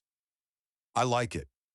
"Then you might be crazy enough to be a Marine," Kaya said as the pede sped through the tunnel. "Listen up, everyone. This isn't over. We're still way too close to the hornet's nest that we stirred up at Balor's camp. They're mad as hell right now, and as soon as they figure out we're responsible, they're going to be looking very hard for us so they can get even." As if the universe wanted to underline her words, the tunnel shivered again, with a distant tremor from another major blast back at Balor's base. "What was that?" somebody asked. "I don't know," Kaya said. "Maybe the power plant," Greta suggested. "There shouldn't be anything left to blow that big at the anti-orbital site." "Could be," Tobin said, his voice bouncing oddly off the tunnel walls. Several malware bombs were planted in the power plant's operating software. The design wouldn't allow a runaway nuclear reaction, but there could have been a need to dump energy fast that resulted in a regular explosion. The discussion struck Kaya as surreal. Racing through darkness inside a tunnel, the faint headlight glow barely visible ahead, while engineers calmly analyzed in technical language whatever enormous thing had probably just detonated. "If the power plant blew," Greta added, "they'll be able to keep basics running using solar, but their manufacturing is going to slow a lot. It's going to hurt them." "Good," Kaya said, her mind snagging on another concern. "Tobin, did you get any malware bombs into the aerospace craft?" "I don't know. I think one of them was hooked in and I was able to get something into it, but that was only one." "Wonderful. That still left one aerospace craft as a possible threat." When the tunnelpede shot up the final incline and reached the surface exit, Kaya let out a breath of relief. They rolled completely out of the tunnel and toward the dark mass of the waiting Winji. The foothills shielding them from Balor's camp did not block all the sound. From beyond them came a low, constant murmur made of hundreds of voices shouting, layered with machinery noise and punctuated by occasional bangs and crashes from continuing blasts. Everyone's attention was drawn to the dim glow rising over the hills. "Do you think that's the weapons site still melting down?" Greta asked Tobin. "Could be, or the power plant. Most of the structure might have been liquefied by an emergency energy release." "Move now. Talk later," Kaya snapped. "Everyone into the wing, except you. Get the pede stored aboard as fast as you can." She stood guard while the tunnelpede rolled up the cargo ramp and curled itself into a smaller coil beside the mining snake. As soon as the cargo hatch began to close, Kaya shoved the operator toward the personnel hatch and made a quick scan of the ground for anything left behind, equipment, people, anything. Seeing nothing, she jumped aboard. Get a head count, she ordered Wade, then sprinted forward to the cockpit. Are we ready? One of the pilots asked. Both looked as rattled as could be expected after sitting through a long silence that had suddenly given way to catastrophic detonations from Balor's camp. Still getting a head count, Kaya said. Wade came far enough forward to shout. Everyone accounted for. We're all aboard. Let's go, Kaya told the pilots. Get us out of here as fast as you can. Stay hidden. One of their warbirds might still be operational. The wind's engines came alive. The craft slid ahead, rose slightly as the ground effect built beneath it, and accelerated faster and faster toward the beach and out over the water, curving north to stay concealed while pushing past 500 kilometers per hour. The pilots held it to barely 2 meters above the tallest swells of the Black Ocean below. Head toward Omega as soon as you think we're outside Balor's detection range, Kaya told them. We're already altering course to do that. A sharp tone sounded, and warning symbols lit the pilots' displays. That's not good, one said. We've got company, the other told Kaya. An aerospace craft. It's coming from the direction of Balor's base. Who's faster? Kaya asked. He is, and he's pushing it hard to get within weapons range of us. I imagine he's pretty upset, Kaya said. Can we get to Omega before he gets to us? Don't know yet. He's still accelerating. It depends what he tops out at. Give Omega a call. Tell them that we're coming in hot with a Balor warbird on our tail, Kaya said, and get every bit of speed you can out of this skimmer. We're already trying to go our fastest, the second pilot said. Sorry, Kaya said. It's hard to be a passenger. I did the same thing to fleet sailors. Now you're treating me like a sailor? I'm a pilot, not a space squid. Making me angry isn't going to make this skimmer go any faster. Sorry, bird driver. Kaya stayed there only another moment, forcing herself to gather her thoughts, then headed back to the passenger deck, where every face turned toward her. She drew a breath before speaking. The good news is, we're heading back. The bad news is, Balor got one warbird up. It's chasing us. We're trying to get to Omega before the warbird catches us. How bad is this? Tobin asked. Kaya lifted one shoulder. If we get to Omega before the warbird gets to us, we'll probably be fine. If the warbird gets to us before we get to Omega, it could be ugly. We got the job done, Wade said. Yeah, Kaya said. We got the job done. Up to a point. Part of my job is getting you guys back. I'll make that happen. I'm going to send an update so the government will know we hit Balor hard. Then if anyone needs me, I'll be in the cockpit. When she returned forward, both pilots were staring ahead with the sort of hard expressions people wore when they had run out of room for optimism. Kaya checked the display data. The warbird should be within range of Omega in half an hour. Yup, one pilot said. But the warbird will be within range of us in 20 minutes. Yup, said the other. Does this skimmer bird have any defenses? Kaya asked, clinging to the hope of some concealed trick or reserve capability. Speed, very low altitude. And our lightning reflexes, the first pilot answered. What do you think our odds are? Pretty damn poor. He's going to engage with his missiles first, right? Kaya asked. Yeah, the pilot said. Most likely missiles with full-spectrum active seekers, with backup full-spectrum passive seekers. Even a crate with a state-of-the-art countermeasure system would have trouble dealing with those. Our very low altitude won't help. We can't jink to avoid the missiles faster than they can correct and still hit us. Our only option is to go fast enough that he can't get within range. And that's not possible. Kaya frowned. I had a gunny once who told me that when anyone says there's only one option, it means there must be another that's not occurring to them. A gunny? The second pilot said. A Marine? That's your source of wisdom and inspiration? If you knew gunnies, you wouldn't be skeptical, Kaya said. If you said all we can do is speed up, why couldn't we slow down to evade his missiles? Both pilots shook their heads. We can't decelerate fast enough to make a difference, the first said. Hold on, the second pilot said. What if we pancake? At this speed, it'd tear us apart. The first pilot stopped, thinking. We could skip, bounce along the tops of swells. That would slow us a lot faster, much faster than that warbird and the missiles could manage, but not too fast for the bird to handle it, if we did it right.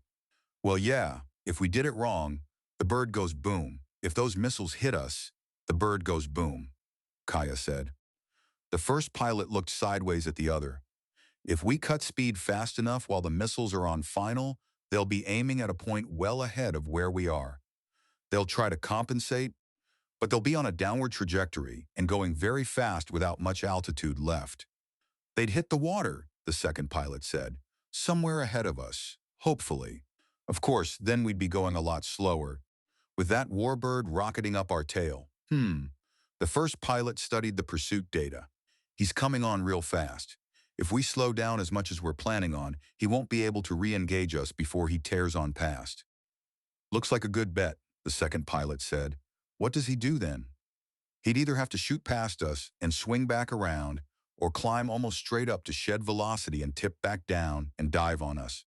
Maybe a full loop if he thinks of that in time, but it would be a big one because of how fast he's going and how much speed he has to lose. Do you think he could manage a passing shot? He could try.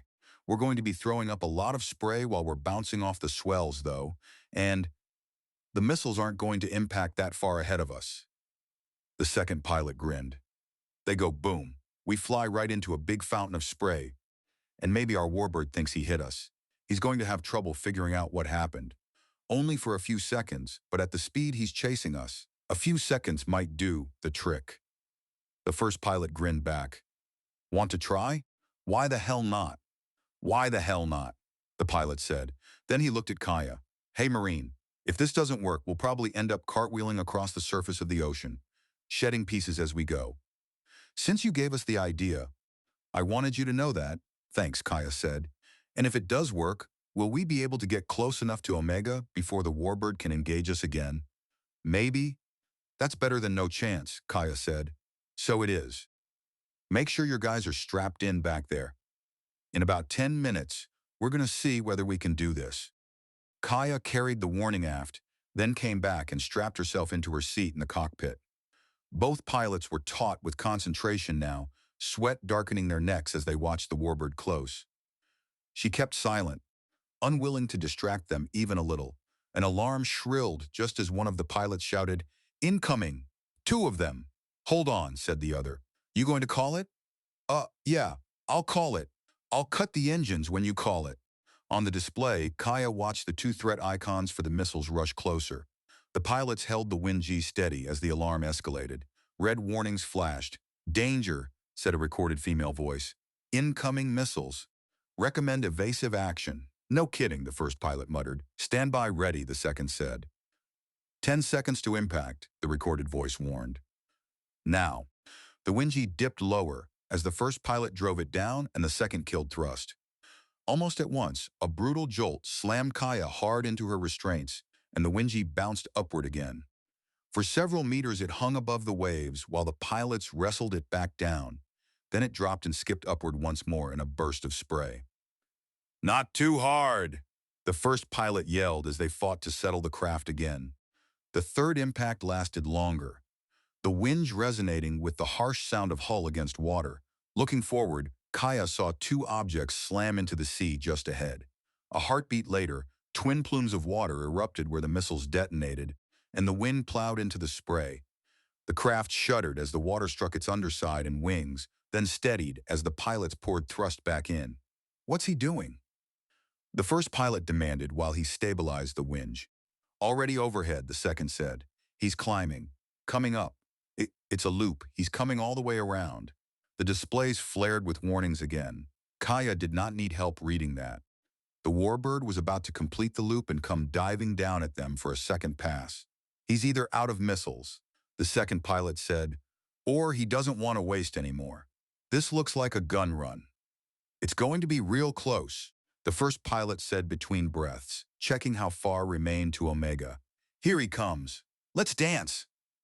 The wind's pilots threw the craft through a series of violent jinks as the warbird came screaming in, its manta-like shape somehow making it seem not just lethal, but vicious. Each evasive move bled away more speed, but it also made the wind a wildly unpredictable target that the Balor craft's fire control system could not neatly solve. The warbird's first burst hammered the water off the wind-G's left side. Its second stitched the ocean just off the right. The third was chewing the sea directly ahead of them when the attacker finally crossed into Omega's engagement envelope. Omega's defenses consisted of two heavy industrial lasers, their output overdriven and their controls linked to simple optical trackers that worked across visible light and into infrared and ultraviolet. In daylight, with the Warbird's hull heated by atmospheric friction at high speed, those trackers had no trouble locking on, and laser beams crossed distance far faster than the shells fired from the Warbird's guns. The Warbird's outer skin was designed to vaporize under laser fire as a protective measure, but that did little against two powerful beams hitting from the relatively short ranges forced by industrial hardware. An explosion ripped through the Warbird's starboard weapons bay, tearing off the right wing. The craft began a savage spin, corkscrewing wildly across the sky out of control. Kaya saw the eject symbol appear when the pilot triggered escape, but it vanished almost instantly as the spinning Warbird's remaining wing smashed the ejection module before its booster could carry it clear. The collision turned the module into debris and sheared away a large section of the left wing as well. That slowed the tumble slightly before the ruined craft pitched nose down and drove into the ocean. A great pillar of water marked the impact. When the spray settled, nothing remained visible except scattered fragments. "No way they survived that," the first pilot said quietly. "No," the second said. "Too bad. That pilot was pretty good." "Yeah." The first pilot glanced back at Kaya. "It worked, I noticed," Kaya said. "Next time you meet Marines, buy them around. Fair enough. Shall we tell Omega to pack up and go home?" "Yes." "Do they need us to hang around until they can lift in case Balor sends someone else?" "You haven't had enough excitement for one day, Marine." The second pilot transmitted the question, then shook his head at her. "Omega says they're already loading their power unit and lasers back on their winge, and they'll be out of there in 10 minutes, so there's no need for us to hang around." Kaya kept watching the displays as they raced past the two islands, following Omega's winge until she saw it lift off and start home as well. Then she sighed. All at once, exhaustion crashed through her, but she unstrapped and made her way back to the others. "You can relax," she said. "There's nothing to do now but wait until we get back." "I'm writing my memoirs," Chike announced, "and I'm going to update my online status from it's complicated to I'm still alive." Everyone laughed except Wade. "What's the matter?" Kaya asked him. He shrugged, awkward and embarrassed. "I know he doesn't deserve it, but I'm worried about what must be happening to Hagen." "Hagen?" It took Kaya a second to place the name. "Oh yeah. We figure he told Balor they had nothing to worry about from me because I was an idiot, and that if Strathmore did do something, it would be a head-on attack across the open field. That probably contributed to how unprepared they were tonight. No, I don't expect Citizen Hagen is having much fun right now. He's probably already dead," Wade said. "If he's lucky, he is. The only reason Balor would keep him alive would be to make him pay for their losses tonight." Tobin spoke up. "I can go through some of the files we downloaded and see if there's anything about Hagen in there." "Good idea." Too drained to care much about the fate of a man who had sold them out, Kaya returned to the cockpit, strapped in, and went to sleep. Strathmore's mood had swung from taut dread to open celebration. "They think the fight is almost over," Wade said to Kaya. They sat inside the temporary building Kaya had grandly named the Supreme Headquarters Complex, in the small office she referred to as the Planetary Defense Command Center. "How many volunteers came in today?" she asked. "Another 10, Wade said. "That takes us close to 200. How large do you think the council will let us go?"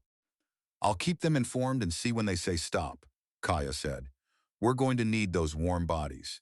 And next time, we're going to lose some of them. Balor still has more than 80 soldiers at that base, and they're not going to be asleep at their watch stations next time we show up." She indicated her portable display. "They finally found the surveillance pickups I planted, so no more close-in signal collection for us. Too bad we couldn't have hit them again already," Wade said. "Their morale must be low enough to walk under closed doors." "The satellite shows they're running patrols out a lot farther from the base," Kaya said. "Can we take one?" "Maybe.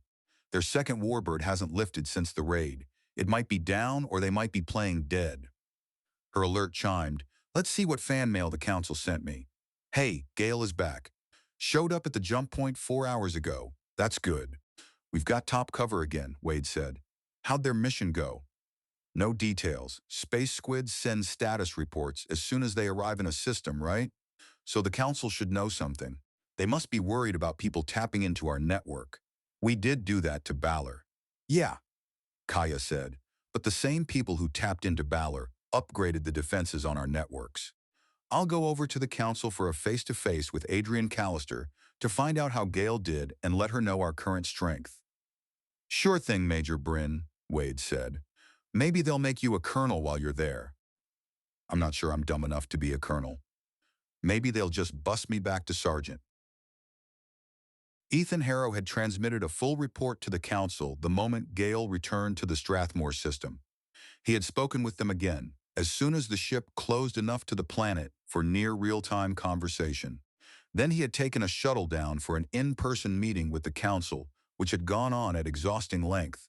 The whole time, there was someone else he had really wanted to see. Ghost? Ethan said as he opened the door to Ghost It Consulting.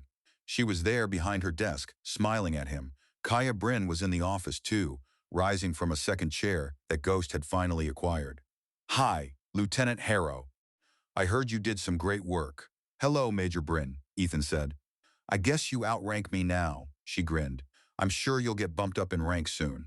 He shook his head. Not likely. Ghost's scowl was plainly directed at the council rather than him. Why not? Look what you did. I endangered Strathmore's only warship and may have started hostilities with another star system, Ethan said. Or that's what a good chunk of the council is worried about anyway. What were you supposed to have done? Let that ship bombard Ladoga?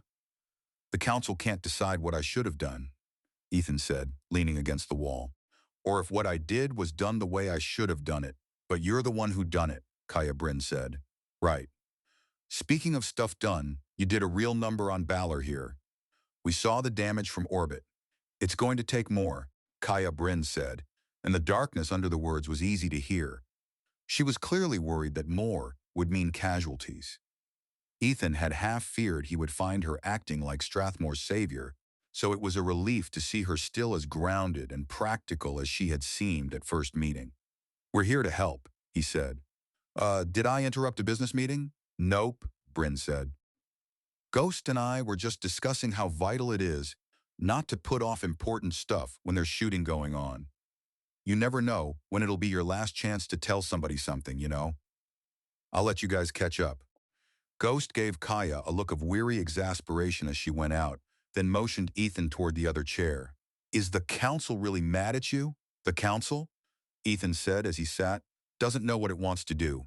It's been spooked ever since Balor sent a ship to shake us down. And that's gotten worse as the situation got worse. They're thrilled. I've got Ladoga's promise of aid. Scared that I might have triggered hostilities with another unknown star system, glad that I probably saved Ladoga from what happened to Lavinia, and terrified that what was done to Lavinia might happen here. So what they're mad at is the universe, Ghost said. Yes, but they can't take anything out on the universe. I, on the other hand, am right here. Ghost lowered her eyes. I'm glad you're back. Me too. Are you and Bryn friends now? I need someone to spend time with while you're gallivanting all over the galaxy, Ghost said. Don't you like her? Kaya Bryn? Yeah, I think I do. What she's accomplished against Balor's base is amazing given what she had to work with. I was worried about her when I left, you know that. But now it seems she's really something. Ghost shot him a very quick sideways glance. If you like that sort of thing, she said flatly. What? Nothing. Ghost, I thought you'd be happy to see me. Are you all right? Why wouldn't I be all right? I'm fine. Just don't assume I'll always be sitting around waiting for you to get back from another star, Ghost said. Ethan looked at her more carefully and thought for a moment. I've got a sister, you know. Congratulations. She told me what it means when a woman says fine. It means whatever man she's talking to is in trouble. Why am I in trouble? Look, Ghost said, I'm sort of busy. If you don't mind, I need to... Ghost, I spent a lot of time thinking about you while I was gone. You're an amazing person. I missed you. But I want to be fair to you. She kept her attention fixed on the display in front of her. What does that mean? Ethan had rehearsed this more times than he could count, yet now the words came hard. You already know what my life might be like. Danger sometimes, and a lot of separation maybe. How could I ask any partner to put up with that? Wouldn't that be up to the partner? Ghost asked. If you respect someone, shouldn't you let them weigh in on a decision like that instead of making it yourself? Yeah, Ethan said. I should, you're right. That's a good start. So, Ethan said, so? Ghost answered. How do you feel about it? Because I'm starting to wonder if I've been imagining things. At last she looked at him. One of the reasons I like you is because you don't mess with people. I'm not messing with you, Ethan said. That'd be kind of dangerous, wouldn't it? You have no idea how dangerous it would be, Ghost said. Is that what happened to that chief petty officer back in Veneer? Him? Nah. He was just a jerk to everybody. It'll probably be another decade before he gets his public and private records straightened out. Not that I know anything about that. You understand. Just tell me one thing. Are you doing me a favor? Ghost asked. The question caught Ethan off guard, and he needed a moment before replying. No, I'm doing myself a favor. I'm finally taking a chance on something that could be really special. It took you long enough, Ghost said. Now what? He rubbed the back of his neck, suddenly awkward. What are you doing for dinner? Ghost gestured at a bulb of heavily caffeinated soda and a packet of candy. Working meal? You wouldn't mind if we went out and got some dinner with actual nutrients in it, would you? You mean like a date? Are you asking me out? Because I have a lot of work to do, and I wouldn't want to waste any time. He grinned at her. I've already wasted enough time. Yes, I am asking you out.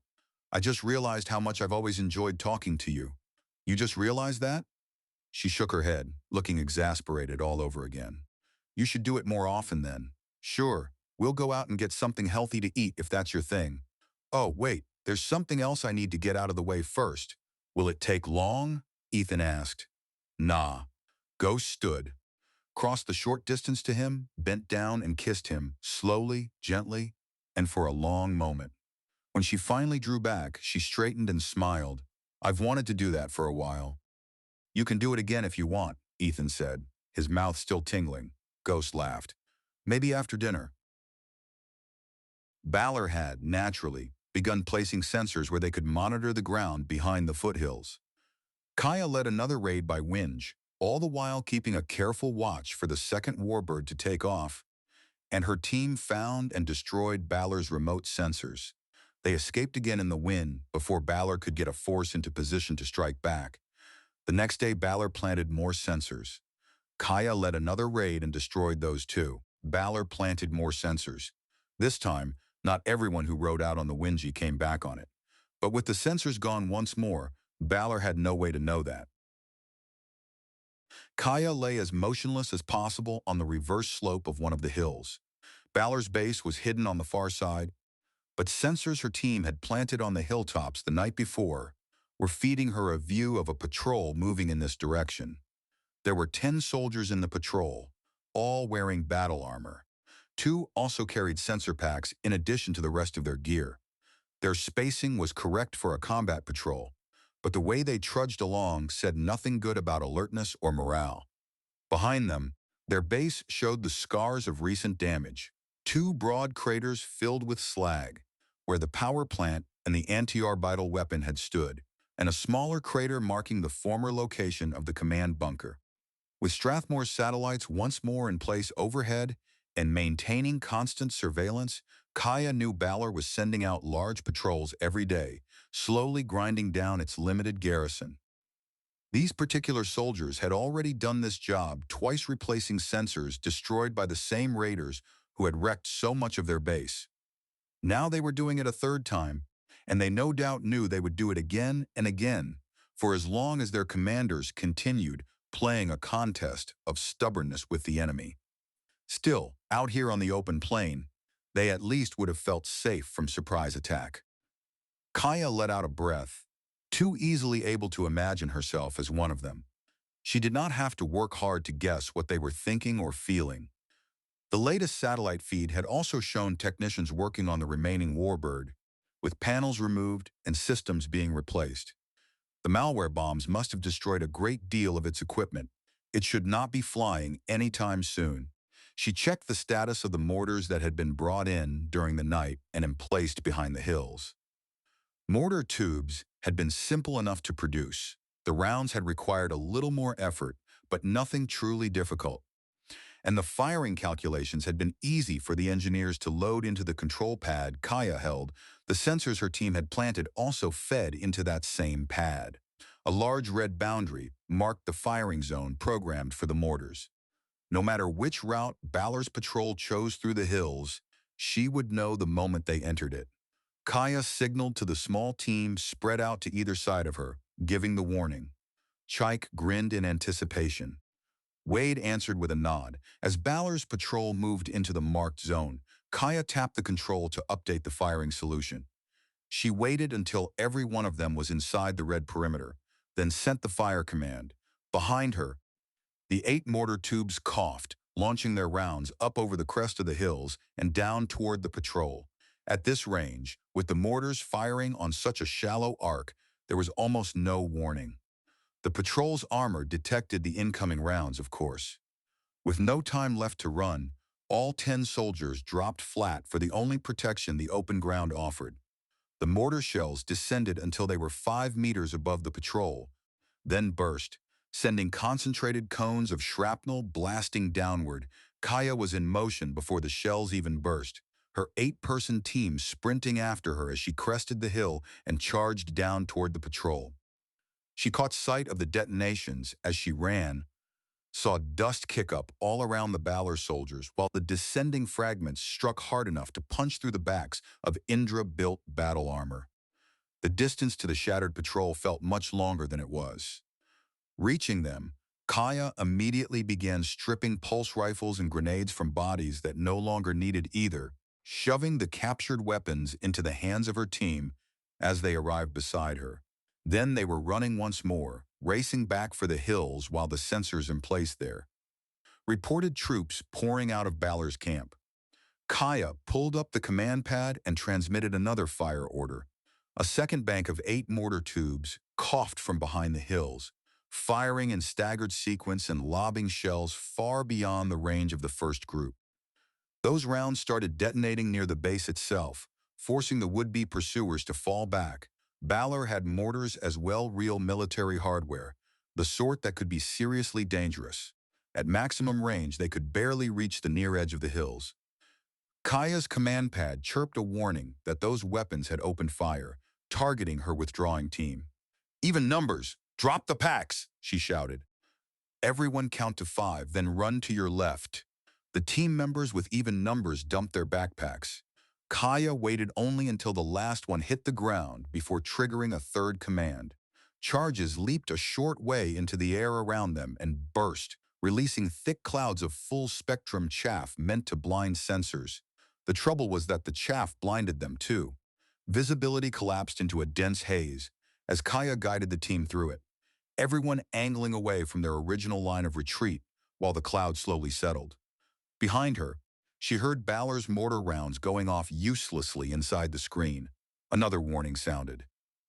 Kaya squinted down at the control pad while running through the thinning chaff. Balor had fired again, but now the shells were aimed at the mortar positions behind the hill.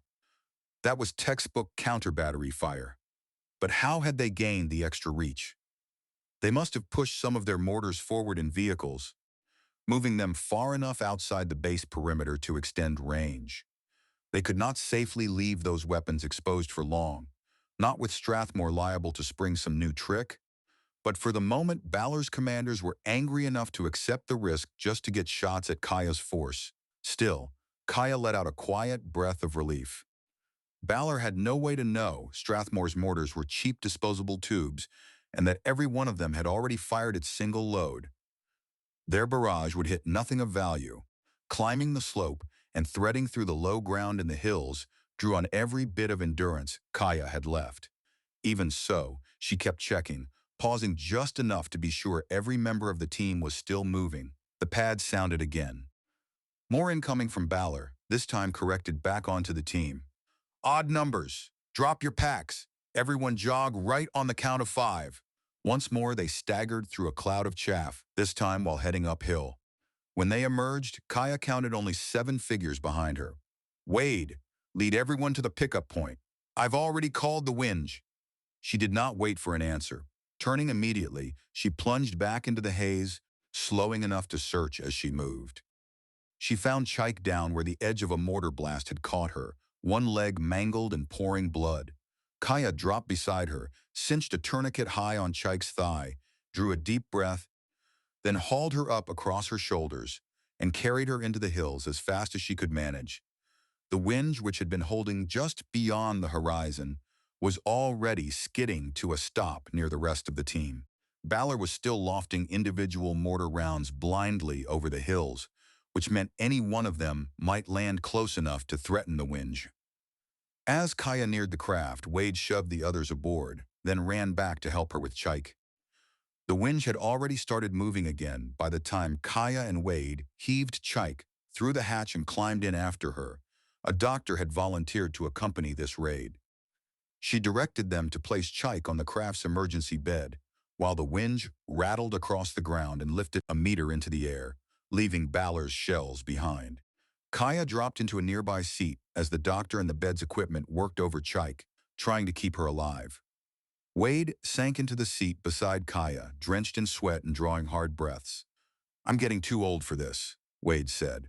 Why, you and me both, Kaya gasped. After a time, the doctor stepped back and rubbed at her eyes. She should live.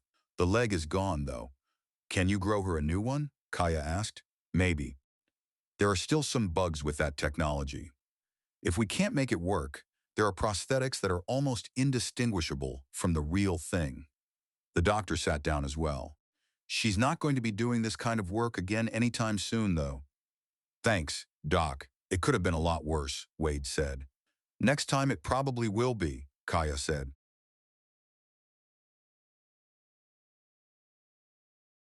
Chapter 13. Solana paused outside her room, worn down by yet another day, spent playing the role of an unofficial envoy from old Earth, come to rescue the newer colonies. She found herself wondering when a lie turned into truth, when enough people accepted it that it effectively became real. Exhausted or not, she still went to check on Renville Ashita. He remained awake, looking at her through tired eyes. Hi, is everything okay? Close enough, Solana said. Why are you still awake? Going over everything we could find out about Warrior-class destroyers from the databases on Ladoga. I'm not the only person who's been doing that since the news came in from Lavinia, and apparently the same guys tried to do the same to Ladoga. Renville motioned for her to sit and shook his head. You won't believe one of the theories that's going around. Yawning, Solana lowered herself onto the couch. Try me. Did you know that in the later phases of testing, the jump drive's ships were sent out on long voyages? Multistar jumps as far as they could go before they had to turn back for fuel and food. Renville looked at her in a way that emphasized he meant every word. 2 of the ships sent out were Warrior-class destroyers. One of those came back. The other one, which should have jumped to stars in this general region of space, disappeared. It never returned, so eventually the ship was written off as having been lost in an accident. But there isn't any record of wreckage having been found drifting in any star systems or on any planets, so it got stuck in jump space. That's awful. What does that? Solana broke off and stared at him. Are you serious? People think it's a ghost ship? No, Renville said. The theory being floated is that the ship was captured by aliens, and now they're using it to hit human colonies encroaching on their space. She burst out laughing before she could stop herself. The intelligent aliens we still haven't found any trace of? They are out here, still unseen, and using an old human warship to attack us? Wouldn't they have ships of their own? Presumably, Renville said. But if they are hiding from us, using one of our own ships would maintain their secrecy. He lifted a hand as if to calm her reaction. I'm not believing this. I'm just telling you what other people are saying. But it's impossible to refute at this point, because the mystery ship didn't communicate at all, and of course we couldn't see inside it to see who the crew was. Solana sank back against the sofa and stared upward at the ceiling. That would be comforting, wouldn't it? The idea that the perpetrators of the atrocity at Lavinia weren't human. Unfortunately, humans have proven themselves capable of worse things than what happened at Lavinia. And Strathmore has also been attacked, in their case undeniably, by another human-colonized star system. Yeah, but why would Balor have hit star systems this far from it? Karen isn't that far off, and that Red you captured thinks the ones who hired her might have been from Charun. If it was humans, Charun is our #1 suspect. That would make 2 human-colonized star systems out here that are making trouble for their neighbors. Ladoga wants me to accompany a delegation heading to Earth, Solana said. There is a ship here that we can hop a ride on, then get further transportation as we go up toward the old colonies. They want to make sure we get the best deal we can on some former Earth Fleet warships. Renville's surprise showed plainly, though after a moment he nodded. I can understand that. Are you going? Yes. How do you feel about that? Hell, Solana? Why do I have a say? Because we're a team, Solana said. We've been a team here on Ladoga, and we've done a good job as a team. But Ladoga would like you to stay here while I go back. You can handle Earth, can't you? Renville asked. I'll take care of Ladoga until you get back. Besides, it's about time for another younger woman to show up. Tell me I make a great friend and shove a weapon into my hand. Aren't you afraid that the commander of Strathmore's ground forces wouldn't like that? Solana teased, relieved to know he would be fine with her leaving for a while. Kaya Bryn? Renville laughed. Wasn't that amazing news? No. I'm lucky to have Kaya as a friend, and I just hope she's not taking on too much for her. You get back to Earth long enough to make sure Ladoga gets its hands on some decent firepower, then come back here and we'll continue trying to save the galaxy. I'll watch out for aliens, Solana said. Kaya Bryn had abandoned any hope of sleeping uninterrupted long ago. Even so, being dragged out of bed after midnight for an urgent task annoyed her. What made it worse was that she had no desire at all to carry out this particular mission. Lieutenant Ethan Harrow was not at the apartment listed as his residence, which did not surprise Kaya in the least. She doubted he had spent much time there since being shoved into command of Gale. Pulling up her official network access, she entered his locator code and fed it into the ground vehicle she had taken. The vehicle eventually halted at an apartment complex. Kaya stepped out into the pre-dawn quiet, crossed to the entrance, and followed the locator signal to Ghost's place. Then she leaned on the doorbell. Several minutes passed before a sleepy ghost cracked the door and peered out at her. This had better be important. It is. Lieutenant Harrow needs to get moving fast. Why are you telling me? Don't be cute, girlfriend. You forgot to hack his locator. It says he's here. Ghost sighed, gave a brief nod, and withdrew. Kaya waited with growing impatience until Ethan Harrow appeared, looking very much like someone who had dressed in a hurry. What's up? He asked. Big trouble has arrived in system, she said. The council didn't want to send word to you over the comnet because of worries about snoops. You're needed on your ship. I'll brief you on the way to the shuttle pad. Big trouble? Ethan Harrow said. Yeah. Kaya flicked a glance toward Ghost. Make it a proper goodbye. He seemed to understand what she meant. He held Kaya's gaze for a long second, then turned back to Ghost, gathered her close, and whispered something in her ear. Take care of yourself, Ghost said. She kissed Ethan Harrow, and Kaya deliberately looked away, trying not to count how long it lasted. Once the farewell was done, Ethan climbed into the ground vehicle with Kaya. She entered their destination and leaned back, scanning the nearly empty streets outside as the vehicle moved through the sleeping city. Why did they send you? Ethan asked her. Still watching outside, Kaya answered, Based on the news you brought back from Ladoga, the council is worried that Balor has slipped an assassin or two into Strathmore. I'm your escort to the shuttle in the military sense as well as the guide sense. How bad is this? She appreciated that he did not waste time fretting over the possible assassin threat she was already covering. 2 more ships showed up 4.5 hours ago at one of the jump points. One is a freighter, the other is a warship. They're not broadcasting ID, but the warship matches one in the Balor databases we've captured. It's a Glaive-class destroyer, a destroyer?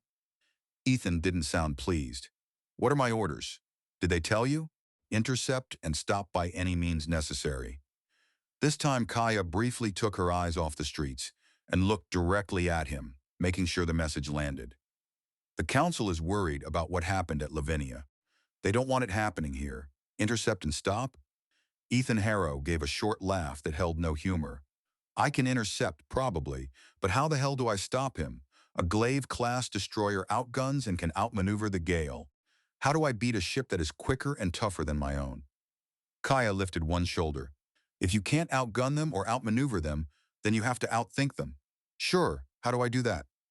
Sorry, Kaya said, unhappy to be handing such grim orders to someone she genuinely liked. I mean that. I have no idea. Space combat is way outside my skill range. I'm sending some of my people up with you, in case you get any boarding action. Wade Calhoun's in charge. He's the best I can give you. Thanks. Ethan Harrow fell silent for a time while the vehicle approached the shuttle pad, gliding past quiet streets and buildings that sat dark except for the occasional light. Kaya kept watch through the windows, tracking the structures and roadways as they passed. Whoever had decided the heavy construction templates should mimic a range of architectural styles had created an odd effect.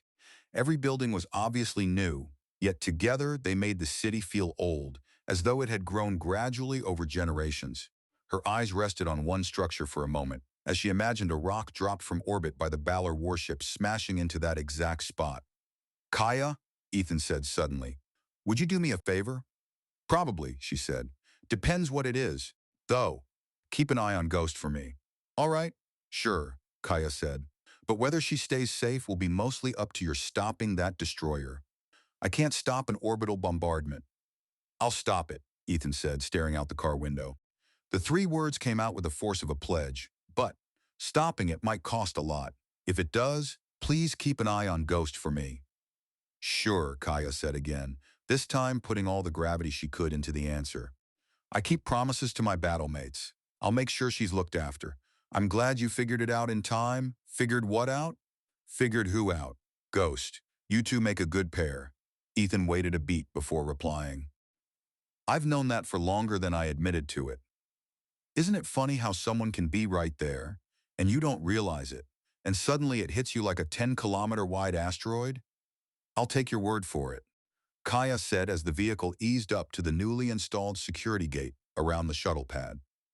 It's never happened to you? Ethan Harrow asked. There was, she thought, a trace of sadness in his voice at the notion, which irritated her a little. Still, she smiled.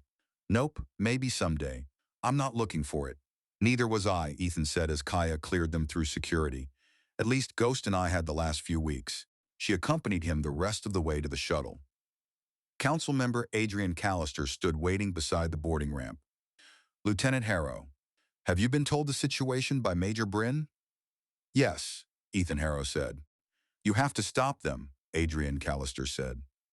I hate to send you off with orders like that, but that destroyer cannot be allowed to reach orbit around this planet. Is the Council aware of what stopping that destroyer might require? Ethan asked, a brittle strain entering his voice. Some of us are all too aware, Lieutenant Harrow, Adrian Callister said, her voice breaking slightly at the last. Take care of yourself, Kaya told Ethan, wondering whether this was the last time she would ever see him. You're the first sailor I actually liked working with. And you're the first Marine I ever worked with who wasn't a pain in the neck, Ethan replied. I'll have to try harder, Kaya said. She could see where his thoughts were going and gave him a sharp look. This isn't a farewell. Do your job and get your tail back here in one piece so Ghost can have her happily ever after. Or whatever it is that ninjas have. Hey, I've heard that the Council wants its own hackers supporting you, instead of hiring Ghost again, because she's supposed to be focused on supporting me. Kaya cut a glance toward Adrian Callister before continuing to address Ethan. I know that you're a by-the-book guy, and would never do anything you've been told not to do, but if you need that support from Ghost, this is one of those times when the book has to accidentally get deleted. Ethan Harrow shook his head. If the Council knows that I went around their instructions, Adrian Callister had already turned away, but her reply carried clearly. I'm not hearing anything. The Council is sending you out to face a destroyer with your cutter, Kaya said. I think you have the right to forget those particular instructions and improvise a little if you think you need Ghost at your back. She stepped away and saluted. Do your ancestors proud? Same. Ethan returned the salute, then boarded the shuttle. Kaya remained beside Adrian Callister as the shuttle rose. The council member let out a sigh. Major Bryn, I have orders for you as well. I was worried about that, Kaya said, following the shuttle with her eyes as it shrank upward toward the stars. You know the odds that Lieutenant Harrow will be facing. No matter how well he does, it may not be good enough to stop that freighter and destroy that warship. Balor's base must be captured before new soldiers and equipment can be landed. Kaya worried at her lip, then turned to Adrian Callister. Does the council know how lucky we were on the first two operations? It won't be that way if we have to hit that base head on. We'll lose people. Maybe a lot of people. The council understands, Adrian Callister said quietly. I've got, a week to launch the attack? To make sure we control that base before the ships get here? And while the morale of Balor's forces at that base has been pretty low, they'll have seen those ships arrive. They'll know that help is on the way. All they have to do is hold out a little while longer. Major, if I could give you another week, if I could give you 1,000 more soldiers, I would. I can't. Kaya nodded once. At least you feel bad about it. Can you do it? I can try, Kaya said, and hopefully not lose too many. Can you do me a favor? If I can, Adrian Callister said. I promise to look after Ghost if Ethan Harrow didn't come back. If I don't make it back from attacking that base, I need someone to honor my promise. I swear to you that I will, Adrian Callister said. I hope with all my heart I won't have to. It would be a cruel universe indeed if we sacrificed both you and Ethan Harrow to save Strathmore. Kaya gave a short, hard laugh. The universe isn't cruel, people are. Then she headed for her headquarters. There was far too much waiting to be done. Ethan Harrow felt hollow as the shuttle climbed toward orbit and its rendezvous with Gale. Considering the situation and the orders he had been given, the odds were better than even that this would be his final shuttle ride, and that his goodbye to Ghost had also been their last moment together. He wished they had found time to make a formal marriage commitment. Maybe that would have seemed rushed after only a few weeks, but they had known each other longer than that. If only he had not spent those weeks listening to his head instead of his heart. The thought reminded him, ironically, of all the times he had advised young sailors to wait before marrying. Hearts could be utterly sincere and wholly committed in the moment, he had told them. Yet time had a way of altering hearts, and the head's cautions deserved attention. They had always assured him with earnest certainty that they understood all that, but that this time was different. Now, caught up himself in the conviction that Ghost was the one, and the only one, Ethan found he could not help believing that this time was different. If his commitment to Ghost failed to endure, it would almost certainly be because he did not survive what lay ahead. But his orders affected more people than just him, and they were his responsibility as well. Ethan forced himself out of his inward thoughts. He was not alone aboard the shuttle.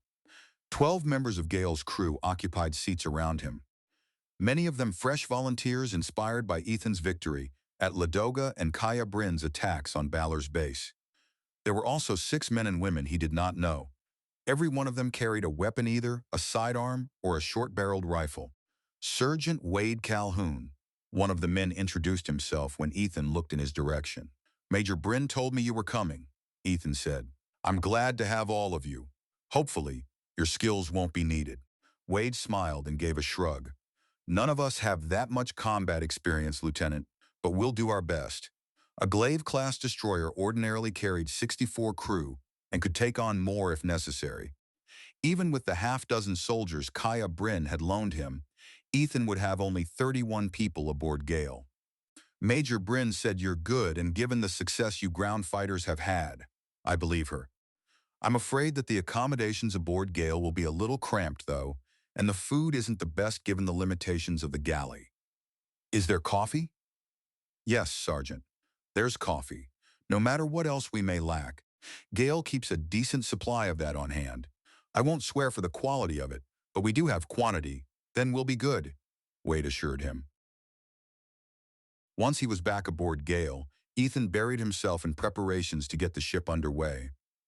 Staying busy kept his mind away from Ghost and the final moments they had just shared. Food stores were adequate, the water tanks had been topped off, the recyclers were working, and life support was barely managing the load of 31 grown humans inside a vessel meant to house 22 as a normal crew. Most of the new volunteers had enthusiasm to spare, even if they were still learning from assorted forms of operating instructions for dummies while figuring out their assignments. The usual weak spot remained the power core. Ethan had hoped Damon Reeves might finally move past his resentment, but the veteran had stayed planetside. The engineering crew would do what they could, fully conscious of how little experience they really had. Fuel cells were also running short. With no orbital yard able to produce more, and one of the surface plants struggling to get fuel cell manufacturing going, the ship had been relying on stock taken from Balor. Win or lose, Gale had only enough for the next few weeks. Everyone aboard knew that Balor had sent a destroyer and a freighter toward the planet, but only Ethan and Isabeau Renault understood exactly how grim that made Gale's chances. "Let's take it easy on the way out," Ethan told Isabeau as he settled into the command chair on Gale's bridge. "Aim for an intercept a light hour from the planet. If we head out that slow, with Balor's force limited by the speed of that freighter, it'll take 5 days." Isabeau Renault reported. "That's fine," Ethan said. "We've got a lot of new people doing new tasks, and we can use the time for training. I also want to conserve fuel cells. We're going to need them when we close to fight. All departments report ready to get underway." Isabeau said. Should he say something to the crew about the importance of the mission, about the need to win no matter the price? Ethan decided against it. Apart from his own discomfort with giving speeches, that kind of talk belonged just before battle. Better to save it. The intercept solution had already been worked out. The maneuvering systems were only waiting for his order. Ethan hit execute, and Gale pivoted and began accelerating away from the planet. Late that same afternoon by ship's time, Isabeau Renault came to his stateroom, sealed the hatch behind her, and regarded him with sober eyes. "You're good enough to know how tough our job is. How are we going to do this?" "Get close enough for detailed information about the destroyer's status, whether he has any weak shields," Ethan said, "or weapon systems that aren't up to strength, and try to work around that. Balor has 2 destroyers and sent 1, Isabeau pointed out. "That implies if either of those destroyers had any weaknesses, they sent the better one. They may even have cannibalized parts from the one that didn't come to ensure the one that did is fully operational." "That had occurred to me," Ethan admitted. "What would Earth Fleet do? We'd still be working on checklists," Isabeau said. "Balor's force does have a vulnerability. That freighter. Unless he forgets his escort job and goes after us, the ability of the destroyer to maneuver will be limited by his need to protect the freighter. That still leaves him a lot of room to play with," Ethan said. "I figure we'll have to adjust each engagement to take advantage of whichever enemy ship makes the best target and try to wear them both down."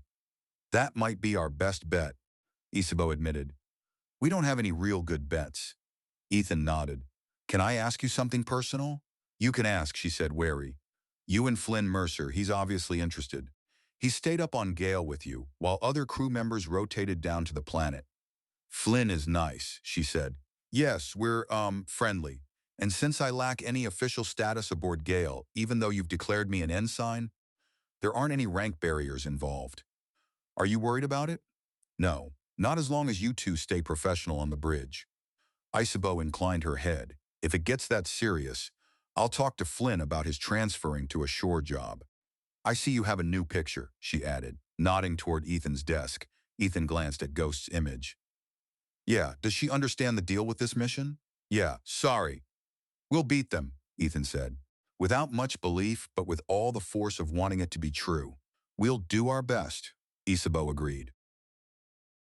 3 days to get everything and everybody assembled, Kaya told Council President Hartwell. 1 day to load the whole mess on all 3 Wingies and transport them to the vicinity of Balor's base.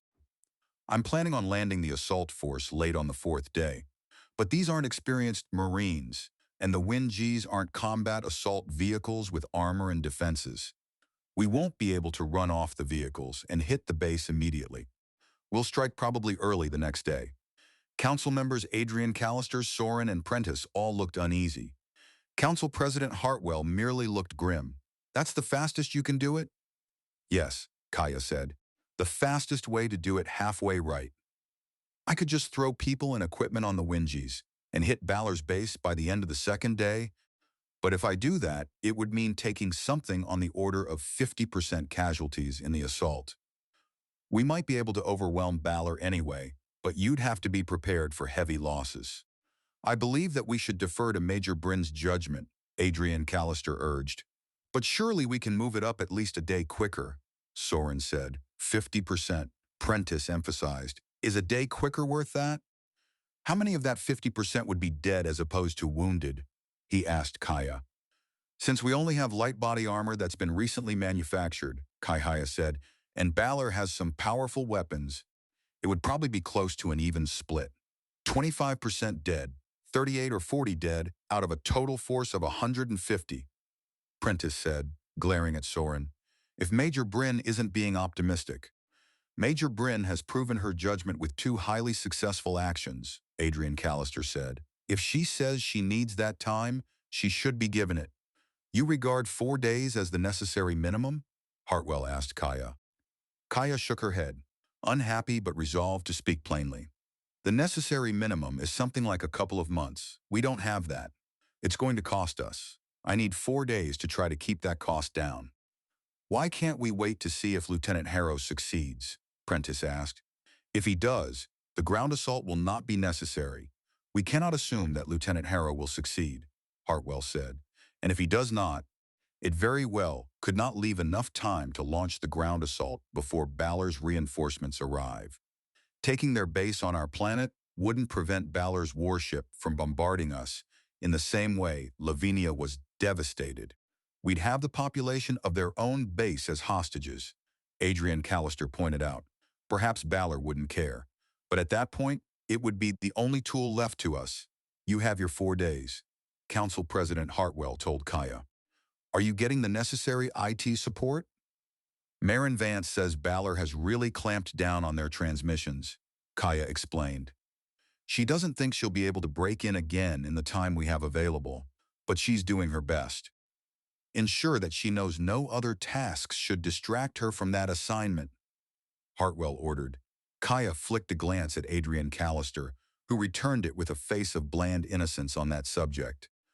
I'll make sure that Ghost knows what the council expects, Kaya said. If you'll excuse me now, I need to get things into motion. 3 days remained before intercept. The long arcs of Balor's 2 ships and Gale still curved through space toward the same meeting point. Ethan paused in the middle of drilling his crew to view a message from Ghost. Gale was far enough from the planet by now that roughly 20 minutes of signal delay separated them, making any real-time exchange awkward, though not impossible. I can't find anything accessible, Ghost said, her face tight with exhaustion and worry. Balor's ships are locked tight again. Our consolidated sensor picture spotted some visual spectrum lights blinking on one of the ships, so they're probably using flashing lights to send simple messages back and forth. They'll probably start transmitting once a fight starts, but that'll be too late for me to break in and mess with anything. I'm so sorry. I love you, and I'd do anything to help, but there's nothing I can do right now. He recorded a response, knowing she would not receive it until 40 minutes after sending hers. Ghost, I know you're doing all you can. You gave Gale the best protection possible against intrusions, so we know we're safe from Balor pulling that on us. Do what you can to help Kaya Bryn. I love you too. Please take care of yourself. I can't wait to see you when this is over. Then Ethan returned to the drills, aware that if he or anyone aboard Gale hoped to see the people they loved again, it would require every bit of skill they possessed and all the luck they could get. Kaya felt Wade's absence keenly as she worked. Chike had even offered to help in whatever ways she could from the hospital bed that still held her, and the doctor had approved on the grounds that having purpose and work would aid recovery. But there was a limit to what a badly injured woman could accomplish from a hospital room. She promoted Tobin quickly. Whatever he lacked in experience, he more than compensated for, with eagerness. From the little over 200 volunteers available, Kaya selected the best 150. Those she did not take, she designated as the city defense garrison, so they would not feel as though they had been discarded. Counting the pulse rifles taken from Balor's dead, along with weapons from factories that had hastily shifted production, she now had over 100 rifles and pistols to arm her force. Most were conventional slug throwers, but their simplicity and ease of handling counted for a great deal. Everyone also had light body armor, hopeless against battle armor, but still far better than none. She had another 20 mortars as well, these built for repeated firing, along with several dozen chaff packs and a number of specialized portable mortars that might prove necessary. When she measured those resources against the defense ahead of her, Kaya could only shake her head. Ghost had intercepted indications that Balor had carried out at least a few summary executions among its own troops, but the enemy still retained roughly 70 soldiers, all equipped with outdated, yet still dangerous armor and weapons. Since Kaya's people had destroyed the patrol, those troops had remained tucked inside their perimeter, which meant she had been unable to keep thinning their numbers. The mortars Balor had rolled out to shell, the hills were back inside the base and dug in again, ready to bombard any approach, and work had continued on restoring the second Balor warbird to flight status. Balor's base had ignored every effort by Strathmore to negotiate. Instead, it had transmitted a single image, knowing it would be received. Hagen had evidently taken a long time to die. Kaya despised the man, but even so, she had looked at that image with a hard, icy fury at the kind of people who tortured enemies to death. The government tried to suppress it, but the picture spread anyway, stirring anger across all of Strathmore. If Balor had meant it as a warning against attacking the base again, the effect had been exactly the opposite. Not long after the third day ended barely past midnight, Kaya's troops began boarding the Wingies and loading the equipment. Gale would meet Balor's ships around noon by shipboard time. Ethan Harrow made certain he looked as sharp as possible, because sailors noticed such things when they were searching their officers for signs of confidence and control. He also made sure the galley put out the best breakfast it could manage. While the crew assembled, Ethan ordered final inspections of the survival suits everyone would put on 1 hour before intercept. If enemy fire punctured part of gale and air began venting into space, the only action required of anyone in the affected compartments would be to seal their head coverings. There was far too real a possibility that even the bridge, protected as well as any compartment on the ship, might still be penetrated by charged particles from the destroyer's pulse cannon. Gale had only one lifeboat. In theory, it could carry survivors back to the planet, though only if everyone aboard was packed in tightly. But everyone understood that if Gale ever had to be abandoned, some of the crew would already be dead. No one said that aloud. They did not need to. Ethan reviewed the lifeboat's status all green and took a little comfort in the belief that no human being would be barbaric enough to fire on a boat full of survivors. Humanity had moved beyond that kind of savagery. He visited both weapon stations and offered encouragement to the crews there, then went through engineering, where the team seemed more concerned about the power core misbehaving than about anything the enemy might inflict. Eventually, Ethan returned to the bridge. The crew there had all reached battle stations before being summoned. 1 hour to intercept, Isabeau Renault said. Thank you. Ethan rubbed a hand over his face and drew a slow breath. Every movement made him aware of the survival suit on his body, a persistent reminder of what might go wrong. He pushed the feeling aside, then keyed shipwide comms. You all know that we're facing a tough fight. You all know how important it is that we stop Balor. I have no doubt that every single one of you will do their very best. We will defend our homes, we will defeat those who threaten them, and we will be victorious. Perhaps it was denial, or perhaps simply a deliberate lie to speak of victory as certain, but the crew's response told Ethan they had needed to hear it. And perhaps belief mattered. History had seen impossible victories won because people refused to accept defeat. Still, it would help greatly if luck chose their side too. The largest Winji and one of the two smaller ones unloaded north of Balor's base, behind the foothills. The remaining smaller Winj put part of Kaya's force down to the south, out in the open but beyond the reach of Balor's mortars. She did not want the defenders able to weight every part of their defense toward the north. Kaya had discovered that organizing small-scale movements of people and equipment was troublesome enough. But as the numbers increased, the difficulty seemed to rise almost exponentially. Fighting down frustration at the apparent inability of supposedly intelligent adults to follow simple directions, and dogged by anxiety over the battle that was coming, she had to restrain herself repeatedly from giving her volunteers a full-volume exhibition of marine profanity. At last, she began to understand why so many officers and senior enlisted she had known had seemed permanently irritated. None of that improved the actual process of getting her people and gear where they needed to be. But by the time the sun went down and darkness deepened, she had finally gotten everything into place. Throughout the unloading, Balor's base had remained silent. Kaya's greatest concern had been that the defenders might launch a sortie against her smaller southern detachment, while she was still trying to sort out the northern force, but no movement came from the base. After being bloodied twice by Kaya's raids, Balor's soldiers seemed unwilling to risk anything. They were probably suspicious that the southern force was not merely a diversion, but bait meant to pull them into the open. Using multi-spectrum binoculars, Kaya studied the base and caught intermittent glimpses of soldiers in the entrenchments. There was no sign of the civilians. She had feared Balor might drive the civilians, including children, into the trenches as added human shields, making an attack impossible. That, at least, had not happened. Lowering the binoculars, Kaya glanced back down the slope.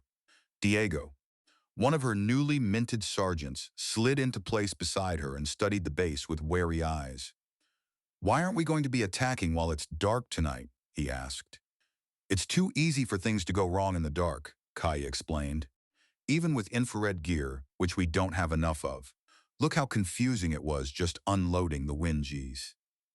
That's why our attack will go in during the first traces of morning twilight, when it's just becoming light enough to see. Won't that make us better targets for them?" Kaya remembered being the one asking questions like that of patient superiors. "Not really," she half lied. "Balor's battle armor helmets have built-in infrared, so they'd be able to spot us regardless." That was true as far as it went, but using IR properly took solid training, and Kaya had seen little evidence so far that Balor's troops had much of that. The shortage of veterans in the newer colonies had hurt Strathmore, but apparently Balor had suffered from the same problem. "Pass the word to try to get some sleep," Kaya told Diego.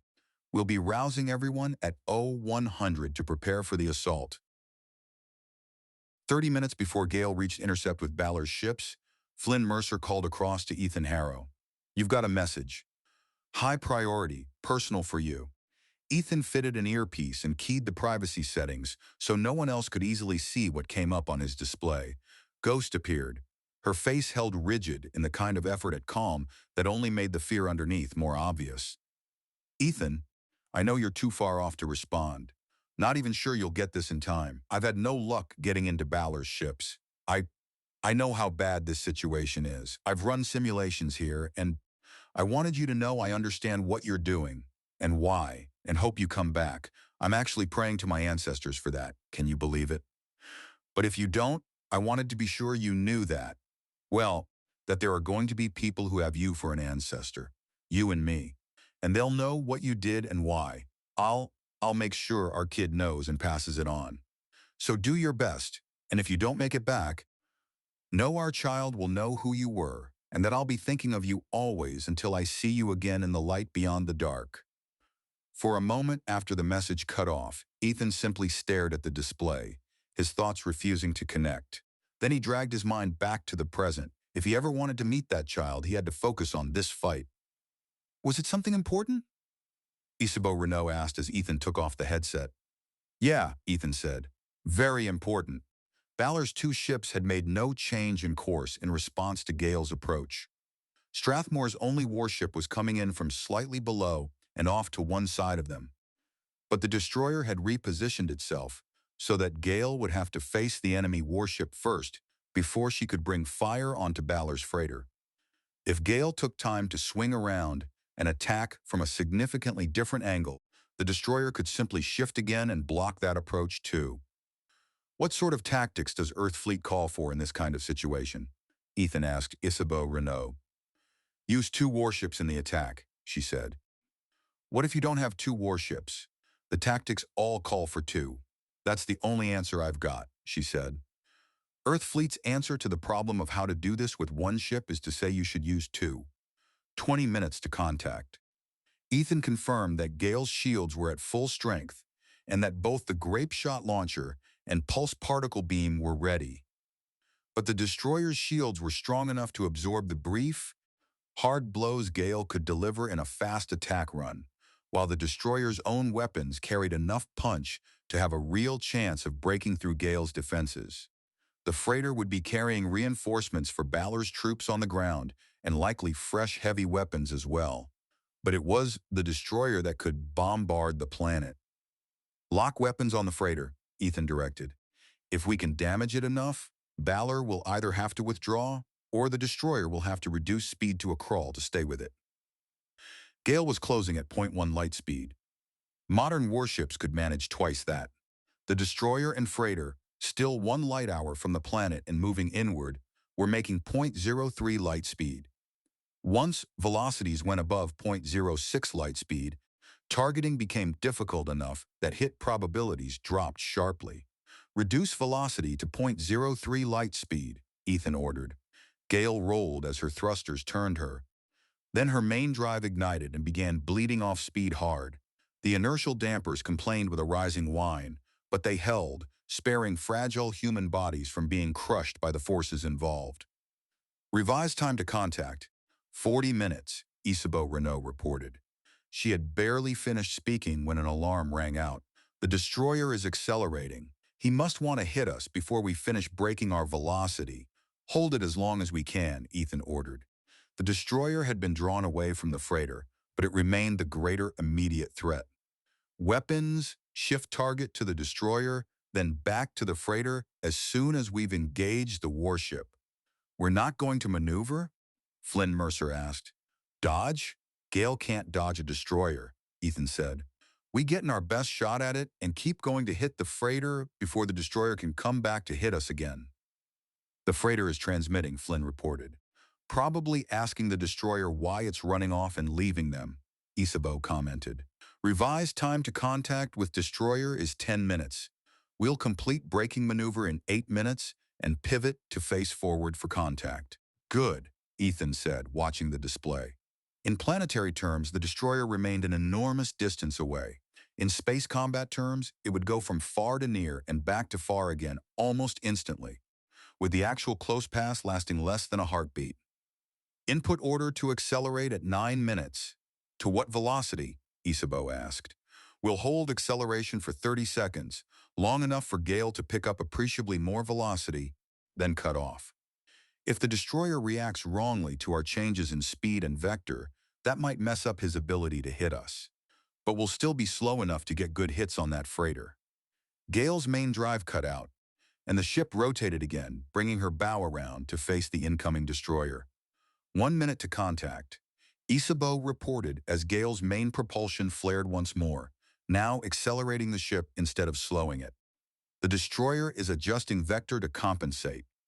The maneuvering systems included automatic safety features intended to avoid collisions during close firing passes when ships came near enough for weapons to strike hard. But at warship velocities, those calculations were imperfect and easily thrown off if either vessel deviated even slightly from its predicted track. Space battles could drag on through repeated passes separated by long repositioning phases, or end in an instant when one pass turned into a collision and both ships, along with their crews, became nothing more than expanding gas and dust. Gale and the destroyer flashed past one another in far less than the time it took to blink. Gale shuddering under impacts even as she lined up on the freighter. Damage reports began appearing across Ethan's display. The forward shields had suffered localized failures under a storm of grape shot, and at least one pulse from the destroyer's cannon had hit Gale. Losing atmosphere, compartments sealed off, no critical systems hit, local reports say one dead, Isabeau reported. No damage noted on the destroyer, his shields held. No damage to the enemy, and one of Gale's crew already dead. Ethan had no room to think about who it might have been. Make sure we get a good shot at that freighter. Gale altered course slightly, coming up from just beneath the freighter and closing to the minimum safe range. Then the freighter was there and already past, Gale giving a small jolt as her weapons fired once more. This time she took no return damage. The freighter carried no weapons. Up 200 degrees, come right 02 degrees, Ethan ordered, swinging Gale through a broad turn to make another pass at the freighter. Get me a damage report on that ship. We lost some sensors on that encounter with the destroyer, Isabeau Renault said. Getting an assessment now. We collapsed his shields on an afterquarter. Significant damage. Unable to assess whether propulsion or thrusters were impacted.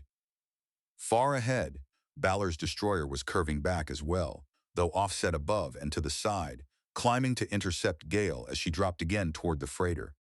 If we hold planned vector, Isabeau cautioned, the destroyer will hit us again right after we hit the freighter. Weapons, Ethan commanded. Target the freighter again. Try to recharge to hit the destroyer afterward, but only after throwing everything we can at the freighter. The minutes seemed to drag even as the ships hurtled through space, crossing immense distances while maneuvering for another brief chance to fire. This time Gale came up behind the freighter, overtaking it and gaining a slightly longer firing window.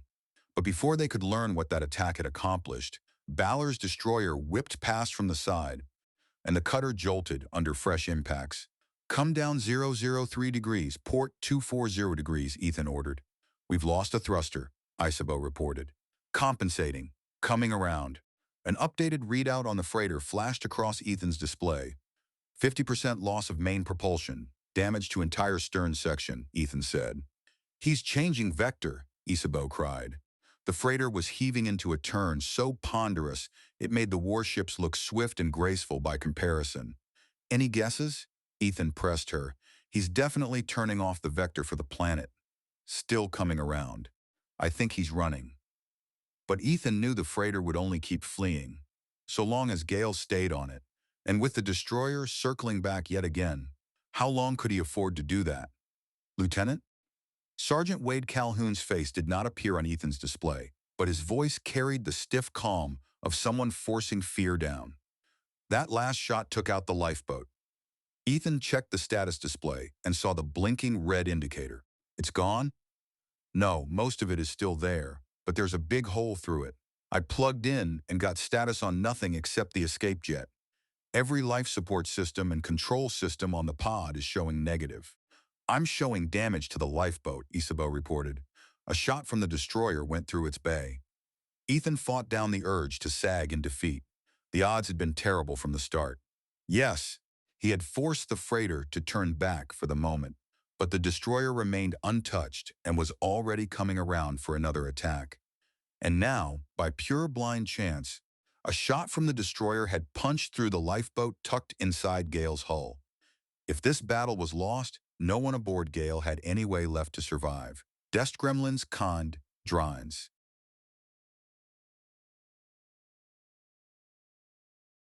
Chapter 14. Follow me, Kaya Bryn shouted as she led her 120 volunteers up over the crest at a brisk walk. They did not advance in a single extended line to either side of her, but in several staggered lines, each person widely spaced from the next so the enemy would not have clusters to target. In the dim light before sunrise, the outermost figures were little more than shadows. We're not running? One volunteer close to Kaya asked. No, it's too far. We'll run at the last. An incoming message alert irritated her. If Strathmore kept interrupting her now, Gale began engaging Balor's ships an hour ago, the message reported. Com remains unknown. Could be worse. Kaya muttered. She checked her control pad for both movement at Balor's base and the status of the mortars hidden behind the hills. 10 minutes earlier, Tobin's group of 30 had moved out to approach the base from the south. Balor had activated jamming, but satellite signals that went almost straight upward beyond the interference and then came down on the far side of the base remained strong enough to get through, so Kaya could still monitor events. What she could not do was effectively command Tobin from this far off. The improvised control gear limited her, and so did the fact that she had her own assault force to manage. She could not stay back and oversee everything. If Balor's defenses were going to crack, she would have to be out front herself. "Don't get too deep into mortar range," she sent to Tobin. "You want to draw their fire but not get caught by it." Kaya scanned right and left. Her volunteers stretched away on both sides, still advancing steadily, weapons gripped in their hands, the darkness overhead too thick for her to read any faces. Probably just as well, she thought, since it also kept them from seeing hers. Then the satellite high above detected movement around Balor's mortars and flashed a warning to both Kaya and Tobin. She waited, tense, to see where they would fire. A moment later, the shells arced upward, heading south. Tobin should be ordering his already dispersed people to break back to the south, southwest, and southeast, throwing chaff packs behind them as they ran. With luck, not too many of them would die as the decoy force. "Pick it up," Kaya called, lengthening her stride into a slow jog. Sweat slicked her hands around the grip of her pulse rifle as she imagined every weapon in Balor's defenses trained on her. The enemy mortars fired again. This time the shells were coming north, toward Kaya's force. "Chaff and halt!" Kaya ordered. Her volunteers stopped awkwardly, dropped their packs, and triggered them into clouds of improvised chaff. The incoming shells had been aimed where Kaya's people should have been. But once the chaff bloomed, the rounds could not pick out targets within it and landed short instead. The nearest blast shredded brush only a few meters in front of Kaya. She hit the fire command for her own mortars and scrambled back up. "Move it! Forward!" Balor sent another volley at the stretched, low chaff bank where Kaya's force had just been lying. But she was already pushing them ahead at a run, out of the impact zone, hoping Tobin had started advancing again to keep some of the enemy's attention while wondering how long it was going to take for her own mortar rounds to arrive. Then the ground along the northern face of Balor's defenses disappeared behind a chain of airbursts from downward firing fragmentation warheads.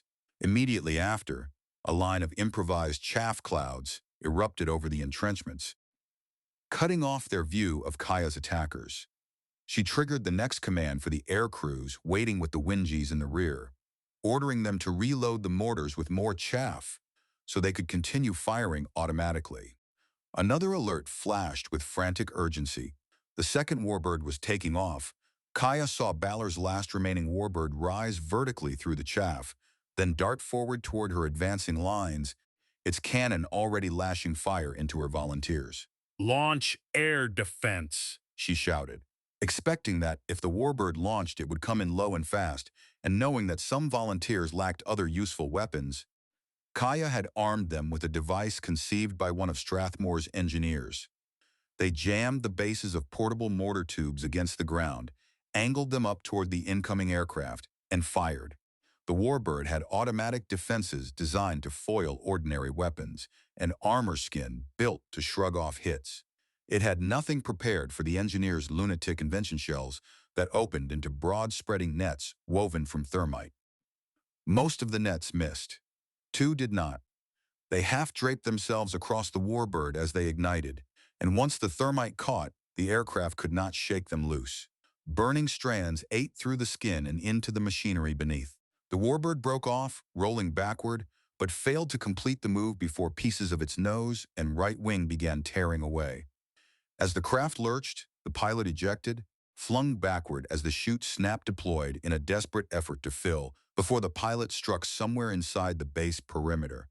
The warbird itself rolled wildly, slid sideways, and vanished behind the chaff as it crashed. "Keep moving," Kaya yelled. The thermite nets that had fallen short were already burning out on the ground ahead, but Balor's troops had begun firing blindly through the chaff. Their trench weapons were automatic, and they could fill the air with sheer volume of fire. Kaya saw some of her volunteers drop, while others flattened themselves in terror, as energy bolts thundered overhead and slugs cracked past their ears. The entrenchments were not far away now, but Kaya realized she was the only one still charging. Swearing, she threw herself down as well, while enemy fire slashed just over her. Her mortars kept sending in more chaff, the air crews reloading them as long as there were chaff rounds left. That prevented Balor from getting good target locks on Kaya's people, but the sheer mass of unaimed fire pouring out was still heavy enough to make any further rush almost suicidal, and eventually the chaff would be gone. When that happened, Balor's defenders would have no trouble seeing the attackers spread out in the open. "What are we going to do?" Flynn Mercer asked Ethan Harrow. "We're going to win," Ethan shot back, almost shouting. "We're still able to fight, and we'll keep fighting even if all we can do is throw rocks at them." "We might as well throw the lifeboat at them," Isabeau Renault muttered. He nearly snapped at her to be quiet, then stopped as the words settled in his head. "Throw rocks at them. Might as well throw the lifeboat. Sergeant Calhoun," Ethan called aft. "How does the fuel look?" "The fuel? In the lifeboat. Is its propulsion still charged?"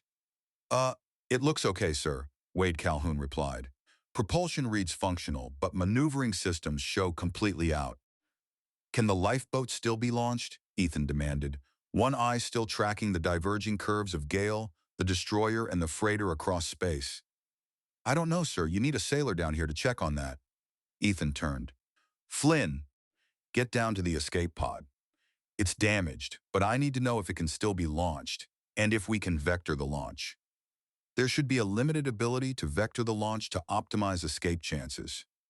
"Do you know how to read that?" Flynn shook his head. "I can read that," Isabeau said. "Are you planning what I think you are?" "Maybe," Ethan said. "If we can launch that lifeboat, I'll find out and get back here as soon as I can." "Request permission. Get going." "What's going on?" Flynn demanded, while Isabeau ran aft. "The lifeboat's gone? Useless?" "No," Ethan said. "It may not be useless, but if it's been destroyed, we can't. We have to." Ethan turned and looked around the bridge, seeing fear ignite in everyone there. "We have to what?" "If it's hopeless, you know we can't," Flynn began. "I'll tell you what I know," Ethan said, hitting the control on his chair that sent his voice throughout the ship, because he knew news of the lifeboat damage would already be spreading, along with panic. "This warship, Gale, is the first and only defense our home has against Balor's ships. If we fail, our homes are left exposed and defenseless against the sort of thing done to Lavinia. You saw those images from Lavinia. You saw what ruthless people will do. Do you want that to happen to our home? To the family some of you have there? Yes, this is a tough situation. Yes, we may die in this fight. You all knew that when we started out. That leaves one question for everyone to answer. How do you want to be remembered? As the ones who gave up and consigned their world and their homes and their families to the domination of Balor? As the ones who gave up and had to watch as Balor bombarded their homes to make way for more settlers from their star? Or as the ones who kept fighting, who gave their all, if necessary, to save something much more important than themselves? Do you want to be remembered as the ones who never gave up and saved their world? He stopped and waited, fearing what he might see in their faces. But when they looked back at him, the answer was there, and it was the one he had hoped for, perhaps stronger than he had even dared expect. "We won't give up," Flynn Mercer said. "Not as long as there's any chance at all." "There is a chance," Ethan said, just as Isabeau Renault came running back onto the bridge. "We can do it," she said, breathing hard. "If we come in at the destroyer from the proper angle, we can kick out the lifeboat on an intercept with them. I should be able to link the launch to the fire control system so that we launch the lifeboat at almost the same moment as our weapons fire." "Won't it be an easy target?" Flynn Mercer asked. "Very easy," Ethan said. "That's the whole point. We can't use the lifeboat to escape Gale, but we can use it to hit that destroyer, and it'll be accelerating on its launch cycle when it hits." Isabeau strapped herself back into the operations station. "When we throw the lifeboat at them, their combat systems are going to have to target it," she added. "They'll probably blow it to pieces, but they won't be able to take out all the pieces. Some of them will be big pieces. When the pieces of the lifeboat hit the destroyer's shields, they will knock them down, which will give us a chance to hit their weapons while they're busy engaging the lifeboat. And if we take out the destroyer's weapons, Ethan said, then we can beat it to hell at our leisure. He altered Gale's course, turning her toward another intercept with the destroyer, which was already bearing down on Gale, intent on killing her. Target the destroyer's particle cannons and grape shot launchers. This will be our only chance, everyone. Give it all you've got. 15 minutes until we meet the destroyer again, Isabeau Renault reported. A tone signaled an incoming call on a private circuit. Ethan slipped on the earpiece. Did you run the calculations on this? Isabeau Renault's voice asked quietly in his ear. No, Ethan said. I tried running them. The systems can't give an estimate. Too many uncertainties. I'm doing this on my gut, Ethan told her. It's the best chance we've got. And it ought to work. If it doesn't, we were screwed anyway. That's what I thought, Ethan said. Might as well take the chance. He glanced over at her station. She met his look and gave him a nod, while her voice came softly through his earpiece. Might as well. I told you that you never would have made it in Earth Fleet. I'm glad I had the chance to sail with you. Tell me when we get back to Strathmore, Ethan said. Yeah, sure. He removed the earpiece and turned back to the display. Recommend coming right 1.2 degrees to optimize angle of intercept, Isabeau Renault said. Come right 1.2 degrees, Ethan ordered. The lifeboat launch is programmed and linked to the fire control system. Thank you, Ensign Renault. All the rapid course changes and speed adjustments the two warships had made to force another quick engagement had bled velocity away from both. Now they rushed toward one another at a combined speed of only 0.02 light speed. To the fire control systems on Gale and Balor's destroyer, the targets were almost stationary. As the ships screamed past one another, Gale shuddered from the kick of the lifeboat launching and her weapons firing. Nearly at the same instant that enemy hits slammed into her, while Gale arsed up and away, Ethan stared at the display as red icons bloomed across it to mark damage to his own ship. He keyed in a command to replay the just-finished pass at very slow speed. The lifeboat had blasted out of its bay just before the meeting with the destroyer. Ethan watched the enemy's weapons ignore it and continue firing at Gale until the last instant, when a storm of grape shot meant for Gale tore the lifeboat apart a heartbeat before it struck the destroyer's shields. The broken pieces of the lifeboat smashed into the enemy's screens with immense energy added by impact speed. The destroyer's shields collapsed completely under the blows, allowing through not only a lethal spray of lifeboat fragments, but also the full force of Gale's weapons. The hits raked the destroyer over 2/3 of its length, shredding equipment, systems, and any crew members unlucky enough to be in the path of that storm. We beat the hell out of it, Flynn Mercer whooped in triumph. His weapons avoided targeting the lifeboat, Isabeau Renault said, first in disbelief, then with dawning comprehension. Lieutenant, his fire control systems were set to defaults, and the defaults don't allow shots at lifeboats. We cheated, I guess, Ethan said. But the surge of triumph died as he took in the red damage markers blanketing his display. How badly off is Gale? We can still maneuver, Isabeau Renault reported. But the grape shot launcher is out. Looks like everyone on that weapons crew was killed. Lieutenant, the voice from engineering carried clear panic. We got trouble. Give me a report, Ethan demanded. Those last hits, we took damage in here, and they destabilized the core. We can't hold it. Ethan kept his gaze fixed on the display as fresh information poured in. Balor's destroyer was disabled. They had managed that much. And the freighter was retreating toward the jump point as fast as it could. But Gale was not likely to pursue. Engineering execute emergency shutdown of the power core? Emergency shutdown is not an option. The stabilizing routines have flatlined. The core will not shut down. What can you do? Ethan asked. What can I do? I can keep it from blowing up for a little while. That's what I can do. How long do we have? Ethan was not even sure why he asked. What difference did it make? The lifeboat was gone. There was nowhere to run, nowhere to hide, not out here so far from the planet. Balor's freighter was fleeing, and the crippled destroyer drifted without maneuvering control. The destroyer. I don't know, the engineer repeated. I don't know how long I can hold it. Ethan checked Gale's projected track. Isabeau, can we manage another intercept of the destroyer? Coming to a dead stop relative to it? What? Wait. She ran through the numbers quickly. Yes, sir. We should be able to do it. 25 minutes to dead stop relative to the destroyer. Engineering? Can you hold the power core for another 25 minutes? 25? I don't know. Why 25?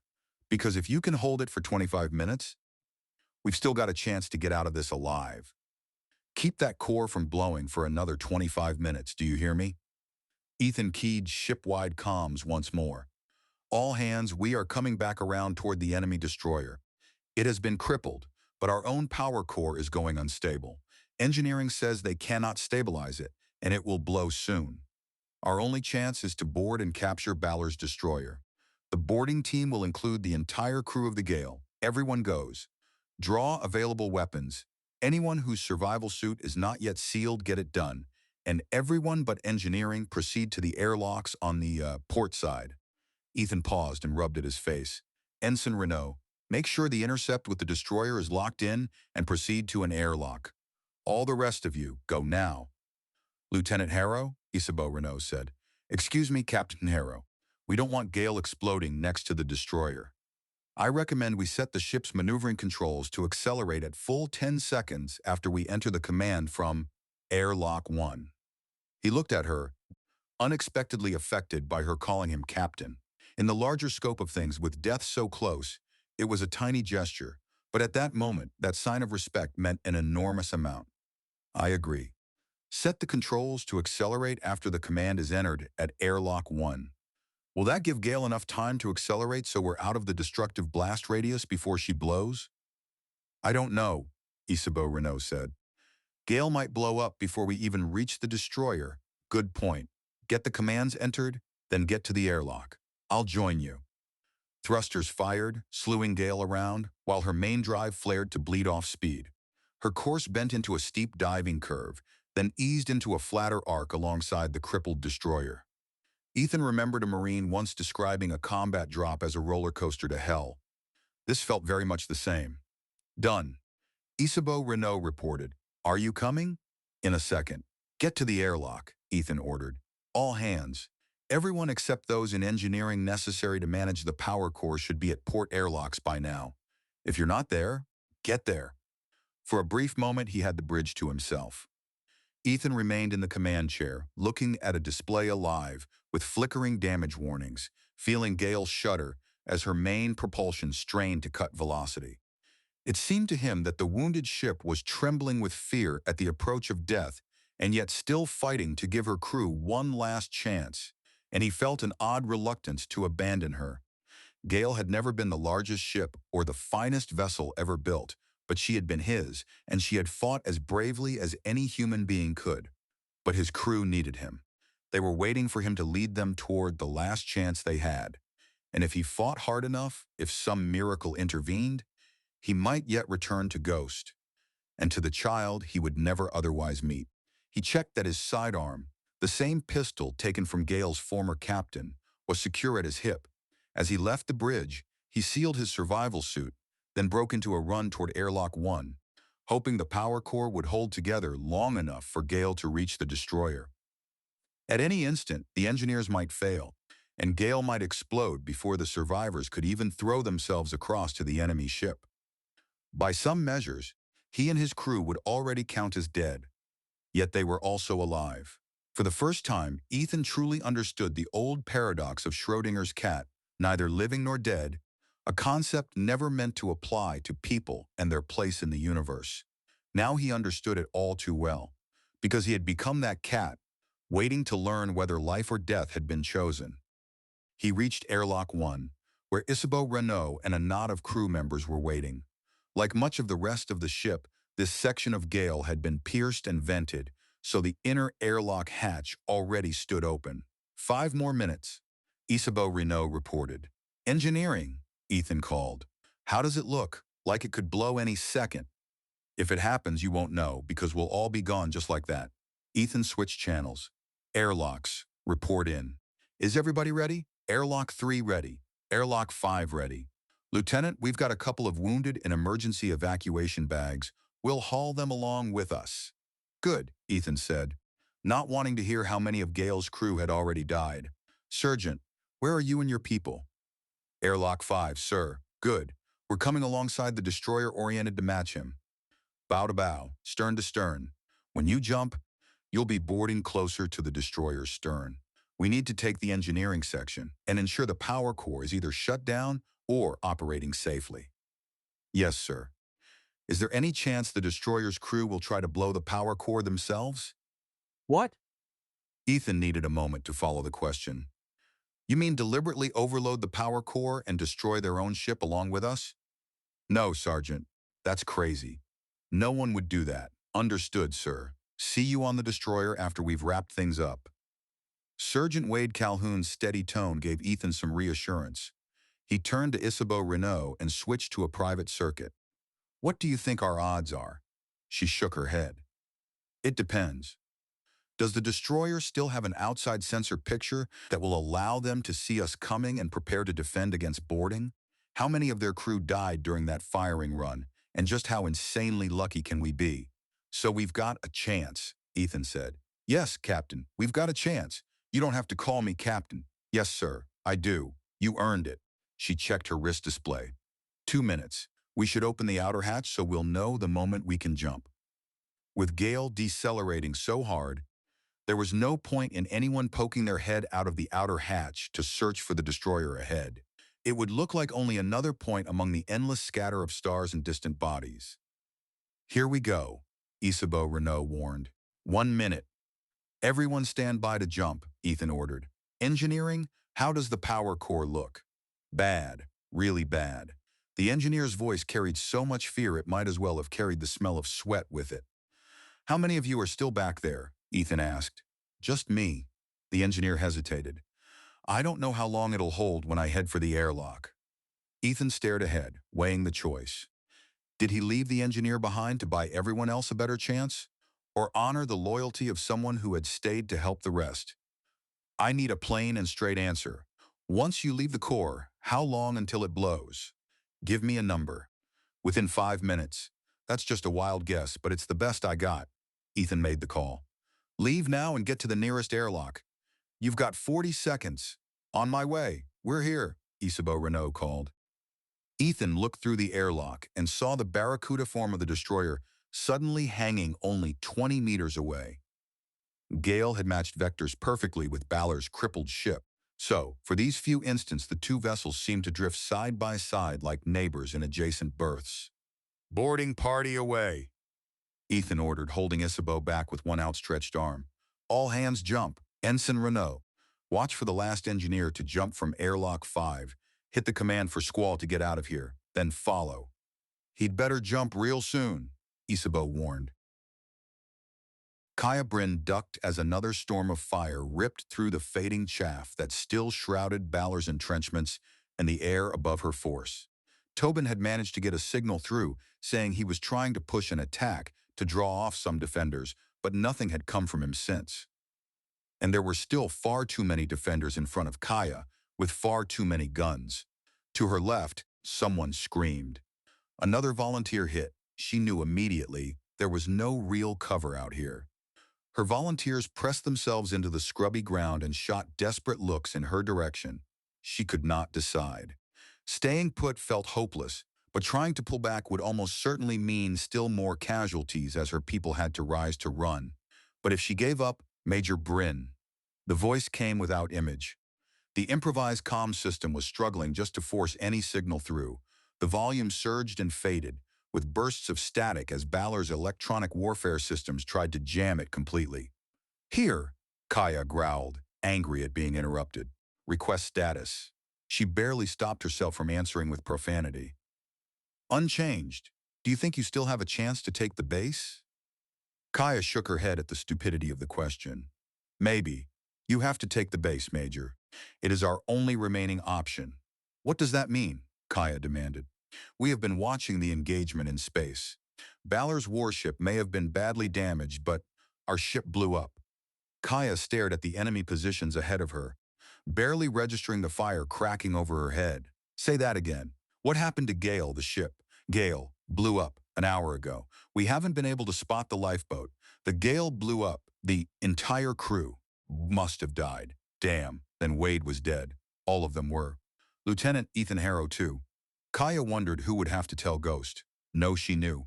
She would. That responsibility belonged to her now. She had promised Ethan Harrow, and Ethan Harrow was almost certainly gone. Kaya did not remember getting to her feet. She did not remember yelling for her volunteers to follow.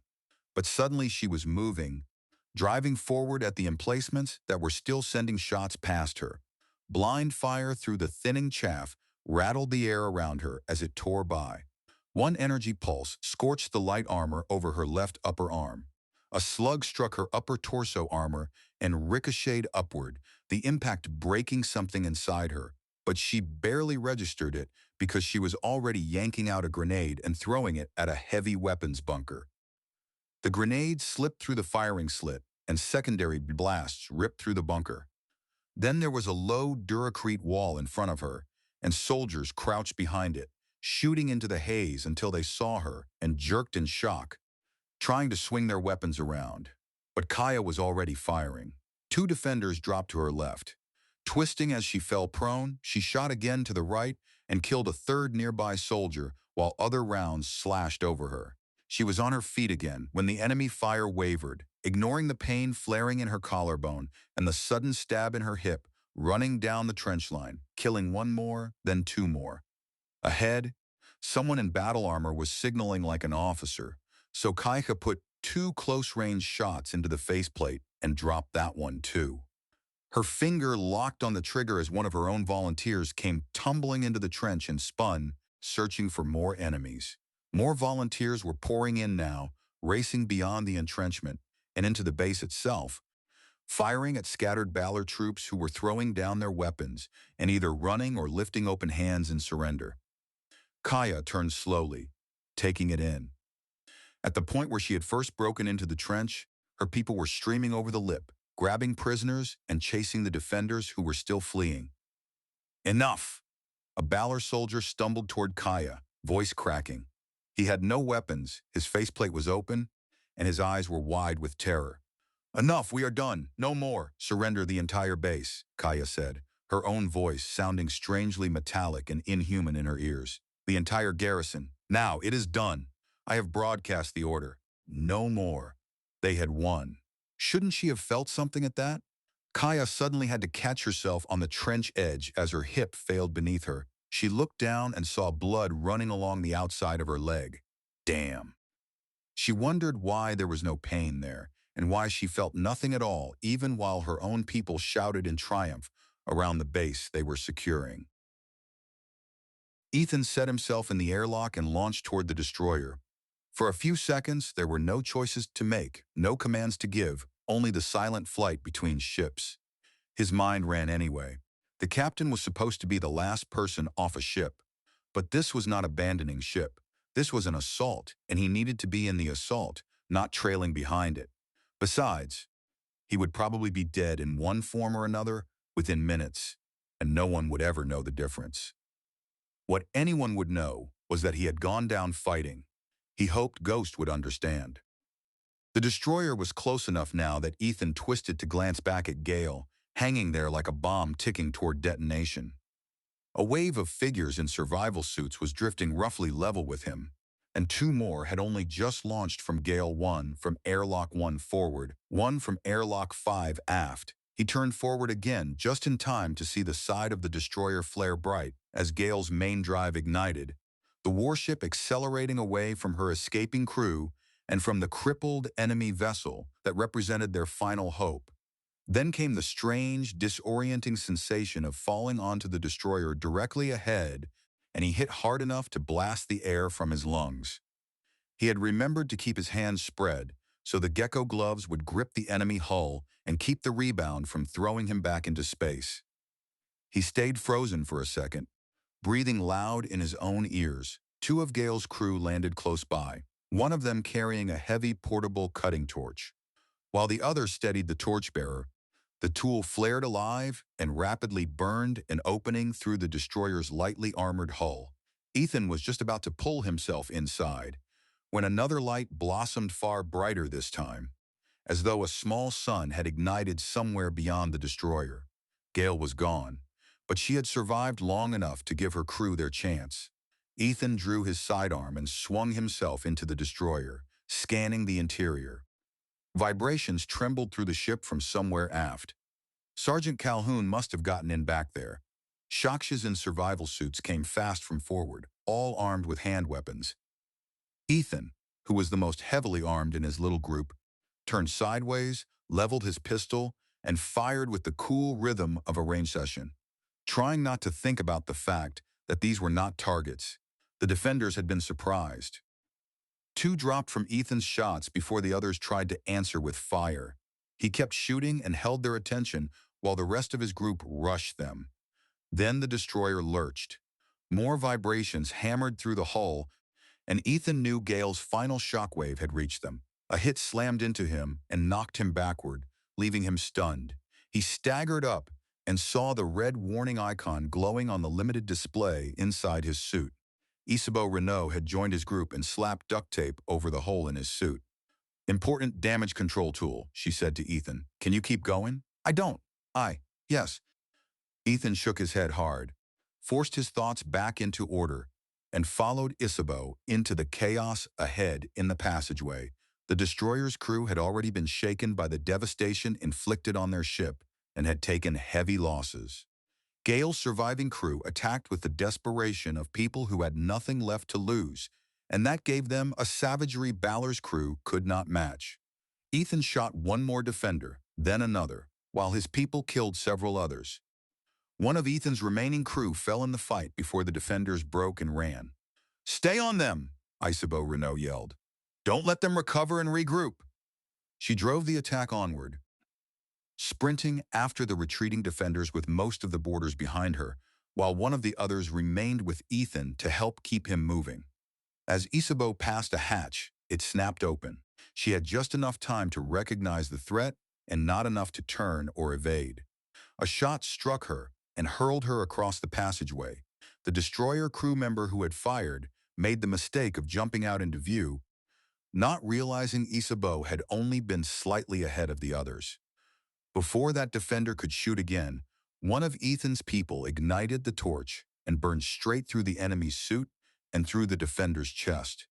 Someone stopped to help Isabeau Renault. Flynn, Ethan thought, and despite the urgency of the assault, he did not order Flynn to leave her. "Keep going," he shouted to the others. "Keep heading forward." They had started with maybe 10 or 12 in Ethan's part of the boarding force. By the time they reached the destroyer's bridge, he thought only a handful might still be with him. The passage outside the bridge was dark except for harsh beams from emergency lights. A hole in the overhead aligned with another near the deck in the bulkhead, where some fragment, probably from the lifeboat, had punched through the destroyer. Ethan tried to catch his breath and recover from the run. He felt weaker than he should have, and then realized something wet was spreading inside his suit from where he had been shot. The hatch was sealed shut. Ethan, his thoughts drifting badly, had the vague idea that Ghost might get them through it again. No, that was impossible. She was on the planet, a light hour away. "Torch! Get through to the bridge." Are you one of Sergeant Calhoun's? Have you got a grenade left?" The cutting torch sliced through the bulkhead in almost no time. As the section dropped away and opened access to the bridge, the soldier pitched in a grenade. They entered immediately after the blast, finding wrecked equipment and wounded defenders scattered through the compartment. Two more defenders were killed before the remaining bridge crew surrendered. Someone helped Ethan into the captain's chair.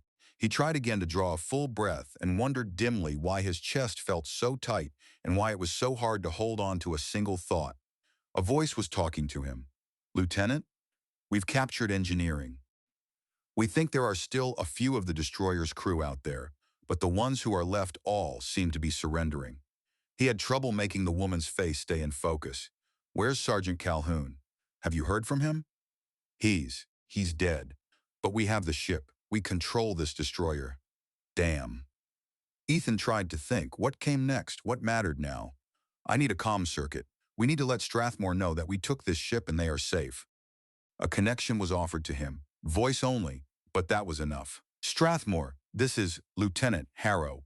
Our ship Gale was lost, but we have captured the enemy destroyer. The destroyer is crippled, but we should be able to survive until rescue can reach us.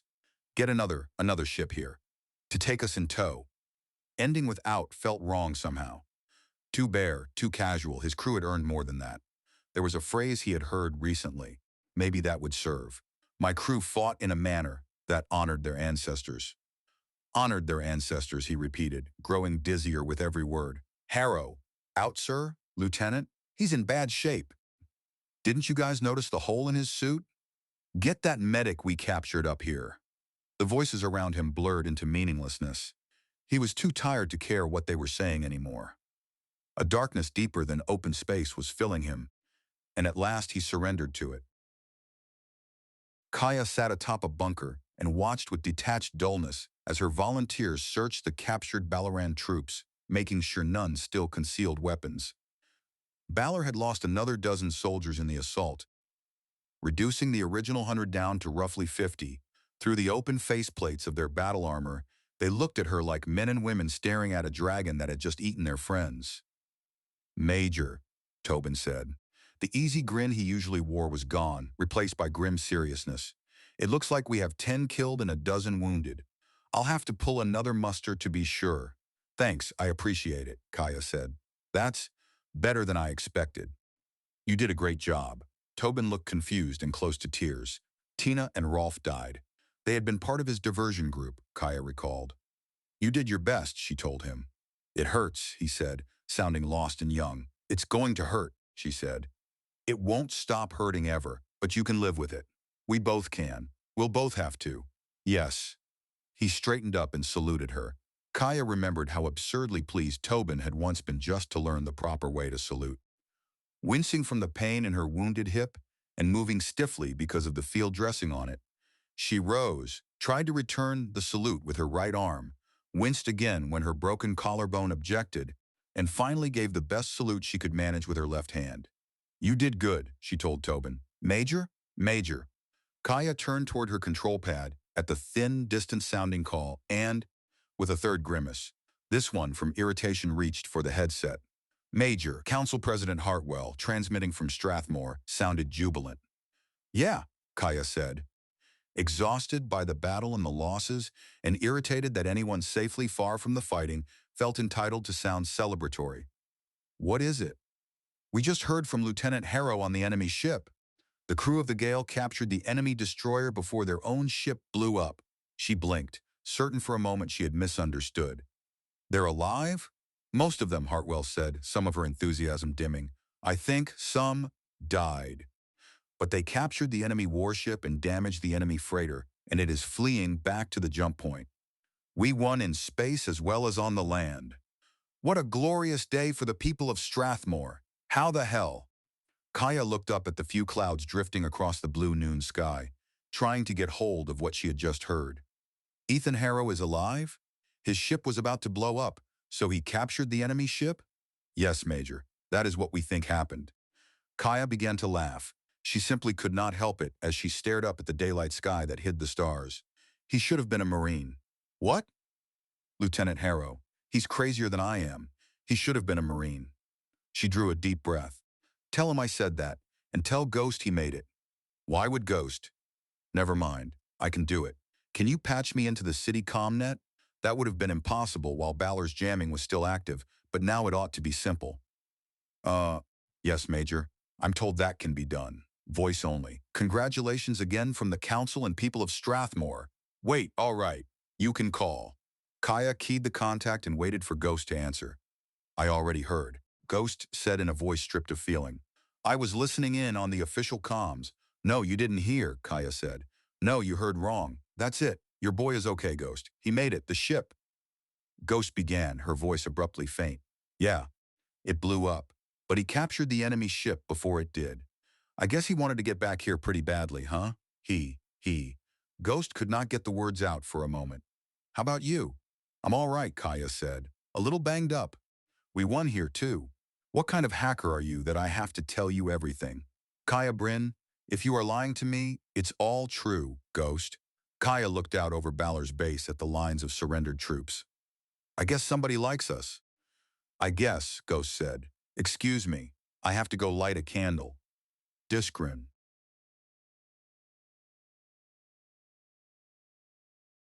Chapter 15. Something was off. Ethan blinked, trying to clear his vision. He was in a bed. No, not merely a bed. A medical unit had been strapped across his abdomen, its status indicators glowing softly. Whoever had designed it had been thoughtful enough to make every light visible to the patient a calm, reassuring green. What was wrong? Other than the obvious fact that he was in a hospital. He was not aboard a ship.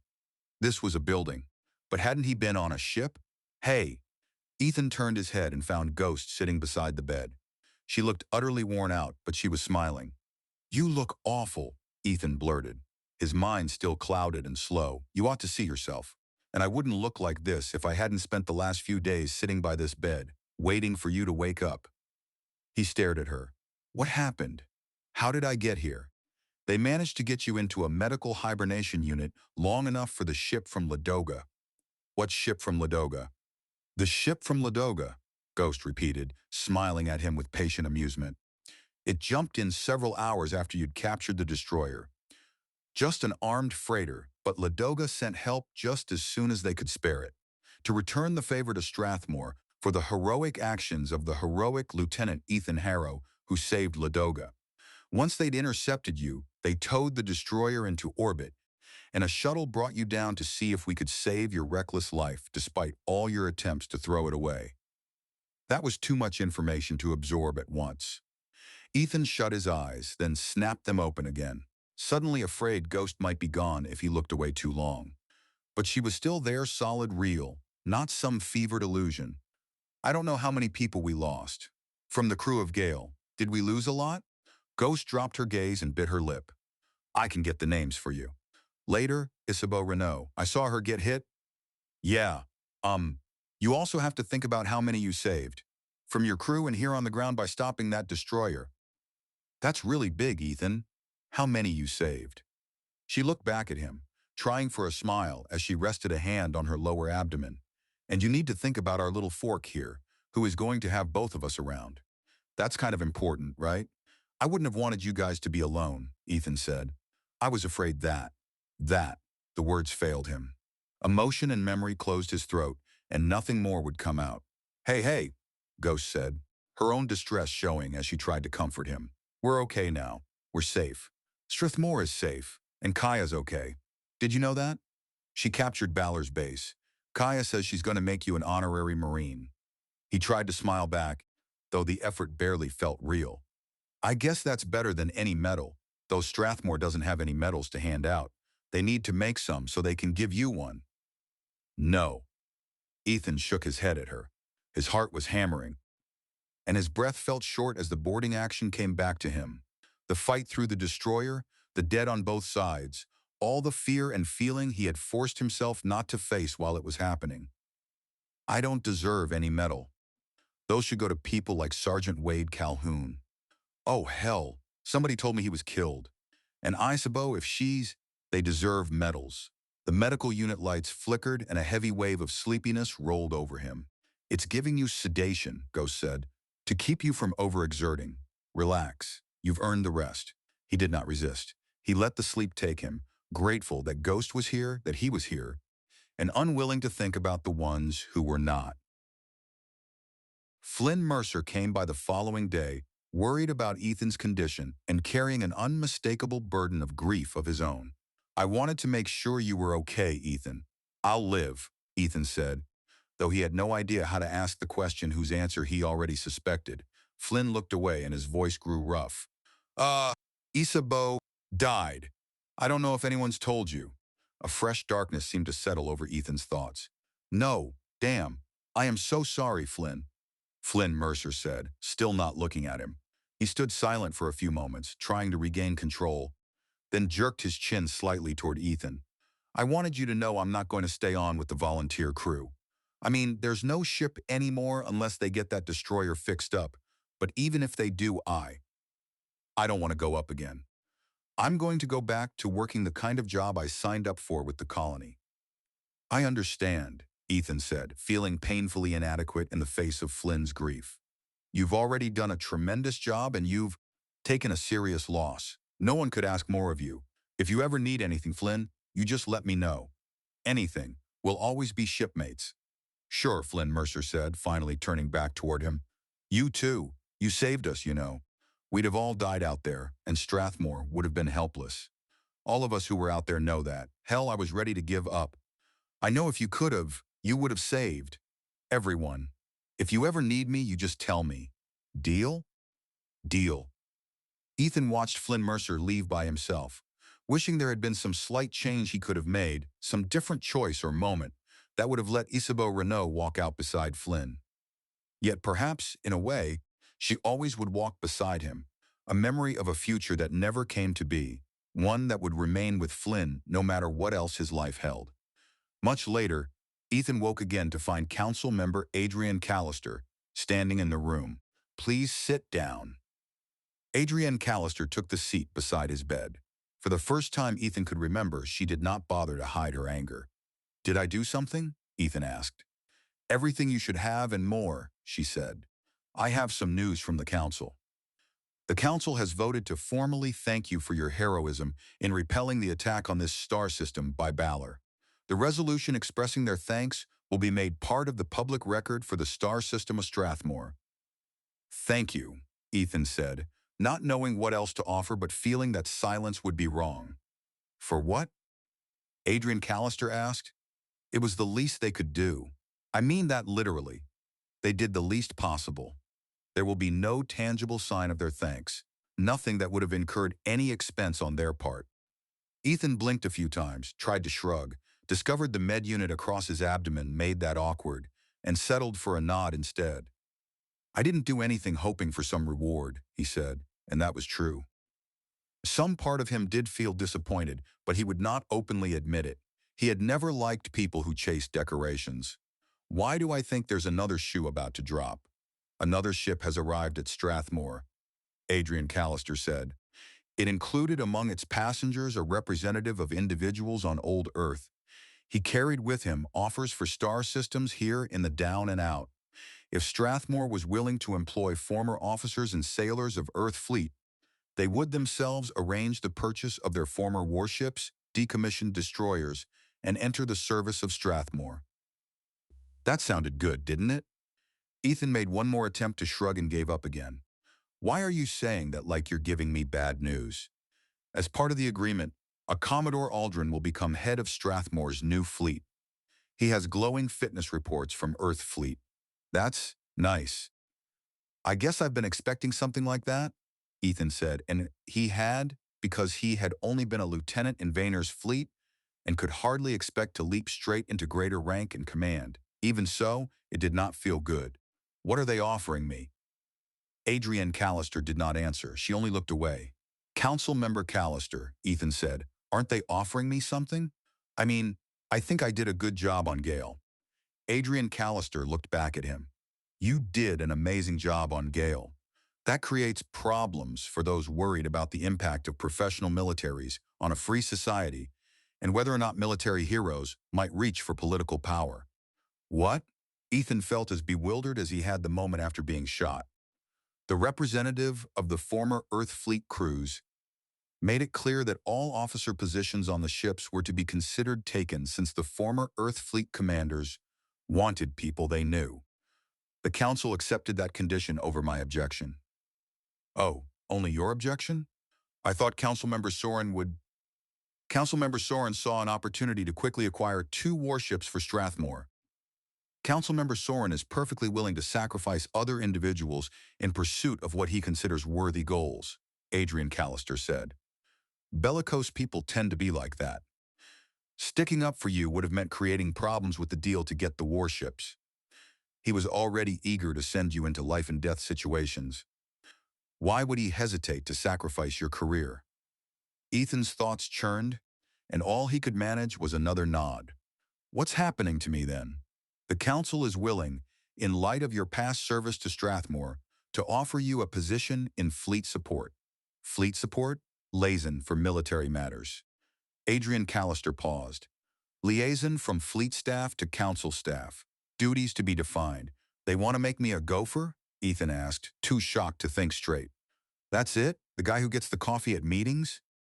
I'm sure you would assist the Commodore in matters such as making sure he had his coffee. Adrian Callister confirmed. Ethan, I'm sorry. I fought this as hard as I could, but unlike you and Kaya Bryn, I lost. The only redeeming aspect of the deal is that the position you're being offered would finally formalize your rank as a lieutenant, but make you junior to every new officer being brought in from Earth. You have got to be kidding me. I wish I were. So, as of now, Ethan said, even now I'm still not yet officially formally a lieutenant in Strathmore's fleet. I'd only get that rank if I agree to that assignment? Yes. It's not as if there is a ship for you to command before the former Earth fleet warships get here.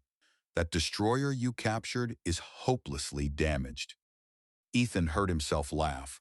And my reward for defeating that attack on this star system is for me to be given a position as sort of a junior intern to the Earth fleet officers coming in? Yes.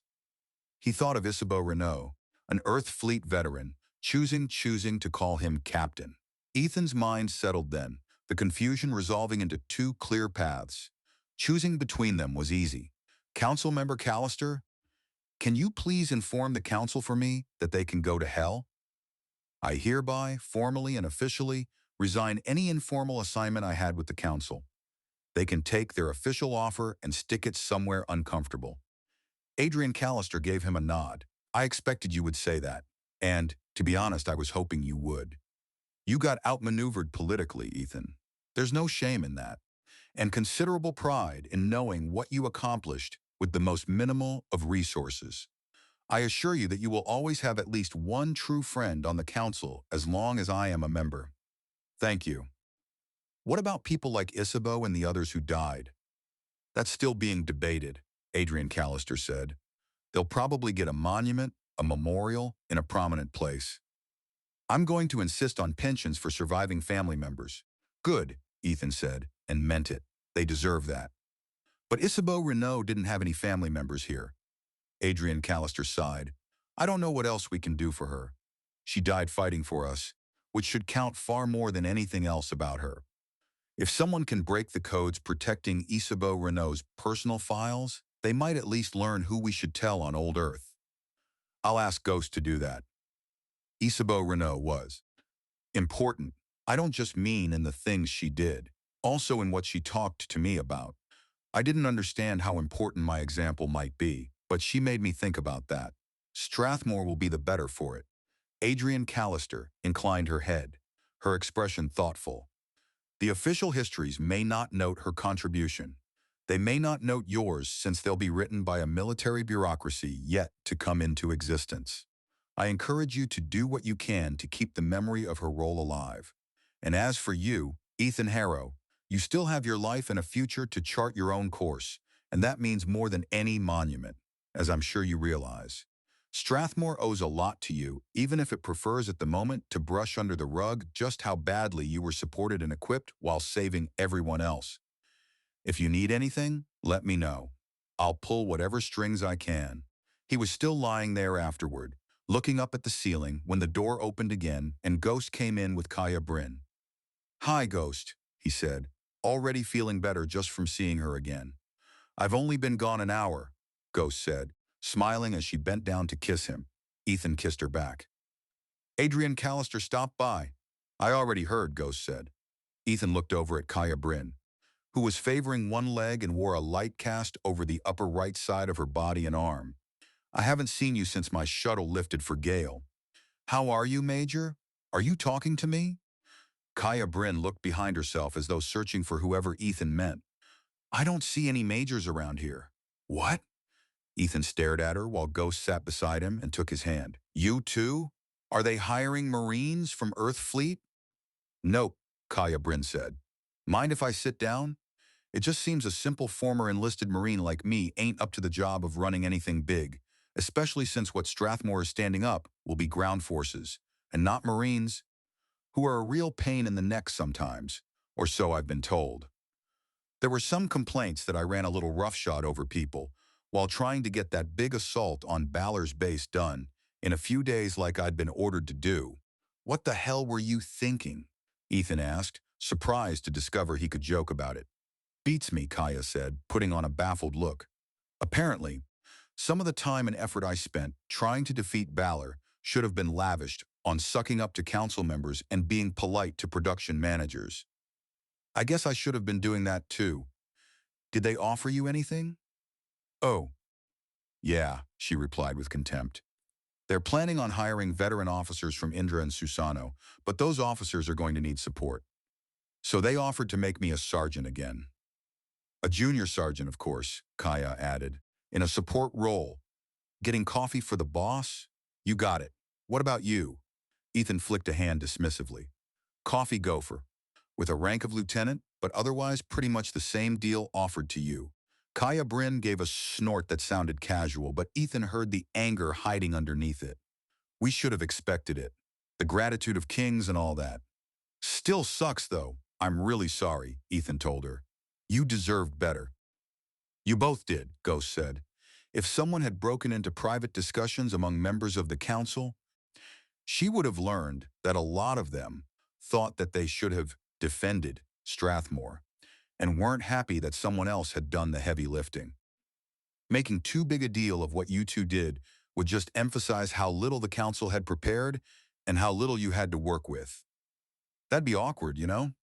And other members were arguing that Balor just shows what happens when people with certain mindsets become too powerful or too popular, which should be a lesson to Strathmore. The fact that you accepted Isabeau, who had been working for Balor, was being waved about as proof that all of you are just the same under your uniforms. Or so I've heard, Ghost added. I'm glad that you didn't break into those discussions, Ethan said. Yeah, Ghost agreed, without even the smallest smile. That would have been illegal. Why do they trust the people they're hiring from Old Earth and the old colonies? Kaya Bryn asked. Did you, hear anything about that from whoever might have broken into those conversations? As a matter of fact, I did, Ghost said. It seems Earth Fleet has these long-standing traditions about being obedient to government decisions and blah, blah, blah, and so do the old colonies. Just where do they think Ethan Harrow and I came from?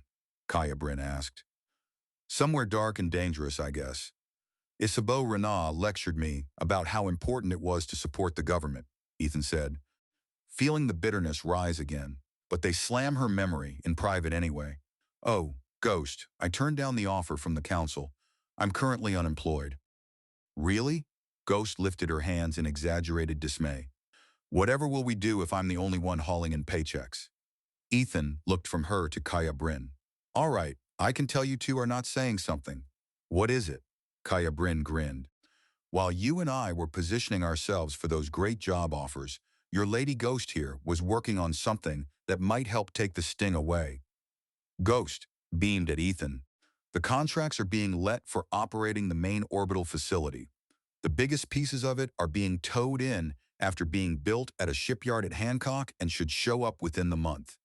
I'm on the inside. That facility is going to need an officer to run the dockyard and repair section. And guess what? You played by far the biggest role in saving the people on the ground here who represent the corporation that will be finishing construction on the complex and running it. And those people know that. It seems they'll also need someone to run a security force, Kaya Bryn said. Council member Callister has told the corporate recruiters that if they hire me, they won't be sorry. And they like that you and I have proven we can work together. Apparently that's not a given with sailors and Marines. Really? Ethan asked. That's what I hear, Kaya said. So we not only get to do honest work, but the officers from Old Earth and Indra and other places who took our military jobs are going to have to ask us for our help and cooperation on a frequent basis. Ethan had not imagined he would be smiling again so soon, but he was. The thought of that did it. It's a good thing I'm not too vindictive. I can be vindictive enough for both of us, Kaya Bryn said. Don't burn too many bridges, you two, Ghost cautioned. Strathmore thinks it's done with you. But I think Strathmore is wrong. This part of space is still a mess. You guys gave Balor a bloody nose, but Balor is still out there. And that Charon star system that gave you a hard time, Kaya. Not to mention whoever bombarded Lavinia and threatened Ladoga. and whoever was stirring up other trouble on Ladoga, and other star systems that could be trouble that we haven't even heard of yet. Strathmore is going to need you again. So what if they do? Ethan asked. Why should we care if they need us again? Don't you think I've learned my lesson? You'll care, Ghost said. You'll care because that's who you are. No matter how many times you get screwed over doing the right thing, you'll still care. You and this grunt, both. They'll need you badly, and you'll step up. Kaya shook her head. Do you think I'm some kind of idealist? I'll bet you a 20.